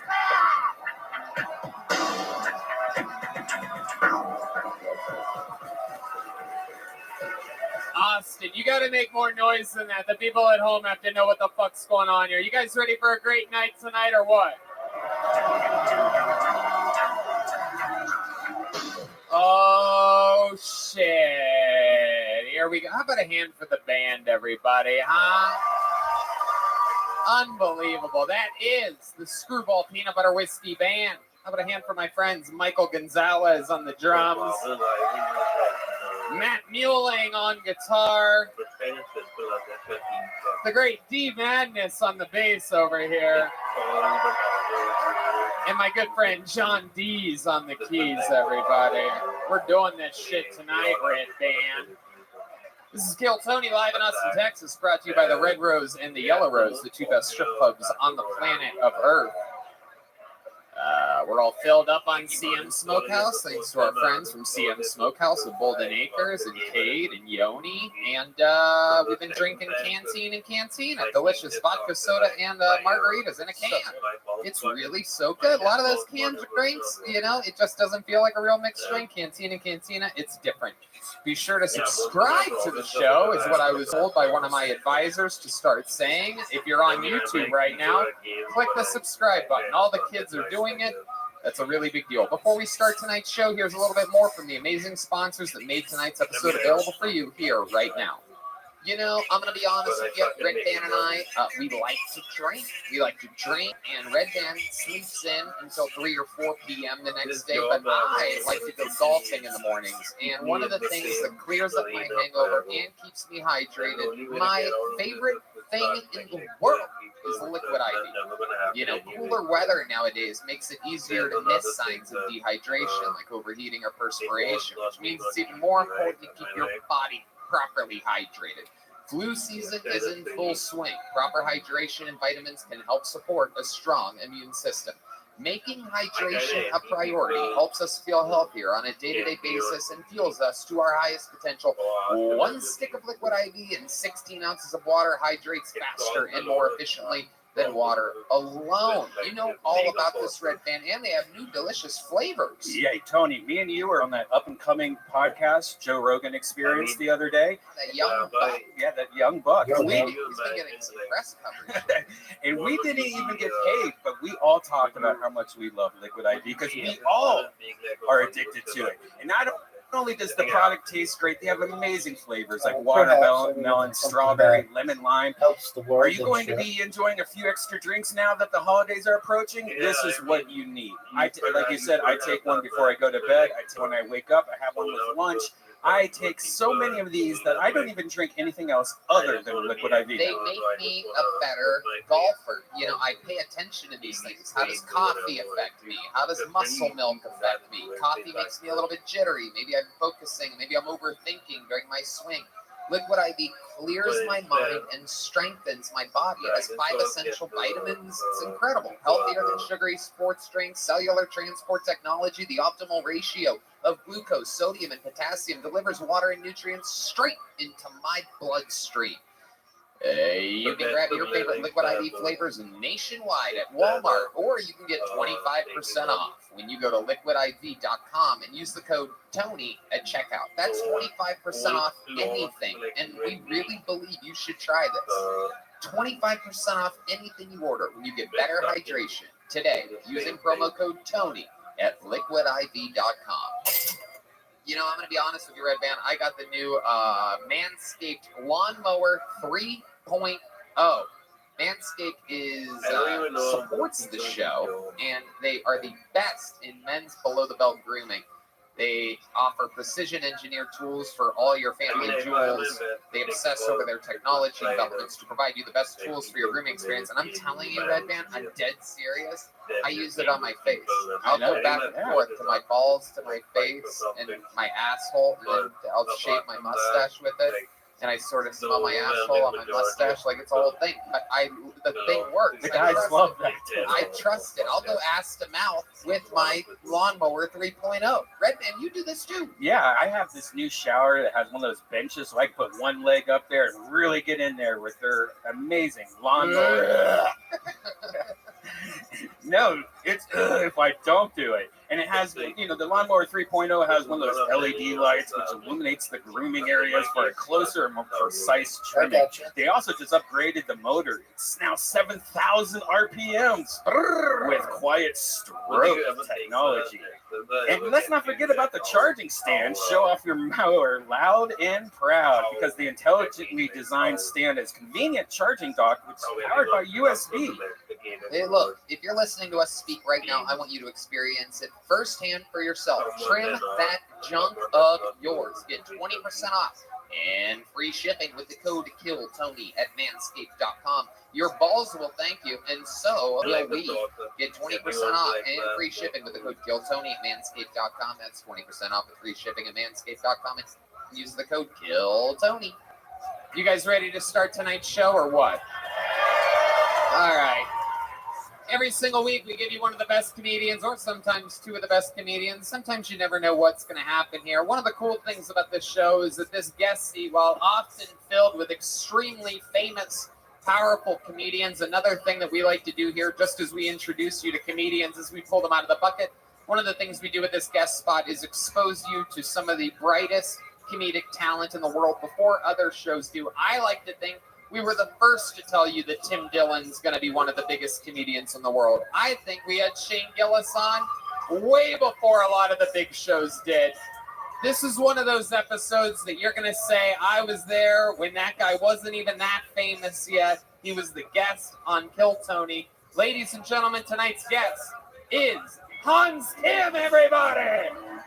His first ever time on the panel.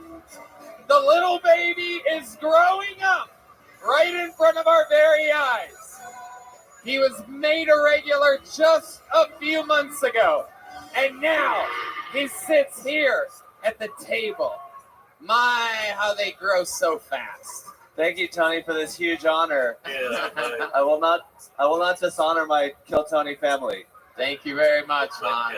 We're very excited to have you. You famously have taken the show over by storm, writing and performing a brand new minute every single week. You've made out with over 23 strippers on the show. You've made out with 14 normal girls. Don't laugh, gentlemen. Your girlfriend could be next. This guy is an absolute machine. Has more antibodies than anybody in Austin. We've tested. And we're very excited to have you here, Hans. I'm excited to be here, and if a comedian bombs, you have to kiss me. Yeah, we're going to have some fucking fun tonight. You guys ready to start this show? Austin, I'm going to say it again. You have to do better than that. Are you guys ready to start this fucking show or what? We are the #1 live podcast in the world. It's all about stand-up comedy, people. A bunch of people signed up for the chance to perform 60 seconds on this stage. You know their 60 seconds is up when you hear the sound of a kitten. That means wrap it up then, or else you're going to bring out the angry West Hollywood bear. Ryan J. Ebelt is in Los Angeles drawing tonight's episode. He draws every single episode. He draws every single tour poster. That's all available at RyanJEbelt.com, including Kill Tony the bingo cards, where you can play bingo while watching the show and follow along, see if you get bingo. So a bunch of people signed up. You guys ready to meet a stranger? Your first comedian performing in uninterrupted 60 seconds tonight. We shall start with chaos. Ladies and gentlemen, in a bucket that I cannot control, the first name I pull is Miss Amy O. Wow. It says Supergirl. Miss Amy O / Supergirl. Wow. This show is crazy.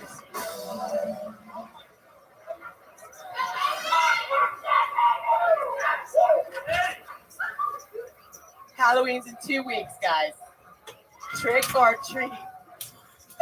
I have no idea. Hans, I'm gonna bomb so I can kiss you. Is that okay? Yeah, I can do that. Oh, shit, I'm fucking mind blank. Can I just stand here and look cute?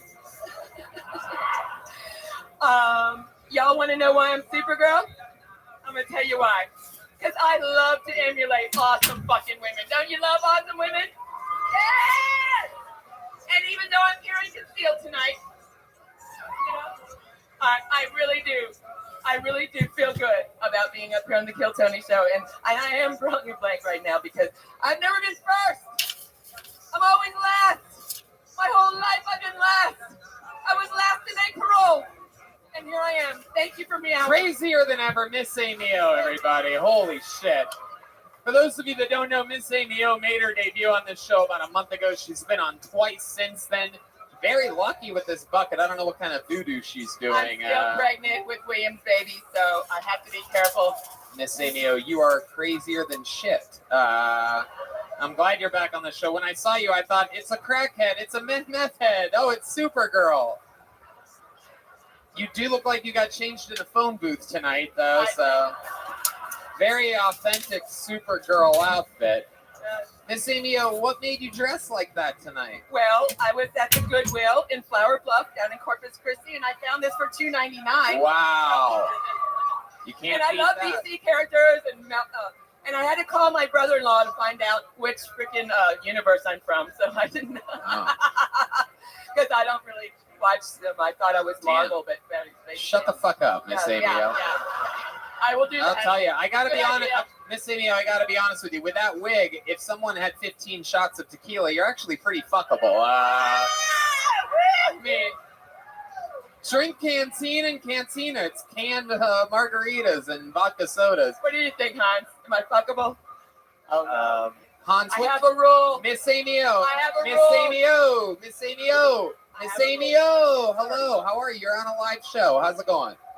I'm gonna ask Hans Kim what he thought about your performance, so you shut the fuck up while that happens. I wish Miss Amio spent as much time on her jokes as her outfit.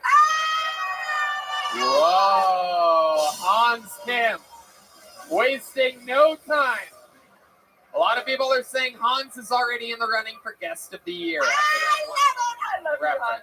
Miss Amio, anything crazy happen in your normal life this week? Yes, lots of crazy things are happening. Really, they are.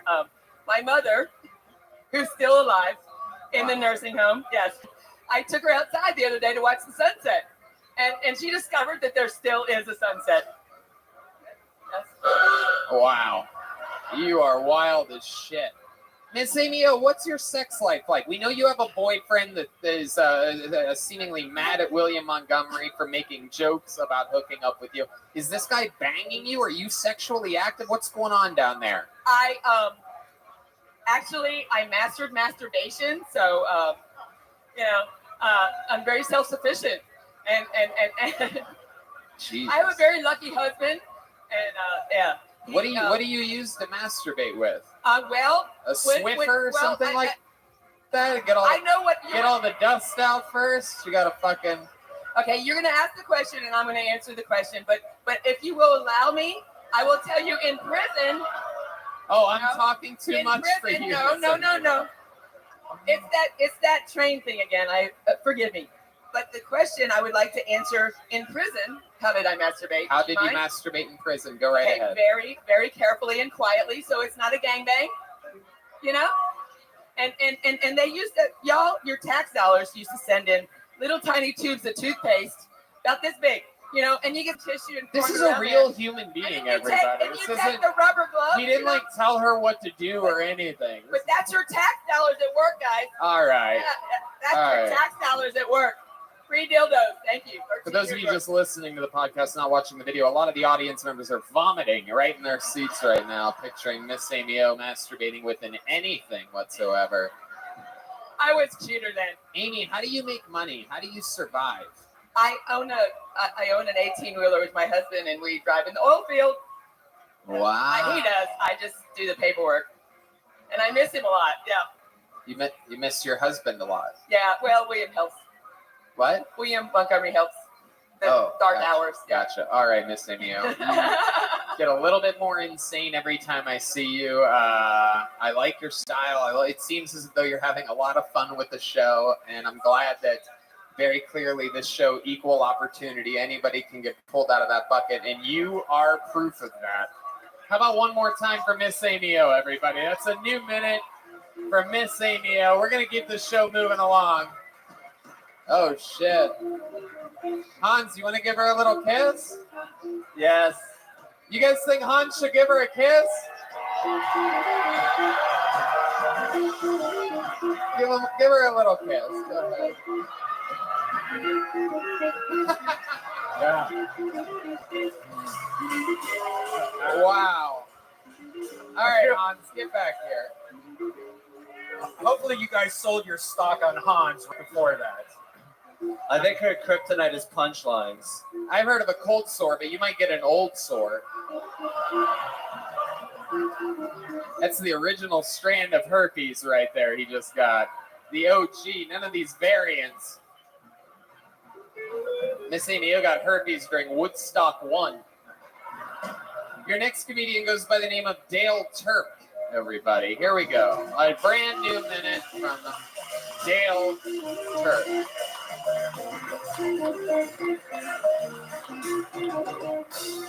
Vulcan Cast Company, how are we doing?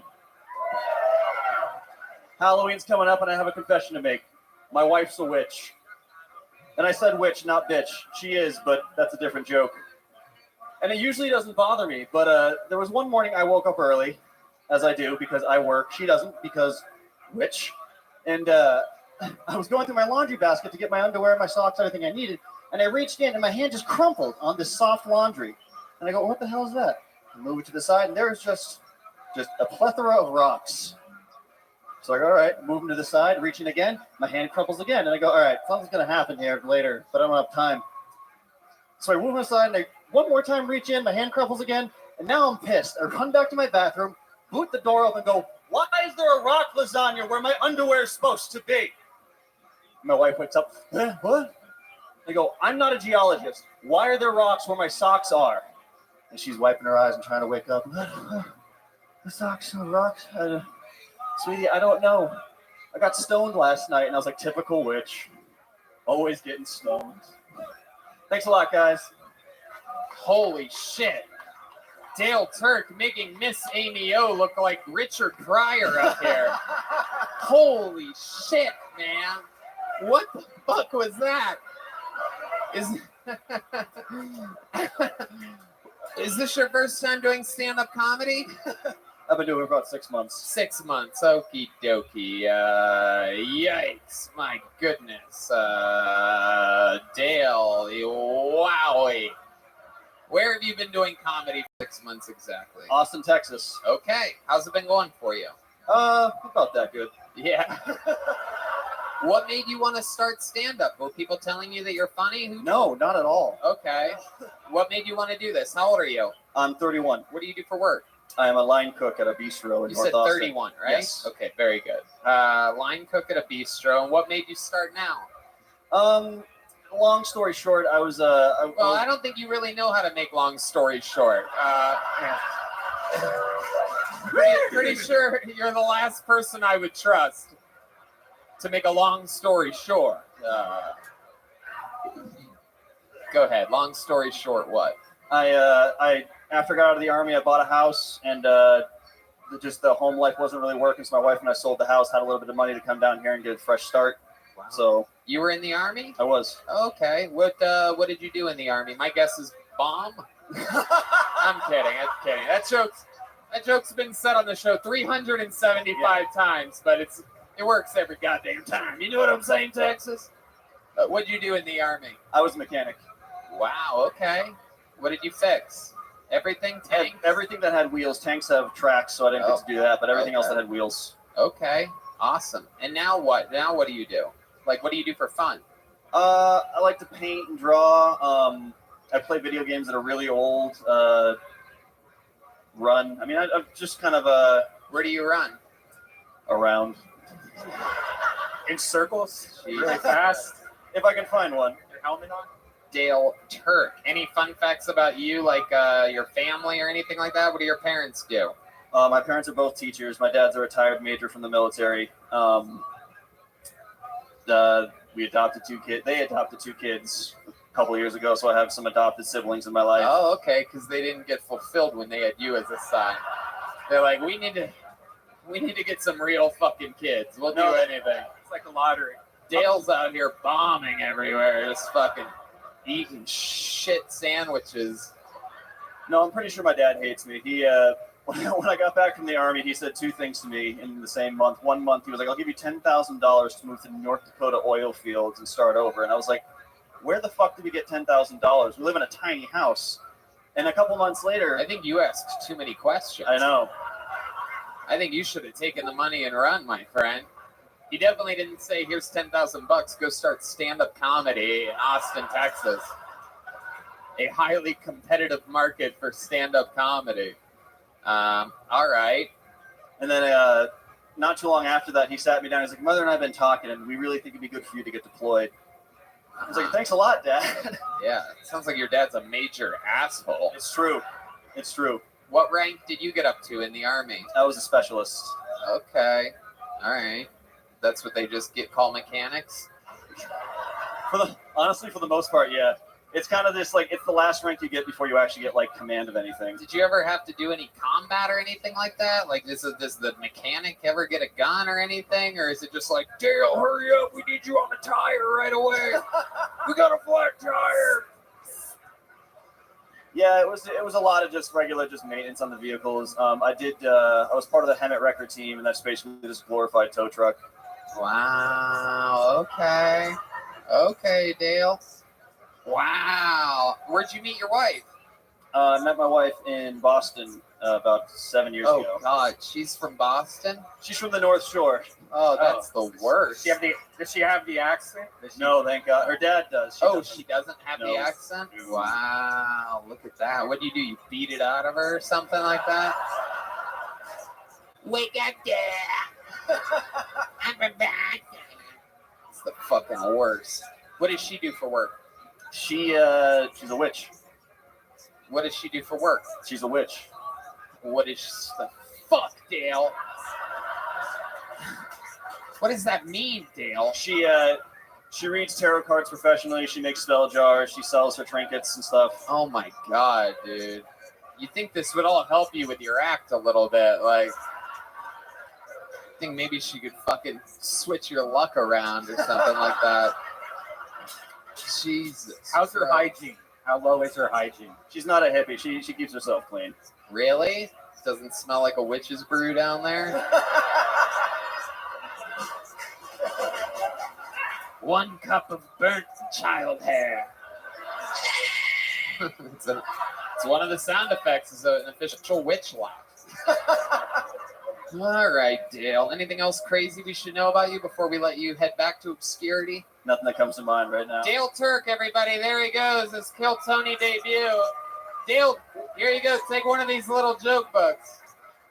You're a long way from a big joke book, my friend. I mean, absolutely incredible. Thanks to Bonsai for these joke books. Yeah, the great Bonsai, Adrian Cavazos. Follow him on Instagram at Bonsai with a Z in the middle. Bone Z-I. Your next comedian is Colin O'Mara, everyone. Colin O'Mara. I heard a little bit of a pop from the comedian section, so this might be promising here. Normally, they only support really funny people. Oh, we know this guy. Here he is, his third time on the show. It's Colin O'Mara, everybody. Yeah. How's it going? Yeah, so my dad died 4 years ago last month. Hate to change the mood.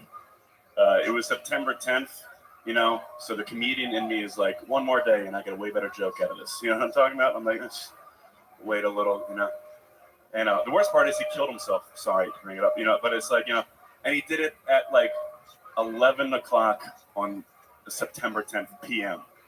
And he was 63 years old. So I was like, you waited 63 years. What's 63 more minutes? You know what I'm talking about? I'm like, fucking, oh, I'm dead, depressed. You know what I mean? Fucking, what are you going to do? Just mourn, I guess. I don't know. I don't think we're ever going to get a black pope. Not because of racism or anything. It's just like, black people don't fuck kids like that. You know what I'm talking about? Like, kind of like a white guy thing. Right, Sarah? You know what I'm talking about? Yeah. You know, he knows what I'm talking about. Yeah, it's kind of like a white guy thing. Every time I say that, everyone's like, what about Michael Jackson? And I'm like, yeah, they said Mike was fucking kids after he was white. Case in point. You know what I'm talking about? And R. Kelly deserved to get canceled. I'll say it. For appropriating the white man's culture. You know what I'm talking about? Fuck kids, white man's game. Thank you. There you go, Colin O'Mara. With a good joke there at the end. The old black pope joke. Yeah. It's a really good point. Really smart. Thank you. That's true. Why do you think it is that black men... you know what? I'm going to ask Hans Kim this question. Hans, why do you think it is that black men don't molest very often? Probably because they're being molested by society. Oh, there you go. Hans always has good answers to things like this. Hans, one of the wisest young men that I know. That's why I asked Hans the tough questions. An absolute genius. Colin, so your father killed himself on September 10th at 63 years old. Shot himself in the head, is that correct? Yeah, we talked about it last time. Yeah, no, I remember. Yeah. We're all hoping that the last comedian follows in your father's footsteps. No, my dad was successful, so it's Yeah. Yeah, knowing the last guy, he'd probably shoot his goddamn ear off. You know what I'm saying? So, Colin, what else? September 10th, is that a special date for you? Do you ever do anything to celebrate your father's suicide? Pretty much just the usual, just I didn't like this year came up and I was like, oh shit, you know what I mean? I was like, What do you think, Colin? Did your dad molest you? No, I never got molested. People ask all the time. No, you aren't really white. Yeah. I was an altar boy for years too, not fucking You once. just don't remember it, man. It'll take you a couple of That's a good point. years. Yeah. Could be. It could be. Hey, you could have been the first one to shoot him in the head. You know what I'm saying? Because of cum. Yeah. I get Oh, now we're eyeing. Now we're eyeing us. And I feel bad now. Brr. Do a comedy show to feel bad. Brr. Brr. Yeah, it's funny. Like that first joke does well with like comics. A lot of times, audience members just get sad. And then like last time I was on, people come up to me like, "I'm really sorry to hear about your dad." And I was like, "I don't fucking know you." You know what I mean? I was Right. like, What's up with your mom? she's just chilling. She's cool. You talk to her often? Yeah, I call her like every other day or something like that. All right. Yeah, Good. she's You got have a lot of over COVID. brothers and sisters? I got 2 older brothers. Yeah. 2 older brothers. What do they do? Both unemployed, I think. How do you make a living, Colin? How do I? Oh, actually, where's Jack at? Jack works here. I don't know where he's at. He got me a job at a moving over place. here, Colin. No, it's like he got me a job at a moving place. I'm starting on Thursday. Because remember last time I was on, couldn't fucking. Where are you starting on Thursday? Moving place. Moving. Moving company. Yeah, You're going to starting move that. stuff. Yeah. Okay. For money, All right. And then I cut hair on the side. I used to do that back home too, but like I said before, I don't have a license, so I can't actually be a real barber. So I just cut comics and shit like that. Oh, very interesting. What's your love life like, Colin? You seem like a real douchebag. Yeah. So, wondering. I'm girls single. tend to love guys like you. I'm Yeah. interested to see how honest Oh, you're gonna be. thank you so much. Yeah, no, I'm single. Yeah, this can be. Yeah, how often do you get laid, Colin? What's your sex life like? Honestly, this won't surprise you. Not often because I get whiskey dick all the time. It's like a recurring thing. So, yeah, it's happened twice since I came here, and I was like, so. What happened twice? Whiskey dick. Like I get too drunk to have sex. Oh. Yeah. But we remember from past episodes, he drinks like ridiculous. Yeah, he's had like full cups of Jameson before on the Yeah, show. and now like fans from the show will recognize, like, you're the fucking Jameson guy. I'm like, stop. I feel like a hot girl at a bar because they come up to me and they buy me drinks now. I'm like, holy shit, this is Right. insane. They still try and fuck me, but You are one of the hottest girls at this bar. If I look around. Yeah. All right, Colin, you've been on the All show right. a bunch. Quite frankly, I'm completely sick of you. But there you go. You got another good minute in. I really like your Black Pope joke. Congratulations. Thank you. We're going to keep it moving. There goes Colin O'Mara. We're on pace to set a record for most bucket pulls ever in a show. You guys want to do this shit tonight? Probably won't. I'd imagine one of the road episodes we probably went crazy. All right, your next comedian is Dave Caggiano. Dave Caggiano. Amerigo Vespucci. Here he comes. A very confident, steady walk. This is Dave Caggiano. What's up, Austin? Hell yeah. My dad's a cop. I'm a firefighter. Neither one of us are valedictorian.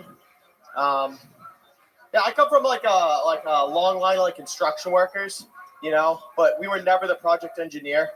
We were always the bricklayer, Like we were always the guy that was like, figure out how to put like a rectangle on top of another rectangle. Like that's as far as we got. Like we're not smart. Like I'm Italian, but I don't think I'm related to any like great inventors like Leonardo DiCaprio or whatever. I'm pretty sure my ancestor was the guy that like cut the marble into a giant block before Michelangelo turned it into a masterpiece. He lived in ancient Rome but talked with a Boston accent. It's like, what he named it David? What's he fucking calling himself a boyfriend? He's not even union. He's not even union. A fucking scab. Dude, I'm so dumb in blue collar. My ancestor's biggest hang up with Michelangelo wasn't that he was gay, it's that he was a non-union painter. All right, guys, I'm Dave Caggiano. Thank you. Dave Caggiano. Welcome to the show, Dave. How are you, my friend? I'm all right. How you doing? So you're a firefighter here. Yeah. Is that here in Texas? No, Boston area. Oh, you're from Boston? Yeah. Wow, this Another one of weekend I us. performed at the Boston Garden. Have you ever heard of that before? I don't know, It's the small home of venue? the Boston Celtics and the Boston Bruins. So Boston. Yeah. So that's unbelievable. Yeah. For Rogan? Yeah. Yeah, I heard it was sick. Yeah. Just wanted to let you know what the fuck Yeah, you're what I dealing missed. with Yeah, right here. fuck me. Is that you're from that place, but meanwhile, Yeah, I work in the fucking bleachers in the back with the scumbags. That's me. That's right. You're a real firefighter? Yeah. Okay. Were you there for like the Boston Marathon a few years ago or anything like that? I worked on an ambulance. Not that. I was in college when that happened. You saved people's lives before? I mean, I tried, dude. I do my best. Jeez, that does not sound confident at Dude. all. Oh, bro, I just told you I'm dumb. I'm That not sounds like the smart. kind of guy that would do CPR to your throat. I mean, I tried, Tony. What do you want me to do here? I save lives. I mean, that's a stretch. Come on. I was thinking about this. Nothing today. better than an Italian paramedic, right? This fucking guy. I was thinking about today, like someone dying, and like as they're losing consciousness, the last thing they hear as they go is like a Boston accent. It's like, Right. oh fuck, he's having a fucking heart attack. They're like, I'm fucked. I'm fucked. Yeah, that does. That sounds like hell. Wow. And your dad's a cop. He's a real cop. Boston cop? Boston area, yeah. Hell He was like yeah. a homicide detective for a while. Okay. Psycho. Okay. Was he like a real dad cop growing Yeah. up? Did he ever Yeah. put his like knee on the back of your neck? Or Yeah, I anything come from like a that? long line of PTSD. So, yeah.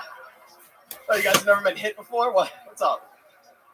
What about mom? What's mom up to? Mom was a flight attendant, real estate agent, community college grad. Shout out, mom. Wow. You were doing so good, and then right at the end, you basically called her a dumb bitch. Geez, she sounded pretty smart until you had to tell everybody she's a community college graduate. That's impressive in Boston. Realize Yeah, this is that's true. That's true. Even though Harvard is in Boston, I guess that's impressive. Dave, what do you like to do for fun? I run comedy. You run comedy? Is that you? Really? Well, we've been looking for you. Wow. I got paid. I was a paid regular at the Comedy Store 10 years ago, and what are you gonna do with me? You fucking run comedy, huh? I was open at the Garden for Rogan. Did you hear how quiet it got when you said that? Dave, what's your love life like? You're a firefighter. Anybody going down your pole? Hose jokes, pole jokes. I actually just went through a breakup, so that kind of sucks. Okay, what happened there? How long were you with this broad? 3 years. It's a Boston She's a lovely- firefighter. I mean, I have to call her a broad, right? She's a lovely lady. If I said what happened with this girl, he'd be like, who are we talking about here? How long were you with her for? 3 years. 3 years. And Yeah. what happened there at the end? She said you weren't taking it seriously enough. She wanted a ring around the finger or something like that. Generally, yeah, that's pretty good. You know, a lot of firefighters, we have commitment issues. Yeah, no shit. Yeah. You guys would rather hang out with your Dalmatian than put a ring on it. That's fun. What did she do for work? She worked in like planning, financial planning, kind of. Wow. TJ Maxx. She didn't even make it through community college, did she? Dude. Dave Caggiano. Yeah. What's the most Italian thing about you? Besides my nose and eyebrows, I don't know, dude. Probably, yeah, just my entire fucking uneducated self, I guess. Have you seen Many Saints of Newark yet? No, I haven't. But someone said sucks. Nobody said that. Oh, you're talking about me. Nobody said that. They were talking about your ass. Yeah, that's what I thought. Hans Kim, what do you think about this guy? I think this guy is really good looking. You know, I'm sure the people of Boston who are under 5'8" are very safe with him in town.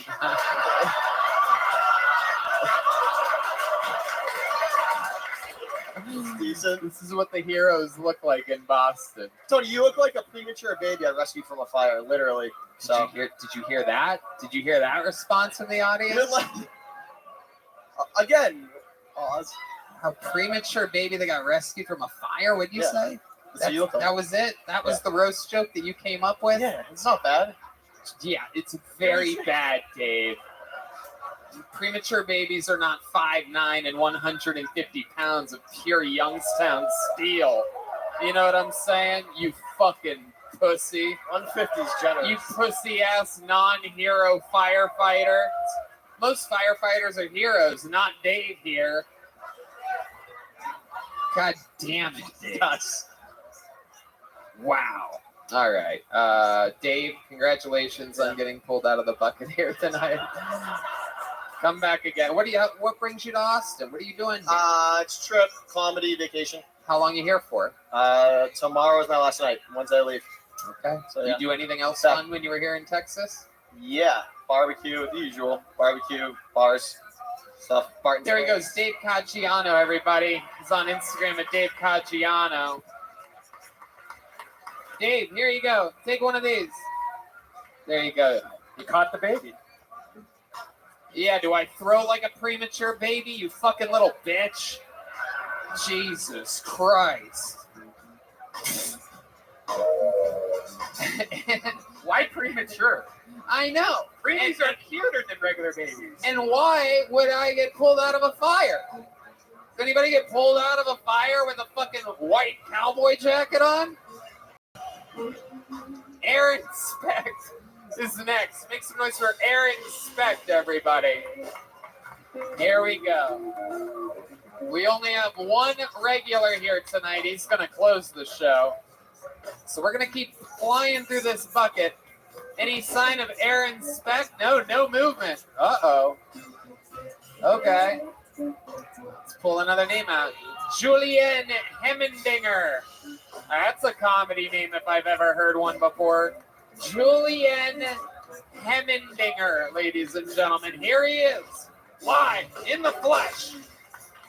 Hello, Viacom Shoe Company. Sorry for looking like a lazy Hitler youth. It's a good thing that Walt Disney's creations are nothing like him, right? Because then Goofy would be walking around being a huge anti-Semite. We'd get him sitting down with his son. He'd say, my God, tell you something. The Holocaust? It never happened. I've never even seen a Jew. Well, maybe I heard one in the attic once. But look, a talk for the night. The point is, Maxie, I don't care what those dang Mexicans tell you. The Holocaust never happened. Nazis. Texas Nazis. I mean, oh God, I'm falling all over the place here. God damn it feels good to be on this stage. There it is. Julian Hemmendinger. Is that your real name, Hemmendinger? That is my real name, Julian Hemmendinger. Hell yeah, man. Where are you from? I am from Washington, D.C. Oh, welcome. What brings you here to Texas? Comedy, and I have a lot of friends out here. I've come through a couple times. I love Austin. Okay. How old are you, Julian? I just turned 30. Wow. 30 years old. You look like you could be your own father. It's incredible. Why do you think you've aged so poorly? Jewish? I don't know. You're Jewish? Yeah. Oh, okay. Yeah, go ahead, Hans. Why did you say you look like a Hitler youth? Because my hair's combed to the side. I don't know. That's all it takes to be a Hitler youth. In that case, Hans looks just like a Hitler youth. Yeah. Really does. Jewish people have never fared well with guys named Hans. And yet, it continues. Another Jew roasted by a Hans, everybody. All right. That's enough. Even I think that's a little too racist. I love it. So you're born and raised in Washington, D.C.? Yes, sir. What do you do for a living? How do you make money? I actually stream on Twitch. Oh, okay. I make just enough that I can do that. What are you streaming? What do you do on there? I play video games, and I have puppets that yell at me. One of them's a prostitute. You have puppets? Yeah, one of them's named Misty Fisty. The other one's One-Eyed Willie. Wow. I'm really lame, guys. I'm sorry. Oh my God! Holy shit! What do you keep in your backpack? I actually have a gun for just a mass shoot. No, I'm kidding. That's not funny. I guess. I have There's no Jewish mass shooters. Everybody, relax. That's a waste of bullets. Yeah, they're too expensive. I actually normally for my set I have juggling balls and I have a Diablo that I use. Really? You have juggling balls? Yeah. Will you juggle a little bit more? Can we get some juggling music, guys? Hey! Time to juggle, motherfuckers! Oh, yeah, this is kill. Oh, he's horrible at it. Oh. Wow.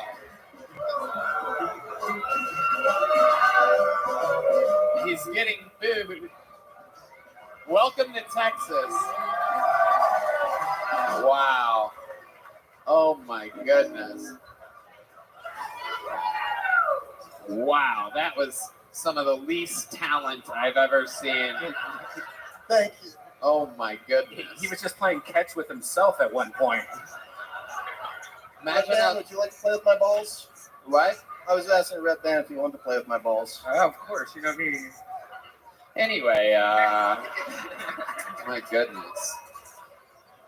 Imagine dropping those. Imagine if this was the Holocaust and he's like, I have a talent, Germans.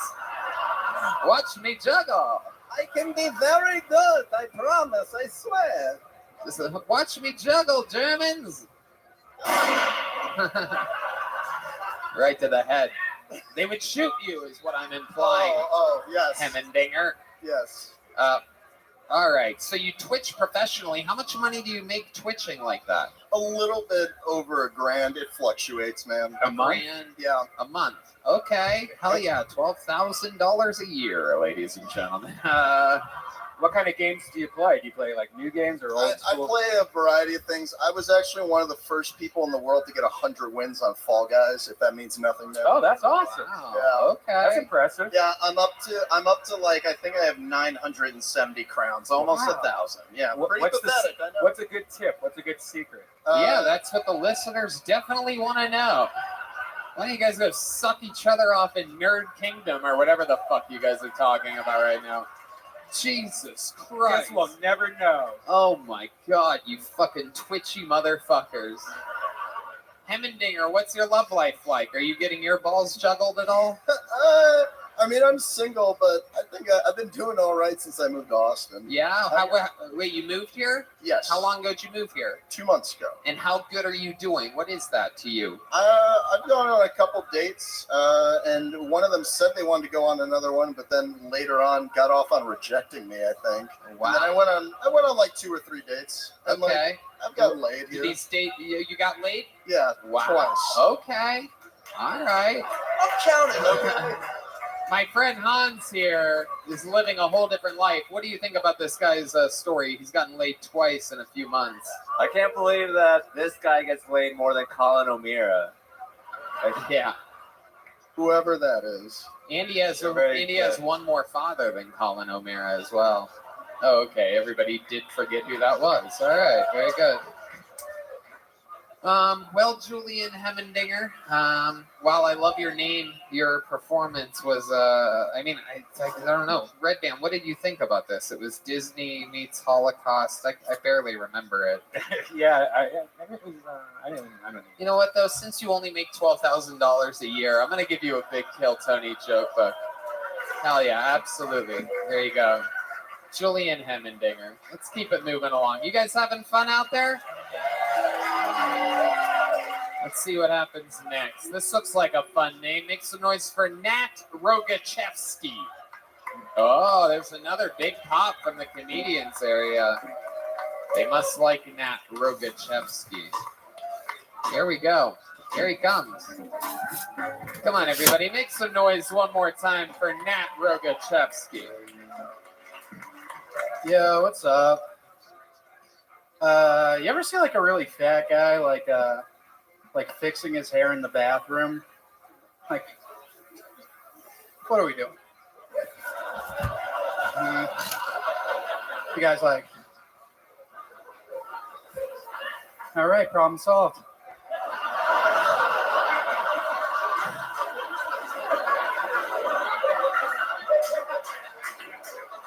Now they won't know I'm fat as fuck.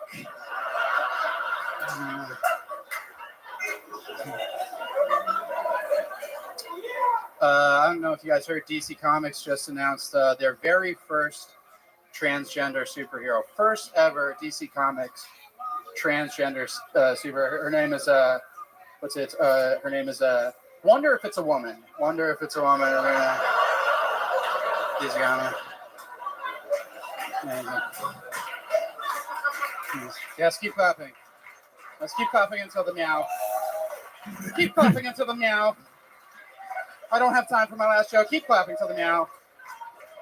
You want to do one more joke? Is that I'll what do you're a quick saying? one. Thank you. Yeah, go right I'll do a ahead. quick one. It's yeah. So I was at HEB the other day. I was getting helped out by a person that was over there. It was a transgender person. Their name was Alex, but they spelled their name ALYKS. And I was like, look, man, you already changed your name. You don't have to change the name. Matt Rogachevsky. Wow. Awesome. Very, very, very good. Matt Rogachevsky. Welcome to the show. A fantastic performance. How long you been doing stand-up comedy? Just over 6 months. Okay. Wow. That's really great. good. Really, really good. Good to see you, buddy. I love your fat guy fixing his hair joke. What I love about that is you're almost too fat to be able to do that joke. You're like 10 pounds away from being the guy in that joke. So when I was writing that joke, I was like looking in the mirror. I was like, I don't know, dude. It's close, yeah. Where are you from? You from Austin, Texas? Boston, Massachusetts. Boston, Massachusetts. Wow, what the Look at fuck? this. I just keep pulling people from Boston since I performed in the Mecca there this weekend. That's incredible. Dave is my. Did you know that I fucking boy. performed in the Boston Garden this weekend? He did it with Joe Rogan. 16,000 people. No kidding. Yeah. In the Boston Garden? Yeah. That sounds right. Hell yeah. Trans superheroes. I believe we had one of those on the show earlier tonight. That's hilarious. There you go. He's laughing over there. It's all good, folks. Yeah. Nat, what do you do for work? I'm gainfully unemployed currently. Okay. I don't do shit. What's the last job that you had? Drug dealer. Really? Yeah. What kind of drugs? I sold a shit ton of like Molly and acid and wow. Look at that. There's some fans of Molly in the room. yeah, for these guys sure. are fucking losers, dude. Everyone's like, yeah, drugs, dude, yeah. That's just hard Texas. drugs. Texas absolutely fucking loves drugs. Yeah, they do. They do. Did you just move here? Yeah, a month ago. Okay. What do you love so far about Austin, Texas? What are your favorite things about this city? You can do like a gay joke on stage and not get in trouble. Wow, you get in trouble in Boston, Massachusetts? Dude, it's so bad. Are you kidding me? No, this dude, I did this joke at like this super dumb mic in Boston, and it was like a dumb black joke that I was just trying to work out. I wasn't like, I was married to When the you say dumb No, no, black no, joke, no. are you saying The that joke they're was dumb dumb. or the No. joke is okay? The joke was dumb. And I walked this lady, and I go outside, and she starts to yell at me about the joke at an open mic. And she was like, "Can you imagine doing that joke for a crowd in Atlanta?" And the only other time I tried that joke, when I like tried to debut it, was in front of a black crowd, and it worked. Yeah. And I was like, "Yeah, it actually works." And she goes, "That doesn't matter." And I was like, "Lady, like, you think you know better than they do?" Yeah. Yeah. What's allowed? White lady, right? White? Oh, Blue dude, hair? Yes. Blue hair? Yeah, yeah, and yes, and clearly presenting as a lady, big old tits, and at the end of the conversation, like we made up, and I walk away, and she goes, "By the way, my pronouns are he, him," and I was like, "Leave me alone, lady." Like, right, that's enough. It's over. This is in Boston? Yeah, it's bad. Wow. Dude. It's If that bad. was in Boston 15 years ago, that lady's in a river by the end of the night. Yeah, that's right. Just floating and bloated. I'm not gonna say her name, but shouts out to all my friends from open mics who fucking hate that lady. What's up, guys? I bet. You have a real earring there. You have a very legit earring. It almost seems like it has some real purpose there. What's up with that? I thought it looked cool as shit. I was like, you're a funny guy. Matt Rogachevsky is a funny man. I like this guy. Hans, what do you think about Nat Rogachevsky? I don't know. You could make a paperclip into an earring. Yeah, that thing is. What are? Now that I see that earring, I got to ask you, what are your pronouns? No, I'm kidding. You seem so comfortable on stage, like for 6 months. That doesn't seem possible. Do you have any reason why, or is just the drugs? I'm a sober guy. I used to do like heroin, so now I just don't care about anything. you know? Wow. That's what it is. Former drug addicts are always some of the funniest people. We've seen this before. Yes. Tim Dillon, Theo Vaughn.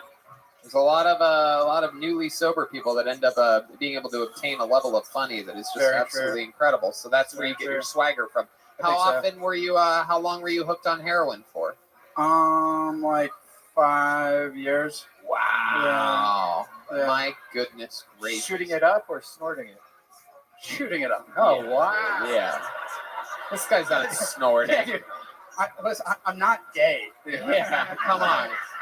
Don't let the earring fool you, dude. This guy's shooting up. Absolutely doodly. Wow. So how'd you get off of heroin? What did you fill that gaping hole with? I do all the like 12-step stuff. Yeah. Yeah. Like consistently all the time. Awesome. There you go. Look at that. They love you, Nat. You know you're good if you get a I'm sober applause break in Texas. Yeah. That means you're really talented. Yeah, it's funny the reactions you get. It's like you tell women they think you're like a 9/11 firefighter. Yeah. Right? Like you're like I'm sober. They're like, oh my god, you're so brave. Yeah. You know what's braver actually is never having done heroin. I would say for my money. And it's also like being a 9/11 fireman because you both have to deal with black tar at some point. Very good.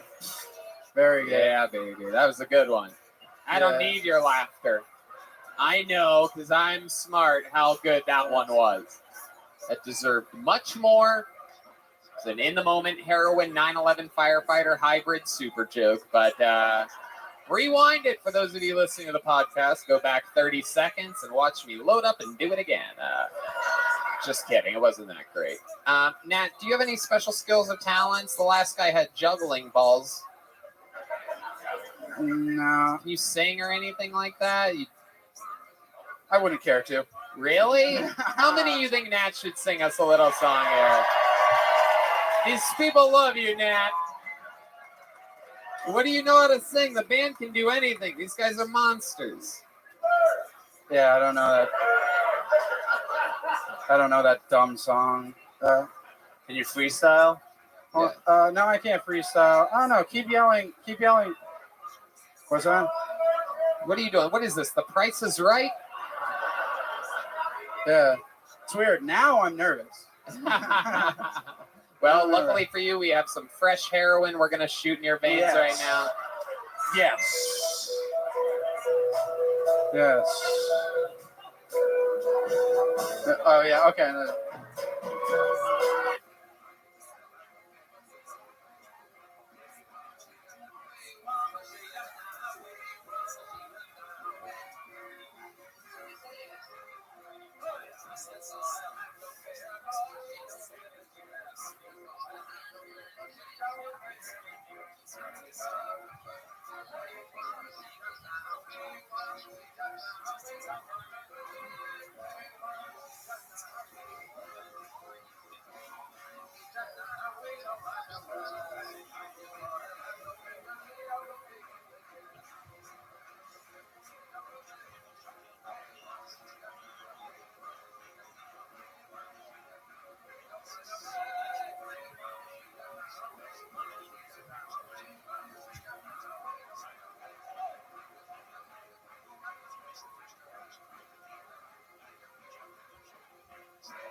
Wow! Nate Rogachevsky, ladies and gentlemen. Wow! Wow. Wow. A standing ovation. Had the entire Vulcan guest coming and singing along. Look at him. He's getting high fives from the audience. Wow. Unbelievable. Yeah, I'm fucking cool, dude. I bet that. Hell yeah. What was better, that or heroin? Heroin. Heroin all the way. Nate, you are absolutely hilarious. If you had to guess how long of a set you think you can do, how long confidently of a set would you do? I got a strong 15 for sure. Strong I'd love to have you open up the show Thursday at the Center. Whoa! Nate Rogachevsky, ladies and gentlemen, absolutely doing it. Absolutely. Thank you. Killing Tony here in Austin, Texas. Come on, everybody. Make some noise for Nate, everyone. Wow. I don't know whether he was just extremely great or just the people before him were so terrible that it feels like we found a young god here on the show. I feel like I need to start doing heroin. All right. We got our first real lady here. Make some noise for Mimi Meyer, everybody. She's next on Kill Tony.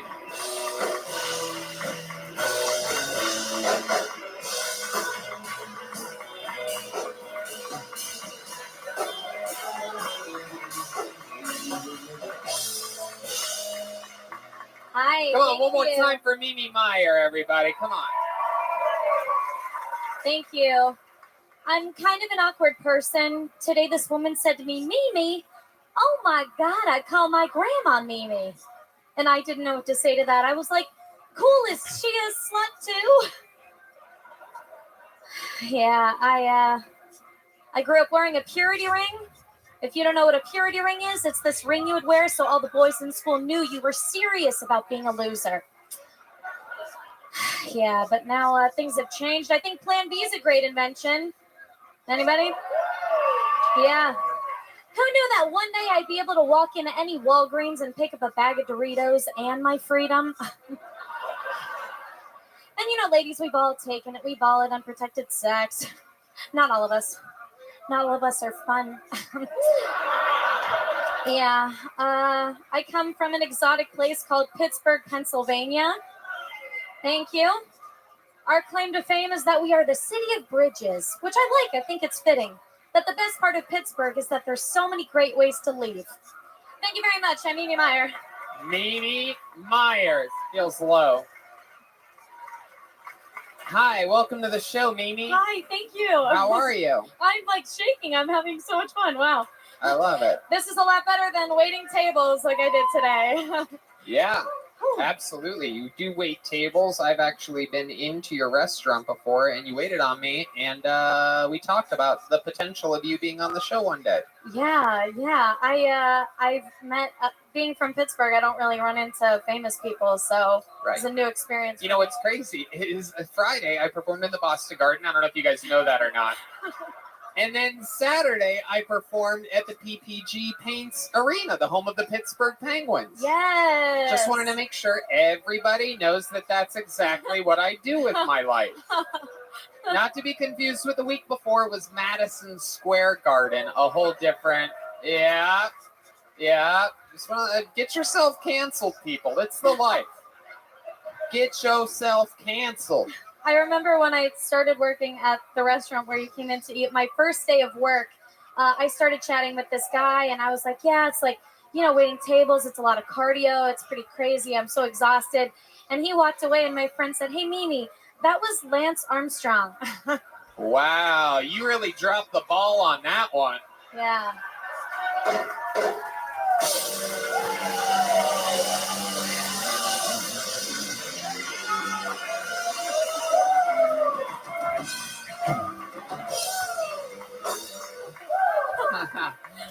God, I'm so good at this. Jesus Christ. Mimi, you seem like a wild, wild girl. You're somewhere between like super dork, but you also seem a little bit freaky. Am I correct? Little bit. You referenced unprotected sex at some point in your set. Was that you talking about that you have unprotected sex with people? I used to work on a cruise ship, so it got kind of weird. Oh shit! Hell yeah! Hell yeah! Okay, we talking about what? Carnival cruises or Norwegian? I worked for Disney Cruise Line. Whoa!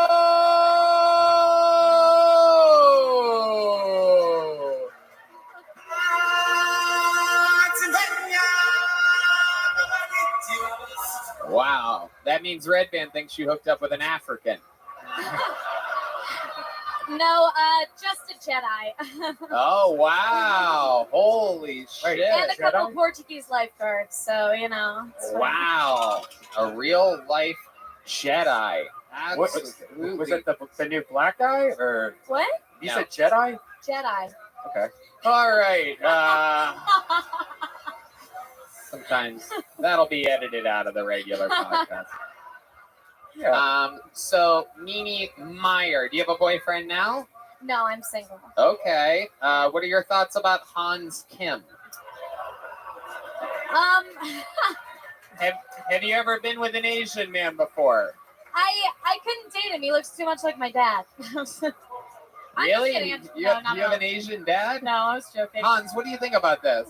We were at a party and she was dressed like a stewardess, and I was. You what? We were at a party together, and you were dressed like a stewardess. I was Yes. a boxer, and You were wearing a toga. yeah, I was wearing the toga at first. That's a joke where Hans was on Molly. I was on acid.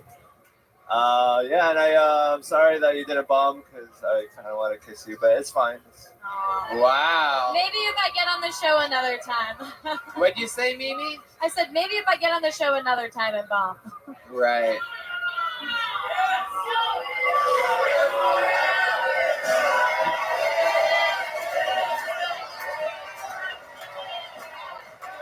I think they want me to kiss you.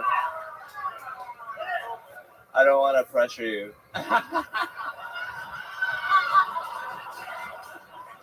I'll ask for consent. We can film it and put it on TikTok I can film it and put on TikTok. after the show. If you don't want to do it now, sorry, okay. Turn it down again. Turn it down. Wow. Just for that, Hans, I'm going to make you eat her pussy right now on the show. Mimi, what do you like to do for fun when you're not waiting tables or doing stand-up comedy? What else? I do like to sing a little bit. Oh, really? Yeah. Can we hear a little? Well, you have a song that you know how to do? They know how to play Don't Stop Believin'. Oh, Darling from the Beatles. You guys know that one? Deep Madness? You know the Beatles? Darling, please believe me. Okay, Matt, here we go. Here's a little bit of the Beatles with Mimi Meyer, everybody. Oh, darling, Oh, please believe me. I'll never make it alone. Believe me when I tell you, I'll never do you no harm. Wow. Oh, darling, if you leave me, I forgot the words, but it's okay. Mimi Meyer, everybody. Wow. You know what? After that performance, I'm going to make Hans eat your ass, everybody. So there you go.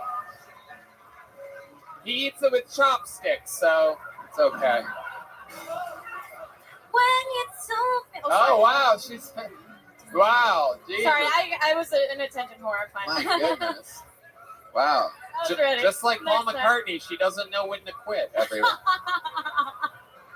Mimi, you are an absolute little firecracker. I love your energy. You're like if the marvelous Miss Maisel was like a real little Texas pog or something like that. Keep signing up. Come back again. We want to see another minute. There Thank goes you, guys. Mimi Meyer, everybody. She's on Instagram at the Mimi Meyer. We're flying through this bucket. Yeah, we could do that. Last week we had two massively obese men get pulled out of the bucket on the same show. I told them that we should do something fun and they should do a weight loss challenge. And we right now are going to do an official weigh-in. How does that sound to you guys? Ladies and gentlemen, this is Trey Peck and Sam Hunter, everyone. Here we go. This is very exciting. Since a week ago, we got a scale with a 500-pound capacity. And these guys are going to have a weight loss challenge during the month of October through the first week of November. And here's the deal. Here's what we figured out. For each pound that you guys lose in the next month, Kill Tony is going to donate $10 for each pound. And if any of you gains any weight, the other one has to give the other one $10 for each pound. Does this make sense? So you can't go up. Here you go. Jump on the scale. Weighing in first is Sam Hunter, everybody. All right. 300 and... Oh, my God. It's fluctuating. It has no idea. Wow. We're gonna guess 334 there. That's what it looks like. Holy shit. All right, here goes Trey Pack, everybody. Oh my God, the scales just started sweating. 396 pounds, everyone. Wow. My money's on him. Jesus Christ. All right, here we go. Trey, how do you feel about what just happened here? I've not been under 400 pounds in 6 years. So Wow, look at that. I've done nothing. I've just eaten barbecue. It's fine. I did not deserve this at all. Absolutely incredible. Are you feel confident going into this weight loss challenge? There's no chance I'm losing at all. Do you have no chance? Do you have a game plan? Do you have like a go-to diet or something that you're going to do? Or Just starvation is going to be fine. Wow. He's not going to outweigh my earn. I will die for this. It's fine. I highly doubt that you're going to die from starvation. I don't see how that's possible. Man dies today of starvation. 360 pounds. I find that to be impossible. I'm pretty sure you're going to survive. Hand the mic over to little Sam Hunter over there, who next to you is a tiny little boy, it turns out. Sam, what's your plan for the next month? What's your plan of action here? I'm going to reach out to one of the trainers I used to work with in college. Oh. Fucking shithouse. Wow. Trey's about to run into an absolute buzzsaw. Wow. In the next month, dude. Oh, Let's shit. go, boys. Come on. Oh, my God. That's right. He knows how to shake his tits. Show the people. Wow. No, that's not even muscles. That's just heart palpitations, folks. Well, I'm so excited for you guys, and I wish you both the best of luck. I'm glad that Kill Tony can get behind something as positive as a weight loss challenge here. And I thank you guys for doing it. Feel free to keep signing up for the show and keep doing comedy in the meanwhile. We'll get updates along the way. We're going to see them the first Monday in November, and someone's going to win a bunch of money. we should bet. We should bet on this. Like, Jesus, imagine if Sam Hunter, or imagine if one of them loses 200 pounds and we have to pay them, what is it, $2,000?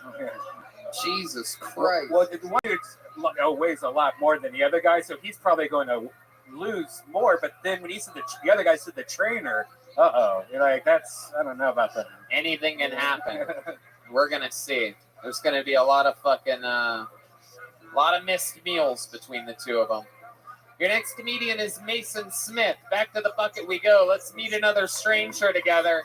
Mason Smith is next on Kill Tony in Austin, motherfucking Texas. Here comes Mason.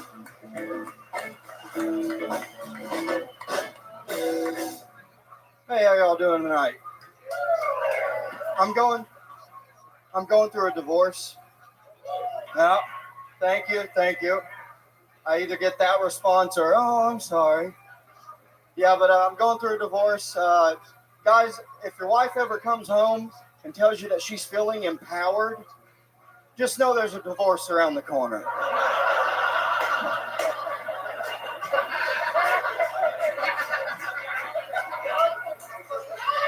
I'll tell you, it all went to hell after she started going to therapy. She actually, she started getting mad at me about certain things that she's never gotten mad at me before. Like, she got mad at me one night. She said, how come you never give me head scratches and foot rubs without trying to touch my vagina? I'm sorry. Sorry, I'm not gay. Mason Smith, hell yeah. Absolutely doing it. Another incredible performance on this episode. It's a little sleeper episode, folks. This is incredible. Mason, how long have you been doing stand-up? Very, very good set.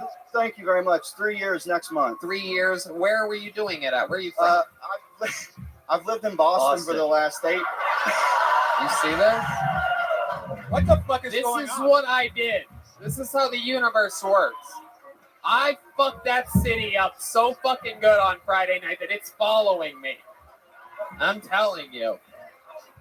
I don't know if you know this. I performed in Boston Garden on Friday. So. I think it's considered one of the few mecca arenas of the United States of America. I had heard that. Absolutely. So Mason, what do you do for work? You seem like a real fucking man. Yeah, so I've been a welder for the last 11 years. You're a welder. Wow. I told myself when I moved here, though, I'm never welding again. So. Okay, so you've given up the... Fucking right. I never want to touch a welder again. All right, so what are you going to do?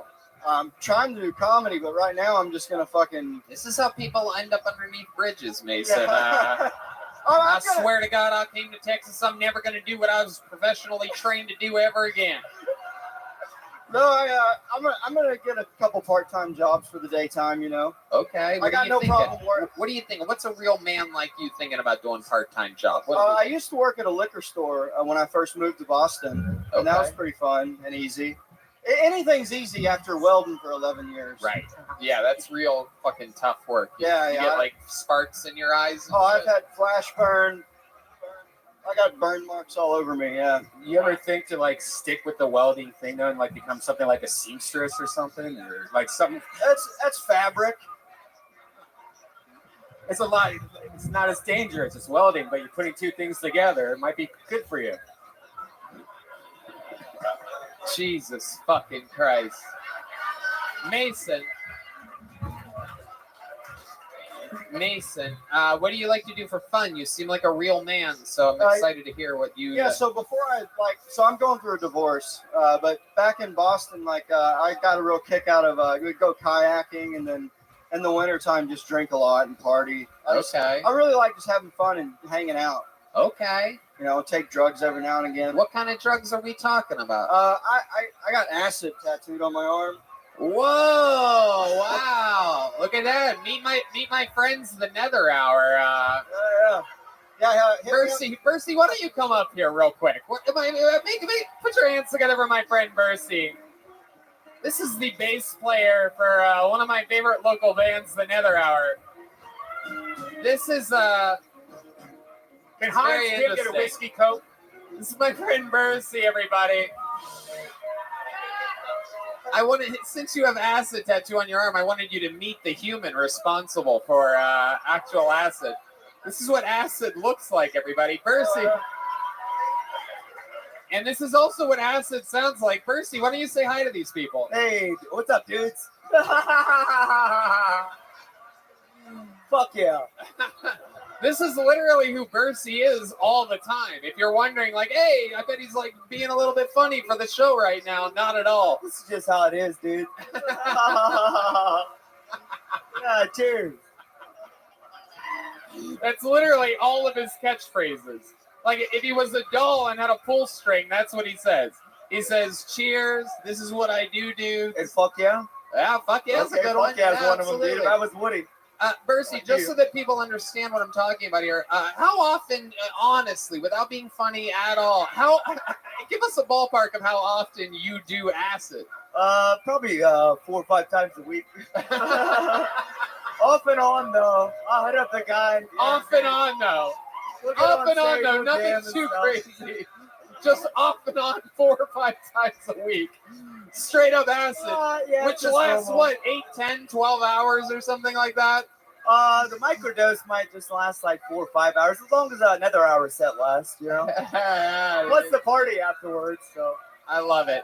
I just wanted you to come say hi. Make some noise for my friend Bercy, everybody. I love you, Tony. Hans, Red Band, the band. Love you guys. Cheers, dude. Yep. You held onto the mic a little bit long there. Typical acid trip lasts longer than you want it to. You know what I mean? I love it. So you got to meet what acid looks like there, since you have it tattooed on your arm. Wow. His relationship stuff was so real. Like they're realistic. Like where the started complaining about things she never did. Like that hit close to home. I think with a lot of people in this audience. Yeah. What does she do for work? The one that you're divorcing. She's a nurse, and she just graduated from grad school to be a nurse practitioner. Oh, okay. She got that doctor dick in her. Yeah, I don't know. So you left her in Boston, and now you came down here for all the glory. And then what was that? A month ago, you said? I got here 2 weeks ago. 2 weeks ago. Fresh blood here in Austin. What part of town are you living in? I'm staying with Nat's my boy. He married my wife and I. You look like the kind of guy that would get a studio apartment in Round Rock. Am I correct? No, I got one actually like near here. Oh, okay. Yeah. Very cool. Awesome. And you live by yourself? Yeah. Yep. Very good. Or you think you're going to lose any money in the Hans Kim? What do you think about this? I think that he sells some good acid. I actually took a tab of his acid recently. Really? Wow. You weren't supposed to tell people. It always surprises me how many drugs Hans actually does.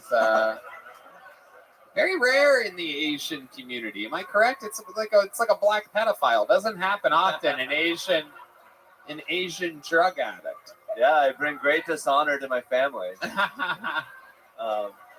It's too bad you couldn't weld your relationship with your wife together. Oh,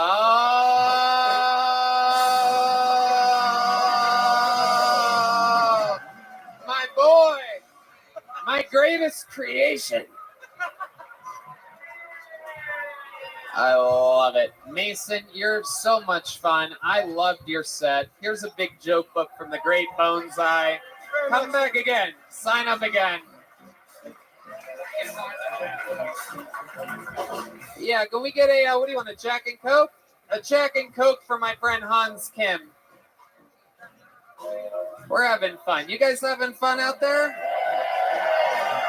Very good. Look at all those smiling faces. Zach Goldman is next on Kill Tony. We're flying through it here tonight, folks. Yeah, I like it. We're going through all. Hey guys. Hello. So I work at the door here, and something happened to me. Something this week happened to me that seemed pretty racist. 3 days in a row, I got called 3 different people by the same black guy. One day he said that I looked like Triple H. The next day he said I looked like Paul Walker. And the next day he said I looked like Joe Rogan. I don't believe it. At least I think it was the same black guy. I can never tell.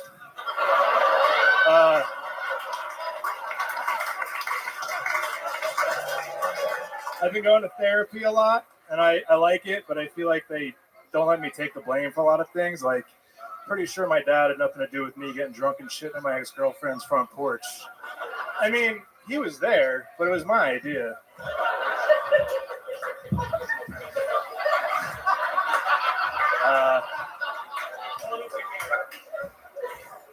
That's all I got, guys. There you go. A minute from Zach Goldman, door guy here at Vulcan Gas Company. A very, very, very good set.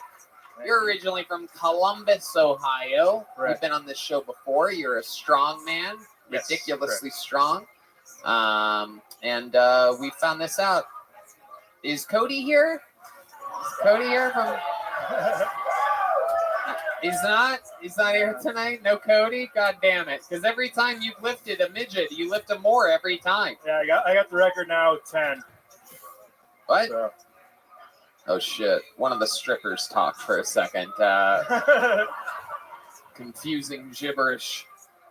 Zach. Yes. So what's been happening since you've been on Kill Tony? Give us all an update of the last few weeks since we've seen you last. What's going on in your world?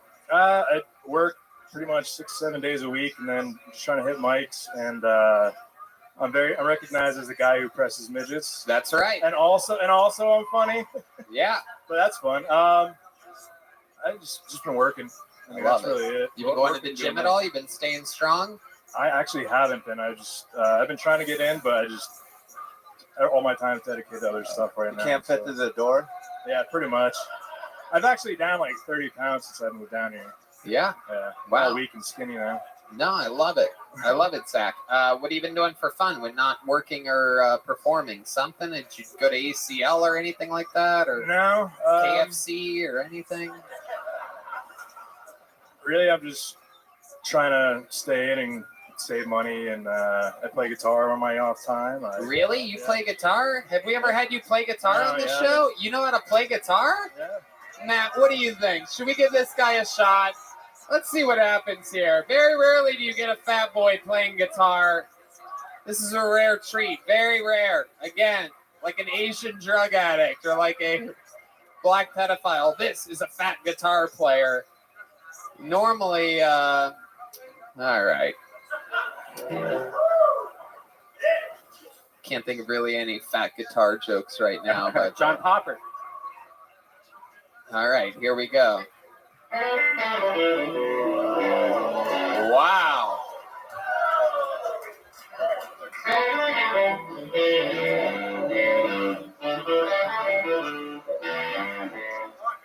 I'm screwing this up real bad, guys. Sorry.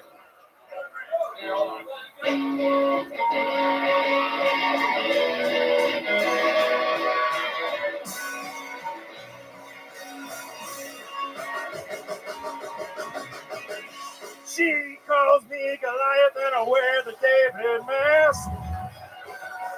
Guess the stones are coming too fast for her now. I'd like to believe I can bring up the past. All the stones that are thrown are building up a wall. I have become cumbersome to my girl. Wow.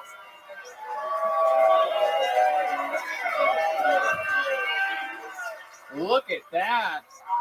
My goodness gracious. That was absolutely incredible.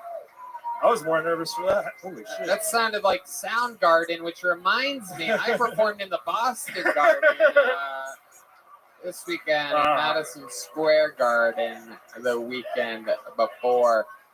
You can catch a lot of the comedians you saw tonight performing in actual gardens around Boston. No, that was great. How long have you been playing guitar for? 25 years. Wow.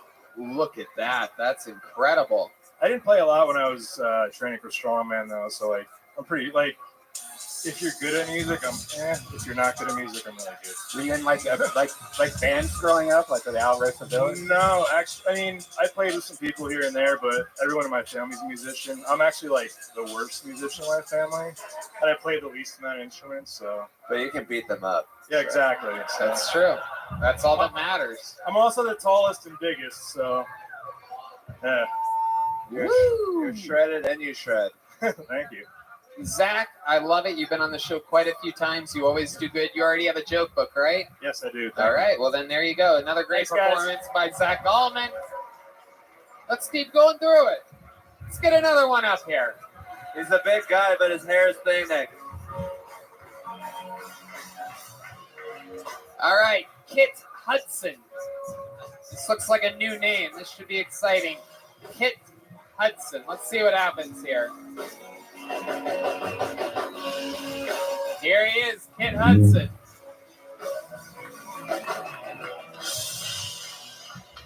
One more time for Kit Hudson, everybody. I I appreciate that. So I was the best man at an interracial wedding, and no matter what my best friend said,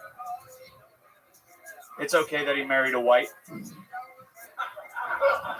My biggest concern during that wedding was when his family asked me to tie his grandfather's tie. Luckily,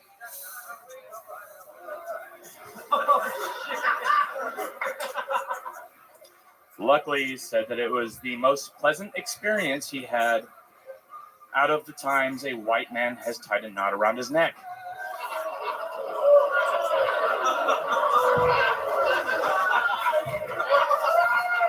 Do I look proud? I should look proud because it was pleasant.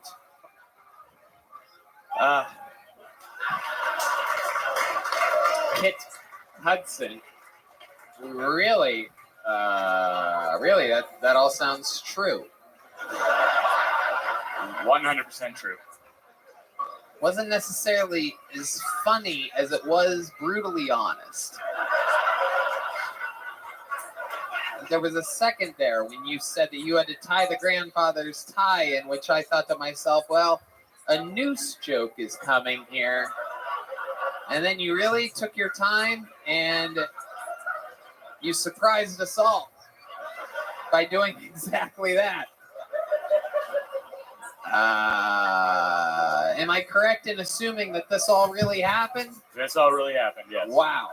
And your white... So what? Explain to us again. This is a white girl marrying a black man. A black man, yes. An Australian white female marrying an American black male, yes. Okay. And you're friends with the black man? I know it's hard to believe, but yes. Wow. Yeah. That is hard to believe. When the grandfather said this to you, there's the grandfather, right? Yes. Was there any hint of sarcasm in his voice? No. No, he's very honest, which made me very uncomfortable. Kit, how long have you been doing stand-up comedy? 0 days. This is your first time ever. Wow, look at that. There's the sheep of the first time. Kit Hudson. Yes, sir. Hell yeah. What made you want to start stand-up comedy here? You have like state trooper energies or something like that. I've always wanted to just entertain people, and I realized I couldn't act. Right. You can't sing, you can't dance. Nope, none of those things. But I've been writing comedy for a long time. Yeah. And I just didn't have the balls to perform it. What made you start this week? What made you have the balls to sign up for this show? Well, it's a lot like my first kiss. I was holding out for that one special girl.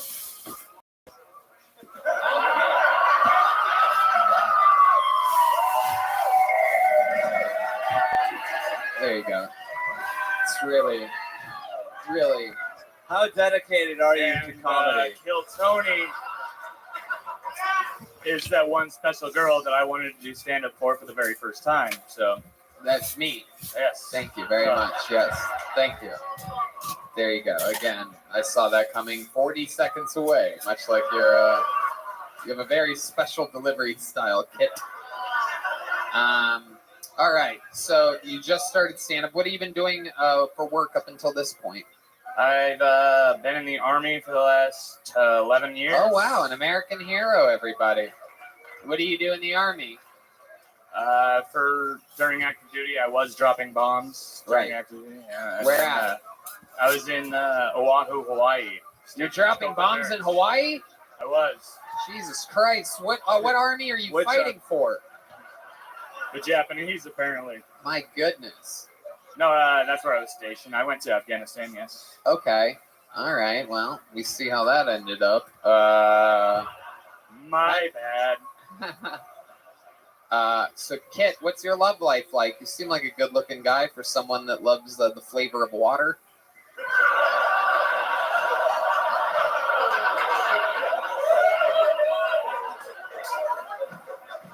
You look like the start version of the Create a Player on like a Army Ranger game or something like that. Like level 1 recruiter level. Your name's Kit. No, I am married. Oh, married. Okay. Yes. All I right. asked my wife whether or not I should go out tonight with this, and she said, "Well, I haven't seen your hair that short without it, so no, I don't want you to go out like a shaved testicle." So I was like, "All right." What does your wife do for work? She is a mom right now. Yeah, we just moved out here. Oh, how many Actually, 2 kids months do you ago. have? Just one. Just one. Yeah. Boy or girl? Boy. I was gonna ask, or I was gonna answer the how old question. And How old's the boy? He turns 2 next month. Okay. All right. What do you like about him?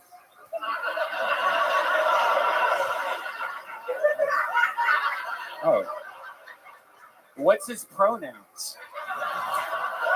It's a good question.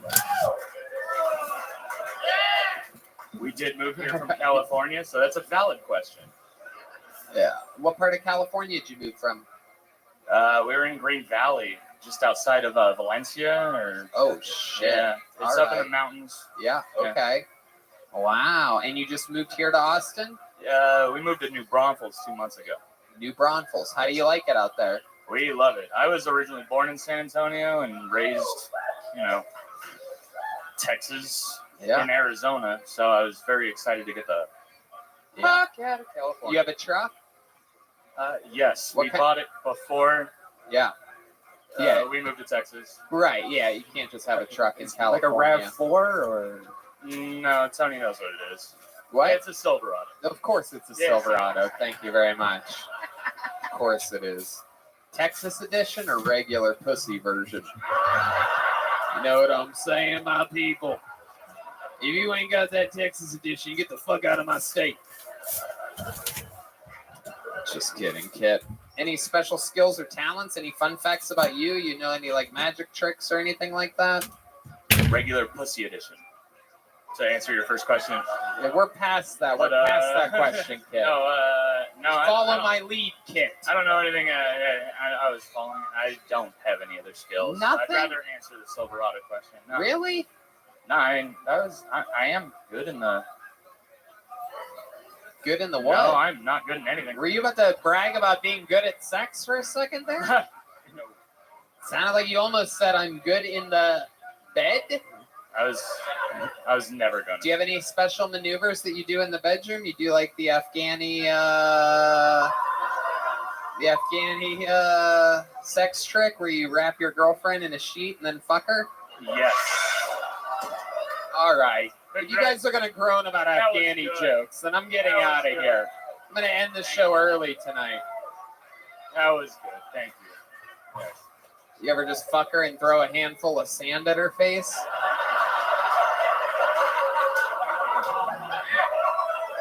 No, but I will. Jeez. Hey, come on. We're having fun here tonight. Hans, you think I'm going over the line? What's going on? I was just gonna add on to that the riff. I was just gonna be like, oh, do you ever fuck her and then you leave and then the guy that she was fucking initially comes back like in Afghanistan?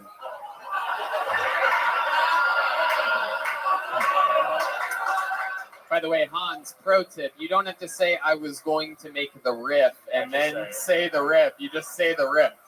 I'm really nervous right now. Thank you for having me. This is an honor. Hans Kim, ladies and gentlemen.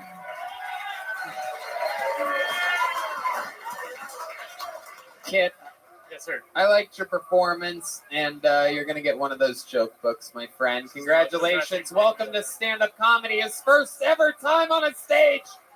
Kit Hudson. What do you guys think? Should I pull one more name out of this bucket? Okay.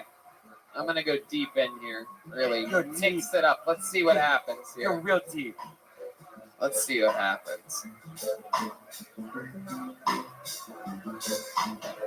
Arlene Hayes, everyone. This is another new name for sure. I know a real new name when I see one, and I would remember in Arlene Hayes. Here comes Arlene, everybody. Come on, it's your final bucket pull of the night. Make some noise for Arlene, everybody. So I just flew in. I took Spirit. Yeah. Hell yeah. $70 round trip. Anybody with me?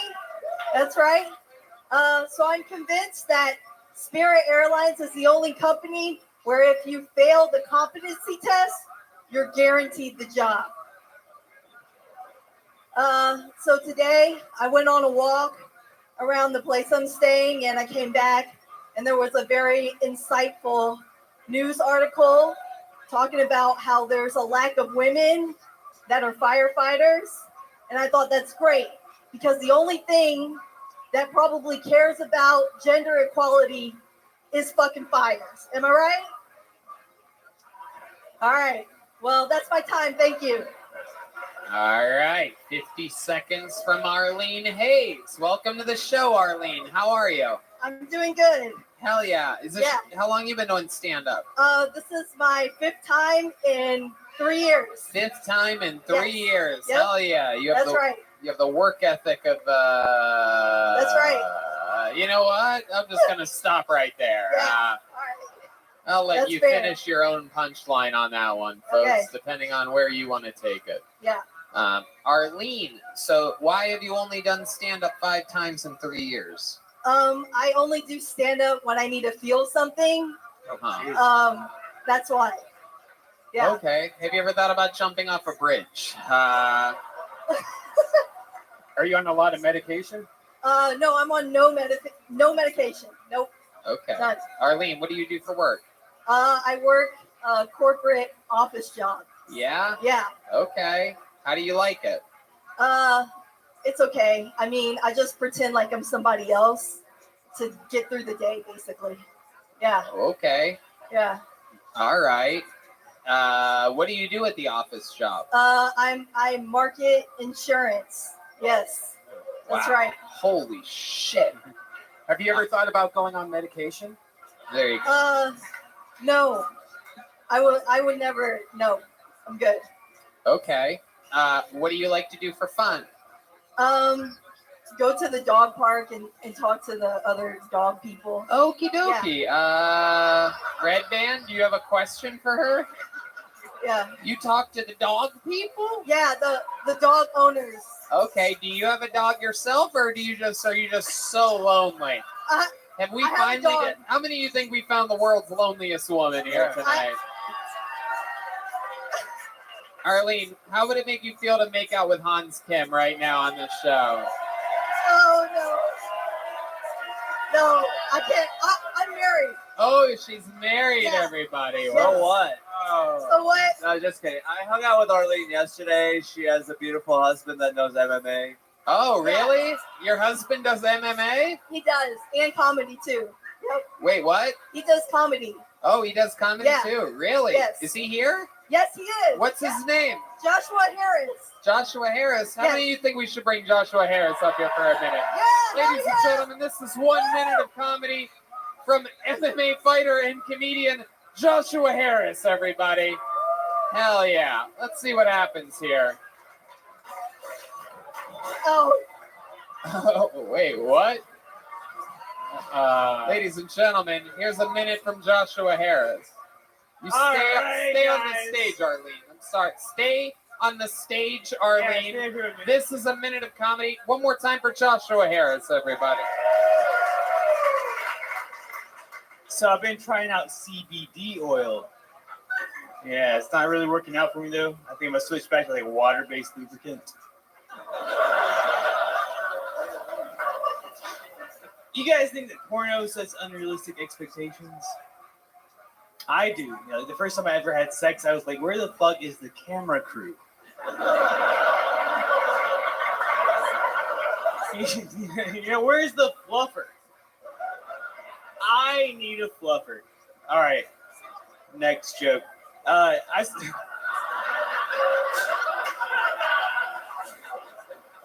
just watched that movie, Mrs. Doubtfire. Have you seen that movie recently?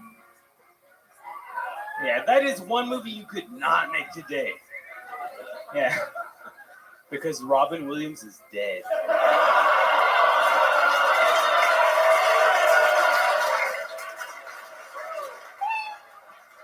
And he was in the movie. There's a minute from Joshua Harris. Welcome to the show, Thank you. Joshua. Thank wow. How are you, buddy? How long you been on stand-up? Well, seriously, since June 2020. Okay. First time ever, January 2018. Okay, and MMA, she was just completely lying about that, right? I mean, What's that? unless her Wilson? MMA stands for math, marriage, and academics, I don't think. Yeah, what is that? The wilting way? You think I do academics? What? You think I do academics? What? Do you think I do academics? You look like you can. That's why the thing got a laugh. Thank That's you. how No, comedy works. I kicked Hans Kim's ass yesterday, so. You what? I kicked Hans Kim's ass yesterday. Did you? Is this true, Hans? No, not at all. Why is your shirt tucked in the front but not the back? Yeah, dude. Oh, his wife liked that one. Hans is asking the tough questions here. My wife told me to do this. She said this is the look. Is this not the Wow. look? Maybe don't get your advice from your suicidal corporate office working wife. Did she tell you that, or did one of her friends at the dog park tell her that? My goodness gracious. All right, How long have you two been married for? Since 2019. 2019. Where'd you meet her at? High school. High school, okay. Yeah. How old are you? How old am I? Yeah. 31. What were you Years doing at a old. high school? What grade is she? Oh, you guys dated for a long time. Just looking for chicks, bro. You guys dated for like what, 10 years or something? Yeah. Okay. That's adorable. Wow. Yeah, man. Is that the only girl you ever had sex with? Is this gonna be on the internet?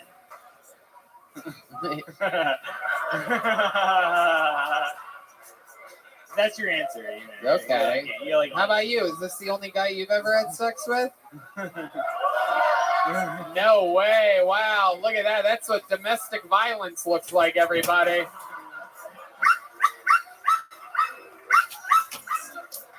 She beats me all the time, guys. Hell yeah. Oh shit, dude. Was she kidding about you guys are all kidding about the MMA thing, or are you literally? I do mixed martial arts. Really? Shout out to Lady Breeze Fight Club. That's my teacher. What? Lady Breeze? Yeah, he's Why does he sound like a douche? Tony Hinchcliffe said that, sir. He's a feminine. Yeah, you know what, Lady Breeze? I'm in Austin, Texas, my friend. And with a name like that, I don't care what you're trained in. You come here, get a little cup of ass whoop, all right? You want to kick his ass? Come by. Let's do it. We're gonna edit that out of the podcast. We're gonna edit that out. It's just for you guys here. I don't think Lady Breeze is in the audience tonight. But yeah, that guy sounds tough as shit. He is, man. Yeah. What does he specialize in? Like striking, jujitsu? What is it? A lot of everything. Yeah, he's a jiu-jitsu guy, Right. or a feminine guy. No gi, right? No gi, What? no gi, right? Yeah, definitely no. Like a booty shorts and a sports bra. My goodness gracious! How many fights have you had? How many? No, I've not. I don't fight. I can't. I gotta look out for this shit. You know what I mean? So you just train? Yeah, Oh. I do it for fun. Okay. Yeah. All right. Do you think you will ever do that, or is it Nah. something that I couldn't do comedy if I wanted to like train to fight every night. You know, like I gotta like practice and shit. All right, Jesus Christ. So is it? I mean, your girl's saying that she can barely feel anything and she's about to kill herself. Do you have anything to say about that? Like, have you tried, or I mean, are you just really fucking her life up, or what? I'm in the same, like, I'm worse than she is, dude. Like everybody who is like Honestly, I think you both need to get fucked by a black guy. There's only one way to solve this problem. Can we get a black guy up here? D Madness, come on!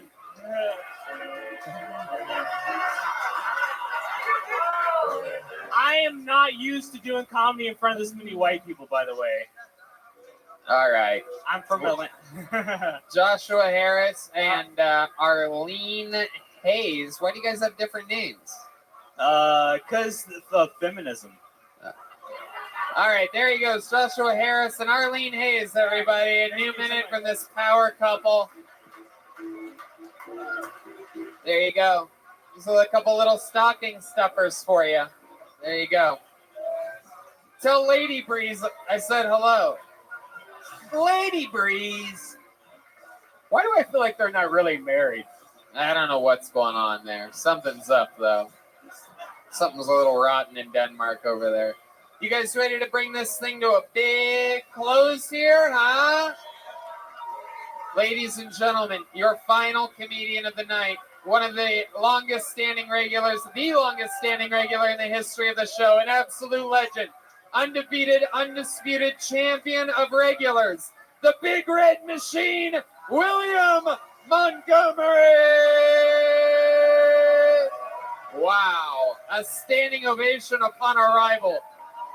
This crowd is hot. Standing ovation. I don't know who's running this fucking place, but I was just trapped in the goddamn walk-in freezer for 20 minutes. I'm freezing cold.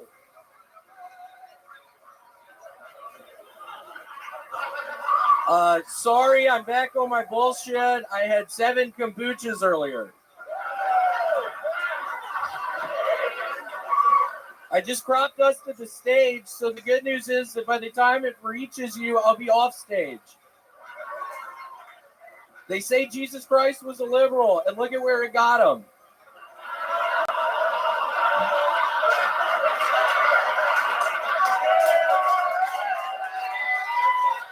Let's give it up for Jesus Christ! Let's give it up for Yahweh! Give it up for the Son of Man! Do you know who I really feel sorry for? The Butthole Surfer's parents. California just passed a new law requiring gender-neutral toys. I'm just trying to figure out where the fuck I'm supposed to buy balls now. Caitlyn Jenner's garage sale? I should have ended it after I shouldn't have added Caitlyn Jenner's. Okay, that's it. Thank you. William Montgomery with a powerful new minute of stand-up comedy. Unbelievable. William coming off of an entire week of opening for myself and Joe Rogan here at Vulcan Gas Company. Hans Kim was also on those shows. Very, very, very exciting stuff. This guy on the top of his game. You're watching a man in his prime right now. And I'm not kidding. I'm also freezing fucking cold. I'm not fucking around. I was in that goddamn place for 20 minutes. What happened? I went in there to smoke a joint and the fucking door shut and I was trapped in the dark. It was freezing fucking cold. I'm wearing this goddamn t-shirt. It's like 30 degrees in there. Did you get to smoke the joint? Yeah, I did. I got way too fucking high in there, and then I got fucking paranoid that I'm never gonna get out. And I knew I was gonna have to fucking come on this stage very soon. It was horrible. Was there anything in the cooler that you liked? Was there any drinks or food? Some Igloo coolers. They had coolers inside of the cooler? They did. Some Igloo brand coolers. I bring that up. That's a new sponsor of mine. Oh, really? They reached out to me, yeah. Okay. Now, you're very famously, as the crowd is aggressively yelling, we have... Yeah, I don't know who the fuck just said raisin bread. Shut your fucking mouth. Don't fucking throw me off. I'm literally freezing cold. How much raisin bread have you had this week? We found out you're newly addicted to raisin bread after gaining sobriety a few months ago. How much raisin bread did we get through this week? It's like 3.5 loaves. Since Thursday. Since Thursday? Oh my goodness, that is a loaf a day, basically. Pretty much. Wow. That math works. Yeah, it's about a loaf a day. I can't quit fucking eating it. So, like, do you toast it? Do you put butter on it? Do you make sandwiches? Or do you do one slice at a time, raw dog? Sometimes, if I'm feeling pretty down, I will just eat it a slice at a time. Wow. I start sitting in my fucking apartment. I'm feeling real down. I'm watching a bunch of Wife Swap, and I'll polish off a loaf or two. I don't know if y'all have seen Wife Swap recently. What a hell of a show. That's a great show. Can you give us some examples of what you love about Wife Swap? Like, is there something particular that's happened on the show that you find extremely entertaining? I think the world wants to know. Oh man, you caught me. I haven't been watching Wife Swap. Oh, wow. Look at that. No. The You rare, busted me. the rare lie from William Montgomery. Oh no! Everything else he said tonight was completely honest. Everything else is true. No, I haven't been watching that. Oh my goodness! Wow, you spent the whole weekend at a comedy festival in Eureka, California. Eureka, California. 2 years in a row, you going out and headlining Eureka. How was that? It was fun. Okay. Yeah, it was fun. Anything interesting happen out there? I was able to smuggle like probably an ounce of weed back in my baggage. I felt cool doing that. Wow. You did? I did, yeah. I have it in my back of my apartment. Where'd you put it in your bag? Did you put it like in a sock or something special? Did you try it all to hide it or like? I didn't at all. I just put the bag in there. I was feeling pretty down. I had been eating a bunch of fucking raisin bread. My sets were honestly a fucking disaster up there. It turned into a nightmare. It turned into a what am I fucking doing with my life? This has turned into a giant fucking mistake. I was up there trying to make people fucking laugh. I wasn't able to do it. It was sort of a time of soul searching for me. I think I've made a horrible mistake. And then I get fucking trapped in the goddamn freezer. I start freezing. I'm high as shit in there. Wait, that happened in California as well? Yeah, I got trapped in a fucking freezer up there as well. Oh my God. You should really stop going inside a freezer. I don't think I'm going to fucking stop. I love it in there. A nice fucking black freezer!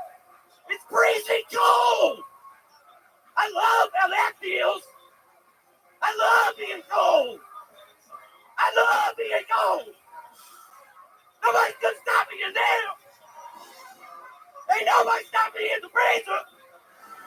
I promise you all that! I stand in the freezer! Let's give it up the igloo! Wow. Nobody does it like this, guys. This is, without a doubt, peak performance. I mean, the crowd... I'm trying to get money from Igloo! I need that Igloo money! I'm really close to living on the street! I'm about to be homeless! Where is that against the rules? Question mark. You were supposed to cheer at that part. God. Sometimes I wonder what it's like if somebody brought like their girlfriend to this show for the first time or something. You did? You brought her? This is your first time seeing the show? What do you think about this moment right now, lady? God, just get out of here! I'm kidding. William, you're an absolute fucking saint. You're on top of the world. You're out. You're headlining. You're selling out shows. You're opening for Joe Rogan. You're on the best shows in the city. And he's a product of here, Austin, Texas, everybody. Come on, make some noise for William, everyone. How loud can this place get for our guest tonight? His first time on panel, Hans Kim, everybody.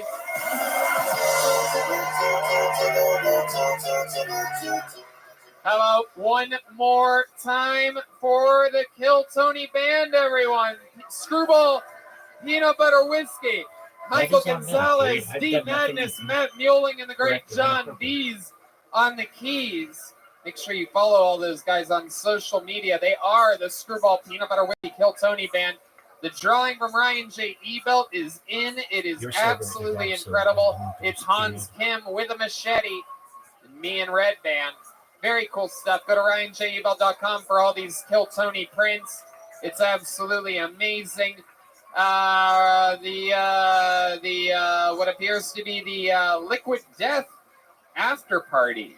Following Liquid Death? Yeah, following. I fucking love Liquid Death. Immediately following this show, right here, right now, at Vulcan Gas Company. Unlock your phones, hang out, have another drink, mingle, have fun. Thank you so much for coming out, everybody. Good Thanks, night, guys. everyone. Thank you.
Hey, this is Redman coming to you live from Vulcan Gas Company here in Austin, Texas, for a brand new episode of Kill Tony. Get up on Tony! Come on, it's Monday night in Austin, Texas. You guys can make more fucking noise than that. You guys ready? Yeah, let's do this shit. How about a hand for the band, everybody? Come on. That's the goddamn Screwball Peanut Butter Whiskey Band. Sounding goddamn good tonight. It's the great Matt Muelling on guitar, everybody. That is Michael Gonzalez on the drums. And my friend D Madness on the bass guitar. Great Red Band's here. Very exciting stuff. This is another episode of Kill Tony live in Austin, Texas, brought to you by the Red Rose and the Yellow Rose, the two best strip clubs in the world that just so happen to be here in Austin. Fun stuff. Good looking audience we have tonight on here. A bunch of fucking scramblers coming in. I like it like this. Fun week. Let's do this. Before we start tonight's episode, here's a little bit more about the amazing sponsors that made tonight's episode available for you right now. There are some things in life that I like to pick out myself so that I know I've got the one that's best for me, like a cut of steak or a mattress or a prop gun. What if you could do the same thing for hiring? Choose your ideal candidate before they even apply. That's where ZipRecruiter's Invite to Apply comes in. It gives you, as the hiring manager, the power to pick your favorites from top candidates. And right now, you can try it for free at ZipRecruiter.com/KillTony. How does Invite to Apply work? Well, you post a job on ZipRecruiter. They send you the most qualified people for your job. Then you easily review the candidates and invite your top choices to apply for your job. Lauren Webb, SVP of Talent Acquisition of Medulla Health, raves about ZipRecruiter's Invite to Apply. She says, I love that feature because we have a much higher follow-through rate if I invite candidates. It's easy for me and it's easy for them. In fact, according to ZipRecruiter's internal data, jobs where employers use ZipRecruiter's Invite to Apply get, on average, 2.5 times more candidates, which helps make for a faster hiring process. Ooh, that's right. See for yourself. Just go to this exclusive web address, ZipRecruiter.com/KILLTONY to try ZipRecruiter for free. That's ZipRecruiter.com/KillTony. ZipRecruiter, the smartest way to hire. You guys ready to start tonight's show or what? All right, we're all filled up on CM Smokehouse thanks to our friend Cade and Yoni over there at CM Smokehouse at Bolden Acres. Ladies and gentlemen, this is so exciting. Every single week I have one of the funniest comedians in the world on this show. This week, no different. You're going to remember that you were here when this man was a guest on this show here tonight. It's Kill Tony's own, the longest standing regular in the history of the show. The Big Red Machine, William Montgomery, everybody. Oh, shit. Wow. It's the real William Montgomery. Looks a lot like Quentin Tarantino when we had him on a couple months ago, but it is William Lights Out, the Vanilla Gorilla, the Big Red Machine, the Slumdog Billionaire. It's so nice to be here. As y'all heard, I am one of the top comedians in the world. So I was able to get it right in my schedule to be here tonight. Very excited to be here tonight. Absolutely. We've been sipping on Canteen and Cantina, but you're sober now. You are addicted to raisin bread. Yeah, I'm just eating the shit out of raisin bread now. I've had 2 loaves since Sunday. There you go. Today's Monday, so you can guess. Yeah, do the math on that one. I'm eating a shit ton of that fucking bread. He's addicted to raisin bread. He's 3 months sober. He was a heavy drinker, and now he's heavy raisin bread. We're going to have fun tonight. How's your bathrooms with that much raisin bread? Like, how's my what? Your bathrooms. Is it just coming like just raisins? Is it thick? That's sweet. You called it my bathrooms. All right. For those of you watching the video, why not subscribe to our YouTube channel? That's what everybody's telling me to say every week. Yeah, smash that like button. Subscribe, boys and girls. We have a bunch of joke books made here by the great Adrian Cavazos at Bonsai. We're going to be handing those out tonight. Another amazing local artist, the great Ryan J. Ebelt, drawing tonight's episode from Los Angeles, California. You guys know how this show works. It's a bunch of people that get the opportunity to do stand-up comedy on this stage. I pull their name out. They get 60 seconds uninterrupted to do stand-up comedy. You know their time is up when you hear the sound of a kitten. That means wrap it up then, or else they're going to bring out the angry West Hollywood bear. That's how that works. And then I interview them afterwards, and we talk to them about their lives and find out more about them. Are you guys ready to start tonight's fucking show, huh? Let's do it. Your first comedian is a regular on the show, much like William has been for years. We always have maintained a cool group of comedians that write and perform a brand new 60 seconds every single week. You get to watch them grow. This guy has been opening up for Joe Rogan because of his appearances here on Kill Tony. He is the only regular that was made a regular here in Austin, Texas. The very own Hans Kim, everybody. Here we go. Oh, shit. Here we go. Hey, what's up, guys? My name is Hans Kim, and I'm not a racist. I'm a minority. How could I be? Impossible. I don't even see race. I only smell it. Especially in the Ubers.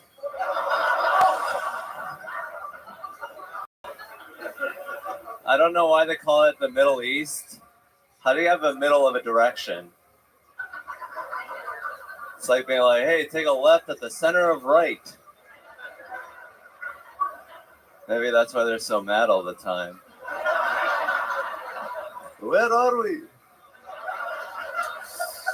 I think having white pride is a great thing, but a lot of people do it incorrectly. They're always into like the Nazis or the Confederate flag. They're never into building a castle or yodeling. That's not white pride, that's racism. You don't have to be white to hate the Jews. I can do that too. Thank you. Hans Kim getting tonight's show started. Always so much fun. Hans rocking a brand new pea coat we've never seen before. Yes. I don't know many people with a pea coat that live in a van, but you pull it off, my friend. Where'd you get this thing? Is this new? This is from my mother. She bought it for me. I've had it for like 3 years. It hangs in my van. I get to bust it out. You know, you got to be the first one to bust out the winter gear. You know, All right. you have an advantage. Winter. Yeah, absolutely. That thing looks like it's been through a lot, huh? How many seasons of Squid Games did you play with that jacket on?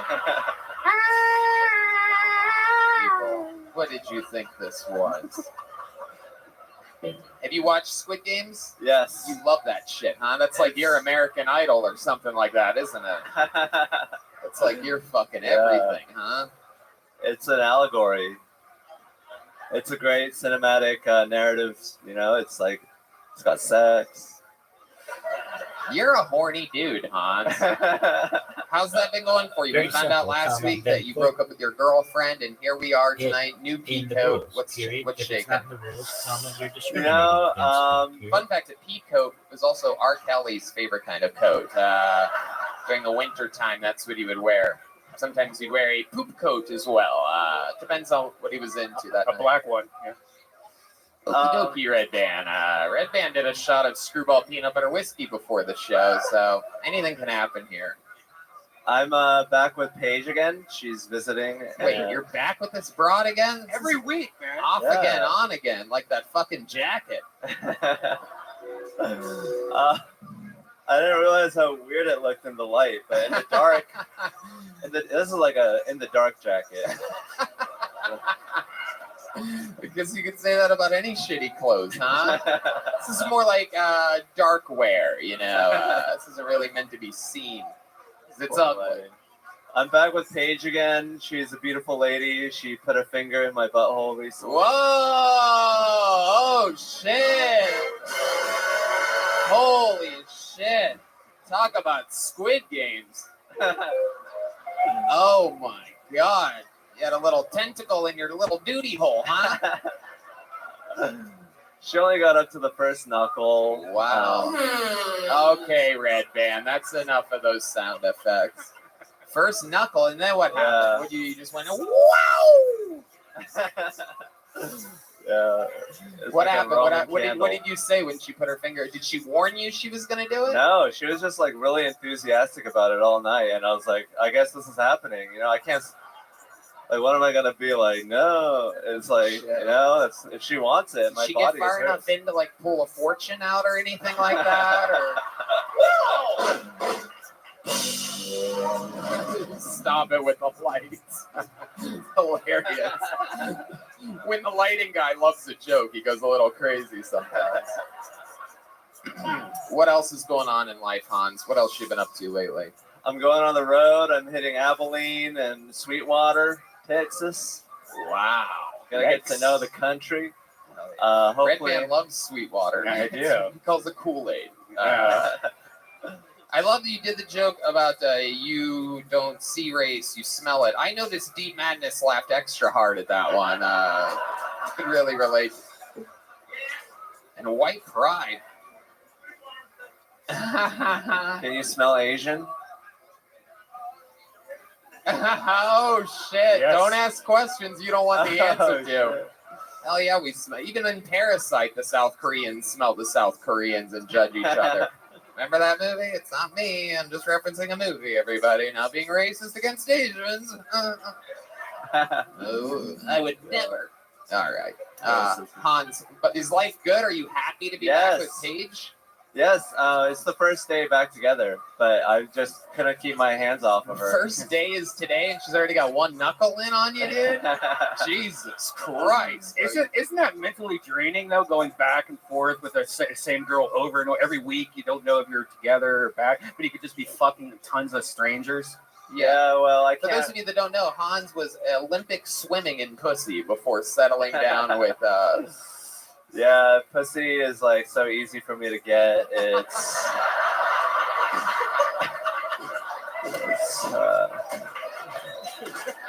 Oh, you are the best, dude.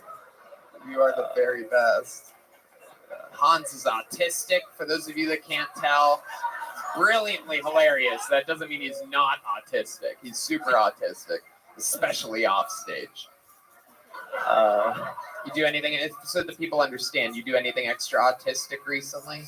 Autistic. I played Settlers of Catan and won $20 from my bros, who I'll bet. I beat them in a game of wit and intellect. What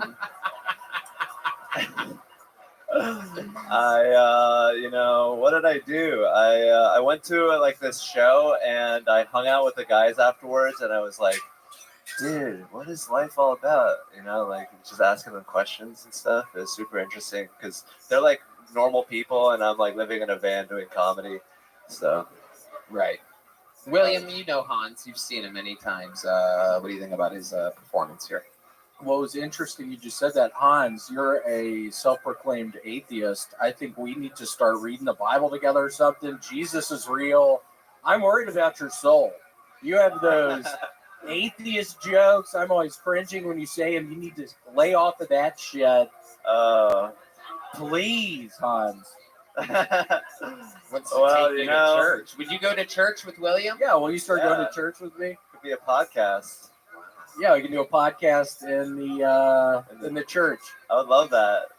But I know, science is pretty like really convincing. This is a man that beat his friends just yesterday in a game of intellect and wit. I'm gonna take Hans' advice. Hans, another amazing performance here. You're an absolute bloody murderer. We all love you. Thank you so much. See you next Monday. The great Hans Kim, everybody. All right, now I'm going to pull a name out of the bucket. This is where anything can happen. Perhaps you signed up tonight. Perhaps it's someone's first time. Perhaps, no matter what, it's someone that either really wants to or really regrets signing up for the show. So it's always exciting, and it begins now as I pull out the first name, which is Stephen Hairston. Stephen Hairston is the first comedian tonight on Kill Tony. Here he comes, everyone. Come on, everybody. Put your hands together for Stephen Hairston. All right, what's going on, everybody? Hey, so y'all have heard of the saying, drunk as a skunk, right?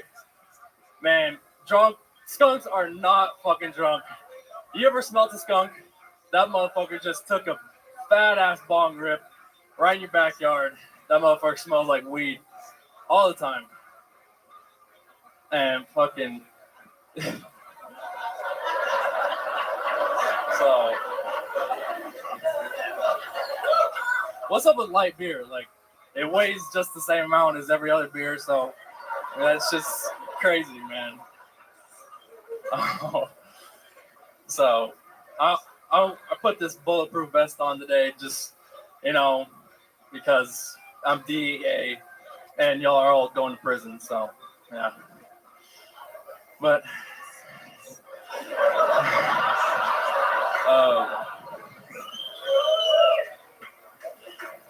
I didn't prepare very well today. All right, Stephen Hairston. Here we go. That was 60 seconds from Stephen Hairston. This is a very special look you have, Stephen. You look like Cabbage Patch Kid Rock. You look like you should be looking for Brian Laundrie right now. Oh, yeah? Oh, yeah. Hey, Tony Hinchcliffe, he looks like one of Jeff Dunham's puppets come to life. Oh, you fucking got me good, dude. It's very simple. Come up and just put it in the room. Trying to start an insurrection up in here? Why are you dressed like that? Why are you wearing a bulletproof vest? Bulletproof vests don't protect against bombing. I don't know if you know that. That would be a bomb suit. Perhaps a bomb suit, ladies and gentlemen, would have been more fitting. I love it, though. It's good. That was good. What's going on? You trying to hunt with Joe Rogan? What did you think was happening? Hell yeah. Why are you dressed like this? Is this your new look? Yeah, you go on Joe a lot Rogan of stages security. like this, or is this a one-night only thing? What's going on? No, I just like Warzone and playing video games. So I was like, bulletproof vests are cool. So I bought one. I got a bulletproof mask too. William, what do you think about this guy? I think you better keep playing fucking video games because that was a fucking nightmare. The fuck did I just witness? Is that scared you have a fucking gun somewhere or something? Oh man. Steven, you've been on this show before, am I correct? Yeah, so I was just on the Joe Rogan and Bert Kreischer and Don Marrero. With his parents. Remember his parents? Yeah. It's all Parents came coming up there. back to me. So this is like your second time ever on stage, right? Yeah. Wow. Look at you. You're already trying to be a fucking character over here. He's big on TikTok, so I feel like that's some TikTok shit right there. Wow. I don't ever want those 900,000. words big on TikTok ever spoken in succession on this show ever Smash again. that I will 69 never want to Steve know 420. when someone's big on TikTok, by the way. Ever again. That is this show's N-word. I'm saying it right now. I don't want to hear it. And anybody that says it, I'm going to beat them up. Sorry, black people. We're just using the N-word. All right, forget it. I made it weird. So what is your story, dude? Remind us all of what made you want to start stand-up comedy a couple weeks ago. Well, this show honestly inspired me a whole lot just because I saw the opportunity that I could perform in front of. What am I doing? What have I done? Giving these people hopes and dreams. Good job, Tony. Jesus Christ! This is the target audience, everyone. This is it. All right. Why is there a monkey, Red Band? We don't need a TikTok monkey. We don't. No. Okay. Stop saying fucking TikTok on the show. Dead. Hate it. Of course he's big on TikTok. This is how lame TikTok people are. This guy's big on TikTok. Fuck yeah, a bunch of daydreaming idiots watching this guy dance in a circle or something gay like that. What do you do on TikTok? Have you ever thought about killing yourself on it? Because I think the video would do good. I think it would, right? I'd probably get taken down. Just but avoid the bulletproof vest if you shoot yourself. Aim for the face. I have said It really 69, sucks if you're like, I'm going to do a 69 couple times. shots to the chest and end it all. All right. Well, Steven, what did you think was going to happen here tonight with the act that you prepared for 60 seconds? Honestly, I just had written some stuff down in the new Kill Tony book. Okay. Are you on drugs or anything? Did you do something special today? Did you go day Yeah, I drinking? smoked a big ass blunt before this. Okay. If anybody wants to join me, I'm doing it after the show. So no one wants to smoke weed with you at all. DEA. And everybody here basically smokes weed, and they would all smoke weed with each other, and no one wants to smoke with you. That's the vibe in the room right now. I know there's a lot of people watching on the internet. You can't really get a vibe. It might not be translating through the YouTube, but creepy. Yeah, like and follow on Kill Tony. Like and follow him. All right, there you go. Stephen Hairston, everybody. We're going to pull another name out of the bucket. Wild. We need a metal detector for next week. Braden Paul is the next comedian. Anything can happen here, people. We've had homeless people sign up. We found unbelievable talent. Here he is, Braden Paul. My best friend's baby just died from severe diaper rash. She's going to have him cremated, which I think is kind of ironic because a little bit of baby powder could have saved this whole thing.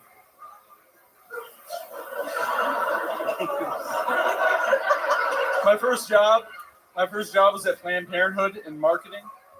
God, I miss that job.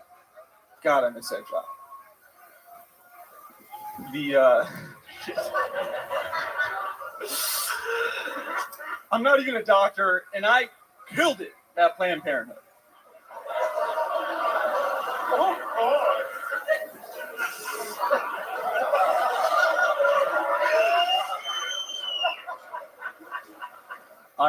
I recently started a genealogy company for inbreds. It's called 23andMe. It's way better than my last idea. Also a genealogy company. It was targeted at people with extra chromosomes. That one was called 47 and gonna be dead before you turn 11. Jesus Christ.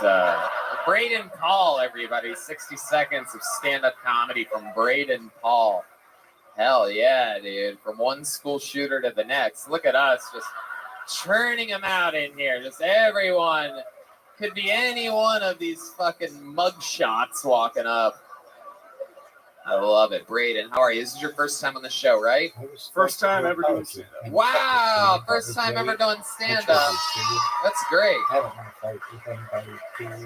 My legs like fucking shaking right Your now. legs are shaking.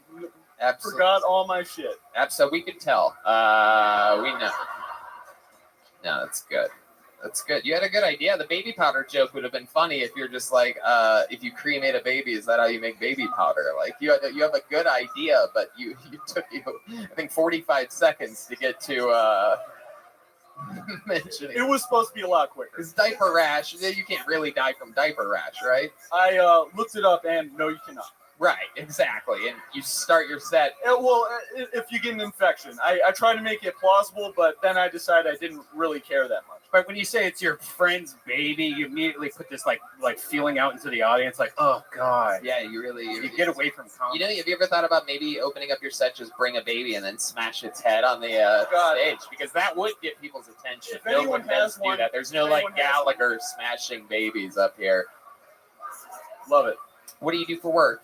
I'm in insurance. I'm a quality auditor, so I listen to. Well, obviously you're not auditing your set. Jesus. This is your first time doing stand-up. What made you want to start now? Big fan of the show. I write all the time, and just figured I'd give it a go, see if it worked. But clearly didn't. Yeah. No, I wouldn't say that. Thanks, William. I really like it. So. William is my favorite comedian in the All right, entire shut world. the fuck up, dude. Jesus Christ. I paid him to say that. Guy. All right. Tell us something fun or interesting about your life. You come from like a weird family or a weird place. Anything fun that you can do? It's tragically normal, unfortunately. I used to be big into cliff jumping, so into water, not concrete, which I wish I did now. I was actually going to recommend you jump off a cliff after seeing your set. I think we all thought the same thing there, but no, I'm kidding. What were you saying? Cliff jumping and then what? Yeah, I used to cliff jump a lot. In Ithaca, biggest cliff was like 90 feet into like 8 feet of water. All right. Well, what else? What else, Braden? Anything else interesting about you? What's your love life like? I got a fiance, so shout out Hannah. Love you. Oh, okay. Wow, that was adorable. Damn. You really do insurance quality auditing. Look at you, you fucking romantic. What does Hannah do? Hannah waits tables. She's going to school now. So. Oh, okay. All right. Is she young? Is this Hannah Montana we're talking about? What's she going to school for? Occupational therapy. Okay. What do those people do? It's kind of like, from my understanding, like physical therapy, but a little bit different. Fuck yeah. Sounds like you're really good at listening to her when she's. I go in and out. All right. Well, I don't know. Can you imagine like being younger and like I want to be an whatever that therapist is? Yeah. I want to be a brain surgeon. I want to be a heart doctor. I want to be an occupational therapist. Who does that? Braden, you seem like a fit guy. You work out a lot. Fuck no, dude. I'm naturally skinny, but I'm starting to get beer gut because I have a kegerator at home, so I'm just pounding beer all the time. How old are you? So 26. 26 years old. Absolutely. All right. Well, Remember when kegerators used to be the cool thing in college? You're like, man, one day I'm gonna get a kegerator. Nope. Nope. Red Band's old. Remember when the locomotive used to bring the alcohol? Remember in the times of the Prohibition? No, Red Band. No, really? I'm just kidding. I'm kidding. Of course, there were kegs. Yes, there's still kegs at every. No, kegerator, where it's like a tap, where you have like at the bar. That's what a kegerator is. Like, never mind. All right. Well, what else? What else about you, Braden? I feel like there's something. I feel like there's a question I could ask you that could blow the whole fucking roof off. You seem more boring than anything that I've ever. I got some for you. You're literally like if a glass of water. Yeah, I don't even know what you're like, dude. Like salt water or something. When I was in college, sophomore year. You remind me of saline solution. Never told anyone that before. Been doing the show almost 9 years. You remind me of Saline. Thank you. Okay. What were you gonna say? When I was in college, sophomore year, a girl I sort of knew gave birth to a baby, a live baby, in a fucking dorm shower. So, yeah, shout out Becca and Adam. All right, we don't need their names, Braden. Wow. Did you get to watch it? Did you see it? I did not see it. Heard secondhand. Wish I could have been there to welcome the little guy into the world, but Wow. At least it wasn't a toilet baby. Okay, there we go. All right, Braden. Well, fun times. Congratulations on getting picked. Here's a little joke book for you, Braden. Welcome to stand-up comedy. His first time ever on his stage. He had the balls to do it. The courage that it takes to sign up for a show like this is... All right, this is a one-word name. These are usually pretty good. Make some noise for Strategy. Strategy. This should be interesting. Maybe I'm wrong, though. Strategy. A one-word name. Next on Kill Tony. Here he is, everybody.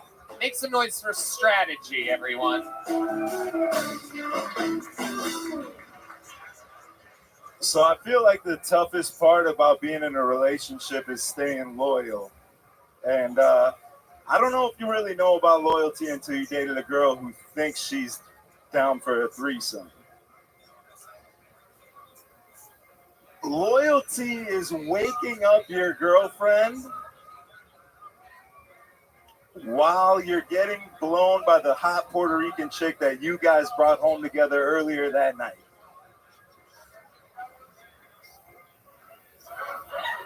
Waking up your girlfriend to intrude on the blowjob that you're getting from a stranger feels like inviting your mother into the room to watch you jerk off a little bit.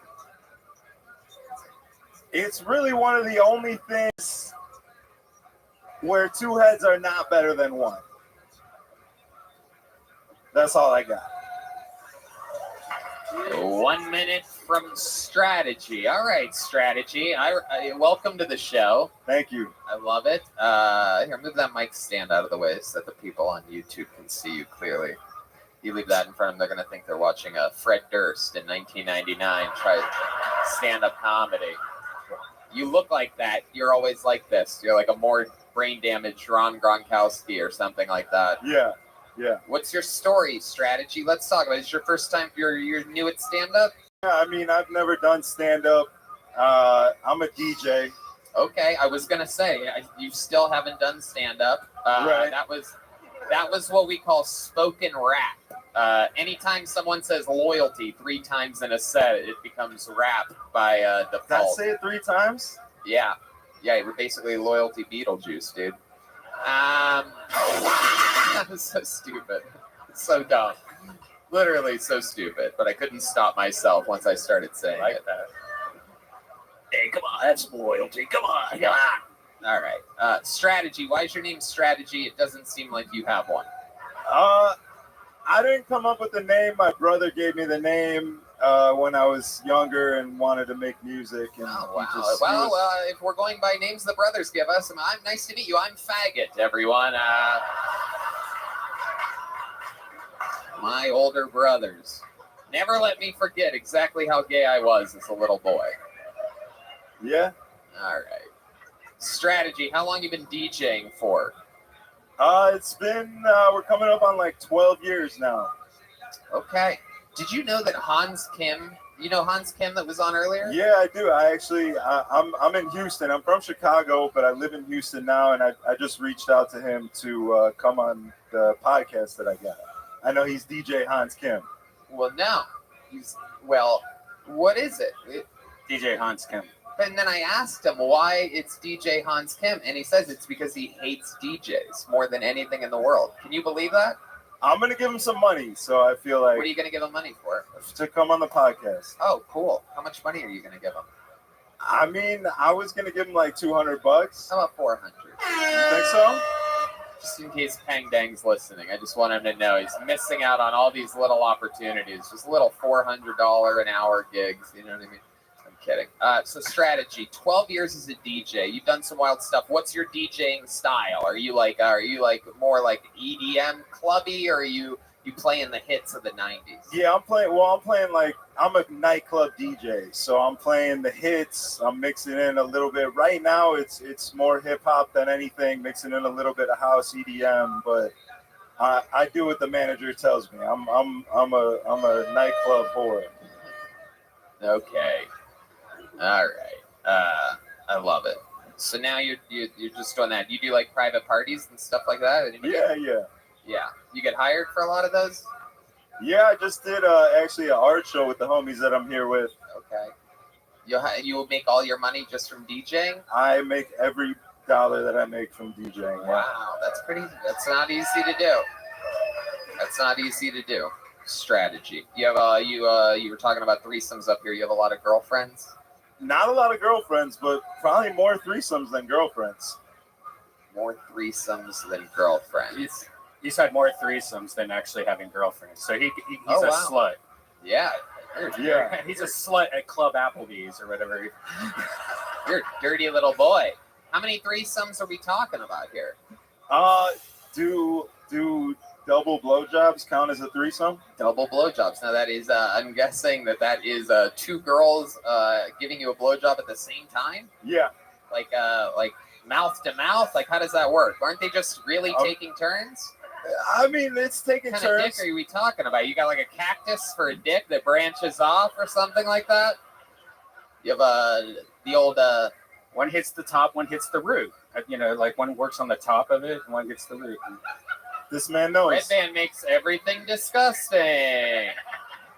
Nothing better than picturing Red Band's stump being kissed by girls. Jesus Christ. Strategy, what is your definition of a double blowjob? Because Webster's is actually here, and they were looking for the actual definition of a double blowjob. So. I feel like if there's two girls that are willing to touch your penis simultaneously with their mouths, that would be a double blowjob. Simultaneously meaning at the exact same time? At same time, maybe like in transition. All right. And how many times, if you had to guess, do you think this is happening? How many double blowjobs are we talking about? Because like you're talking about it like you're the Tom Brady of double blowjobs. No. It's not that serious. Just trying to get a feeling, because my guess is 2. No, I would say maybe like 8, 9. Wow. Oh my God, that's basically 16 or 18 blowjobs.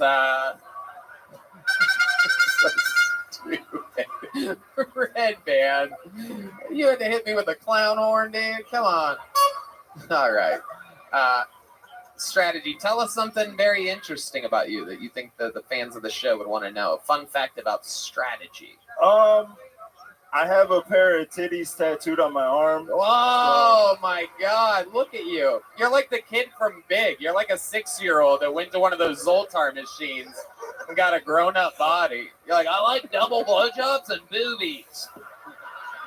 This is incredible. What kind of brain injury did you suffer? You got real tits on your arm, dude. Real, yeah. I love it. Wow. When did you get that tattoo? Maybe like 5 years ago. 4, 5 years ago. I got something you might like. Yeah, he also he has tits as well. So you guys know this slingshot ride where it's like a ride where you get shot up into, and they always record the people like passing out and stuff. Yeah. There's a whole porn category of tits that have fallen out of the slingshot ride. Oh. And it's always great because they're there with their kids, and their kids have no idea their mom's tits are flopping all around. It's Jesus. Should be illegal, but it's not because they can't see each other. Oh my God. God, what is going on, Red Band? You have to fucking Is that stop. a specific tattoo of someone's tits? Yeah. Who's that person? Her name's Jenna. I would have been more happier if you would have said it was your mother's tits, to be honest with you. It seems like it makes more sense. Then you can get some of that mama's milksies. So I got it on the underside of my arm because I didn't really want it to be super visible, but it actually works out really well that somebody could put their head right on top. And if you take a picture where you cut off the bottom, Okay. It just looks like Yeah. that person showing their titties. All right, we're finally figuring out how you make your money. You charge people to take pictures with their head above God. the tits. With really big HGH heads. Like they're gonna be like bobbleheads, wouldn't they be? Yeah, it's a funny picture. Strategy. I love it, man. You definitely dress like a DJ. You act like a DJ. You do stand up like a DJ. I'm in it, 100%. Absolutely. I moved to Houston because I was ready to die for the shit during COVID. Wait, what were you ready to die for? DJing. Oh my God, really? 100%. Wow. Well, you technically died on stage tonight, so. That's what I came up here for. Stupid. Strategy. You get a little Kill Tony joke book from Hell the great yeah. Boneseye, Adrian Cavazos. Thank you. Anything else for strategy? No, we're good. Keep up the good work. I really liked it. He liked it. I thought William, that was pretty good. William loves strategy. That was DJ really Pierre. good. He's got a special strategy to fix the mic stand there. DJ strategy. That's silly. Imagine. I don't know. What would your DJ name be, Tony? Oh, this is interesting. It would be this guy's name. My DJ name would be. This guy's currently, yeah. Well, we'll talk about it with him. Ladies and gentlemen, Trey Pack is your next comedian. Trey Pack. DJ Pony. Here he is. This guy famously part of the weight loss challenge currently happening. Make some noise for Trey Pack, everyone. I woke up this morning and my nipples were hard, which can only mean one thing. It is Girl Scout cookie season time again, ladies and gentlemen. It's here, y'all. Hell yeah. I was trying to walk into the store today and they had the soldiers out there or whatever, the girls were out there. You guys laugh, but that's what they call themselves, the troops or whatever. The girls are out there, okay? And the troop mom is talking to this little girl, right? The troop mom, she looks up, she sees me. She went back to the little girl, and I read her lips. She said, big spender. Fuck that bitch, right? Jesus. It was actually my mom. Here's my thing. I'm all for them teaching these little girls sales tactics, right? Like, that's super cool, right, ladies? Yeah? Yeah. I don't think they have to be so aggressive about it. I don't think you have to be like, hey, Cindy, there's a fucking whale in the water. It's time to be a shark. Let's do this. Fucking Wolf of Walmart or whatever, bro. Just be cool, okay? Thank you so much, guys. Trey Pack, everybody. Getting in a full minute. Thank you. Using all of his time and then some extra. Very good, Trey. What is your favorite kind of cookie? That's what everybody wants to know. What Samoa's. It's the only kind of cookie. Okay. Yeah. Hell yeah. Yeah, it's the only kind. Yep. They're all great. I'm gonna be honest with you. It's it's a real problem. I took you for more of a not so thin mint kind of guy. Talking about Girl Scout cookies here. Trey, that was an unbelievable minute, by the way. Congratulations. Thank you. Really Thank you. changing the tone here. A lot of first timers and people up here, but you're something special. Remind us again how long you've been doing stand up. Consistently about 4 years. And where are you from? Knoxville, Tennessee. And now you live here. Yes, sir. What do you do Absolutely. for work? I worked bar security at home, so I'm just kind of trying to figure stand-up out right now. So Okay, you worked bar security out. Yeah, in I was a bouncer. Knoxville. Okay, Yep. and you saved a bunch of money. Yes, sort of. I guess something like that. How are you yeah. surviving out here if you don't have a job? I mean, I'm just kind of waiting on Rogan's Club to open. I'm gonna go try to door guy. I guess. Okay. Yeah. All right. So you're just basically hibernating until then, just living low, using your reserves. I've done some like side security stuff, like some one-offs and stuff. What do you like to do for fun? What else about you? Man, I do stand up every single day of the week. So What this else? This is it. Yeah. What else? I love working as a bouncer. I mean, that's really what I couldn't imagine doing anything else other than this. You love it, huh? It's the most fun job in the world other than this. Okay. If you were gonna kick this guy right here out of a bar, if he kept grabbing guys' asses or something like that, Like, how would you handle that exactly? I'm more of a talker. Well, yeah, well, show us. That's what I'm asking you. What would you say to him? William's he's gonna yell at me, and I'm not. Hey, all right, real fucking. You go to UCB or Second City. This is brilliant. What's going on right now? Why don't you just fucking try what I'm telling you to do? And then okay, let's fucking fight, William. Let's go. Okay, that's not how you work. Yeah, I don't think he fucking said that. Jesus Christ. Some of these stand-up comedians, it's so funny. The guy can be hilarious and then not know how to improvise whatsoever. Tony, if you do that, he's just going to yell at me, and it's going to be hilarious. I don't want to do this. All right, let's go, buddy. Come on, let's get you out of the bar. Let's go. Yeah, it's still not working. No, I'm not getting out. Then you Patrick Swayze them out the door. You just walk them out. It's very simple. What does that mean, Patrick Swayze? You slowly die from pancreatic cancer? Oh, fuck you. I've had a rough week, all right?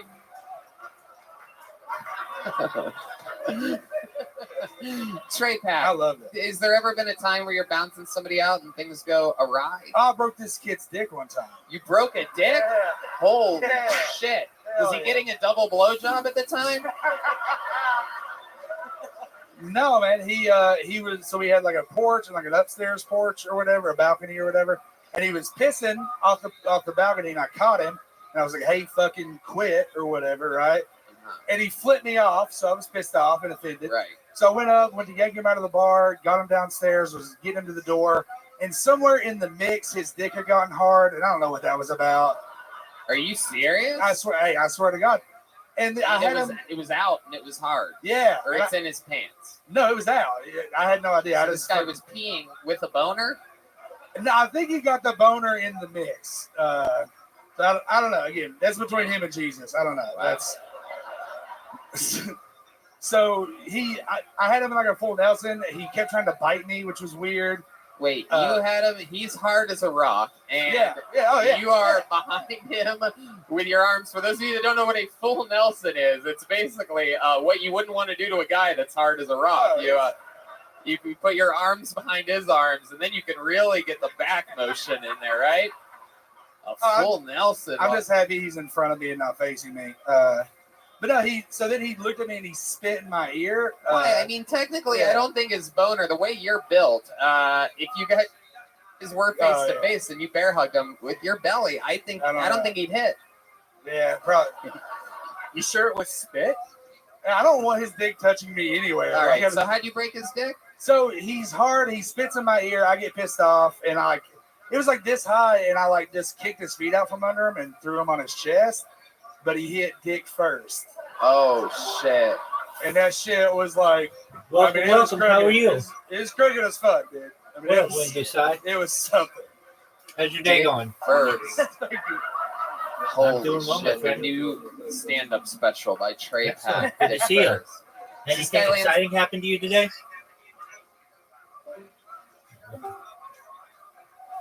I left by accident, my bad. You're good, my friend. Anything exciting happened to you today? No, I lost money. Okay, how'd you lose money? Unfortunately. Gambling. Okay, like on sports or on an app? Yeah. Was it? I was on shuffle. You know, that is just online. Is it like stake? Yeah, exactly. All right. Table games, baccarat. All right. Well, Baccarat is usually a pretty good way to win more money than other games. All right. Well, shit happens, man. You're still alive. You still have a great personality. You're still online. You got a lot going for you. Yeah, do you think I should read Evo? Or no? Just leave it like that. Do I think you should what? Can you repeat that, please? Like reading book, like, yeah, trying to make it back. Do I think you should? Do I think you should try to make it back? Yeah, exactly. Um, Just forget about it. Yeah, it's done. If you really want to perhaps make money for future investments, I mean, I know it's not as much fun, but just buy cryptocurrency. I know it's not as much fun though. Okay, so is there a way to play like for less money Baccarat so that you still get the thrill of playing, but it's not as expensive? Yeah, that's true. Yeah, definitely. So, like, let's say before, if you were gonna, I don't know, say your budget was 100 pounds, make it 10 pounds. And just play for less money. Yeah, literally. And the crazy thing is, I'm actually up to the week, but now that I had one loss, it makes me want to fucking throw everything in the bin and risk everything. Realistically, I'm in a good position. It's the best time to quit now. Absolutely. You're 100% right. You never want to quit. You're 100% right. Those places are not built on winners. They're built on losers. And you are the exception to the rule. You're actually up on them, at least in the last week. Quit while you're ahead. Yeah, literally. Absolutely. It's the only option. So I'm going to start streaming my account soon. If you like Baccarat that much, then just download an app so that you can play Baccarat. But one that you don't gamble with. And the crazy thing is that, like, I make money elsewhere, right? But it's just that I'm so addicted to the throw that I just still do it. It's just crazy to me. Because I don't need to do it to make money, but I still do it, and I put myself in risky situations. I don't need to. yeah, you don't want to do that. It's unnecessary. You're up. You're a winner. You're the exception. Basically, if you don't play anymore right now, you beat the house. And nobody ever beats the house. The house always wins. Except in a case of someone like you who knows when to quit. Yeah, fuck. No, you're right. Exactly. I was not keeping again. I'm literally going to ban my accounts. Fuck that shit. Now, so what you should do is just cash out. Yeah, I'm not catching everything else. Now I'm just going to ban my account so I don't have access to it. Perfect. Yeah. But you still like playing something, so find a game that doesn't cost money that you can use, that you still get that little bit of adrenaline rush. I'm doing that shit right now. Because I always think about this and always tell myself, yeah, it's time to stop, but I never execute, but I'm going to execute. Absolutely. I mean, let's look at, do you have an iOS device or an Android device? iOS, yeah, I found a couple of games, there's so many. Holy shit. Of course they're going to be. So, find casinos. You know what? To be honest with you, if you want a fucking thrill, there's a game that we play in here every night, miniature golf, and it is fucking thrilling. I'll play you in it right now, and whenever you're bored and you want to play Baccarat, come in here and I'll whoop your ass. Okay, so here's what you want to download. Fuck you, man. I'm going to whoop your ass. No, I'm serious. We've got these friends who come in here and they play all the time. Caspian Sea plays. I've got a guy in Canada who plays and a guy in Australia who plays. Okay, so here's what you want to do. Download the Plato app. It's Plato. I think it has Baccarat in it anyway. So it's kind of a 2-in-1. Plato. It's blue. Excellent. Download it, and we're going to play right now. And I'm going to spank your ass. And you're going to get addicted to this. We've become so addicted to it, it's unreal. So what you do is you download it, and then you're going to create an account. And once you create an account, then let me know, and we will play. You want me to send you a link? Yeah, absolutely. I'm just crazy with it. That's okay. Close your account, and do you see the Plato app? It's got like dice. Yeah. Download it. Yeah, I'm in the app. Excellent. Did you create an account yet? Yeah. Okay. What's your... I'm the Rabbi. TheRabbi.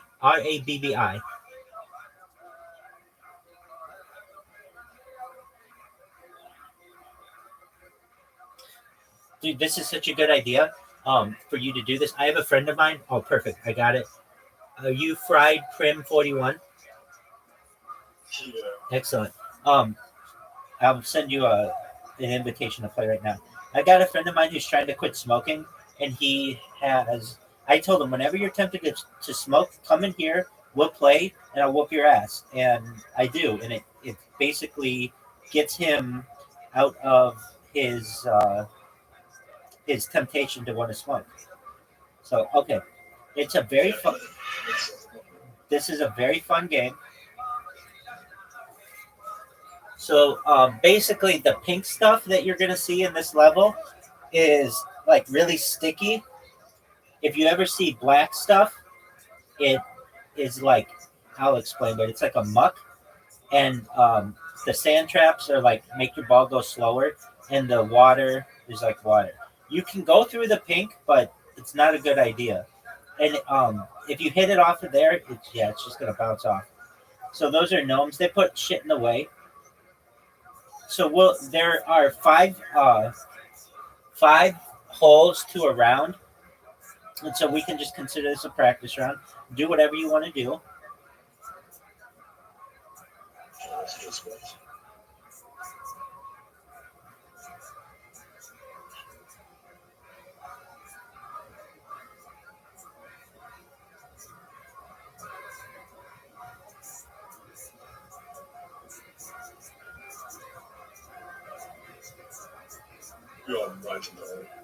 You're pretty close, my man.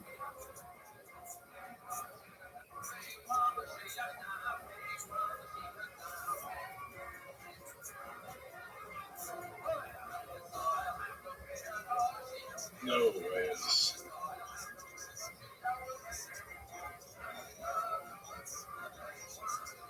Very good. You tied your first hole. That's very good. All right, here's hole 2. Those little arrows that you see will accelerate your ball if you hit them. So basically, if my ball would have hit the arrows, it would have gone all the way down to the big ball and then bounced off, perhaps.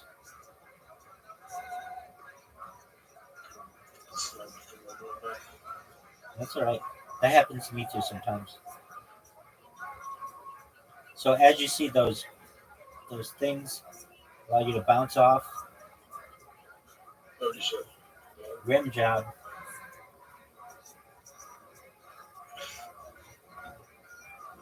It's gonna go in the water. That's okay. You'll get the hang of the game.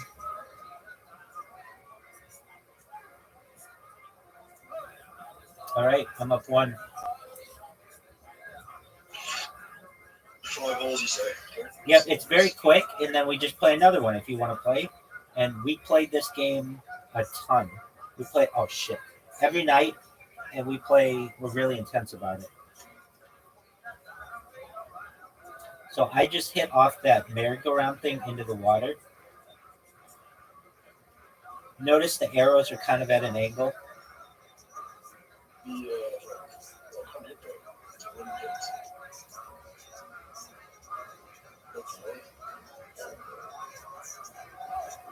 You're okay. You're okay. We both went in the water. No big deal. All right, that's an okay shot.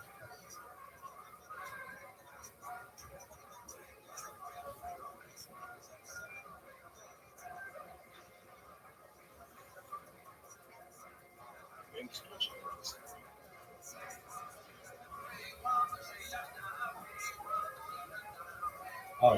What? You put me in a better spot. Thanks, big dog. I appreciate it. I'm the best trash talker in the world.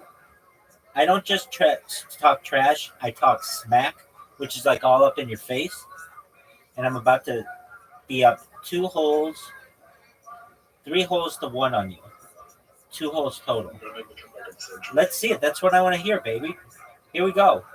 Let's see it. Let's see it. Oh, okay. Good shot.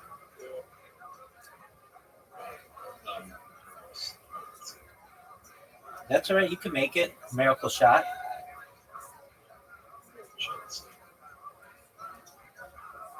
No, it's That's all right. You're learning. I mean, you're gonna get your ass kicked at the beginning. All right, this is a hard hole.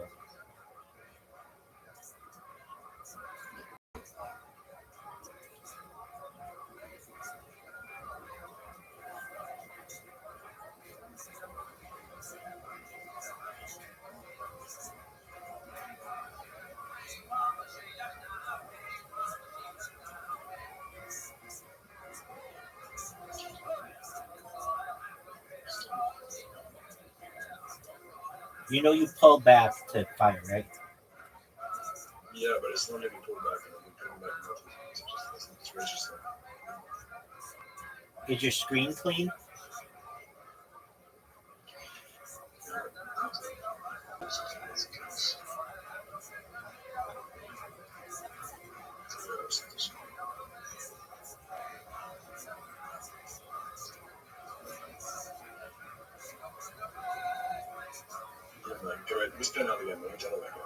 Oh, we're gonna play again. Don't you worry. But hit the ball. No, I can't. It's not working. Let me choose again. Invite you. Okay, you're gonna invite me. Okay, well just close the app and reopen it.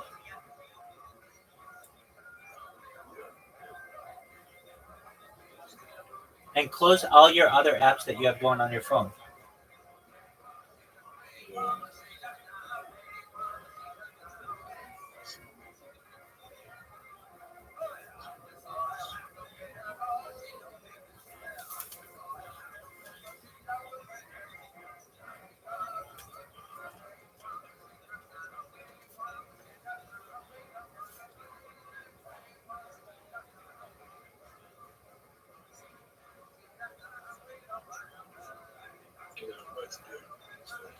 All right, well, we've got one last hole. I'm not giving up the win. I'm not in the game anymore. You know that. Yes, I do. That's okay. It'll, after like 2 holes of you not playing or 2 rounds, it'll just automatically kick you out. Give me the win. Don't worry. I'll take your invite in just a second. There you go. I won. All right.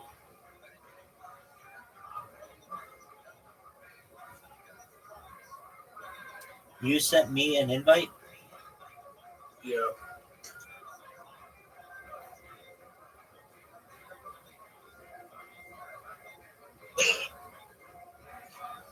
I'm looking for it. Yeah, I'm a fucking feelings again, but like the sensations completely gone. It's dead. Absolutely, it should be. Because you're getting your ass kicked. Okay, let's see here. Where did you send this? Can you send it again? Yeah, let's see.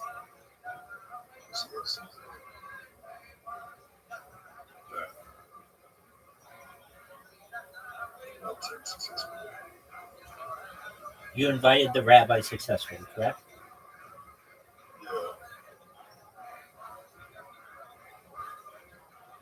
You invite me. It's a game of archery. Oh, no, you want to play me in archery? That's different, dog. You said you're good at it once. I'm amazing at it. I'm going to whoop your ass, and you're not even going to know what the fuck happened to you. Go ahead, Robin Hood. Let's see your shit.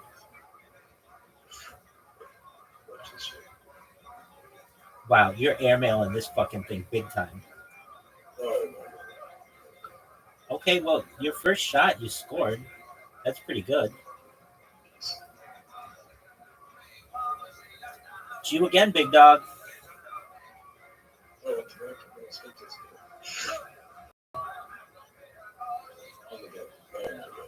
Oh, wow. Notice there's wind. So a 6.4 wind.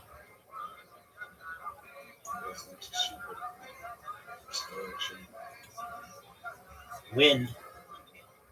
Okay, you got 9 points. That's pretty good. Psych. I'm going to blow you out of the fucking water. 8.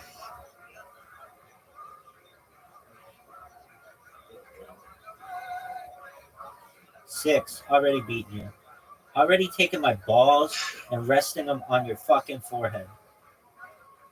Just the first round. Just watch. Dog, I'm just dominating you. Watch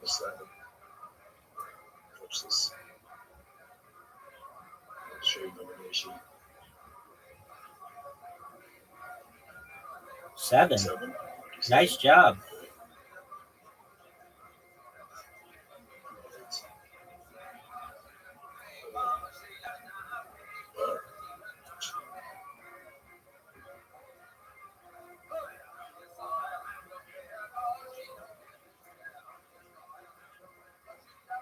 What the fuck?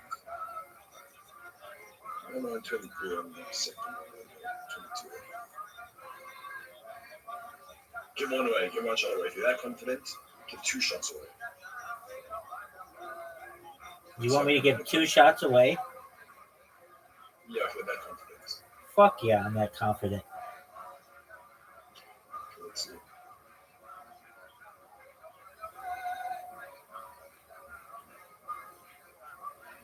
You want to play me 5 fucking rounds?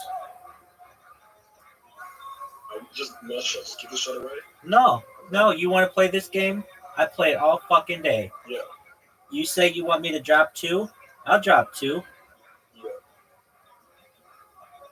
It's a big mistake. Let's go. Let's see. Oh, hesitated. It's not a mistake. Let's go. I dropped 2 on purpose. Yeah, no, let's go. Big mistake. Oh, wow. Because you got 4 whole points? Wow. Nice job. Really scared. On the dunk. Oh my god. Wow. What is it? What is it yellow? 10 points. Doug, I don't know because I just focus on getting it bullseye every time. Yellow is 9 or 10. All right, here we go, big dog.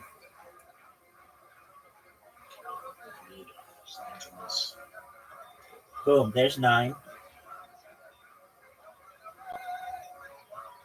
You can stay so fucking still. I'm shaking sometimes. There's a bullseye in case you didn't know what one looked like.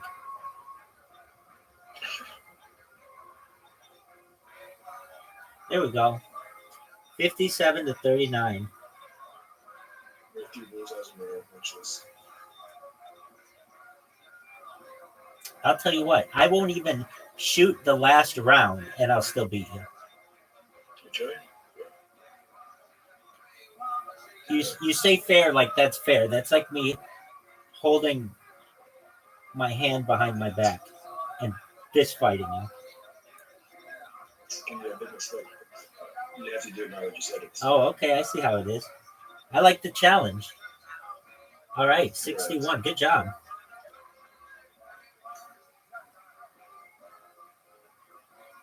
You have to get 2 bullseyes, yes. Very best, yes. Well, there's 1.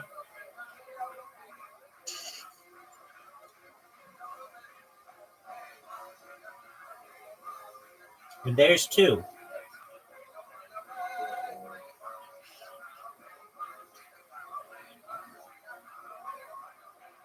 Miss it. There you go. No rules. Uh-oh. Okay, so you have to get 84.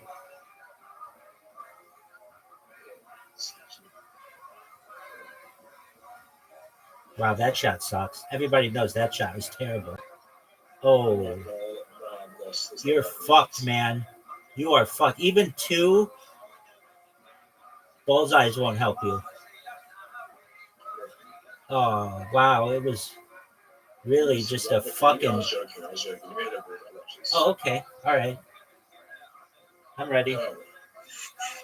Wow, that was really challenging. All right. Hit 2 bullseyes in a row if you reach to do that good. They're not actually even good. If you can't hit 2 bullseyes in a row, then you're trash. I am trash, I guess. 2 more. Just a 2. 2 more. Ooh, that was close. All right, it all comes down to this. Psych, I'm at 100 perfectly. Send this here. Well, The game is completely 50-50. okay, I mean, if you want a better game, Quick Draw is better than what you just sent me. Do you want me to send you an invite for that? Yeah. That way you shoot as many arrows as you want within a time. You want to try that?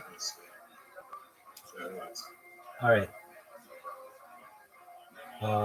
Create a private game. Quick Draw, 5 rounds. Oh, this is horseshit. Just 1 moment. I have to wait 1 minute, it says, before creating a new friendly game. So basically, before we had like 60 seconds to shoot 3 arrows. With Quick Draw, I think it's 30 seconds. You can shoot as many arrows as you want. All right, let's try this again. Here we go. You invited me to, so it's Mr. Archery. I invited you.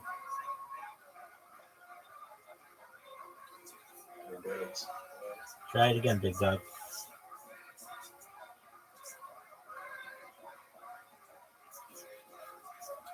You should check your invitations.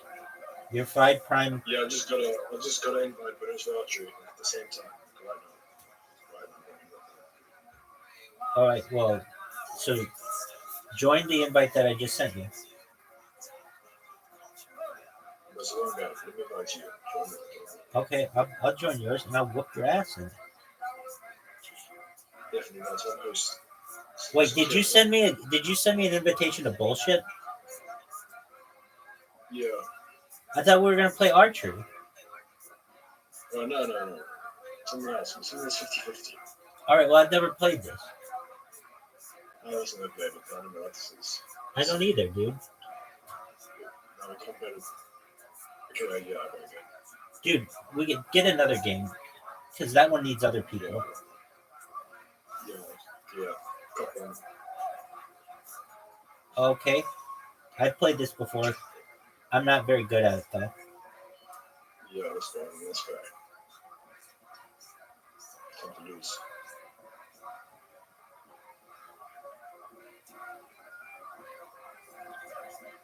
Oh.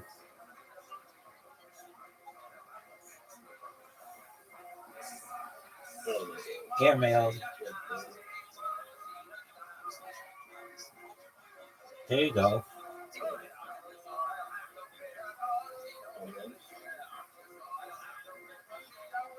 Uh-oh, big miss. 2 misses. 2 wins, that's it. Just Let's see it. That's airmail. That's off the table. Didn't even hit a cup. Oh, you bounce? Bitches bounce, dude.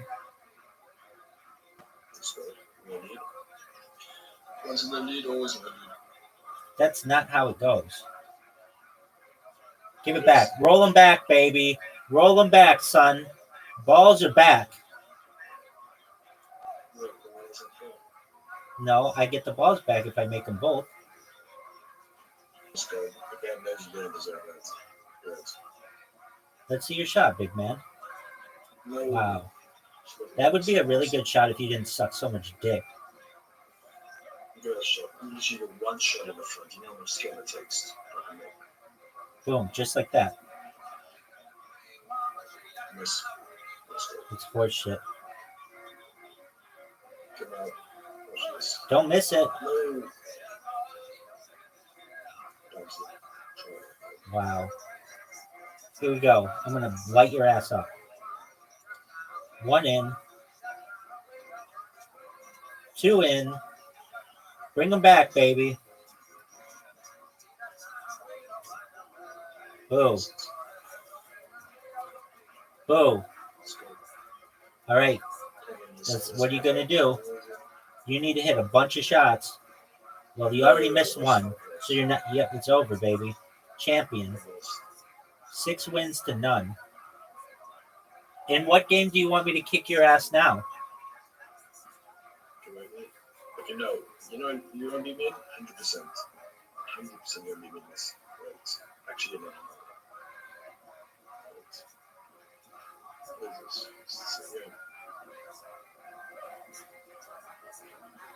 Oh, yeah. Did you send me an invite? Disco.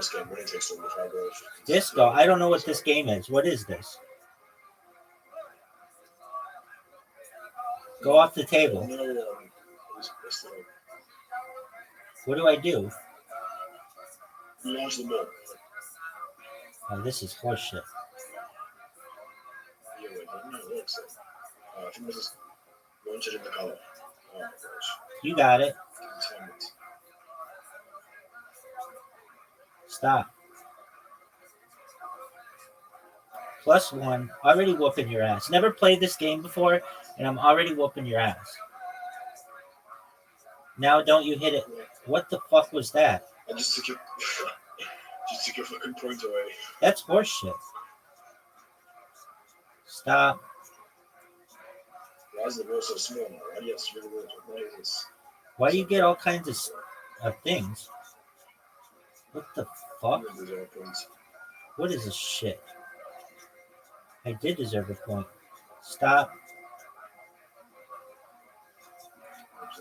I deserve all the points.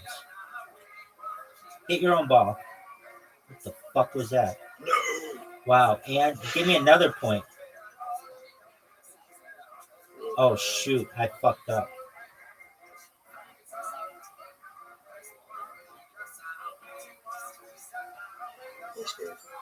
That sucks.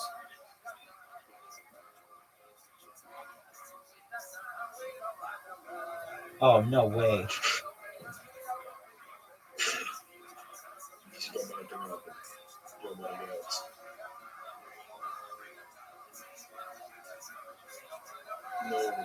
Dude, you scored. That was really good.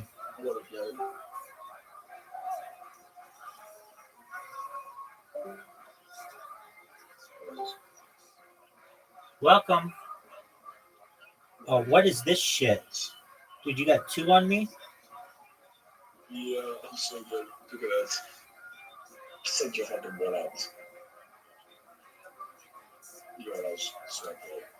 Dude, that game sucks. Play me again. Now I know what to do.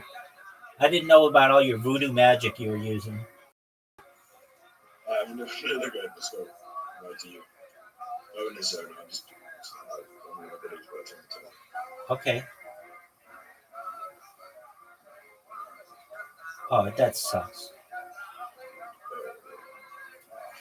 I'm going to get the bonus zone. You're not going to get shit, dude. That sucked. You gave it. You scored on yourself. Tactical. Why didn't it count as his double score? Yes. You got out of here. No. What the fuck was that? Oh, I just scored on myself. Definitely remembers it. This game sucks. This game sucks. Let's go. Get your fucking ball out of here. I'm just good, man. Come on.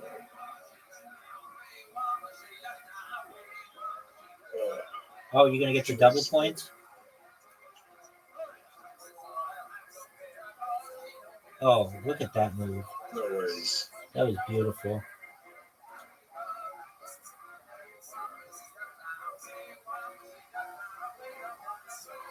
That was terrible.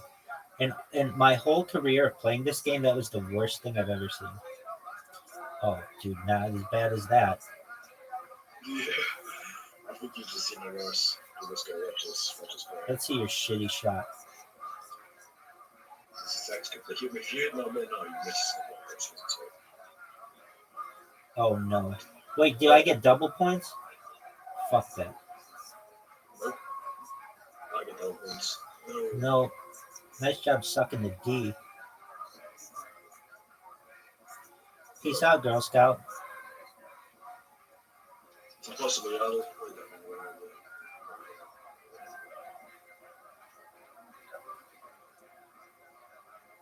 That stunk. no rematch, last rematch, because it's 1-1. It's 1-1. It's 1-1. I know what it is. Now I know what to do. Where's the final? Oh, look at the big thing. All right. Make it in there, big dog. Let's see you make it in there. That sucked. You make it then.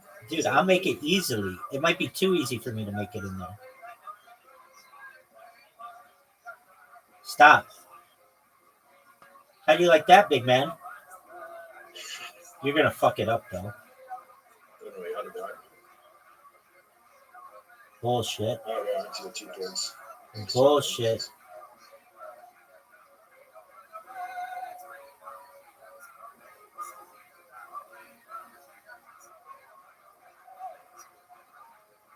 Let's go. That was sucked. Tactical. You can never get the balls. Dog, I'm getting both of them out right here. Oh, shoot. Thank you. Don't worry, I'm going to take out that spot. No worries there. Look, you're blocking yourself. No. Oh, that was awful. That was one of the worst shots in the history of mankind. Oh, fuck. Not as bad as that one. Huh? Watch this. Terrible. Move that shit. Let's see. You haven't read the 2X. Let's go. Come on. You can never get on one. I'm going to get that fucking ball out. Don't worry. 2X. Let's go. 4-0 is so trash, bro. You're terrible. No.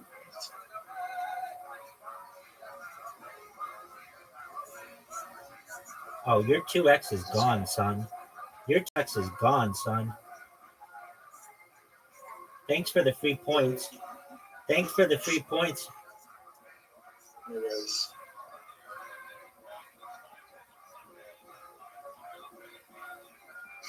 What the fuck was that? You're right.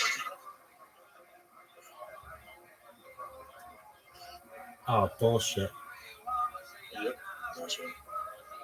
Playoff. Closest to the X wins. Watch, why am I going first? Because you're a little B. Oh, that is an amazing shot, dude. I should just give it to you. 14.8. What a lazy defense. No, because I didn't even know what it was. Yeah, that's bullshit. Let's play again. Send me another invite. Where's the invite? Where's the invite? I still don't understand all the rules. I'm still learning. Where's the invite, big dog? Dog, this one time you send an invite and everybody celebrated. All right, here we go. Easy peasy. Bullshit. I'm ready for it. For your tiny little shit thing.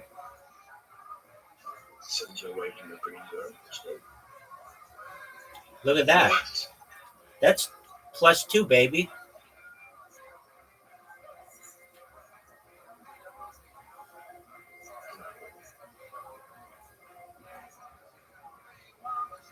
Stay. No, that's not even in. Combine to both of those. Let's come to time. 2X. Do you get 2X for that? No. No. Stay. Look at that. Another point. That was terrible.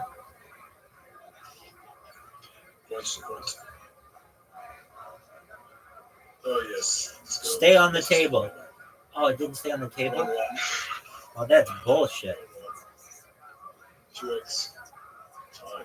No way. Well, say bye to, say goodbye to both your balls.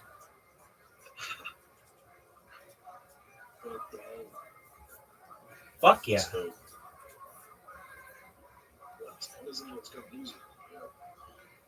Say goodbye to that. Peace out. Oh, I have a chance. Look at that. I knocked your ball away and I scored. Yeah, but I'm better bits. 2X. So. Let's see it. No, you're not. Off the table. Off the table. Stay. Stay. Is that one going to stay? They all stayed. Oh, I'm up 4. Oh, this is easy. Oh, dude, good job. That was good. No. Oh, 2-2. Okay, send me another invite so I can whoop your ass like I just did. Dog, I whooped your ass. I'm going to whoop your ass again. That was terrible. That was absolutely awful. Stop. That was an amazing shot. Win? Yeah, my strategy is to win every single fucking time. That was a terrible shot.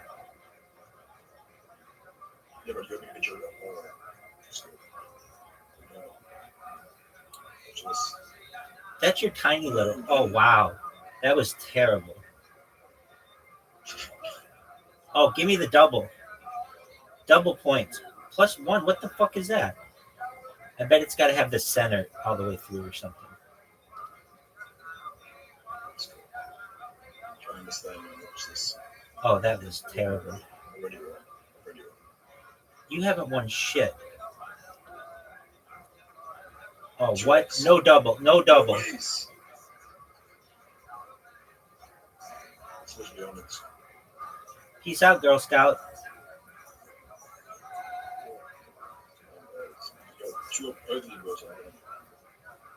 Wow, that was awful.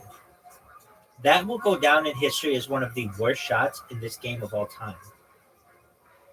Look at this. I've got 3. What are you going to do? Okay. What about this shot? Phenomenal. Phenomenal shot. Yep. You got one. Okay, well, I've got 2 now. What you set it up? Perfect. Dude, what's up with you getting all these big ones? Two ways.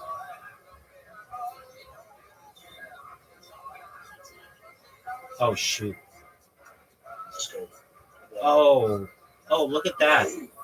Look at that. You going to play me again or you going to lose? You're going to stay on a loss? Yes, first into 5 wins. First into 5 wins. You got 3 wins. That's your. And this should be over. Look at that. Just a perfect shot. Your ball's not going to do shit against mine. No. Stay. Oh, almost the bonus. They deserve the 2 eggs. Get off the table. Get your ball out. Get off the table.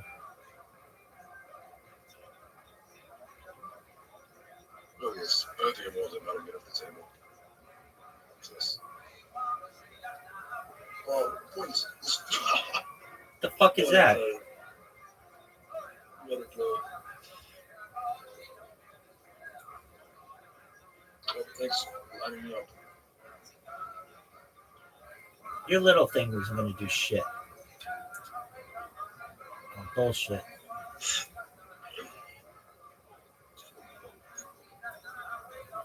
What? Fall directly into my trap. Let's go. What is double? Give me the double points. Oh no, I fucked myself. But I took one away from you.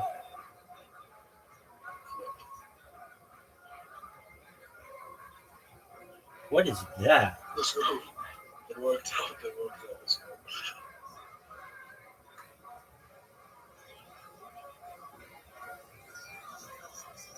Nice.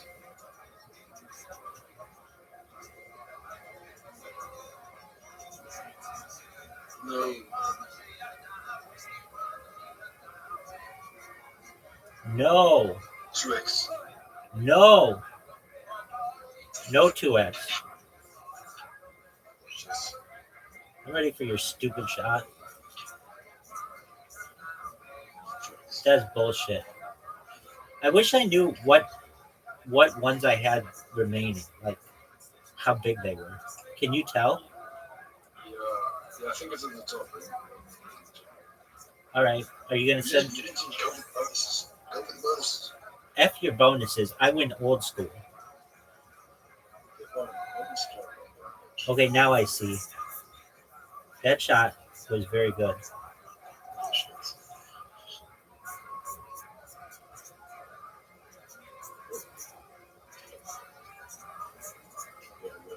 Knock off your own shot.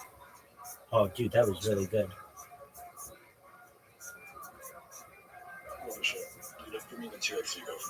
Oh, shoot. You have a shirt. I love it. It's over? So, Dog, I gotta knock all that shit out of the way.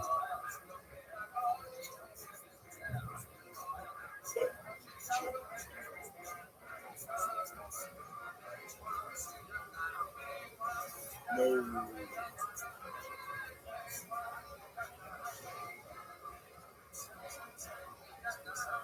Oh man. Oh fuck.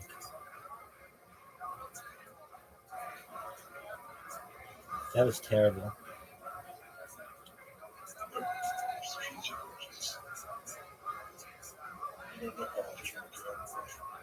No. They're discs, dog. They're not balls. Oh, that's a great shot. That's a great shot. Easy for me to knock out, though.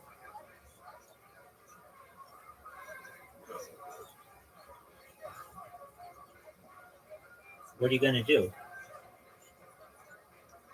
Okay.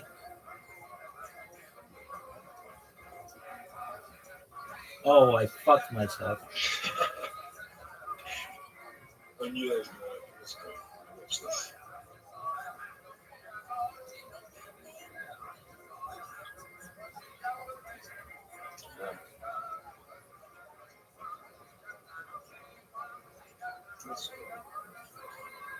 Bullshit. Bullshit. Stefan, if I win this, Dog, you're not going to win it, so don't even make plans. And if you do, I let you win. There you go. Don't call it a comeback. Oh, very good shot.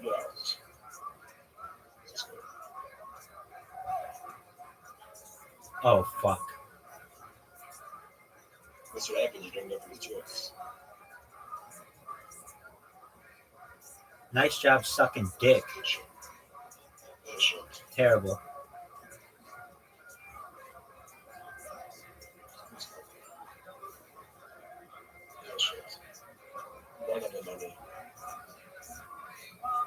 Nope.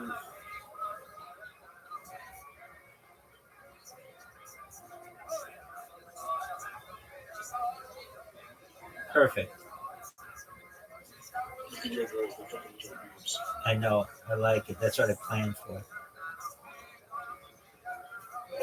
Oh, thank you. Oh, how did I fuck up that?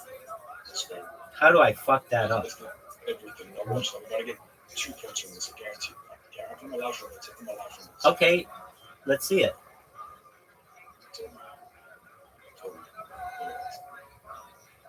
I'm about to get a 2x. You haven't won shit. You really think this boy's a mistake?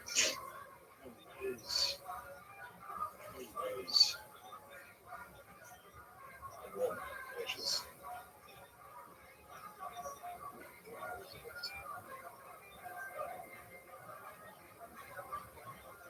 Oh, great shot.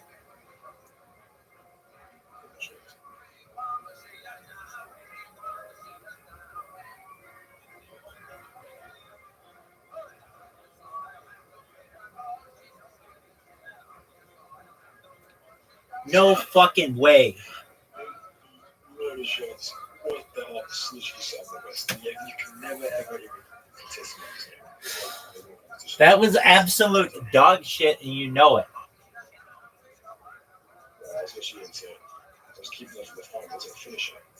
You know that was bullshit. You know that was absolute bullshit. This should play. Let's call it. This is a. What did you invite me to? To what? No. Play me in that fucking game again. First to 10. If you're a champion, you never say if you're on ground. Dog, quit with that bullshit. No, I hold the box. I can't use it. What the fuck is 4 in a row? Is this like cross, like connect 4? Let's go. Go, you're up. Everybody's waiting on you. Wow, that was a terrible shot.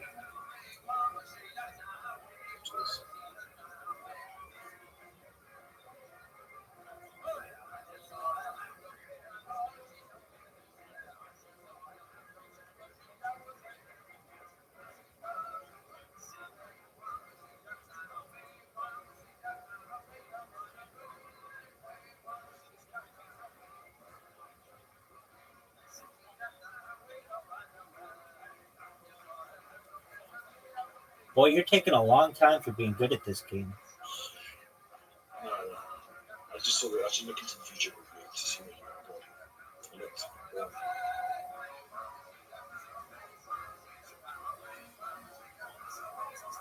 I just won. Oh my goodness. How do you like that, son? How do you like that? Way to go. Way to fucking lose it all. You lost it all. Literally no ways I could have won that. Are you going to send me another invite so I can whoop your ass? No. It's an invite, so I can kill you. Basketball?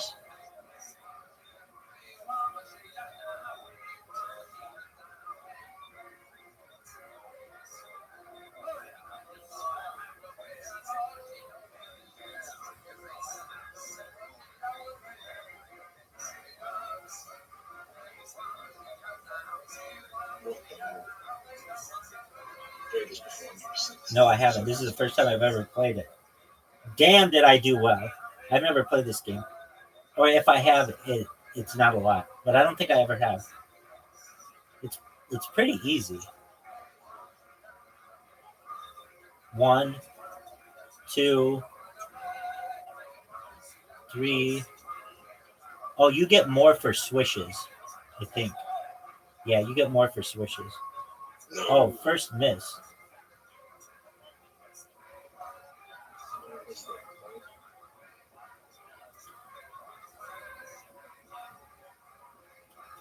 Oh, what the fuck? It moves? Switch 2 points. What was that?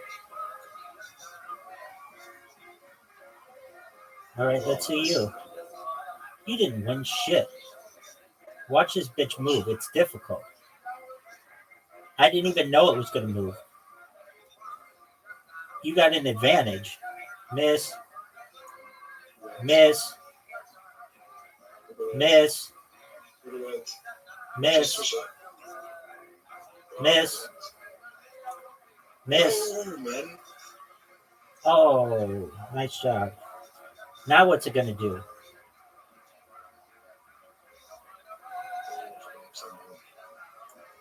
Are you fucking serious?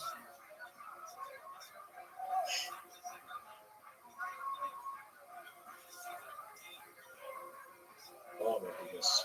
Switch. Dude, it's not easy, man. It's not easy. Let's see you. You're fucked, dude. You're fucked. Why don't you just give me the crown? Why don't you give me the crown? Give me the fucking island. I'm the champion. You're already losing. You're already fucked. Way fucked. Okay, swish. That was good. 2 swishes. 3 swishes. No. Time's running out. Time's running out. I said I'm cool with the tiebreaker. I'm cool with the tiebreaker. Let's see. I won. You won. No, I won. No, I won. We both won. It's 1-1. All right, play me in fucking disco again. Disco. Now I know what to do in disco. I didn't know before. Send me a fucking disco invite. Yeah, fine. If you want to get fucking whooped. I do. I want to whoop your ass. Here we go.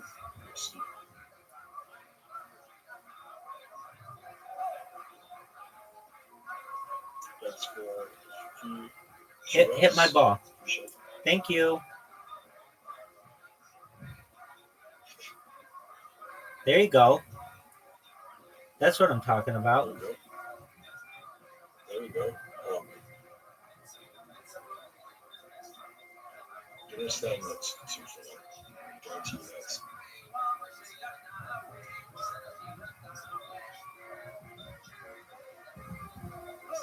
that. Bullshit.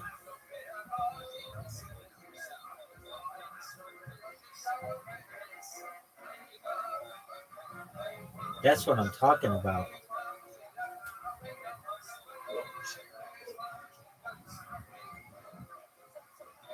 What a player. I mean, what a fucking player. You'll never know how to beat this guy. I'm beating you right now. Yeah, from the numbers.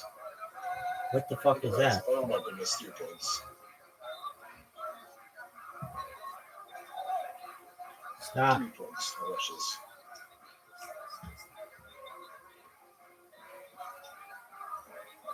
Oh, what is that bullshit?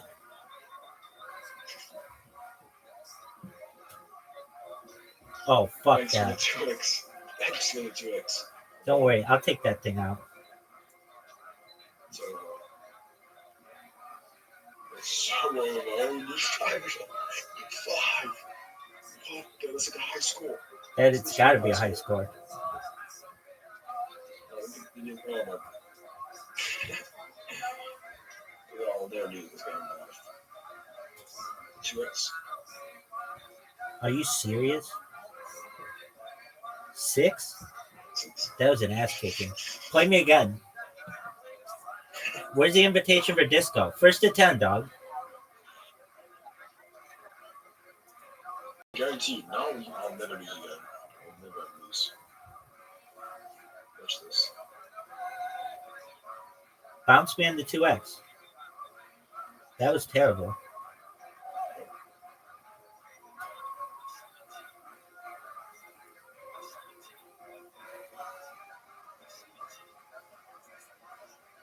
That was awful.